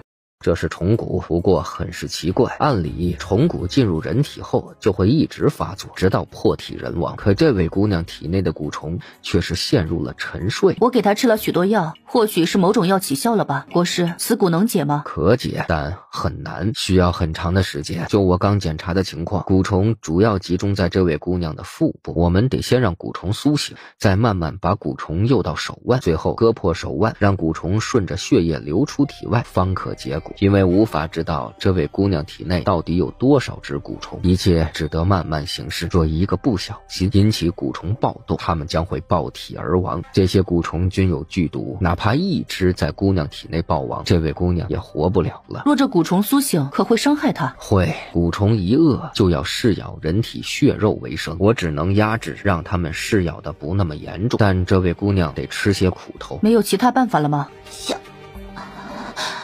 公子，我没事的，我能忍。没有。大概要多少天才能引出蛊虫？最少1个月。若此蛊不解，还有多少时间？7天。公子，我不怕。可有后遗症？有，蛊虫噬咬。这位姑娘此生都不能生育了。叶大夫，可要解？解。好，叶大夫，这药丸是激活蛊虫，同时降低它们的活性。1个月后，待蛊虫身体足够虚弱，再把这位姑娘带来我这里，我替她引蛊。谢过国师，上次我未能替小公子治病，叶某欠国师一次人情。若国师有人需要看诊，可直接来济世堂找叶某。来人，送叶大夫。燕罗如何了？我没给他吃高宏远的药。你发现问题了？暂时没有，我只是奇怪，解一个蛊需要1个月这么长时间吗？这药啊，我看不出成分。解蛊之药的成分应与其他的不同。我想等阿雅和大师傅的回信再说。王妃，求你告诉我燕罗还剩多少时间？顾青，你这是何意？求王妃告诉我燕罗还有多少时间，我能承受得起。见苏若锦迟迟没说话，顾青越来越肯定心中的想法。王妃，我挺得住，求你告诉我燕罗还有多久，我想好好陪他这最后一程。顾青，王爷，王妃，这是阿雅和燕阳传回的消息。苏若锦接过安姨递上来的纸条，看了一眼，递给了萧燕初。顾青，你起来吧，燕罗不会死，但国师说即使解了蛊，燕罗这一生都无法生育。王妃，你说燕罗不会死，只是此生不会生育？是的。太好了，太好了，谢过王妃。你怎么又来了？我刚才说的你听不懂吗？阎罗，不就是不能生孩子吗？有啥大不了的？我又不是家中独子，不需要传宗接代，我们自己过得好，比什么都强。阎罗，王妃把一切都告诉我了，我从来不相信你会为了做什么官家夫人而放弃我。你要是这种人，就不是我的阎罗了。不能生孩子，咱就不生，不用带孩子，我们过得多轻松啊！阎罗怔怔的看着胡青，眼泪止不住的簌簌往下掉。阎罗，你别哭啊！你要是喜欢孩子，我们就去慈姑堂抱一个来养。你喜欢男孩还是女孩？不行，我就抱2个来，一男一女。要是2个不够，4个也行，反正王爷给我的俸禄养你和孩子足够了。哎呀，阎罗，你别哭了，眼睛都哭肿了。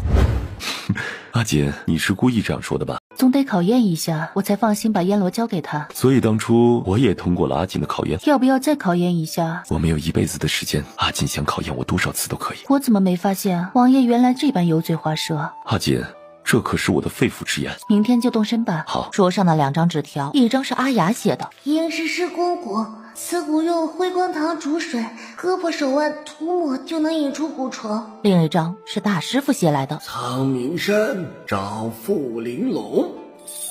见过王爷王妃。快起来说话，你们怎么就到了？阿雅顾不上解释什么，从怀里掏出1张纸递给苏若锦。这是真的？阿雅忙指着自己，拼命的点着头。太好了，那我们一起上山吧。纸上写着傅玲珑是我的师傅。阿雅，怎么了？阿雅摇摇头，表示自己也带不了路了。师傅改了阵法。这时就见林中突然窜出一条有成年男子腰粗、10米多长的巨蟒。来者何人？速速退出净皇炉！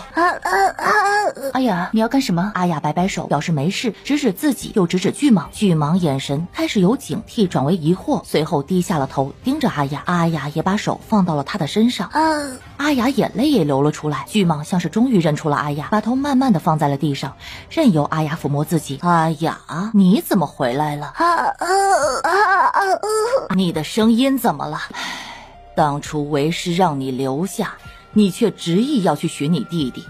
既然你选择了这条路，自是明白为师的规矩，你走吧。前辈，我有朋友中蛊，命不久矣，希望前辈能出手相救。我念在你们是阿雅的朋友份上，不会让苍雷伤害你们。你们走吧。前辈，我乃叶寻之的徒弟，家师与前辈是故交，还望前辈能出手相助。待苏若锦抱出家门后，空中再无任何声响传来。苏若锦眯着眼睛四处走动了起来，偶尔在地上做个记号。过了1炷香的时间，苏若锦停下了脚步，跟紧我。在几人约摸走了小半个时辰之后，感觉自己没走出多远。没想到叶寻之收了个好徒弟，居然能破了我的阵法。苍雷，给我上！阿锦小心！3人同时出剑，刺在巨蟒身上，却如同刺到一块铁板，根本无法伤及他半分。配合着萧燕初，3人与巨蟒打得有来有回。苏若锦有些心急，这样打下去又打到什么时候啊？突然，苏若锦像是想到什么，伸入怀里，掏出还在睡觉的毛毛。毛毛，醒醒！毛毛迷迷糊糊的睁开了眼睛。毛毛，你对他有办法吗？毛毛看到巨蟒，小眼睛咻的一亮，随后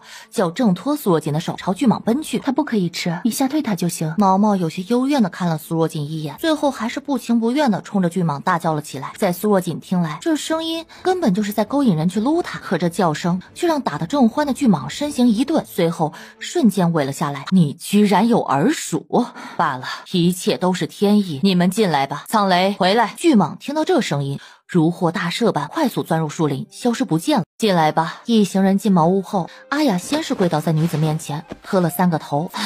起来吧，你本就心性纯良，哪是世间那些阿杂之人的对手？遭此一劫也是你的命数。既然你能凭自己本事回到这里，也不算违背了当初的誓言，天意不可违呀。前辈，我乃叶寻之的徒弟苏若锦，见过前辈。叶寻之收了个好徒弟呀，能破我的阵法，还能让儿属认主。你既是他的徒弟，想必医术也了得，略懂1、2。把耳坠给我。苏若锦拿出耳坠递给了傅玲珑，傅玲珑接过来，眼睛看着耳坠，可更像是透过耳坠看到什么人。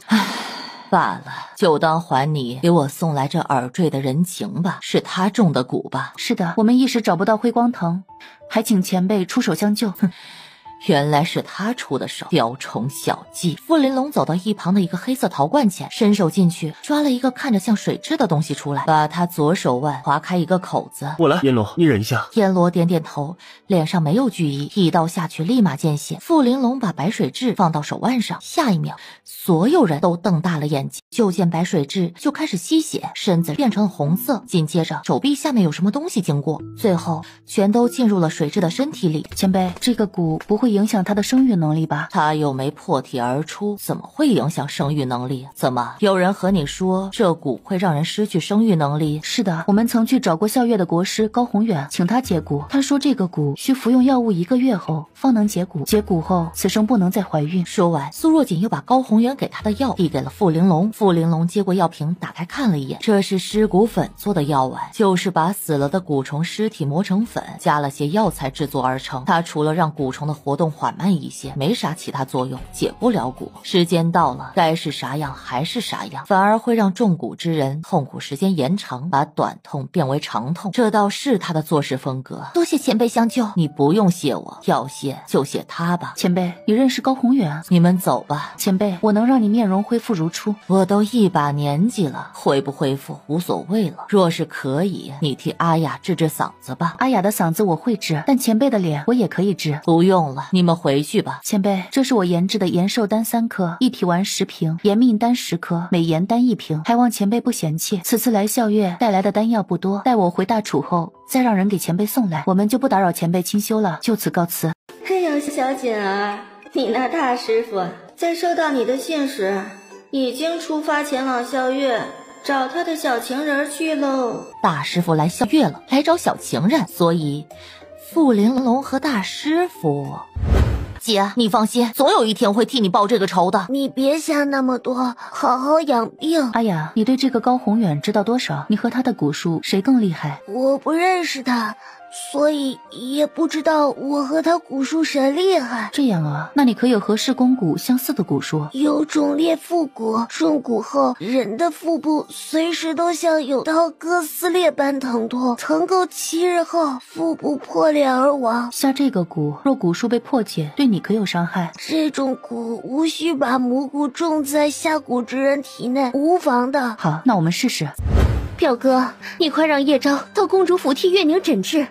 月宁都疼了1天1夜，太医们试了各种法子都无法止疼。太医怎么说？太医说是之前伤了包公，这是旧伤复发。可是不管是施针还是用药，都治不了他的痛。甚至有太医试过让月宁晕过去，缓解一下疼痛，他都会疼醒。表哥，柔儿，你可知叶昭真实身份？他不就是医圣的徒弟吗？不，他是赵若锦。他是赵若锦？什么？叶昭是赵若锦？这不可能！他就是赵若锦。所以你怀疑月宁成这样是赵若锦做的？柔儿，你知道月宁出事那天，可是他向社稷将其安抚抚。叶昭是赵若锦的话，月宁成这样就能解释得通了。赵若锦，一个商贾贱民敢害哀家的月宁，哀家定要他不得好死！来人，给哀家把江启安和赵若锦抓来！等等，柔儿，月宁还等着救命，难道你要哀家忍下这口恶气？柔儿，待救了月宁再说。行，你去找他，说他肯乖乖替月宁治病，待他治好月宁后，哀家自会留他一个全尸。若他不肯，表哥，相信你不会让哀家失望的。你们找谁？让赵若锦跟我们去趟公主府。我们夫人不在。去叫赵若锦出来。想要他活命就把剑放下！大胆！我们是公主府的人，你们敢和公主府作对，不想活了吗？公主府又如何？公主府就能光天化日之下硬闯民宅？不如几位就和我去顺天府，让府尹大人评评理。你把人放了，我们既往不咎。老虎不发威，你还真把我当成病猫了。王妃，是不是这月宁公主又想到什么损招害你了？你可千万别去啊！阿锦，他们多半知道你的身份了。算算时间，他也差不多疼了2天了，是该来找我了。高宏远没去公主府，他再怎么说也是个男子，不可能天天跑公主府。之前月宁身子本就出了问题，校月的太医们只会认为他病了。这是来请你上门看诊了，去吗？去啊，为何不去？燕罗也跟我一起去。烦请通知江夫人一声，公主想请她到公主府看诊，之前多有得罪，还望江夫人大人不计小人过，一点小小心意不成敬意。等着吧，王爷、王妃，公主府的管家来请王妃去看诊，他们杀了那4个侍卫，端他们的头来请罪。燕罗，阿雅，我们走。赵若锦，怎么是你？你怎么来了？来人，快来人，把他给本宫拖出去杀了！杀！来人，扶住公主，请江夫人替公主诊治。公主得罪了，大胆！你们敢以下犯上！赵若锦，你休想再害本宫！本宫竟让太后杀了你！诊完脉，苏若锦眼底闪过一丝讥讽。江夫人，公主如何？公主这病很是怪异，我一时也没什么好的治疗方法。这位江夫人，劝你也别费劲了，我们太医院这么多太医诊治都没啥结果，你治不了也是正常的。我只能暂时替公主缓解疼痛，如何治疗暂时还没想到方法。那请江夫人快诊治。赶紧大家都出去，屋里只留我和我的助手。我们不能离开，万一公主有什么问题，才能及时出手相救。对，我们不能走，万一公主有什么怎么办？对，我们不走。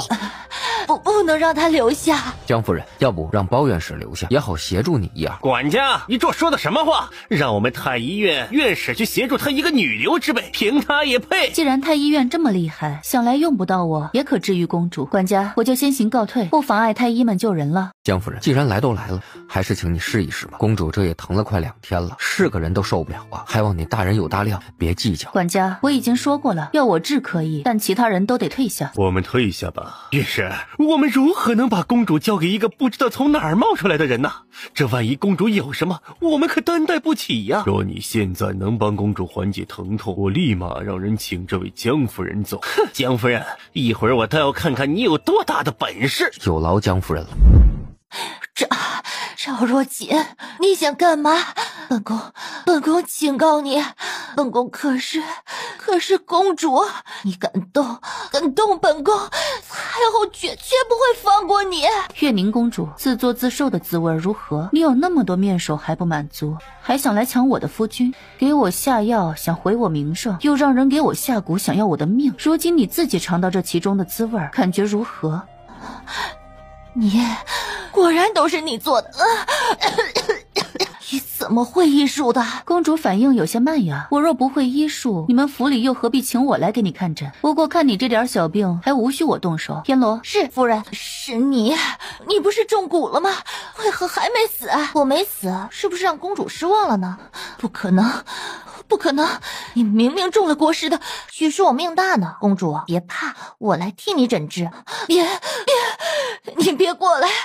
王妃，好了，这蛊虫会睡上2个时辰。好，多谢江夫人。管家客气了，公主的病症我确实无力治好，只能是缓解。管家还是再寻有能力之人救治吧，我就先告辞了。不，你不能走。我为何不能走？公主现在虽然睡着了，可谁知道你是不是用了什么极端方法？一会儿公主醒来要是有事怎么办？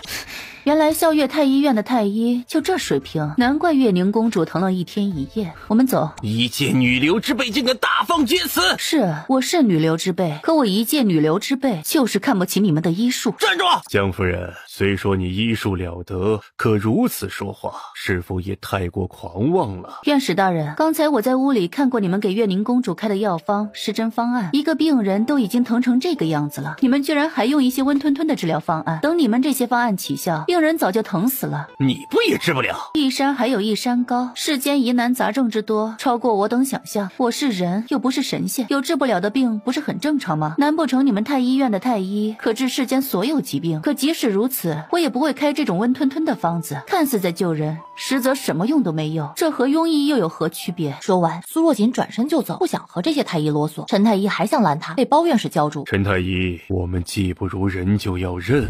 燕罗，你的引魂针法有几个地方还不够果断，回去再练练。这套针法中间停顿越久，效果越不好，得一气呵成才行。好的，王妃，我回去再练练。王妃，什么是引魂针啊？刚才燕罗给月宁公主施的是引魂针，此针法会让人神智变得混沌，分不清现实与梦境。燕罗姐姐真厉害，她敢向咱们王妃下蛊，就得付出代价。见过王爷、王妃。卢丞相、卢公子无需多礼，今天叫2位来，有些事我们也需要弄清楚了。王爷、王妃，这边请，我已经让下人准备好了茶点。阿雅，我们把你带来孝月，除了需要你解蛊外，还有更重要的事，想来你也应该猜到了吧？王妃，阿雅知道。阿雅，你放心，卢丞相、卢公子是可信之人，有些事今后还得靠他们。我确实曾是孝月的西月公主。卢红和卢俊元对视一眼，眼里全是激动。阿雅是公主，那打谱就是小皇子，孝月有希望了。弟弟出生时我还小，很多事都记不太清楚了，但我记得当时所有人都说母妃怀的是个妹妹。妃生产那天，嬷嬷不让我进屋陪着母妃，我只得待在自己的寝殿里，想等母妃生下妹妹后，第一时间去看妹妹。可等着等着，我就睡着了。等我再次醒来时，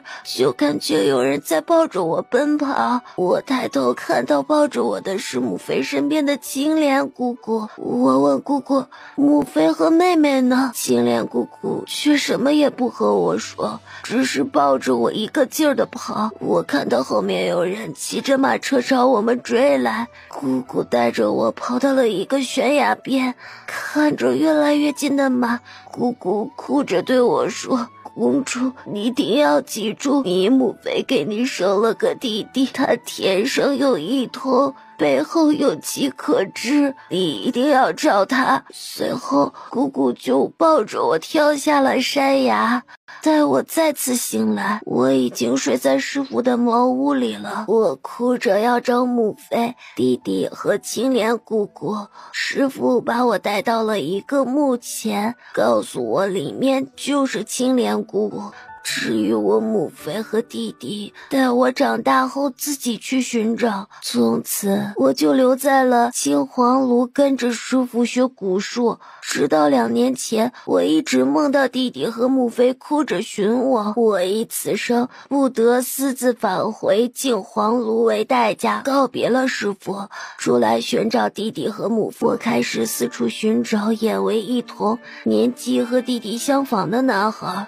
可是找了许久，没有任何结果。后来我一路寻找到了北利，遇到一伙山贼，身上中箭。为首的山贼说要把我抓去做压寨夫人。虽说我会下蛊，可一时也对付不了这么多人。正当我决定与他们同归于尽的时候，被外出打猎的瑶兰公主所救。为报瑶兰公主的救命之恩，我留在了她的身边，并把自己是蛊师的身份告诉了公主，愿意为她下3次蛊，以还救命的恩情。瑶兰公主知道我在寻找弟弟后，告诉我她可以替我找人，让我不用担心一国公主寻人自要比我好得多。我当时很感激她，以为自己遇上了好人，可没想到我替瑶兰下了3次蛊，准备告辞离开时，瑶兰却不让我走，说我这辈子都要留在她的身边，否则我只有死路一条。直到有一天，瑶兰说她找到了我弟弟。当她把达普带到我面前时，达普身上一切特征都符合青莲姑姑所说，他就是我寻找了许久的弟弟。瑶兰说我想让弟弟活命，就得一直在他身边，否则他就杀了弟弟。为了达普，我只得留在了瑶兰身边，成为了她的婢女，违心帮她悄无声息地处理掉她不喜欢的人，直到和瑶兰一起到大楚和亲。后面的事，王爷王妃你们也都知道了。青莲姑姑抱你出宫的时候，你4岁都还没到，为何细节能记得这么清楚？因为师傅采药救下掉落悬崖的青莲姑姑和我时，青莲姑姑还未断气，她把一切都告诉了师傅，师傅转述于我。师傅说当时青莲姑姑紧紧地把我护在怀里，她全身多处骨折，山上的碎石把她四肢后背都划得血肉模糊，而我却只有轻微的擦伤。你听到云嫔生下死婴时，为何还笃定你弟弟还活着？那个死婴也有可能是你弟弟。因为我师父说我弟弟还活着，师父除了有一身好蛊术，还懂天象。他说我弟弟还活着，弟弟就一定还活着。青莲姑姑为何如此相信你的师父？万一你师父把你抱回去，找当时的吴皇后领赏，相信皇后应该很愿意为此赏上一笔钱的。王妃，我不知道，或者当时青莲姑姑命不久矣，也没有其他选择了。哎呀，你弟弟那颗红珠子你带着吗？在，我一直带着。卢丞相，这是红玄珠吗？卢红拿起珠子仔细看了看，是它，就是它。据书中记载，红玄珠中似有流水流动，我也曾见过红玄珠的图，和这个一模一样。那我们滴血看看吧。杂普接过袁弘递给他的匕首，准备割开手腕。大人，不好了，公主府来人了！公主府来人了！怎么回事？他们说要来请江夫人。来了多少人？来了20多个黑甲军。我去看看。王妃万万不可去，公主府根本没有资格调动黑甲大军，这是太后出手了。卢丞相，人都找到这儿了，我不去也不行。你放心，他们不敢把我怎么样。不过卢丞相，你得好好想想如何向太后解释我怎么会出现在丞相府。家中小儿要成亲了，我作为老父亲，找大楚商人给儿子置办些东西，没人能说什么。走吧。母妃，母妃，我肚子好痛啊！母妃，宁宁肚子痛。母妃，宁宁错了，宁宁不给弟弟乱药了。母妃，宁宁好痛啊！阎罗，去吧，再练练手，这次速度可要再快一些了。是，小姐。但愿江夫人能治好公主，再怎么也先缓解一下公主的疼痛。哎呦，你说公主本来好好的，怎么现在病情还恶化了？还能怎么？肯定是江夫人瞎治疗，引发公主病情恶化的。之前公主醒过来，气色好了许多，要把这件事怪在江夫人身上，有些不妥吧？还有王太医，你别太善良了，这世间有些人手段阿杂的很。哎呦，陈太医，你这是怎么了？是不是太累了？谁打我？陈太医啊，你去休息一下吧。对，陈太医快去休息会儿。房门开了，所有人瞬间忘了陈太医，围到了苏若锦身边。江夫人，公主如何了？公主睡着了，不过她的症状越来越重，再这样下去，恐怕……哎呀，这可怎么办呢？江夫人，太后有令，公主未痊愈前，你等都不得离开公主府。中郎将，我们留在这儿也没太多意义。至少江夫人能让公主安睡，不是吗？太后到。包院士，公主如何了？回太后，经过江夫人的诊治，公主能睡着了。你就是江夫人，听说你来自大楚。是的，太后。若你能治好公主，哀家必有重赏。太后，公主的病甚是怪异，民妇无能为力。大胆！若治不好公主，江夫人就别想回大楚了。太后，民妇是大夫，自会尽我所能，可若超出民妇能力范围内，恕民妇无能为力。江夫人，你莫不是忘了，这是校月，不是大楚。信不信哀家这就让人把你砍了？太后，就算你把我们这所有人都砍了，甚至是整个校月的人都杀了，民妇还是治不了公主的病。来人，把他给哀家拖出去。卢公子到。见过太后。起来吧，卢公子怎么来了？这九毛鱼准备大婚之时，前往燕州采买香纱锦，听闻公主重病，才刚赶回来。还请太后恕罪。卢公子有心了。敢问太后，公主现在如何了？卢公子，公主身体无大碍，休养一段时间就好了。那就好，那就好。想来是大婚的事让月宁累到了，都是我的错。包院士，这是我专门替公主寻来的百年火灵参，烦请您看看能不能给公主用上。用得上。卢公子真是有心了，微臣自当用它来替公主调理身子。太后，这些人是我好像在公主府见过这位夫人。他们是大楚商贾，哀家让他们过来给包院士看看有没有什么大楚产的药材适合月宁服用的。原来如此，太后对月宁真好。那既然这样，一会儿包院士挑好药材，你们跟我去趟丞相府，我想再买些大楚的东西送给公主。吴太后闻言抬起头看向卢俊元，虽然他已经让人封锁公主身体真实情况，可卢俊元好歹是卢丞相的儿子，这万一要是起了疑心，查一下，吴太后也不敢保证卢家查不查得出什么蛛丝马迹，到时候卢家退婚，月宁的声誉就全毁了。事已至此，吴太后吩咐太医好生照顾公主，就回宫了。卢公子好演技啊！嗨，王爷你就别取笑我了。王爷王妃，想来太后是不会放过你们。大师傅，锦丫头，你来校月这么久，是不打算回去了？你三师傅可骂你没良心啊！都多久没去看他了？大师傅，我这不是事情还没做完吗？等这次回去，我就去看三师傅，我还给三师傅买了礼物。怎么只有三师傅的，没我的？大师傅，你都亲自来校月了，想要什么直接说，都算我的。算你有良心。见过大师傅。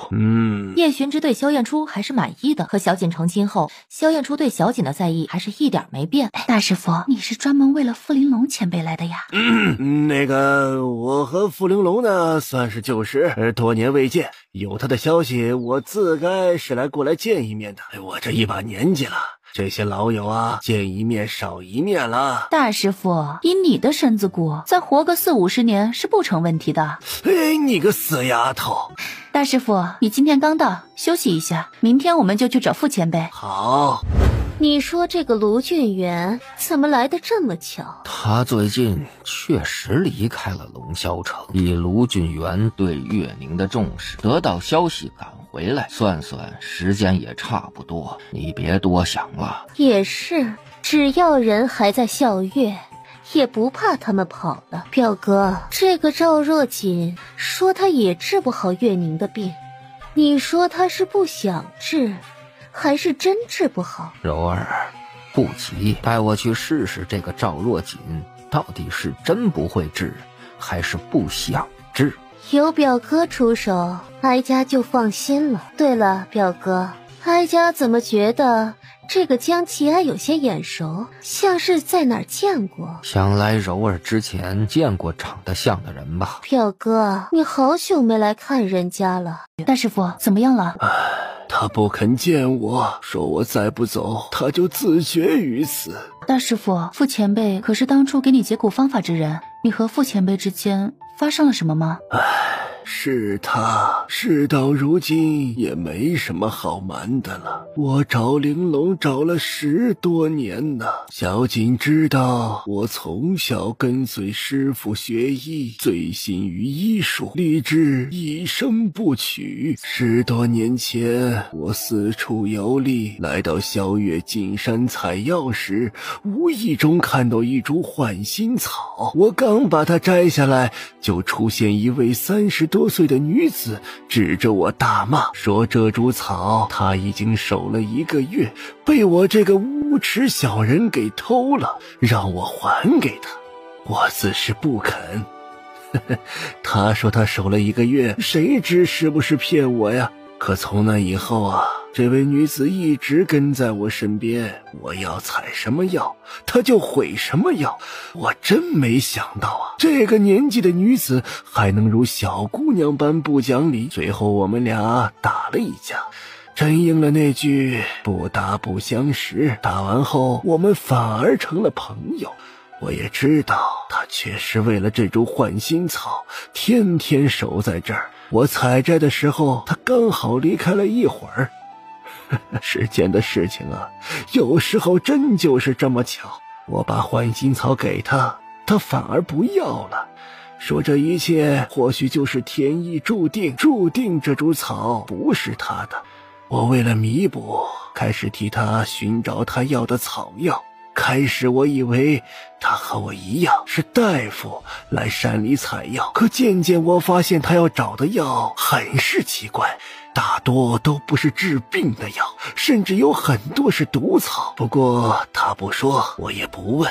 就这样过了半年啊，每个月我们都会准时一同来山里采药。有一次我不慎被毒蛇所咬，他直接喂了我药丸，随后我就感觉有什么东西在我身体里爬，还没等我问他这是什么东西的时候，就看到有只黑色的虫子从我被蛇咬伤的伤口上爬了出来。看到我惊恐的样子，他才告诉我他是一名蛊师，刚才是用蛊虫吸走我体内的蛇毒。得知这个女子是蛊师，我当时心里很乱，似是看出我的疑惑。他告诉我，蛊师确实可以杀人于无形，但用得好一样可以救人。他现在不就是救了我吗？那一刻呀，看着他坦诚的笑容，我忽然觉得自己以小人之心夺君子之腹。也在那一刻，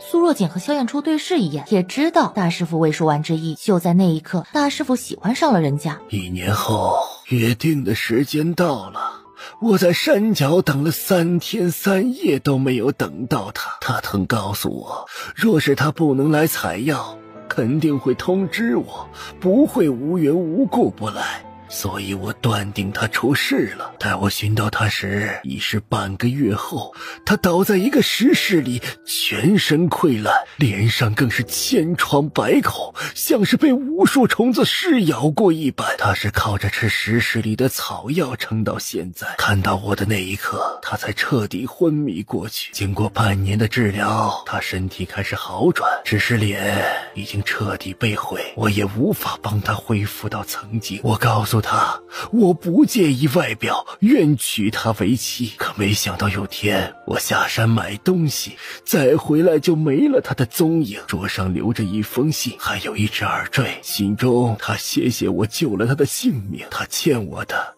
以后有机会定会报答。她说自己已是一个废人，我值得更好的女子。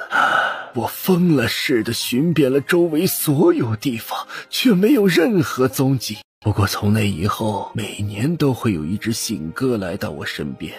我知道是他的信鸽，不管我去到哪儿，信鸽都能找到我。我提笔写信，让鸽子带去我的思念之情，可所有的信如石沉大海，没有任何回应。直到上次小景出事，玲珑才第一次回我信。我也想过跟着鸽子的踪迹寻他，可每次都失败。最后我只知道他在校月，可具体在什么地方我也不知。大师傅，你既然知道傅前辈在校月，你为何不来校月寻他？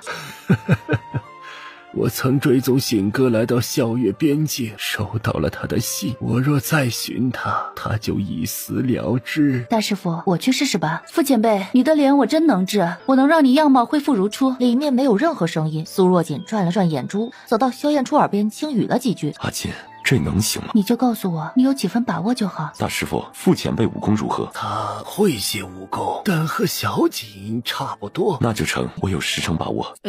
傅前辈，我大师傅不远千里来校月，只为见你一面。就算曾经你们有过什么恩怨，这么多年过去了，一切也该了结了。屋里依然没动静。傅前辈，毛毛肚子饿了，他和我说苍雷长这样大，一定有内丹，他想吃内丹。屋里还是没动静。唉，既然如此，毛毛去吧。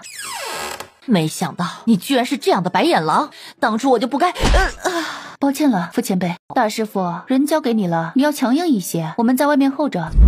阿锦，你说大师傅能行吗？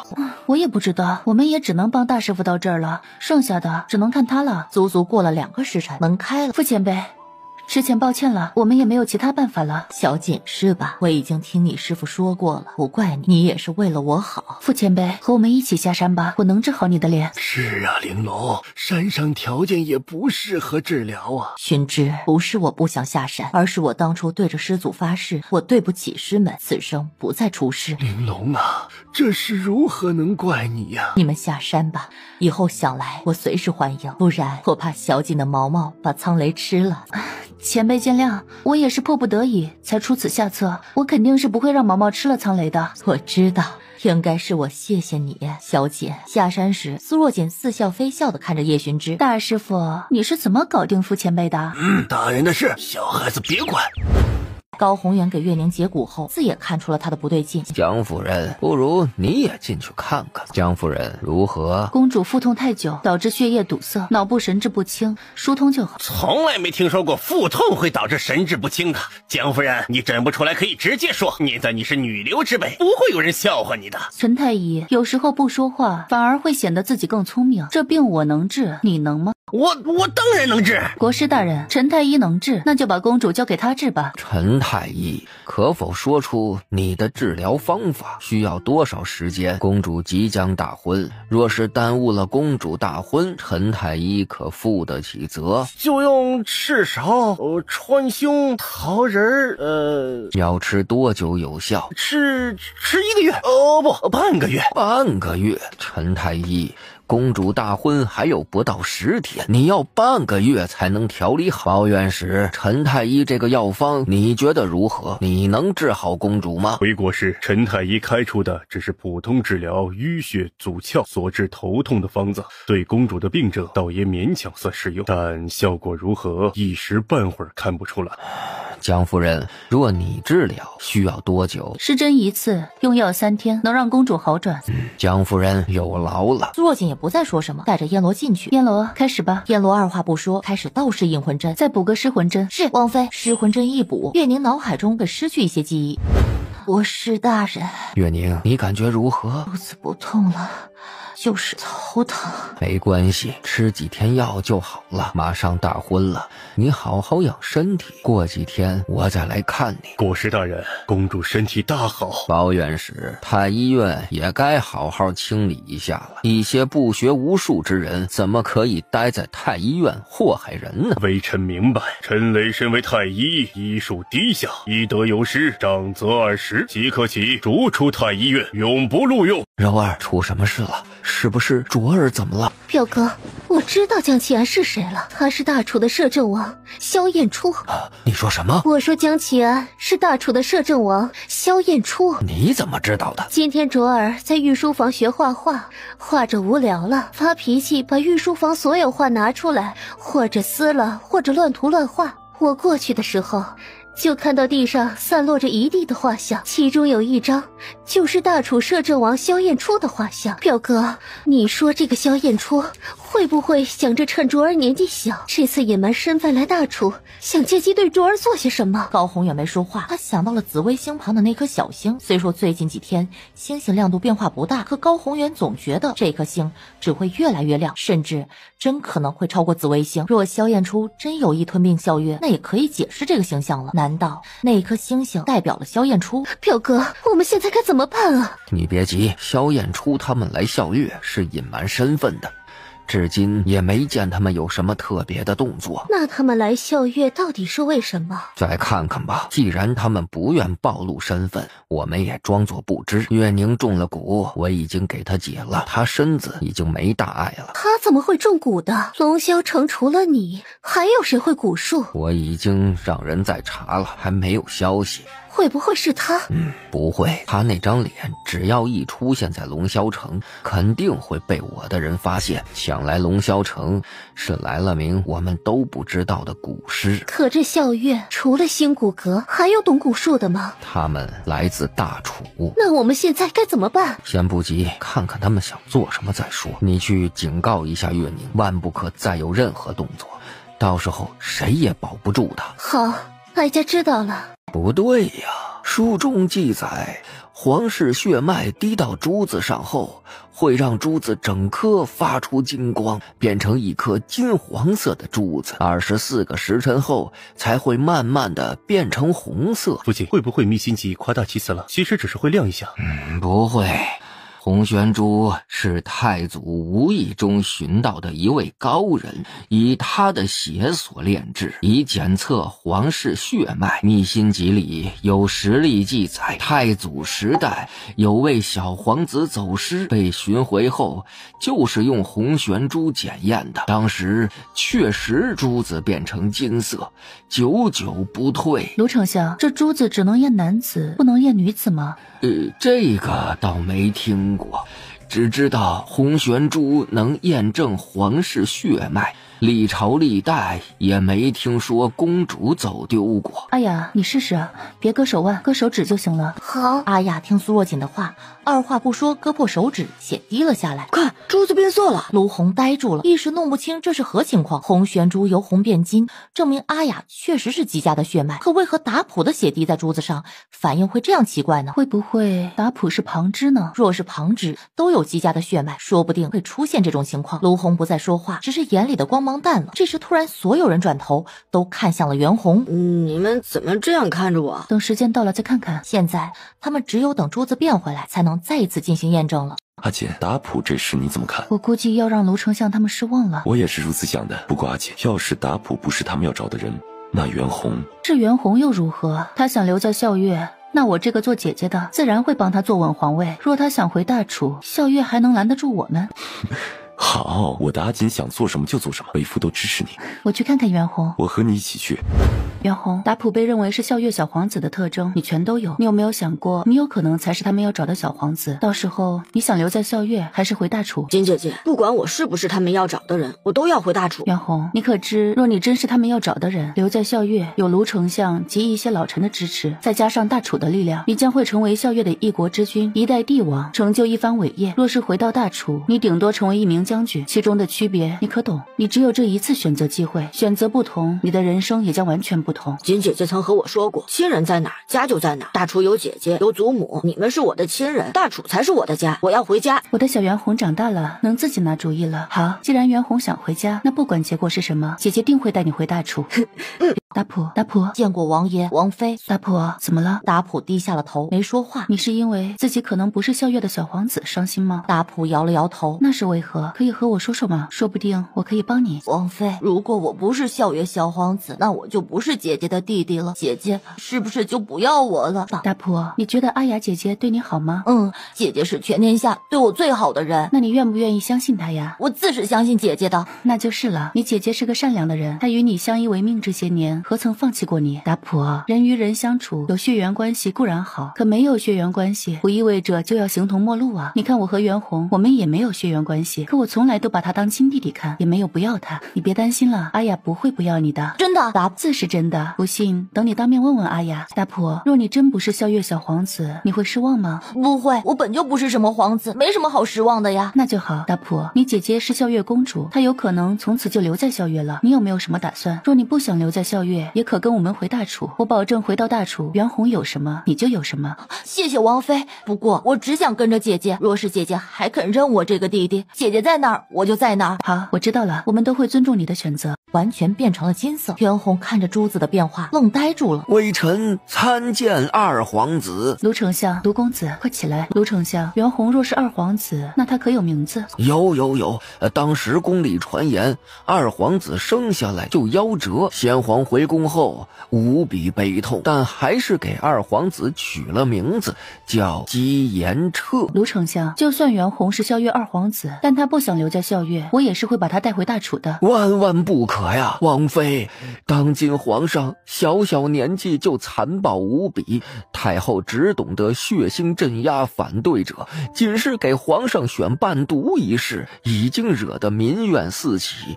国师一个外人，仗着是太后表哥的关系，频频干涉朝政。若真由这对母子掌权下去，民心不稳，北厉又对笑月虎视眈眈，到时笑月危呀！那卢丞相打算如何做？摄政王，朝中虽然表面一团和气，但许多大臣，尤其是先帝时期的旧臣，心里对这对母子多有不满。只要找到二皇子，老夫就可暗中与他们联系，一同扶持二皇子上位。卢丞相，姬安卓已是正式登基，你这一行为无异于谋反，其中的风险自不用本王多说了吧？是的，卢丞相，夺位之争有多残酷，你是两朝元老，定是清楚。袁弘是我弟弟，我绝不会让他去冒这样的风险。还请王爷王妃怜惜笑月百姓，还笑月一位明君。卢丞相，你能掌握多少兵权？笑月共20万兵，8万兵权在吴太后胞兄吴大将军手里，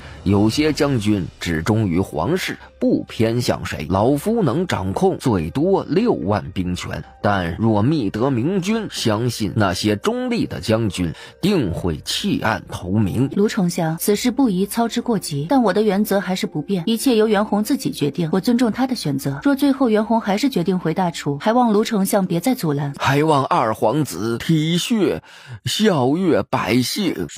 阿雅，达普昨天难过了一整天。达普怎么了？出什么事了？是不是身体又不舒服了？他说你找到亲弟弟就不要他了。怎么会？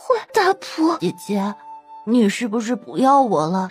达普，你别瞎想，袁弘是我的弟弟没错，可在我眼中你也是我的亲弟弟啊，怎会不要你？真的姐姐。哟，你们心挺宽的呀。想那么多有何用？走一步算一步，反正父前辈的事还没了，我们也一时不会回大楚，袁弘还有很多时间做决定。金姐姐，姐夫教我要学会以不变应万变，一切随心，做事不愧天地良心就好，遇事也不怕。有姐夫在，你就惯着他。对了，袁弘，你姐姐要去看云嫔，我想让你一起去。听到此，袁弘脸上的笑容消失了。怎么不愿去？云嫔好歹是你的母亲，你应该去看看。不是的，金姐姐，我是有些害怕。没事，金姐姐陪你去。娘的月儿乖，月儿弯弯，挂天上，星星慢慢眨眼睛。娘娘的月儿，快睡觉，梦里有着兔宝宝。母妃，阿雅，月儿来看你了。哎呀，我给云嫔娘娘看看。王妃，母妃她如何了？云嫔娘娘曾被人灌过搜魂汤，伤了神智，再加上这么多年在冷宫的生活，她已经失去神智了。王妃，母妃还有救吗？抱歉，阿雅，我也没办法让云嫔娘娘醒过来。若是搜魂汤喝下去的时间不长，还可以医救。可现在已经过去这么多年，再加上冷宫的环境，娘娘的神智已经无法再恢复。阿雅闻言，神情有些摇晃。阿雅，你也别太难过，这对云嫔来说也不见得是坏事。搜魂汤会让人神志不清，但也会让人一直活在自己的幻想世界里。你看云嫔娘娘的眼神很是安详，许是她现在生活在自己幻想的世界，也不算痛苦。金姐姐，我们可以把她救出去吗？袁弘，别急，要把云嫔救出去，我们还得谋划一番。如果现在随便就带出去，万一吴太后发现，会引来很多麻烦。苏若锦拿出一颗寿康丹给云嫔服下，调理她的身体。时间差不多了，我们走吧。驸马，你喝多了，我们早些歇息吧。啊，公主，你今天可真美啊！月宁不可思议地看着睡成死猪模样的卢俊元，气得想骂人，可又没有办法。怎么样？昨天晚上卢俊元没发现吧？太后，昨天卢俊元根本就没碰我，怎么回事？昨天驸马喝多了，回到房里直接倒在贵妃榻上就睡着了。你这孩子，这很正常的。卢俊元一直钟情于你，想来昨天终于能与你大婚，一高兴就喝多了。别急，今天晚上他定会和你圆房，哀家交代你的，要记住了。是，太后，宁儿会注意的。回去吧，你们还要去拜见卢丞相的，以后好好和驸马过日子。你那些乱七八糟的人，该处理就处理了，可别让驸马发现什么端倪。哀家也是为你好。是，宁儿谨遵太后懿旨。如何？昨天儿臣已经借喝酒之机和一些大臣说了这事，想来很快就有回应了。好，那公主，父亲你放心，儿子绝对不会碰他一根汗毛。那公主会不会有意见？为父怕太后那边不好交代呀。父亲你不用担心，公主身体不好是大家都知道的事情，儿子会处理好的。你有分寸就行，再忍忍。天快亮了，到时候咱们就休了那个女人。小的张怀民见过国师大人，找我何事啊？国师大人可否屏退宫人？张怀民，有什么事就直说，我不喜欢故弄玄虚之人。小的要说之事事关机密，还请国师屏退其他人。听出了张怀民的坚持，高宏远这会儿抬起手挥了挥，内侍公公带着店里所有人都退下了。张怀民，你说的若非什么重要事，后果你应该知道。谢国师，小的自当知道，但若小的所说之事能获得国师的重视，可否请国师在太官令大人面前替小的美言几句？张怀民，你居然敢和我讨价还价？小的不敢，只是此事实在太过重要。本国师对于忠于我的人一直很大方，只要消息有用，别说太官令，就算让光禄寺李大人照顾你一下又何妨？小的谢过国师大人，小的谢过国师大人。说吧。是国师大人，就在公主大婚那天，小的无意与太光令手下的刘公公相遇。刘公公当时带着2个宫女2个太监，其中一个小太监眼睛貌似是异瞳。你说什么？小的说，小的曾见过刘公公手下一名小太监是异瞳。你敢确定？小的确定，才敢来找国师大人。那你可知那个小太监是谁？多大年纪？约莫12、13岁的样子。叫什么？小的真不知道，看着很面生，不知是不是内务府新招的小太监。不过既然是刘公公的人，国师尽可召刘公公前来相问便知。好，我知道了，你下去吧，此事万不可告诉别人，你想要的我自会给你。谢国师大人，谢国师大人。去查一下这事，好好审审刘公公。是，会是他吗？年纪对得上，可他为何会成为宫里的太监？想到那颗最近光亮没啥变化的星星，高宏远陷入沉思。叶妹很快就回来了。禀国师，刘公公不见了。太官令大人说，公主大婚后就没见过他了。那天还有人见到公公带着4人前往冷宫方向。快去把云嫔给我关到天牢，任何人不得接触，违者格杀勿论。表哥，会不会是那个建筑？还不知道，但我已让人把云嫔控制起来。若真是那个人，他娘在我们手里，谅他也不敢轻举妄动。对，云嫔。吴太后此时庆幸自己当时没有对云嫔赶尽杀绝，就是为了防着这一天的到来。而就在此时，叶妹再次来报，云嫔娘娘不见了。什么？不见了？给我搜索全城去查，找到云嫔、刘德生，还有凡是异同者，无论男女，全给我抓回来。高宏远难得出现一丝惊慌，野妹去把张怀民处理了，仔细些，别让人发现。王爷、王妃，宫中传来消息，张怀民死了，接下来我们该怎么办？没想到这么快就被发现了。若我是高宏远，接下来必会全城搜捕，以绝后患。这么短时间，高宏远自然也算得出，我们能救出人，也很难把人带出城。全城封锁是他会走的下一步棋。既然袁弘无意留在校岳，也无意那个位置，云嫔也救了出来，那我们还是尽快离开校岳，回大楚吧。等大师傅回来，我就和他说这事，明天就出发回大楚。不，王妃，万万不可呀！王妃，你们若把二皇子带走了，校岳落入吴太后和国师手中，校岳百姓将苦不堪言的。王爷、王妃，请你们体恤校岳百姓啊！请王爷、王妃体恤校岳百姓。卢丞相、卢公子，我之前就已经说过，一切都以袁弘意愿为准。他现在已经知道真相，仍不愿留在校岳，我定会带他回大楚。还请两位不要为难我们。老爷，不好了！国师说城中混入敌国奸细，已下令封锁龙霄城，派出黑甲军全城搜捕奸细。没事，他们一时半会儿搜不到这儿。我们去苍明山。现在城门可全都封锁了，还有北门开着，2个时辰后封锁，让进城或者出城人尽快通过城门。行，我们分散行动，以最快时间出城，在苍明山脚汇合。一颗会让你全身长疹子，一颗会让你短时间陷入假死状态。王妃，我呢？你不用吃。这位官爷行行好，小儿得了急症去世，需送到城外祖坟埋葬，还请官爷动容。国师有令，龙霄城混入了敌国奸细，所有进出城的人都要严查，过去排队。行，官爷，小儿患的是会传染的疫疾，小人怕开棺检验，这疫疾传出来可就麻烦了，所以才想早点把人送出去，还望官爷让我们插个队，我们定当配合检查。说完，中年男子把银子塞到了校尉怀里。校尉想了想，只不过插个队而已，倒也没什么。你们过来，仔细检查一下。过来的守卫听到是一疾而死的人，眉头紧皱。把棺材打开。好，开棺，让官爷检查。去到附近医馆找个大夫过来。禀大人，这孩子确实是因为一疾而亡，已经没了脉象。等等，见过钟郎将。这是怎么回事？回钟郎将，这家人儿子因疫病死亡，现在要送往城外下葬，手下已请大夫过来验过了，的确是因为疫病而亡。来人，给我追！放行。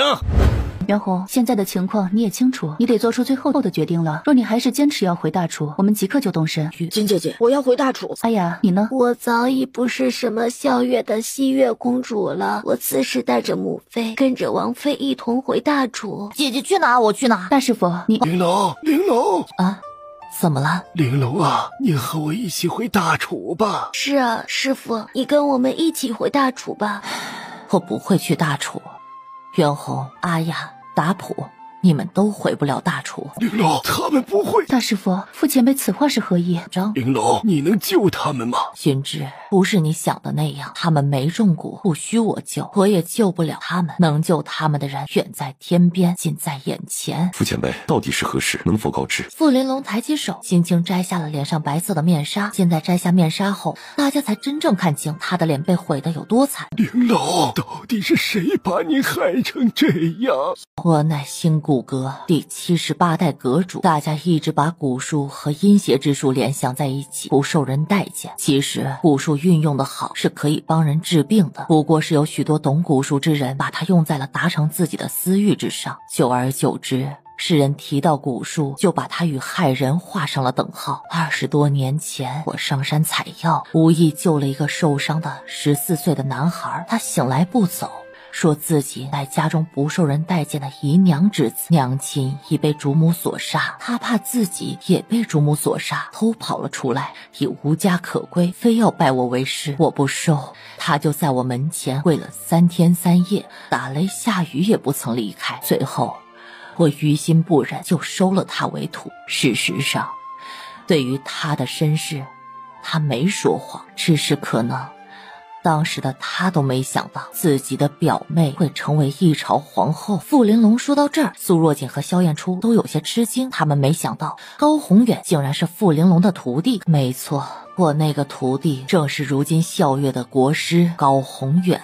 高宏远开始是个乖巧的孩子，踏实、勤学、聪明。我教过的东西，他基本一遍就能记住。为练出蛊虫，他可以几天几夜不睡觉，在一旁守着研究蛊虫。就这样，他跟着我学了10年的蛊术和星象术。当时的我看到这个孩子如此上进，已生出把新骨骼传到他手里的想法。可我万万没想到，高宏远居然趁我不备给我下蛊。若当时寻之没来找过我，我已经死了。我愧对师父和新骨阁历代阁主，有眼无珠，收了个白眼狼当弟子。那前辈后来去找高宏远了？没有，因为高宏远竟背着我偷偷养了妖蛊王。妖蛊王是新骨阁世代相传的蛊集中传下来的蛊术秘籍，此蛊养成非常困难。新骨阁历经这么多代，只有当初第3代阁主养成过。妖蛊王一出世，世间动荡。据古籍记载，就因为那只妖蛊王，让整个九州的人死了10之有4。后来剩下的九州各国放下一切成见，集中整个九州的力量，包括当时的新骨阁中正义之士联手，最终灭了第3代阁主和妖蛊王。而这时九州大陆人口已不足之前的1半。傅前辈，这妖蛊王说到底也不过是一只蛊虫，为何能如此厉害？它确实仅是一只蛊虫，可待它养成后，会从身体里孵化出一只子蛊。这只子蛊无论附身在谁的身上，会迅速吸取这人的精气，随后让人彻底失去理智，变成没有痛觉只懂撕咬的怪物，而且攻击力比普通人要强上数倍。子蛊又会在附身的人身上孵化出新的蛊虫，只需半盏茶的功夫，新的子蛊就会成熟，又可附到别的人身上，而所有被子蛊咬的人都会受到妖蛊王的控制。这种恐怖的蛊术当时没有销毁吗？神心是这世界上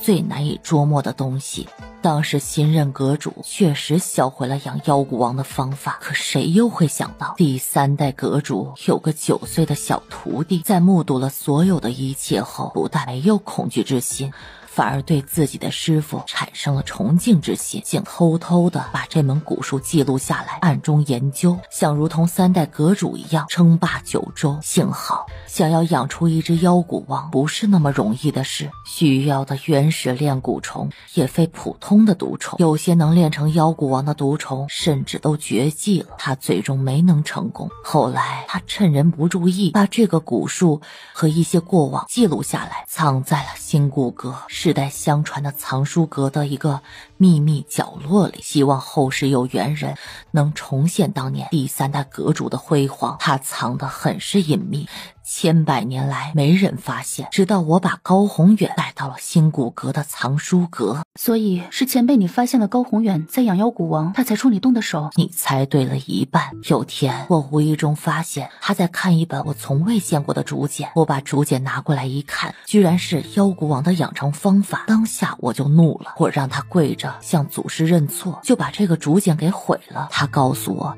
他刚发现这本竹简，我再次信了他，并警告他忘掉书中的内容。可没想到1年后，高宏远居然给我下了蛊，在我正骨躺在地上动弹不得时，他才告诉了我真相。我当时中的蛊是妖蛊王的幼蛊形态。我这时才知道高宏远早就发现了这本竹简，我发现的时候他已经把妖蛊王的养成方法铭记于心了。不仅如此，他还机缘巧合的掉入了霍云峰的一个山洞里，在里面发现了可能是这个世界最后一窝可以用来养成妖蛊王的毒虫紫炎灵。他偷偷把紫炎灵带回来，全都放入毒虫窝里厮杀100天后，选出了最后胜利的妖蛊王幼蛊，用自己的血日夜滋养。妖蛊王的养成没那么容易，先得找到紫炎灵或者同种类型的毒虫，选出蛊王，再用自己的血日夜滋养1年后，须得让他吞噬一位蛊师的血肉，方可成长为第2阶。那为何高宏远当时会放过前辈？因为他当时杀不了我，他以血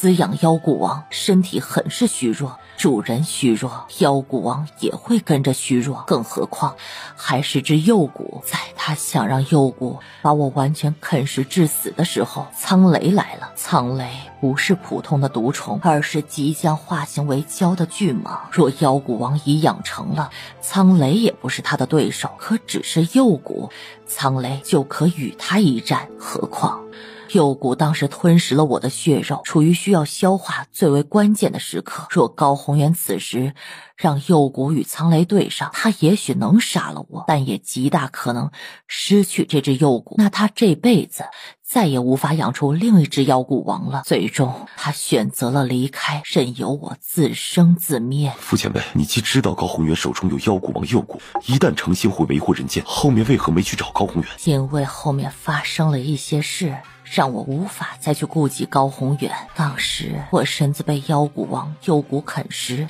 已是极度虚弱，若非寻之医术了得，我早就没命了。哪怕后来我外伤恢复了，可内里还是虚弱，无力驱动蛊虫。我本身的武功也只会些皮毛，下山找高宏远无异于是去送死。而妖骨王幼骨过了2阶之后，就要养在主人的心头，日日吸食主人心头血，这样最终才能控制长成的妖骨王。而这个过程需要15年，我还有时间。更何况这时我遇到了另一件事，或许一切都是上天的安排。有天夜晚，我夜观天象，发现地星光芒暗淡，出现了一颗紫微星，隐隐有取代帝王星之势。这预示着小月即将出现新皇。就在这时，一颗陨星突然划过，刚出现的紫微星瞬间暗淡。我心念一动，朝陨星的方向走去。来到蓝川边，听到了婴儿的啼哭声，循着声音找去，就见一个木盆里躺着4才刚出生不久的婴儿。我把孩子抱了出来，看到他双眼一同备有7星，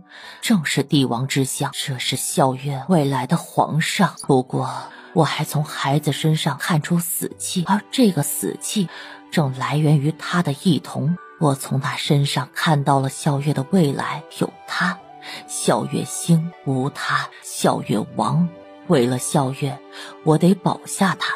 我到慈姑堂抱来了一个同样大小的婴儿，用了复命术把木盆中婴儿前半生的命运复制到了慈姑堂婴儿身上。所以达普就是那个你从慈姑堂抱来的婴儿，他因为复制了袁弘前半生的命运，所以有了异同和同样的7颗痣。没错，当时我捡到的婴儿眼睛一棕一蓝，虽然那时还是个婴儿，可我敢确定他就是袁弘。那袁弘怎么会到大楚的呢？我虽把袁弘的命复制到达普身上，可以转移一些人的视线，可这个复命术最多能坚持15年，15年一到期，一切就会回到原位。袁弘留在校月始终是有危险的，我算出袁弘命不会绝，转机在大楚。于是做完这一切之后，再次把他放入木盆，放入蓝川，顺流而下，定能到大楚。那达普呢？为何他会到北利？达普本就是乞丐命，成了袁弘的运，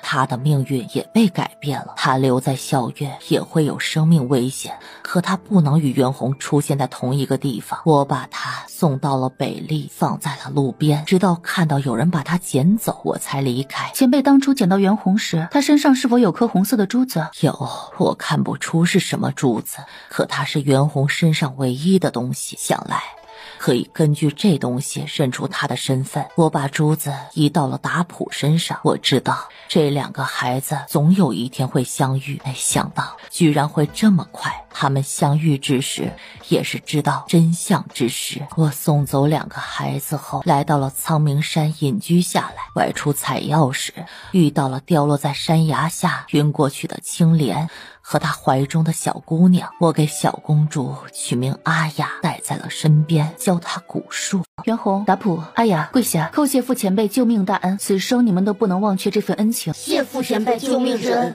我等定铭记于心，莫齿难忘，定不相负。快起来，快起来！达普，如今你也知道真相了，可怨我曾对你做的一切。傅前辈，达普不怨，若没有你，达普说不定早就饿死了，更不可能认识姐姐。达普应该感谢你。好，果然是好孩子，我没看错人。达普，你要相信你自己，你以后会是个厉害的人。我会努力的。小姐，我可以这样叫你吗？傅前辈，你是大师傅的好友，也是我的长辈，自是可以的。好，你也是个好孩子，熏之眼光确实比我好。熏之，我想收小景为徒。傅玲珑这话一出，所有人都惊了。小姐，你可愿意？我知道你的医术高超，其实自古医骨相通，只不过蛊术被更多心怀不轨之人用在害人之上。我希望你能继承新骨骼，不求你把它发扬光大，只希望你能把蛊术与医术相结合，救治世间更多的人，也算是替蛊术证明了。对于傅玲珑提出的这个要求，苏若锦一时也懵了。我知道你在顾虑什么，阿雅是个好孩子，可他心思太过单纯，不太适合掌管新骨骼，更何况阿雅不懂医，她没法把医骨结合，只有你最适合。王妃，我不会管理新骨骼，你就答应师父吧。小姐，其实我也是有私心的。高宏远是九州的祸害，此人一日不除，九州一日不得安宁。你若继承了新骨骼，除掉高宏远这个重担，就只能交到你手上了。阿雅，他担不起。小姐，别有太重的负担，遵从内心就好。不管如何决定，大师傅都支持你。傅前辈，假若我发现蛊术对于治病救人弊大于利，不再把它传下去，甚至销毁阳谷之法，你可否接受？小姐，若你愿意接受新骨骼的传承，你就是新骨骼第79代阁主，新骨骼的一切全由你决定，我自是不会干涉。若是你学会后真觉得这蛊术对治病无益，弊大于利，断代就断代吧，害人的东西留着又有什么意义？师傅在上，受徒儿一拜。傅玲珑受了苏若锦这一拜，忙把她扶了起来。小姐，这是新骨骼阁主令牌，我今天就把它交给你，从今天起，你就是新骨骼第79代阁主，希望你能替为师清除新骨骼叛徒。明天一早我们就出发，我带你回新骨骼。谨遵师命。现在你可以好好学习蛊术了，也可以光明正大给你五师傅治脸了。还是你懂我。小姐，世间万物皆有灵性，蛊术一道神秘莫测，蛊虫中藏着无尽的力量，同时也隐藏着巨大的风险。王爷、王妃，我们在破云峰后山发现一个山洞，洞里有什么？不知道，洞口有人守着，属下不敢贸然进去。我之前一直在破云峰，从不知道他的后山还有这样一个山洞。破云峰以前很少有人来的，有这样的山洞，我不可能不知道。走，去看看。王少爷、夫人，属下在那边抓到这两人，鬼鬼祟祟的，不知道在干什么。冤枉啊！少爷、夫人，我们只是附近的猎户，来破云峰打猎的。我怎么不知道？何时破云峰可以打猎了？听到傅玲珑说话，被抓的两人下意识看向他，随后眼中闪过一丝惊讶。我们刚搬来附近村子不久，还不知道这个情况。今天是来这探探路，无意冲撞到少爷夫人，还请恕罪，求少爷夫人放了我们，我们这就走，以后再也不来破云峰了。还请少爷夫人行行好，放了我们吧。我们家中上有老母，下有嗷嗷待哺的孩子，还等着我们打到猎物换点钱回家。少爷夫人行行好啊！放了吧。忙磕头谢恩，随后相携快速下山了。按我跟上去，别让人发现了。是。王爷，那两人果然不是什么猎户，他们下山后就往龙霄城赶，最后进了国师府。那些侍卫回到龙霄城后就去了仙楼喝酒，听他们的语气，隔三差五都会往这个山洞送孩子。属下趁他们喝多，绑了其中一个侍卫审问，他说出这一切都是国师让做的，为什么要把孩子送到这儿，他也不知道。孩子多久送一次？那名侍卫说没有固定的时间，有孩子了就送过去。还有这个，属下从他身上搜到的。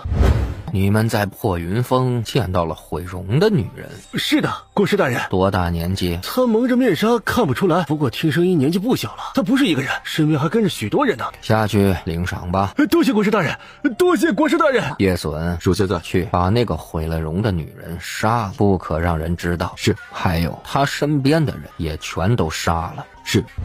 这不是昨天才送来的孩子，怎么今天又送啊？这孩子多难道不好吗？之前不是一直都在催我们送孩子吗？也是，多送一些放着，我们也安心。哎，哥几个看着很面生啊，新来的。哎呀，最近城里在抓奸细，人手不够，我们也是第一次被安排来送孩子。这些孩子堵着嘴，一路上都还哭个不停，烦得不行了。这路还远，要不是上面安排我们来，谁爱干这破差事？谁说不是？你们还好了，几天才来一次，我们可是得天天守在这儿。这山里蚊子又多，也不知道什么时候能回去。快进去吧，送完赶回城里，天都黑了。可不是嘛，下次还是让别人来吧。快点把人送进去，我们也早点回去了。安三，你跟袁弘走，让我们的人接应一下这些孩子，先安置在之前城郊的院子里，找几个人照顾好他们。是，王爷。把人弄醒。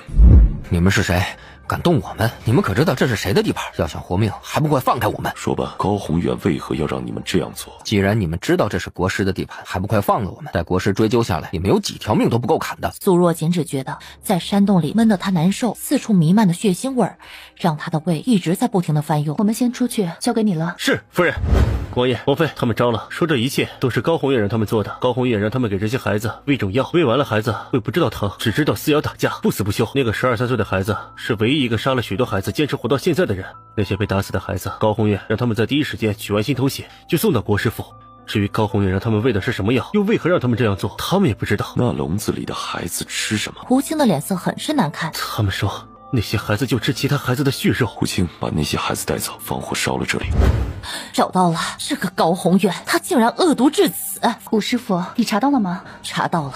小锦，你看这儿。苏若锦接过书一看，越看心越害。这高宏远居然是要炼制人骨，炼这人骨需要14岁以内的男童方可。他想到了皇上挑选伴读之时，当初苏若锦只是觉得有些奇怪。姬延灼就算是个被人骄纵的超雄宝宝，脾气再残暴，一个7岁的孩子能杀多少伴读？但若是高宏远以此为借口抓这些男童来炼人骨，一切就解释得通了。吴师傅，那些孩童的心头血呢，又有何用？你们可还记得我曾说过，古时要用心头血养骨，身体会很虚弱，需要不同的方法来进补。我是万万没想到高宏远以心头血养妖骨王，他的进补方式居然是喝童子心头血。我记得师傅和我说过，有些古士为了恢复身子，不惜以杀害幼童，喝食幼童心头血来进补。吴师傅，这个心头血要多久喝一次？若是养普通的骨，1、2个月一次就足够了。可高宏远养的是妖骨王，所需应该会更多，应该差不多10到15天要喝一次，否则就算不会死，人也会变得很虚弱，这就等于最少15天就要死一个孩子。高宏远养了这个妖骨王12年多，那在他手里死的孩子已经是不计其数了。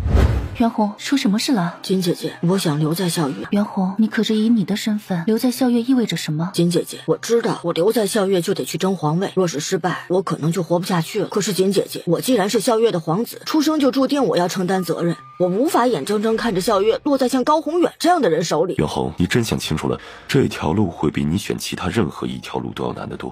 姐夫，我想好了。金姐姐说过，大丈夫应胸怀天下，以护佑天下苍生为己任。我不知道自己身世时，我想当大将军，庇护大楚百姓。可我现在是校月皇子，我就要去庇护校月百姓。大楚百姓也好，校月百姓也罢，他们都是一样的，都有权利过上幸福的生活。姐夫能让大楚百姓过上好日子，我也想让校月百姓如大楚百姓一般。好，说得好，袁弘想做什么大胆去做吧，姐夫支持你。谢谢姐夫。就当袁弘背后的助力吧。苏若锦也不再凡事瞒着袁弘了，他把高宏远用孩童心头血补身、炼制人骨之事都和袁弘说了。这个高宏远就该千刀万剐。给我点时间，我研究一下古术，差不多我们就该回龙霄城了。阿锦，别急，我们还有时间。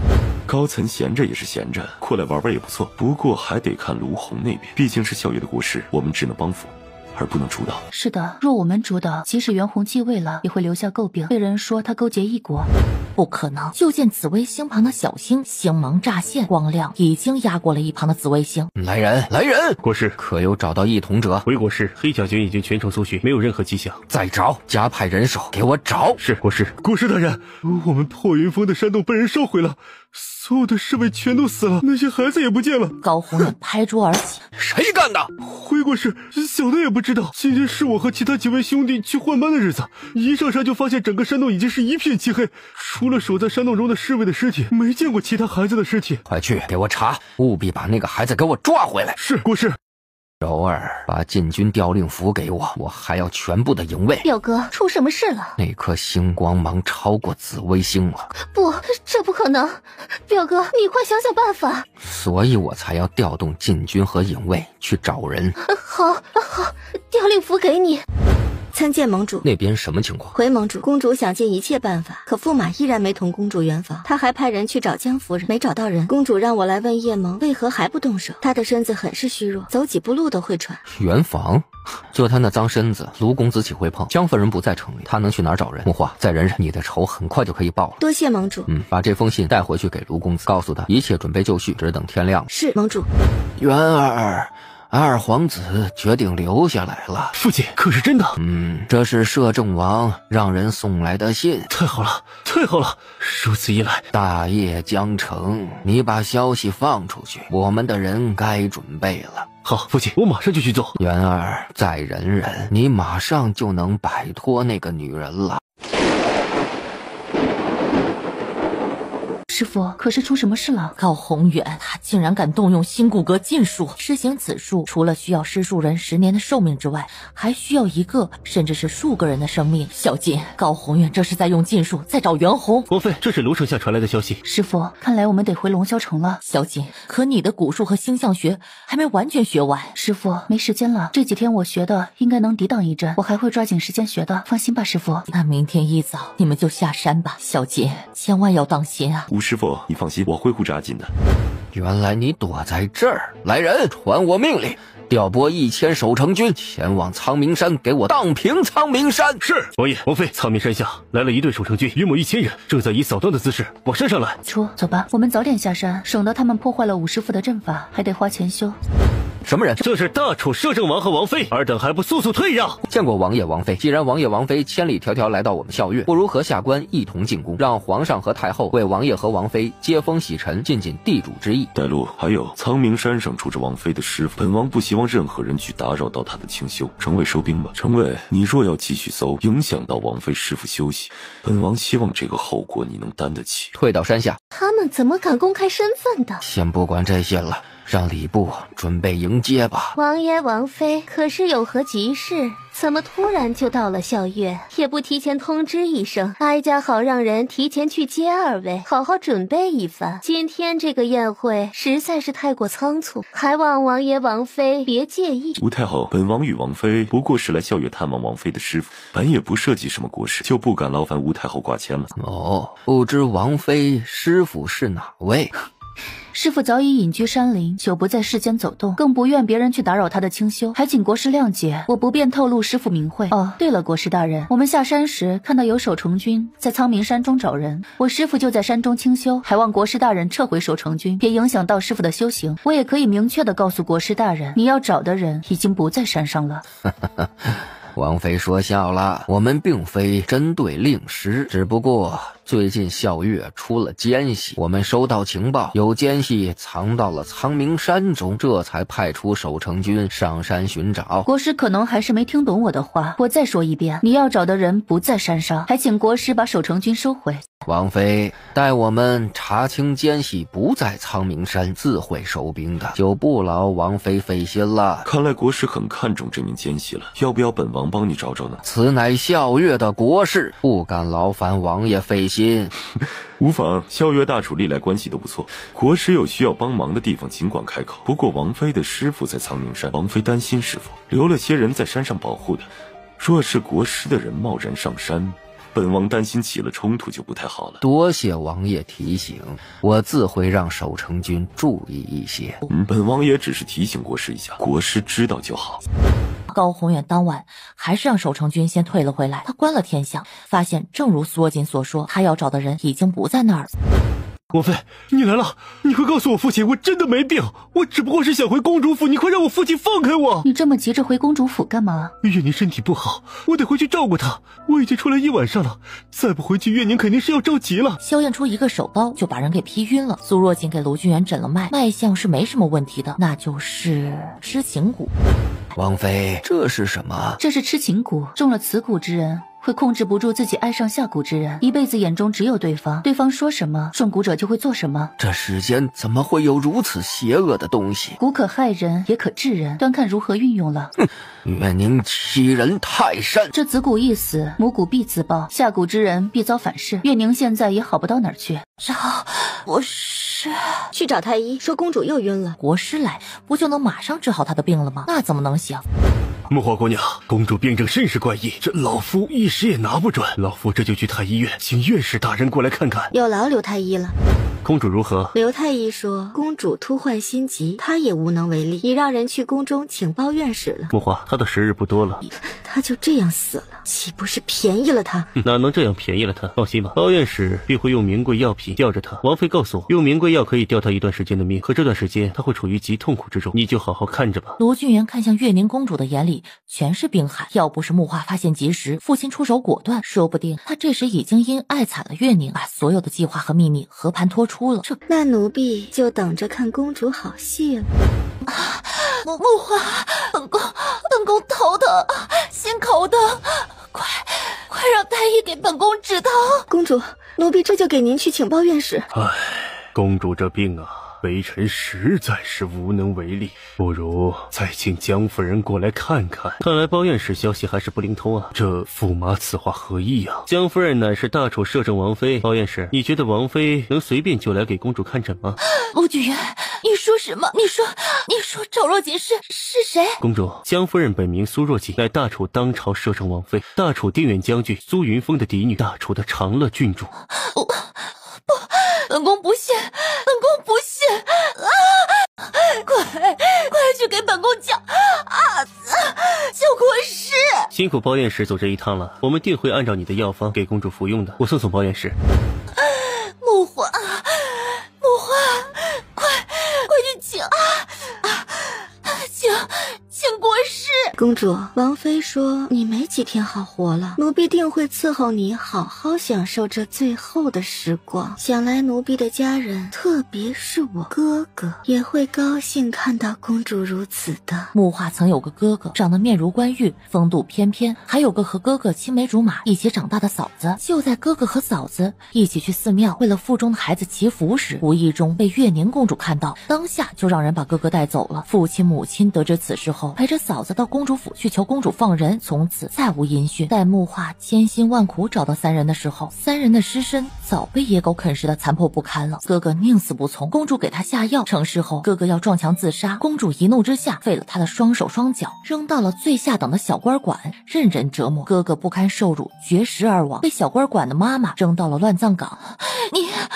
你哥哥是谁？聂伟。木花，你是不是弄错了？本宫不认识这个人。木花，你一定是弄错了，快去给本宫找国师。木花笑了，笑着流下了眼泪。这就是月宁公主，她把人害得家破人亡，结果她连人家名字都记不住。公主不用叫国师，奴婢会照顾好你的。真是踏破铁鞋无觅处，二皇子，天堂有路你不走，居然还敢来到龙霄城。位置不对，这位置不就是苏若锦他们的住所吗？这二皇子和大楚摄政王有关。不知国师今日前来所为何事？王爷和王妃远道而来，昨天太过匆忙，实在来不及准备，今天特意给王爷王妃带来一份礼物。凌子兰，国师大手笔啊，如此贵重的礼物我们可不敢收。王妃好眼力，王妃精通医术，此花在王妃手上方可发挥作用，留在我手上也是浪费了。况且就算王妃不用，放着看也是好的。国师大人，无功不受禄，若有事请直说吧。王爷和王妃难得来一次校阅，作为校阅的国师，自不能怠慢了两位贵客，一点心意也不算什么。不过我确实有个事想向王爷王妃打听一番。国师可直说。不知王爷王妃府中可有异童的孩子？国师为何如此问？实不相瞒，校阅曾经有位嫔妃诞下了一位异童的皇子，这些年我们一直在寻找，希望早日能接皇子回宫。国师为何认为我们府中会有异童的孩子？而且据我所知，校阅国的二皇子不是出生就没了吗？王妃在大楚听到的不过是些流言，当初二皇子只是不幸丢失了，我略懂一些星象之术，昨日夜观天象，算出皇子就在此处，还望王妃告知皇子的下落。不瞒国师，府中确实有异童的孩子，请国师稍等。太好了，太好了！对应星象，二皇子肯定是两人之一，大不了两个都杀了就是了。多谢王爷王妃。若是替萧月找回了二皇子，这份恩情萧月定不会相忘。国师大人，你刚说萧月走失了一位皇子，可这儿有2位异同孩子，你如何确定谁是萧月的二皇子呢？虽说先皇已不在，无法滴血认亲，可宫中仍有秘法，只需到宫中以血相验，即可验证二皇子的身份。哦，居然还能如此！既然如此，我们也不好阻止。这样吧，国师大人，明天本王和王妃亲自送他们2个入宫。王爷，你和王妃难得来校月一趟，不如明天我让人带2位好好游览一下龙霄城。这2个孩子，我今天就先带回皇宫吧，到时候定会向王爷王妃汇报结果，待确认找回校月二皇子，必将送上一份大礼。看来国师消息还是不够灵通啊。你觉得我会放心让我弟弟单独跟着国师进宫吗？王妃的弟弟？是的，想来国师应该知道，我曾离开苏家多年，一直和这2个弟弟相依为命。如今我回了苏家，2个弟弟自然要跟着我同回苏家。让二皇子病上一段时间，慢慢死去，又或者让他如他娘一样变得神志不清，也不是什么难事。更何况高宏远瞥了眼一旁的林子兰，到时候就看着苏若锦可还有心思去操心他弟弟的死活了。原来如此，那我就先回皇宫准备一下，明天恭候王爷王妃。袁弘，我在最后问你一次，可想好了？今天一过，你再也没有反悔的机会了。金姐姐，我想好了。好，袁弘、达普，你们做好准备，校月要变天了。好，燕初，高层那边什么时候到？就这2天了，我已经让阿姨去安排了，让他们待城门解封后，一半伪装入城，另一半先到苍明山。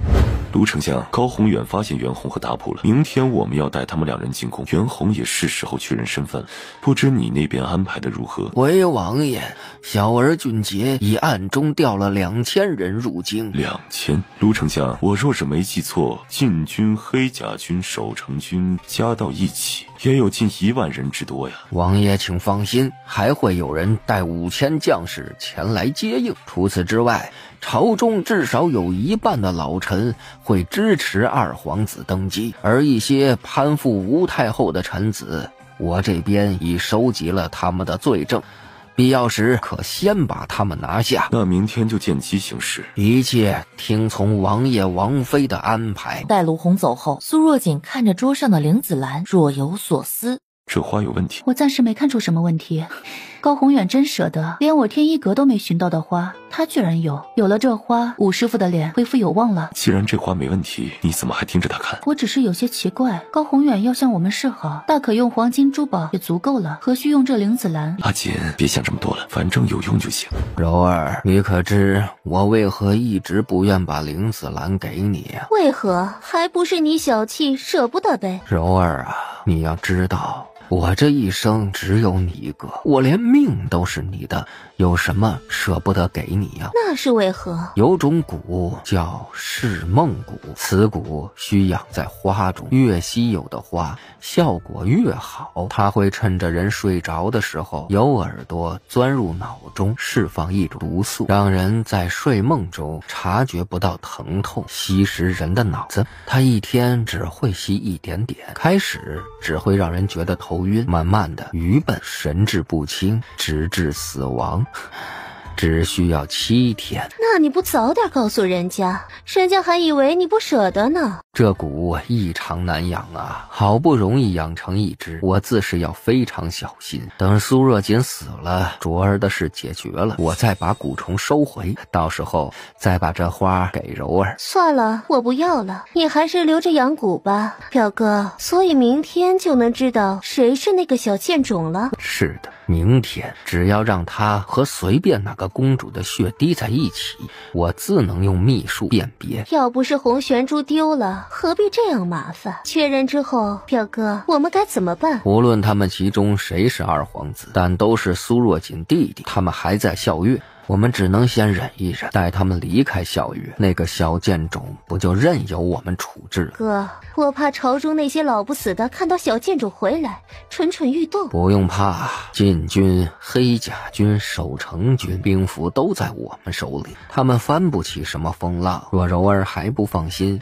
可写信给吴大将军，让他再调5000精兵过来保护卓儿。待处置了那个小贱种，卓儿就高枕无忧了。好，我这就去传信，让哥哥立即派兵过来。胡京，王妃可有吩咐？去拿一些生鸡肉，拌上黑狗血，鸡肉切小一点，还要一只小狗或者小猫都行。是。阿锦，怎么了？我只是有些怀疑，一会儿试试就知道了。就见苏若锦先是拿出银针在小猫身上扎了几针，小猫就沉沉的睡去了。随后他打开装着灵子兰的盒子，用筷子夹起了一小块鸡肉，先是把鸡肉绕着灵子兰慢慢转了一圈，再轻轻放到了小猫身上。一炷香时间过去了，灵子兰没有任何动静。王妃，你这是？阿雅，你看这儿。王妃是觉得这灵子兰中有蛊虫。我总觉得高宏远没那么好心，一来就送我一株这样的灵草。胡青哥哥，麻烦你给我块新鲜鸡肉，不要沾狗血的。胡青很快就重新拿来鸡肉，还没等人反应过来，就用匕首划破了自己的手指，鲜血滴在了鸡肉上。王妃，你再试试。他重新夹起这块鸡肉，在灵子兰周围绕了一圈，同样放在了小猫身上。半盏茶不到的功夫，一只透明的有米粒大的虫子从花蕊中钻了出来。别看虫子小，速度却是非常快的，不到2息的时间，他就爬到了小猫身边。就在这一刻，苏若锦把早就扣在手里的银针飞射出去，钉在了虫子身上。哎呀，你可知这是什么蛊？未曾见过。那你怎知要用人血因蛊？我记得师父曾和我说过，有些蛊虫很是稀有，越稀有往往代表着越难养，难养的蛊要养成，大多是需要用人血滋养，所以我就想着试试。有道理。见过孝岳皇上、太后。给大楚摄政王王妃赐座。皇上、太后，昨天国师找到我们，说本王王妃的弟弟有可能是孝岳失散多年的二皇子，希望能带2位弟弟今日前来验证下。如今本王把人带来了，就请开始验证吧。有劳王爷王妃了。若王妃的弟弟真是孝岳二皇子，那真是孝岳的福气啊！国师，开始吧。来人，验证二皇子血脉，需先皇子女之血。皇上乃真龙天子，龙体不可轻易伤害，特让瑞锦公主前来相助验血。公主得罪了。说完，他拿出一枚银针，刺破了瑞锦公主的手指头，分别滴入几滴血到2个碗里，来到了袁弘和达普面前。2位小公子，请。袁弘和达普并没有去拿那2根银针，而是各自从怀里拿出了苏若锦一早给他们准备好的银针。2人的血很快就滴入了碗里，可不论是达普的血还是袁弘的血，都慢慢与瑞锦公主的相融。苏若锦自然知道这其中的缘由，傅玲珑的复命术还在生效。到底怎么回事？高宏远知道这2人之间肯定有一个是假的，可究竟是哪一个呢？国师，老臣曾听闻皇室有颗红玄珠，可确定皇室血脉，不如请太后拿出红玄珠检测一下，以确保皇室血脉不被混淆。红玄珠已经遗失，哀家暗中让人寻找多年，仍未有下落。我知道红玄珠在哪儿。敢问王妃，红玄珠现在在哪儿？据我所知，当初孝岳皇室不仅走失了二皇子姬延彻，连同二皇子的姐姐西岳公主也走失了吧？王妃此话何意？莫非王妃知道西岳公主的下落？我自然知道，不仅知道，我今天还把西岳公主带来了，就在殿外。孝岳皇室遗失的红玄珠正在西岳公主身上。宣西岳公主进殿。宣西岳公主进殿。阿雅缓缓走进了大殿，殿里安静的落针可闻。西岳公主年幼走失，你如何能证明自己就是西岳公主呢？这颗珠子是当年母妃亲手系在我手上的，告诉我这颗珠子事关皇室血脉。当时的我还不知道它叫红玄珠，只知道是母妃给我留的东西，这些年从未离过身。而且我腰上有月牙胎记，这个宫中有记录，太后可以让嬷嬷来查验。何必那么麻烦，直接让阿雅咽下血不就知道了？高宏远再次用瑞锦与阿雅的血相验，不出意外，2人的血液相融。此时再无人怀疑阿雅的身份。敢问太后，这可是红玄珠？吴太后气得咬紧了牙，她比谁都清楚，红玄珠是皇室秘宝，哪会是一个小小的云嫔有资格接触到的？云嫔手里能有红玄珠，就只有一个解释，这颗珠子根本就是先皇给云嫔的。难道先皇根本早就知道云嫔怀的是皇子？若真是这样，太后拿上来给哀家看看。这确实是红玄珠。既然是红玄珠，接下来就是验证了。达普和袁弘都先后割破了手指，把血滴在了珠子上，珠子毫无反应。所有人包括卢红都愣了，这是什么情况？或许珠子是假的。不可能吧，这可是吴太后验证过的。既然如此，不如让皇上滴血相验，看看这珠子是真还是假。万万不可！太后猛地站了起来，语气中带有一丝慌张。不可，皇上龙体即可受损。那该如何是好啊？莫不成袁弘和达普都是孝月的皇子，又或者都不是？皇上，太后，此事事关皇室血脉，不容有误。老臣斗胆，请国师取一点皇上的血进行验证。卢丞相，皇上尚且年幼，岂可伤害龙体？吴太后语气不善，她万万没想到，一直忠于自己的卢丞相会在这个时候和自己唱反调。太后，只是几滴血，皇上身体健康，应是不妨。老臣家中有300年人参，一会儿就让小儿送入宫中给皇上补一补。臣等请太后应允。哀家说了不行就是不行，哀家绝不允许皇上受一点点伤。既然这样，说明我2个弟弟都不是孝月皇子，我们就回大楚了。万万不可呀！还请王爷、王妃留步。皇上、太后，不如把当初宫中档案拿出，看看是否还有其他标记可认定二皇子。禀太后，根据当初的记录，二皇子生有异同，备有奇科痣。袁弘、达普拉开衣服露出后背，所有人又傻了，怎么2个人的后背都有奇科痣？李公公，起居注有没有记载二皇子异同是何颜色？回国时起居注上没有记载。太后，臣恳请皇上滴血验珠。恳请皇上滴血验珠。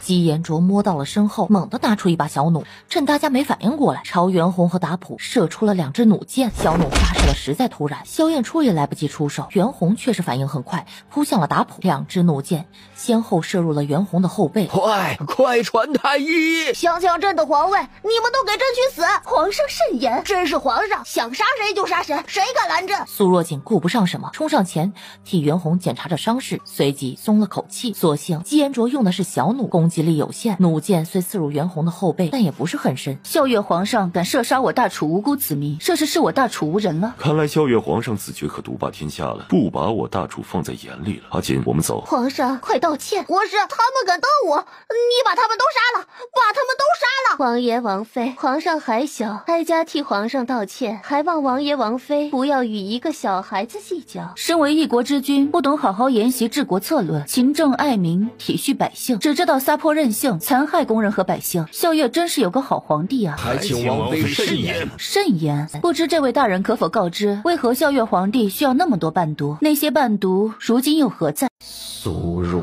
锦，好，很好。摄政王妃，这乃我孝月之事，还轮不到别人来插手。既然如此，袁弘乃我们大楚子民，被射杀，吴太后又该如何给大楚一个交代？摄政王，还望体谅皇上尚且年幼，分不出轻重。这样吧，哀家赔偿袁弘小公子5000两白银，可好？吴太后，你轻飘飘一句皇上年幼就想推卸责任，若非袁弘反应快，以这弩箭射出的速度和位置，袁弘和达普就算不死，也会各瞎一只眼睛，甚至有可能送命。这就是你说的分不出轻重。那王妃想要如何？很简单，孝月皇帝能承受20秒停杖，再向我2个弟弟磕头认错，这事儿就算扯平了。放肆！苏若锦，你别太过分，卓儿可是孝月皇帝，你就不怕这样做引起孝月和大楚2国的战争吗？吴太后，看来你还弄不清楚状况。现在想挑起孝月和大楚2国战争的人是你们孝月，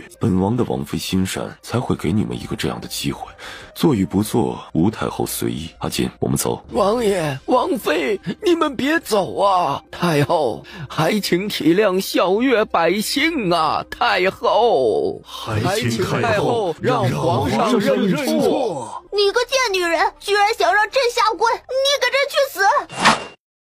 姬延灼吃痛大叫：太医，快传太医！这次萧衍初可没有手下留情，直接切断了姬延灼右手的大动脉和手筋，鲜血止不住的往外流。太医，纯儿如何了？回太后，皇上右手手筋已断，就算是伤口恢复了，行动也不能恢复如常，微臣也无能为力呀。你说什么？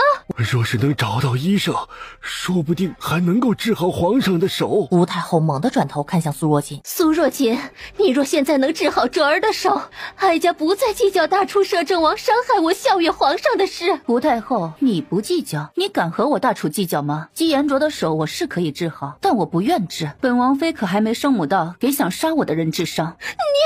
吴太后，本王竟不知孝月如今能狂妄至此了。你们孝月皇上公然行刺我大楚摄政王妃，还不允许本王出手相救了？若非本王手下留情，吴太后，你觉得你儿子现在还会有命在？现在只不过废了他一只手，已是本王念及孝月及大楚之间的情谊。吴太后，若你想战，本王定当亲自带着大楚儿郎与你孝月一战。快看，红玄珠没变色。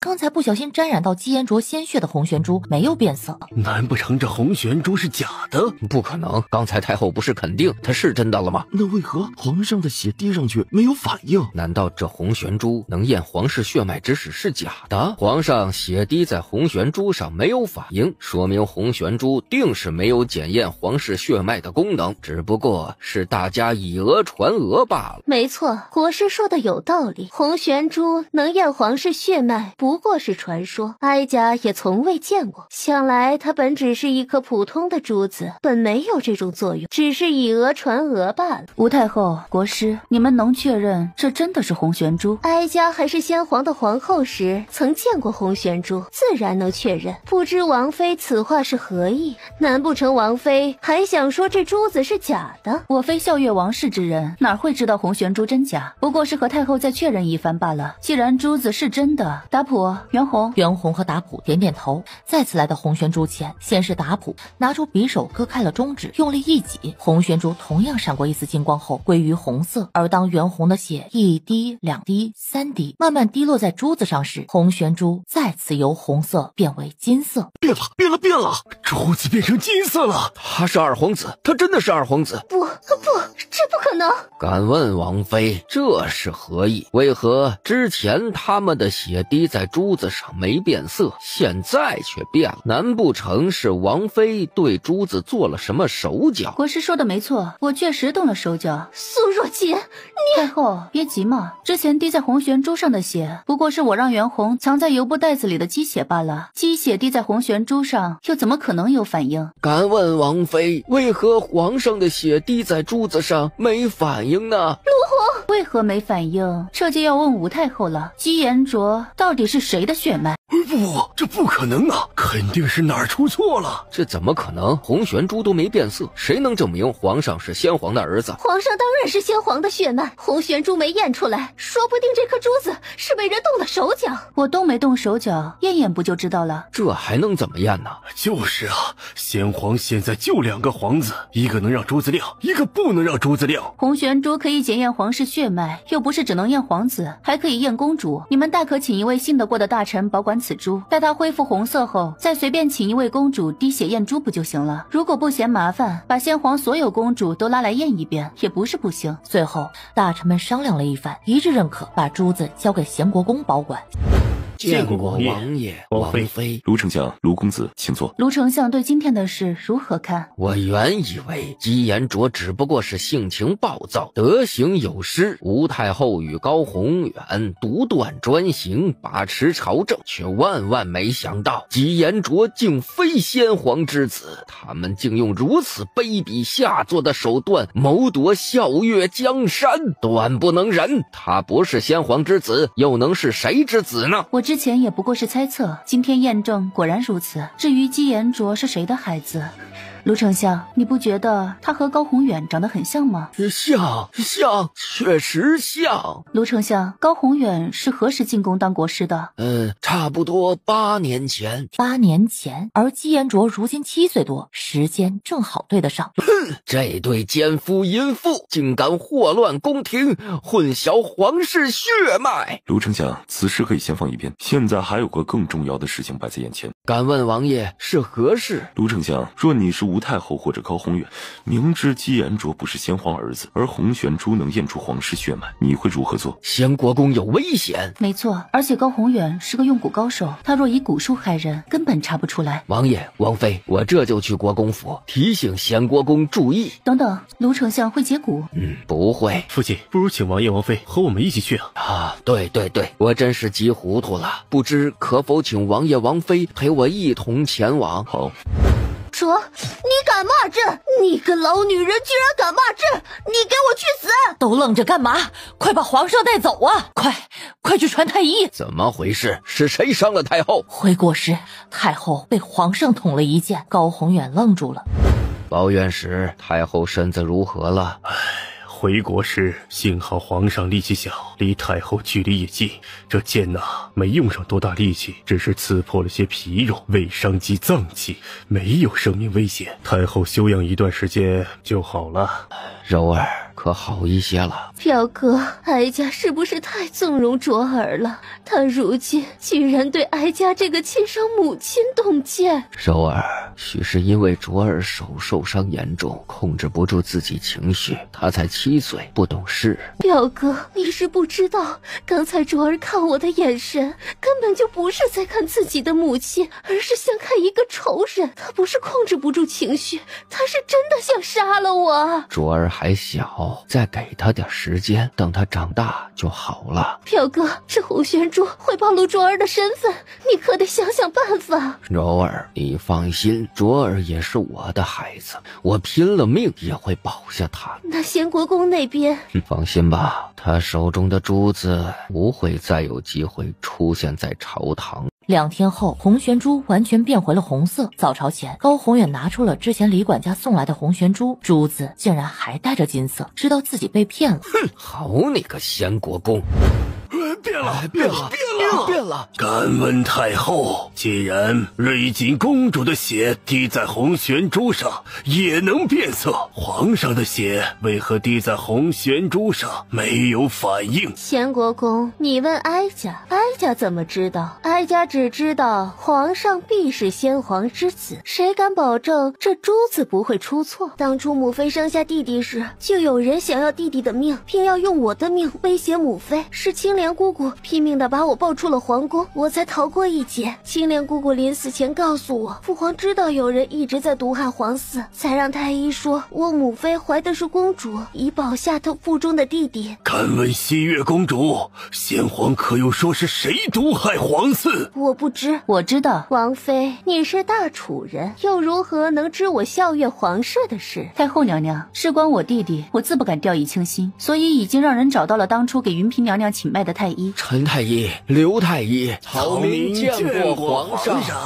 太后。陈太医、刘太医，当年到底发生了什么？回国公，当年云嫔娘娘的确怀的是皇子，可宫中所有的娘娘只要怀有皇子，都会因为种种原因滑胎。当时先皇暗中召见曹民，叮嘱我们一定要说云嫔娘娘怀的是公主。后来待云嫔娘娘生下皇子后，皇上安排人暗中送走了我们，让我们有一天有机会说出当初的一切。那2位太医可知为何其他娘娘只要怀有皇子就会滑胎？陈太医和刘太医分别从怀里掏出半张纸呈了上来。吴柔儿，你个毒妇，不但毒害皇嗣，还与人勾搭成奸，试图混淆皇室血脉，你还有何话可说？先国公，哀家敬你是3朝元老，一直对你敬重有加，你今天就凭2张来路不明的破纸片就想污蔑哀家，你该当何罪？诸位，我手中这是先皇的亲笔书信，写明了当初正是吴皇后谋害皇嗣，他才不得已用这样的方式来保全云嫔腹中的皇子。先国公，既然你说先皇已经知道了是皇后谋害皇嗣，为何先皇在世的时候没有处置皇后，而且在云嫔生下2皇子以后，吴皇后和先皇恩爱是有目共睹的？因为先皇当时身不由己。王妃此话是何意？高宏远，我乃新古阁第79代阁主，今日依阁规前来亲临你这个欺师灭祖的叛徒。当年你残害你师父，逃出新古阁后，以新古阁阁主亲传弟子身份入校阅皇宫，成为了国师。你当上国师后，就以蛊术控制了先皇的神智，导致他时而清醒，时而迷糊，对你和当时的吴皇后言听计从。苏若锦，这是校阅，不是你大楚，哪容你在这颠倒黑白，胡说八道！胡说八道！先国公，敢问当初先皇是不是有些不对劲？先皇驾崩的时候，除了吴太后和国师，你们谁见过先皇的遗体？之所以不让你们看先皇的遗体，是因为先皇是中蛊而死，全身泛黑，若被人看到，随便谁都能看出先皇死的不正常。你胡说！王妃，可有证据？证据？你们可以开棺检查先皇的遗体，他不仅是身体泛黑，连全身骨头都是黑的。苏若锦，你这是拿准了没人敢开皇陵，才敢在这大放厥词污蔑哀家吧？苏若锦，虽然你是大厨摄政王妃，可竟如此不把我萧月放在眼里，若你不道歉，我萧月将士绝不会答应。吴太后，先皇之死确实一时无法查证，不过姬延灼非先皇之子，你可认？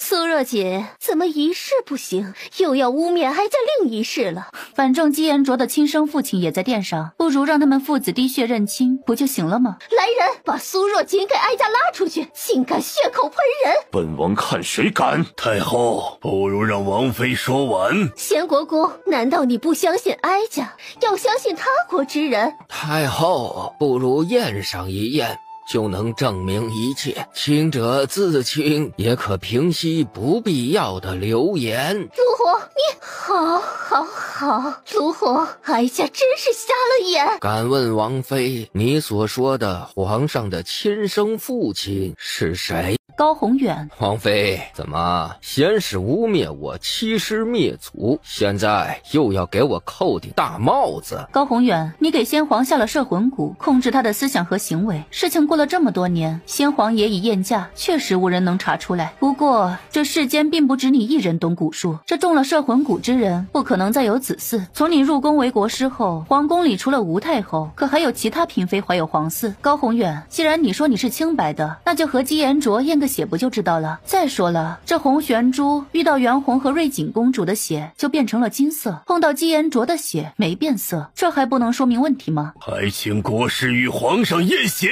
还请国师与皇上验血。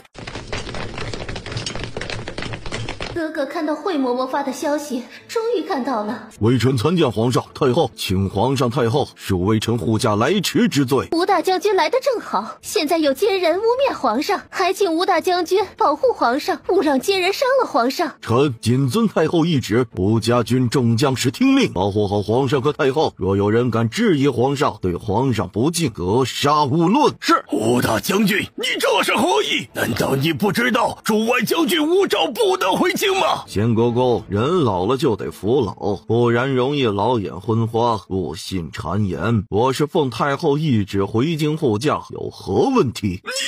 我倒要看看今天还有谁敢污蔑皇上和太后的名声，有谁不服，大可站出来。太后，既然有人质疑，还请国师与皇上验血，以证清白。卢丞相，你找死！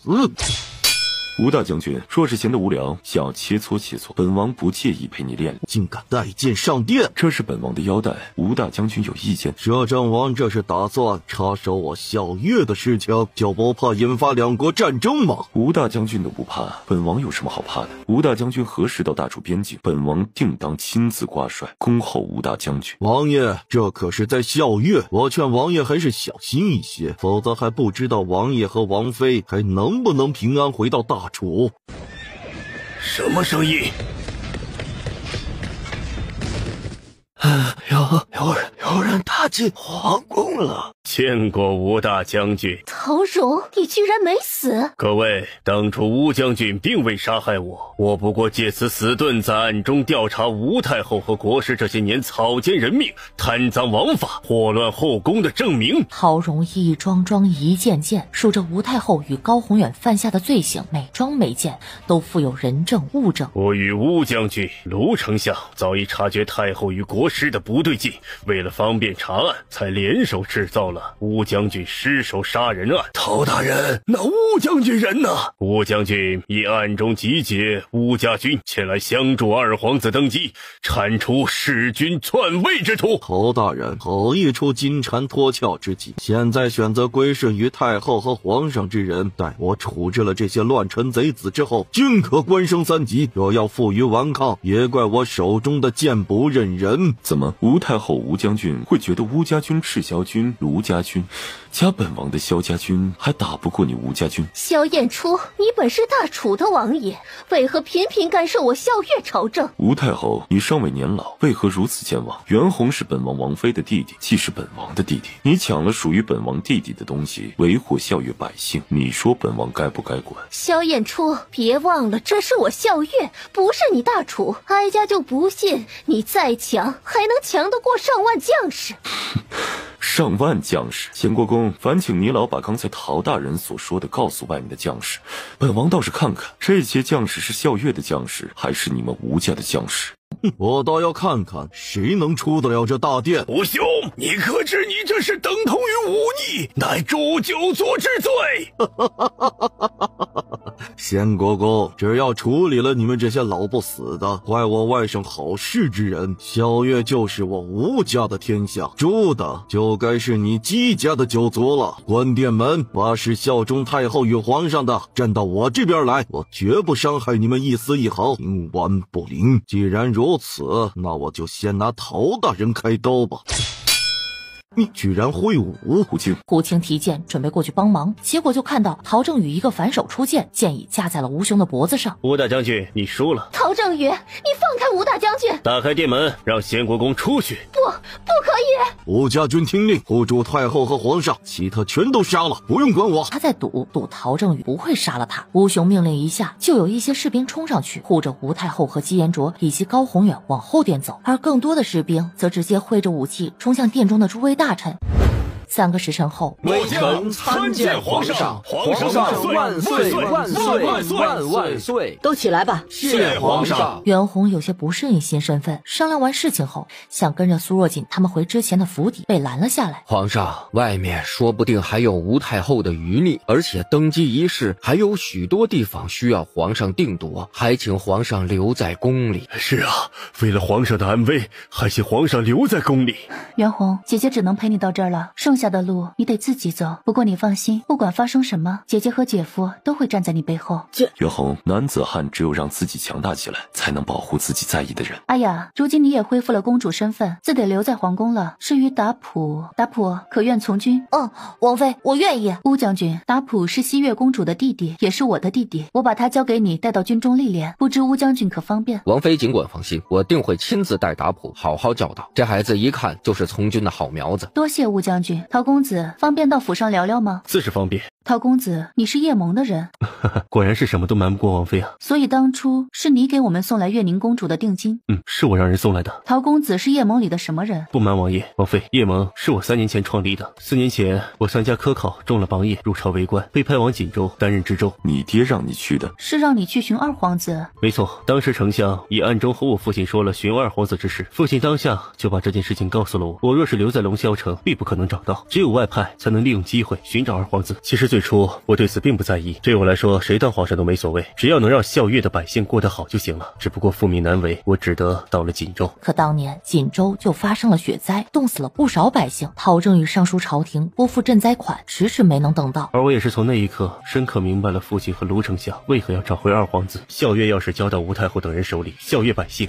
只会从此活在炼狱之中。我回到龙霄城，开始暗中寻找能人异士，组建了叶盟，同时在孝月境内暗中寻找二皇子。此事事关孝月的未来，除了父亲之外，没有其他人知晓，包括云儿。那你的武功是向何人学的？我出生时身体弱，父亲为了让我身体健壮起来，在我小时候专门请了武师教我习武，打下了基础。我在锦州雪灾时，从暴雪中救了一位受了伤、饿得快死的男子，没想到此人正是江湖中人，习得一身好武术。他醒来后，为了报答我的救命之恩，自愿成为了我的护卫，护我安全。现在也是我叶盟的左使。我自知寻找二皇子风险重重，若是被发现，太后自会派人来追杀我。为了自保，我让他教我习武。就这样，我拾回了当年的武功底子，在他的指导下苦练了3年。当初封城时，我们伪装成送葬人准备出城，黑甲军过来检查时，若我没猜错，那一箭也是你的人射出的吧？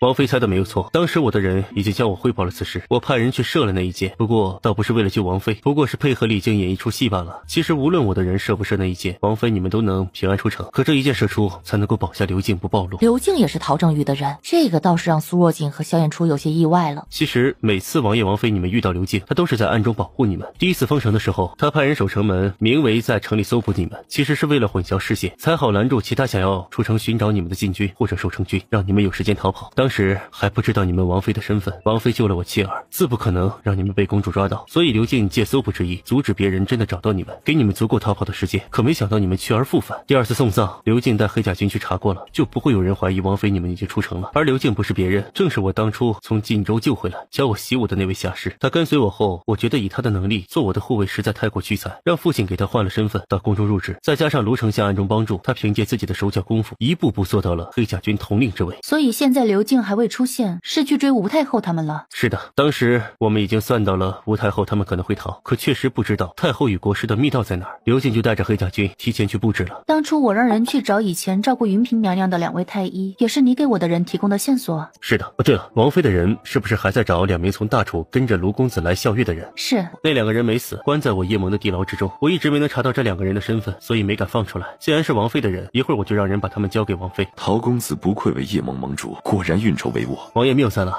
王爷王妃，今后若是有什么用得到叶盟的地方，尽管吩咐，必定在所不辞。陶公子可听过大楚的暗盟？自是听过，不过叶盟的规模自是无法和暗盟相比，也不怕王妃笑话。我当初创建叶盟也是有借鉴暗盟之意。那陶公子，若我想在校阅建个暗盟分舵，不知你可愿替我管理暗盟？当然，你的叶盟同时也可存在，并不冲突。王妃，你是暗盟盟主？陶公子觉得我不像？不，只是有些突然。陶公子，若你不愿，我也不勉强。以陶公子的背景、能力，还有这次的功绩，若是入仕，也定能成就一番事业。不，我愿意。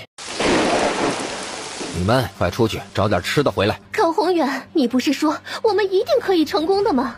怎么会弄成现在这个样子？哼，还不是你哥没用。我哥没用？若我哥没用，高宏远，你早不知死了几百次了。你快想想办法，把我哥救出来。你不是会用蛊吗？给他们全下了蛊，让他们听你的话，不就解决了？我是懂蛊术，可我不是神仙，这么多人怎么下蛊？你以为蛊是路边的石头啊？想要多少有多少。那我们现在怎么办？总不可能就这样让他们抢走了卓儿的皇位。高宏远，卓儿可也是你的儿子。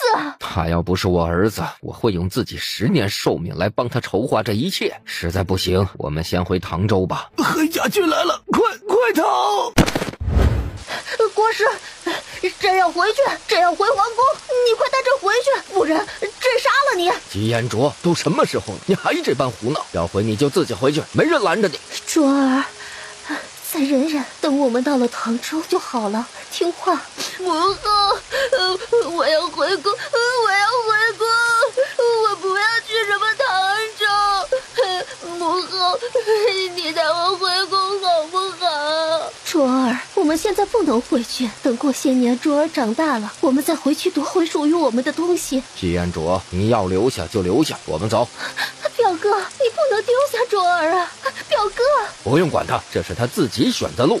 你还是个小孩子，他居然把你扔在深山老林之中，他是想要你死啊！你得杀了他，不然他会杀了你的。吴太后，国师带着姬延灼跟我们回去吧。刘静，哀家信任你，才把黑甲军交到你手里，没想到你竟是个忘恩负义之徒。太后，黑甲军是校阅的黑甲军，不是你吴家的黑甲军。我刘静只听从于皇上的命令，何错之有？我劝太后乖乖和我们回去，也省得在这荒山野岭遭这些罪。相信皇上会对你从宽发落的。从宽发落？哀家本就是这校阅的太后，何须别人对哀家从宽发落？校阅只有一个皇上，那就是哀家的儿子。那个姬延彻不过是一个小贱种，他有什么资格坐上皇上的位置？你们根本就是谋朝篡位。先皇若是有在天之灵，定不会放过你们的。太后，先皇会不会放过我不知，但我敢肯定，先皇万万不可能让别人的孩子来继承皇位。你快想办法，否则今天我们都得死在这里。中郎将，你若今天放过我们一马，来日我必将重谢，到时候中郎将封侯拜相也不成问题。国师大人，我劝你还是先想想你自己吧。我想要封侯拜相，也会靠自己拼出来，而不会出卖皇上。刘静哪管高宏远在想什么，正准备让人上前抓人，就见姬延灼突然出手，猛冲上前推了高宏远一把。你竟敢阻止朕回宫，还敢吼朕！你给朕去死！看看你还敢不敢阻止朕回宫。母后，我们回宫吧。把手伸出来。大师傅，把手伸出来。叶玄之把手搭在了他的手腕上，没一会儿就拿了下来。哎呀，小锦呐，你说你怀孕了还这样奔波，也不怕伤了自己的身子？你还没告诉萧家那小子吧？没，大师傅，你可别告诉他，我还不想让他知道。为何呀？大师傅，若萧燕初知道我怀孕了，我就什么都别想做了，天天得躺在床上当睡佛了。我可不想过这样的日子。大师傅，你千万别告诉他，我是大夫，我自己的身体我自己清楚得很。你刚才也替我诊过脉了，我和孩子是不是都很健康？哎呀，你呀，那你自己多加小心一些。待你生产那日，我定会回大楚。好的，那我到时候等着师傅。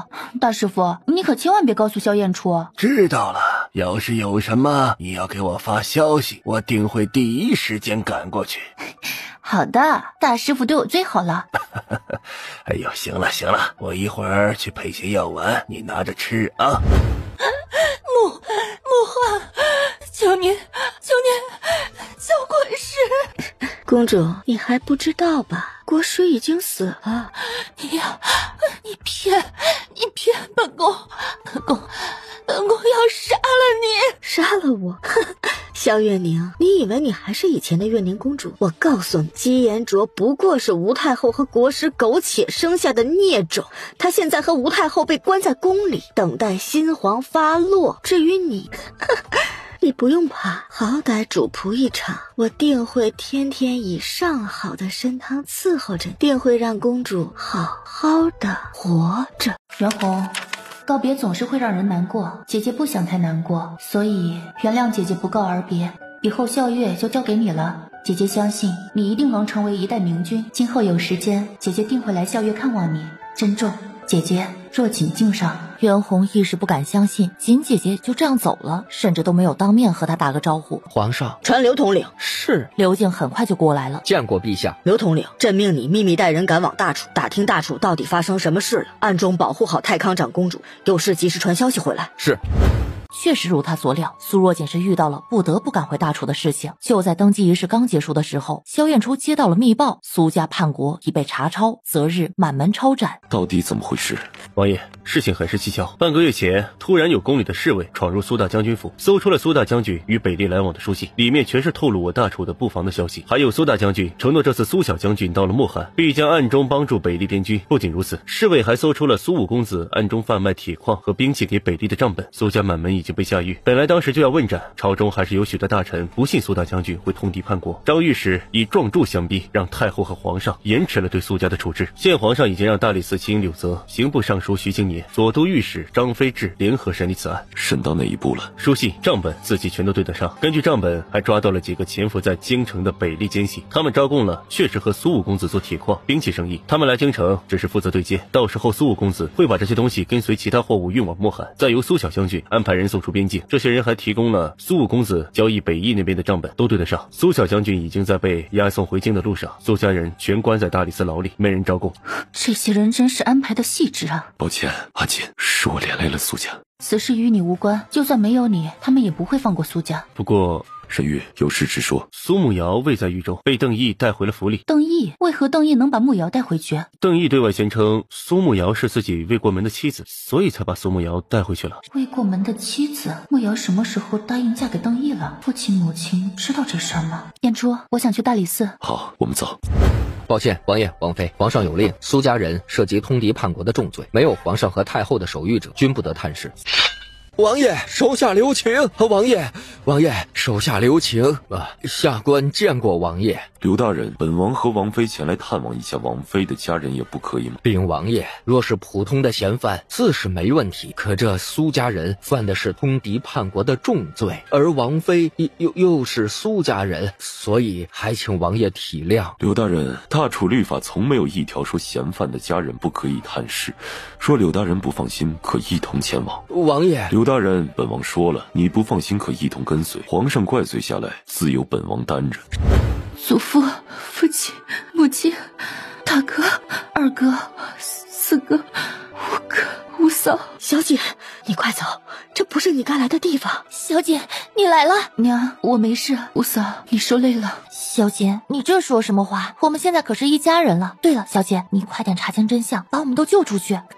放心，五嫂，我定会救你们出去。娘，你别担心我一切都好，一定要坚持住。小姐，你保重好自己。小姐，照顾好自己，不用担心我们。爹，你别担心，女儿相信我们苏家人绝不会做出这样的事情，女儿定会替你们洗刷冤情，救你们出去。大哥，莫瑶是怎么回事？他何时与邓毅定的亲？别问了，就当我们苏家养了个白眼狼。我们被抓，邓毅来监审，用刑逼我们承认与北利勾结。苏莫瑶怕自己受刑，开口求邓毅放了他，说他本就不是苏家人，只要邓毅能把他救出去，他愿意给邓毅做妾。我呸！就他这样的人，哪配为我苏家人？邓毅第2天就把他接出了大牢，想来他现在应该在邓府享清福吧。邓大人，我刚回大楚，听闻莫瑶承蒙大人相救，愿以身相许，成为大人的妾室。我这个做姐姐的，自当要给妹妹送上礼物，不知莫瑶可在府上？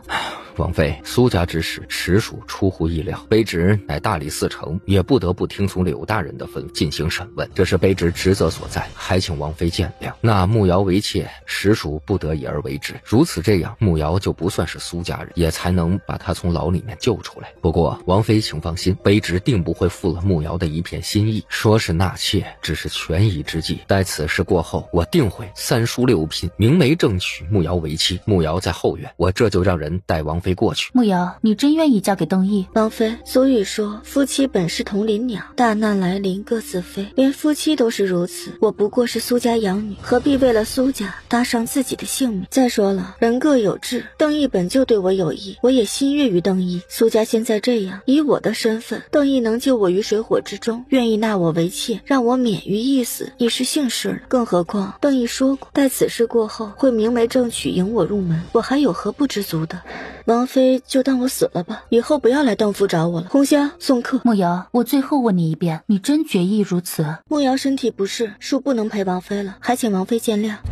阿锦，如何？苏慕瑶确实变了，变得像五哥所说的冷漠，执意要与苏家人划清界限。不过燕初，若你是个忘恩负义、冷血之人，都快要死了，还会想着救自己的丫鬟吗？不会，我只会顾着保住自己的性命。可我刚才看到苏慕瑶身边的丫鬟还是红绡。听说邓毅此次协助柳大人办理苏家通敌叛国案，很得人心，已经有升任大理寺少卿的希望。邓毅不是出生滨州普通人家里吗？为何他能如此？总觉得哪里不对，可一时也想不明白，只得甩甩脑袋，先把这事儿放到一边。锦丫头，这是怎么了？快起来，快起来！萧爷爷，我这不是好久没来看你，有些想你了吗？你这小丫头也真是有心了，还记得我这个老头子。萧爷爷，你有没有想过离开莫安村，回到京城，小锦照顾你？小丫头啊，我已经是黄土埋了多数之人，早就习惯了莫安村的生活了，在这儿啊，我还自在一些。京城就不回去了，女儿有时间了，来看看我这个老头子，我也就心满意足了。萧爷爷，我这次从校月回来的匆忙，给你准备的礼物还在路上，待礼物到了，我再给你送过来。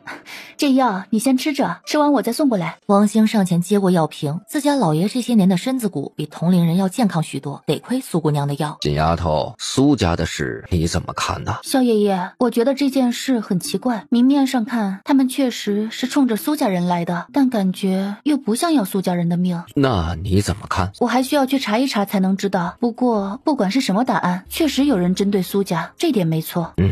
没错，这事啊确实有些蹊跷。不过不管对方想要什么，总会跳出来的。他们现在没出手，苏家人至少没受太多罪，也算是好事。你再耐心些啊！还有这个，你拿着。看到这块令牌，王兴瞪大了眼睛，自家老爷怎么把这个也交给苏姑娘了？锦丫头，这是我留在京城一些暗卫的号令牌，有了这块牌子，你随时可以号令他们为你所用。萧爷爷，这个你留着，我用不到。拿着吧，我知道你和燕初那小子都是有本事的人，但这里面有些人关键时候能派上用场，你需要时只要挂上这块牌子逛逛街，自会有人找上你的。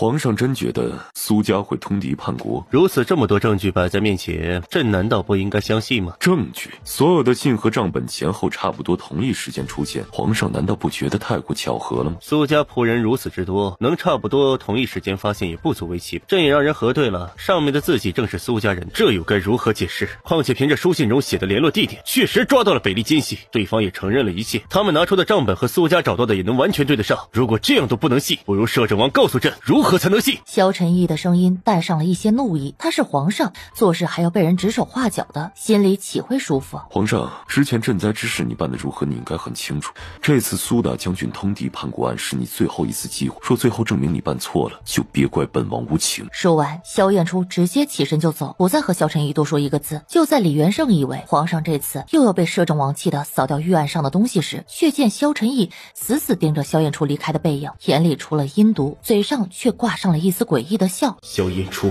这次朕会让你知道谁才是大楚真正的王。哎，小姑娘，别进去，这家邪门的很，之前一家4口都死了。大爷，怎么个邪门法？哎呀，这个屋里之前住着一家人，后面一家4口全死了，房屋就空置了，也没人敢住。之前来过几个流浪汉到屋里面留宿，可第2天都死了。死的时候每个人的眼睛啊都瞪得大大的，像是受了什么惊吓。从那以后啊，村里还经常有人听到屋里面传出女人的哭声，大家都说这屋里面有不干净的东西，根本没人敢靠近。你可千万别进去啊！大爷，这户人家是马家村土生土长的人吗？哎呀，不是，他们大概是5年前搬来的吧，说是家乡遭了灾逃过来的，挑了这块地盖了房子，没想到一家人遭此横祸，真是造孽。姑娘啊，听大爷一句劝，别进这屋啊！谢谢你啊，大爷，我不进去了。大爷看到这个小姑娘还是挺听话的，欣慰的挑着柴走了。待大爷走后，苏若锦倒还真没进屋，只是绕到了屋子旁边，看到了一个光秃秃的树桩。小姐，这树有什么奇怪的吗？没什么，我就是看看。苏若锦看完树桩，再次来到了破败的屋里。小姐，刚才那大爷说这屋里不干净，咱们要进去吗？你要怕就在外面等我出来吧。苏若锦径直走了进去，天罗左右看看，一咬牙还是跟了进去。小姐，这屋子得荒废好久了吧？小姐，我怎么感觉这屋里冷飕飕的？苏若锦在屋里走了一圈，又到了其他2个屋里仔细观看了一番，再次回到院子里，回头看向整个屋子，若有所思。看了一会儿，燕罗，走吧。小姐，你是在找什么吗？宫里怎么说？萧晨义觉得这是个除去苏大将军府的好机会。好机会，希望他别后悔。对了，燕初，能查到当初穆瑶的马受惊时有哪些人在场吗？你这是怀疑邓毅？今天我去了马家村，查到什么？那棵树死的时候树龄3年，一棵连神鱼山都少见的右血树，怎么会这么巧出现在京郊？又这么巧刚好毒死一家人，还这么巧这个案件被邓毅给破了，再这么巧让邓毅因此仕途亨通。而且我去村里，一位大爷和我说，死的那户人家后来还有流浪汉居住，无一例外都死了，后面就再没人居住了，死因也都是吓死的，说屋里因为死过人，所以闹鬼。你还查到什么？那个屋子里有个密室，不过看那个密室周围的灰尘早已被废弃了。密室？那你可知是什么人的密室？北利。想来当初这个密室是存着一些北利人的武器和其他什么东西，他们搬离东西时不小心掉下的，我是在那户人家床下发现的。所以当初那家人是北利人，他们死后密室中的东西还没有搬走，那些流浪汉来屋里住着，被北利人灭了口，才传出闹鬼的动静，后面就没有村民敢靠近那间屋子，方便北利人把里面的东西运走。我也是这样猜测，可是我还有一点没想明白，这家人好不容易在北利潜伏下来，为何会突然一家暴毙？又或者他们有必死的理由，他们的死能换来更大的利益。他们的死最终受益最大的人只有一个，邓毅。所以邓毅早就查出那个地方暗藏玄机。又或者邓毅和那些人本就是一伙的。可若邓毅是北利奸细，为何还要暗中护着苏家，甚至救出苏慕瑶？这也是我想不明白的点，我倒是希望自己冤枉了他。我让人去查。苏文州逃了，以他对三哥的了解，必不会做出这种蠢事。三哥从什么地方逃的？榆林。我要去榆林。阿锦，我上安慰去，你别去了，你刚回来。燕初，三哥不是这样的人，他肯定是出事了。我怎么可能放心就这样在京城等消息？我必须去把三哥找回来。萧燕初还想劝燕初，你懂我的，我从不是那个躲在别人羽翼下的苏若锦。苏家有难，三哥有难，我是苏家女儿，我不可能视而不见，完全依靠你来帮我做这一切。我相信你有能力，可我真的不想成为依附别人存在的人，只能傻傻待在城里等消息。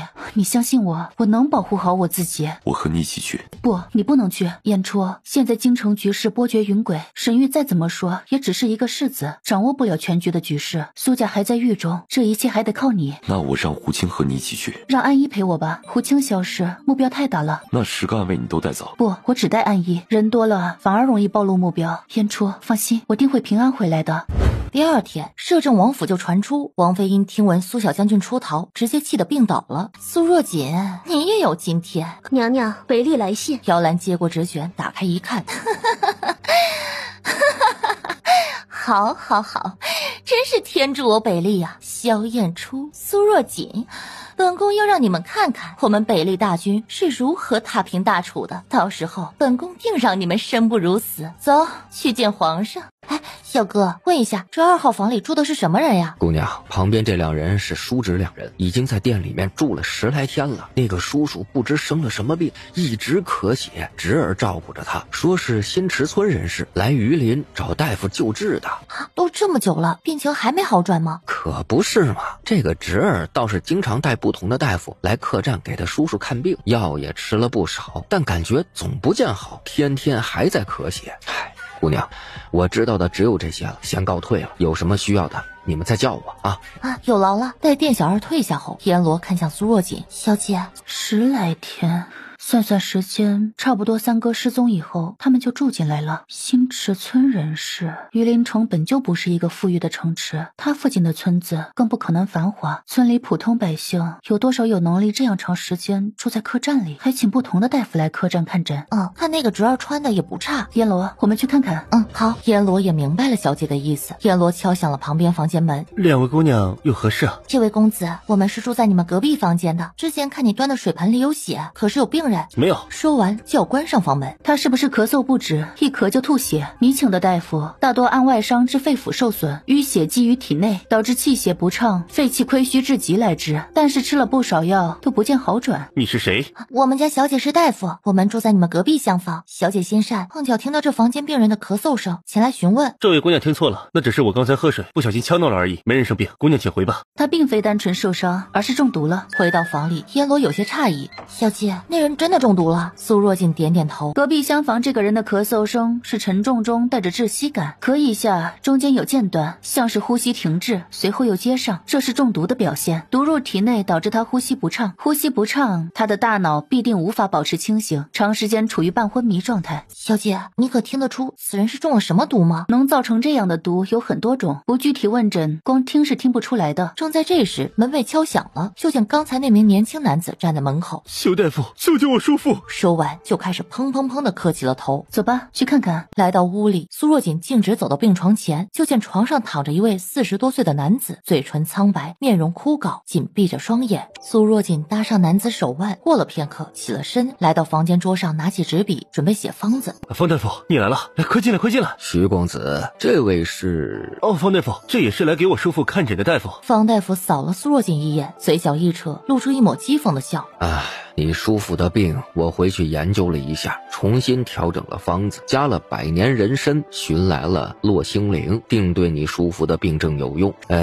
只不过这药方加入这2味药，这价格就，尤其是络星灵，更是治肺病的奇药，很是难寻。方大夫，这药只要能救我叔父，不管多少钱我都买。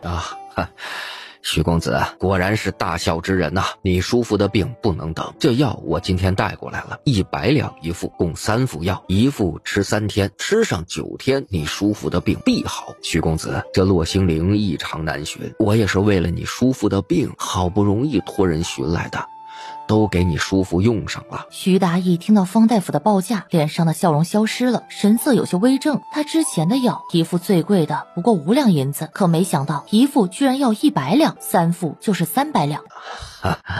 徐公子啊，钱没了可以再赚，要是人没了可就真没了。方大夫，我不是这个意思，只是这药费实在是超出了我的能力。你看我和我叔父现在这个样子，确实是拿不出这么多钱，能不能便宜点？或者我先付你一半，待叔父好了之后，我出去赚钱还你药钱啊。徐公子啊，老夫当大夫这么多年，从没听过病人看病拿药不付钱的。若你叔父病好了，你们跑了，我去哪儿找你们呢？若你当初和我说拿不出这么多钱，我自也不用花费这些心思去给你找药，结果还弄得像我是来敲诈你一般。徐公子，你叔父这个样子，若是再不救，也活不过几天了。你自己决定吧，别到时候人没了，你来怪老夫未尽心救治。行，方大夫，这药我要了，你等我去给你拿银票。天罗，这榆林真是个捡钱的好地方啊！区区一株落星灵加百年人参的药，竟能卖到100两银子一副，这不比去抢钱庄简单啊！可不是嘛，小姐，我记得上次在京城看到这样的药，不过6两银子一副，这榆林卖100两，钱可真是太好赚了。哪里来的黄毛丫头？你们懂什么？这落星灵哪是随便就能找到的？你们怕是听都没听过，就在这信口开河。那敢问方大夫，这位病人患的是何症？需要用到百年人参和落星灵？哼，你是何人？老夫为何要告诉你？我看你是说不出来吧，只想骗人钱财，庸医。老夫怎可不知？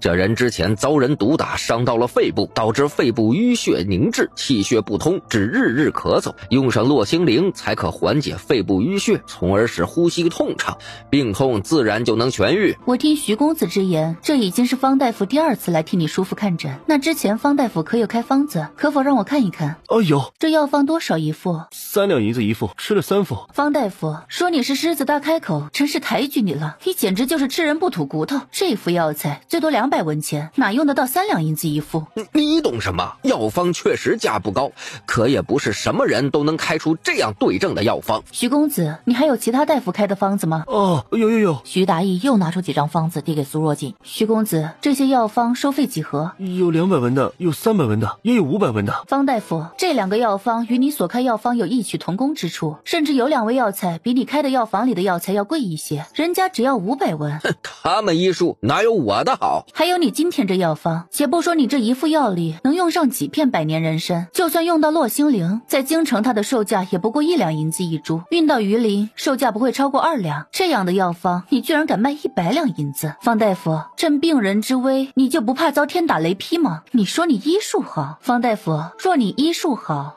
为何你看不出这人身体迟迟不好，根本就不是什么肺部受伤，而是中毒了？就这样，你还敢称自己医术好？就是一把年纪真不要脸。你们胆敢信口开河，胡说八道，真是唯女子与小人难养也，气死我了！徐公子，你还不赶快把他们赶出去，别耽误了你叔父的治疗。自己医术不行，还拿性别来说事，还看不起女人了？咋的，方大夫你是从石头缝里蹦出来的呀？没有你娘，凭空还能有你了？我要是你娘，就凭你这句话，都得抽你一顿，让你看不起女人。徐公子，你再不把这胡说八道之人赶出去，你给再多钱，老夫都不替你叔父诊治了。这位姑娘如何证明我叔父中毒了？好，徐公子，你居然听信这2个不知天高地厚的丫头片子的话，什么中毒根本就是胡扯。你若真听他们的，你叔父活不过今天。燕罗，你去。是，小姐。燕罗走到床旁，拿出针包，直接展开，曲池穴、委中穴。随着苏若锦一一说出穴位，天罗也毫不犹豫的直接下针。方东明也看出来了，这个施针的小姑娘是有真本事在身上的，心里开始有些发虚了。这边天罗的银针刚拔下，床上的徐金玲猛地睁开了眼睛，哇的一声吐出了一口黑血。叔父，你怎么了？徐公子，看吧，你不听我的，你叔父现在都发展到吐黑血了。徐公子，你叔父这是把体内的毒血吐出来，一会儿人就醒了。像是为了应验苏若锦的话，徐金玲吐完黑血，整个人慢慢睁开了眼睛，看着徐达义。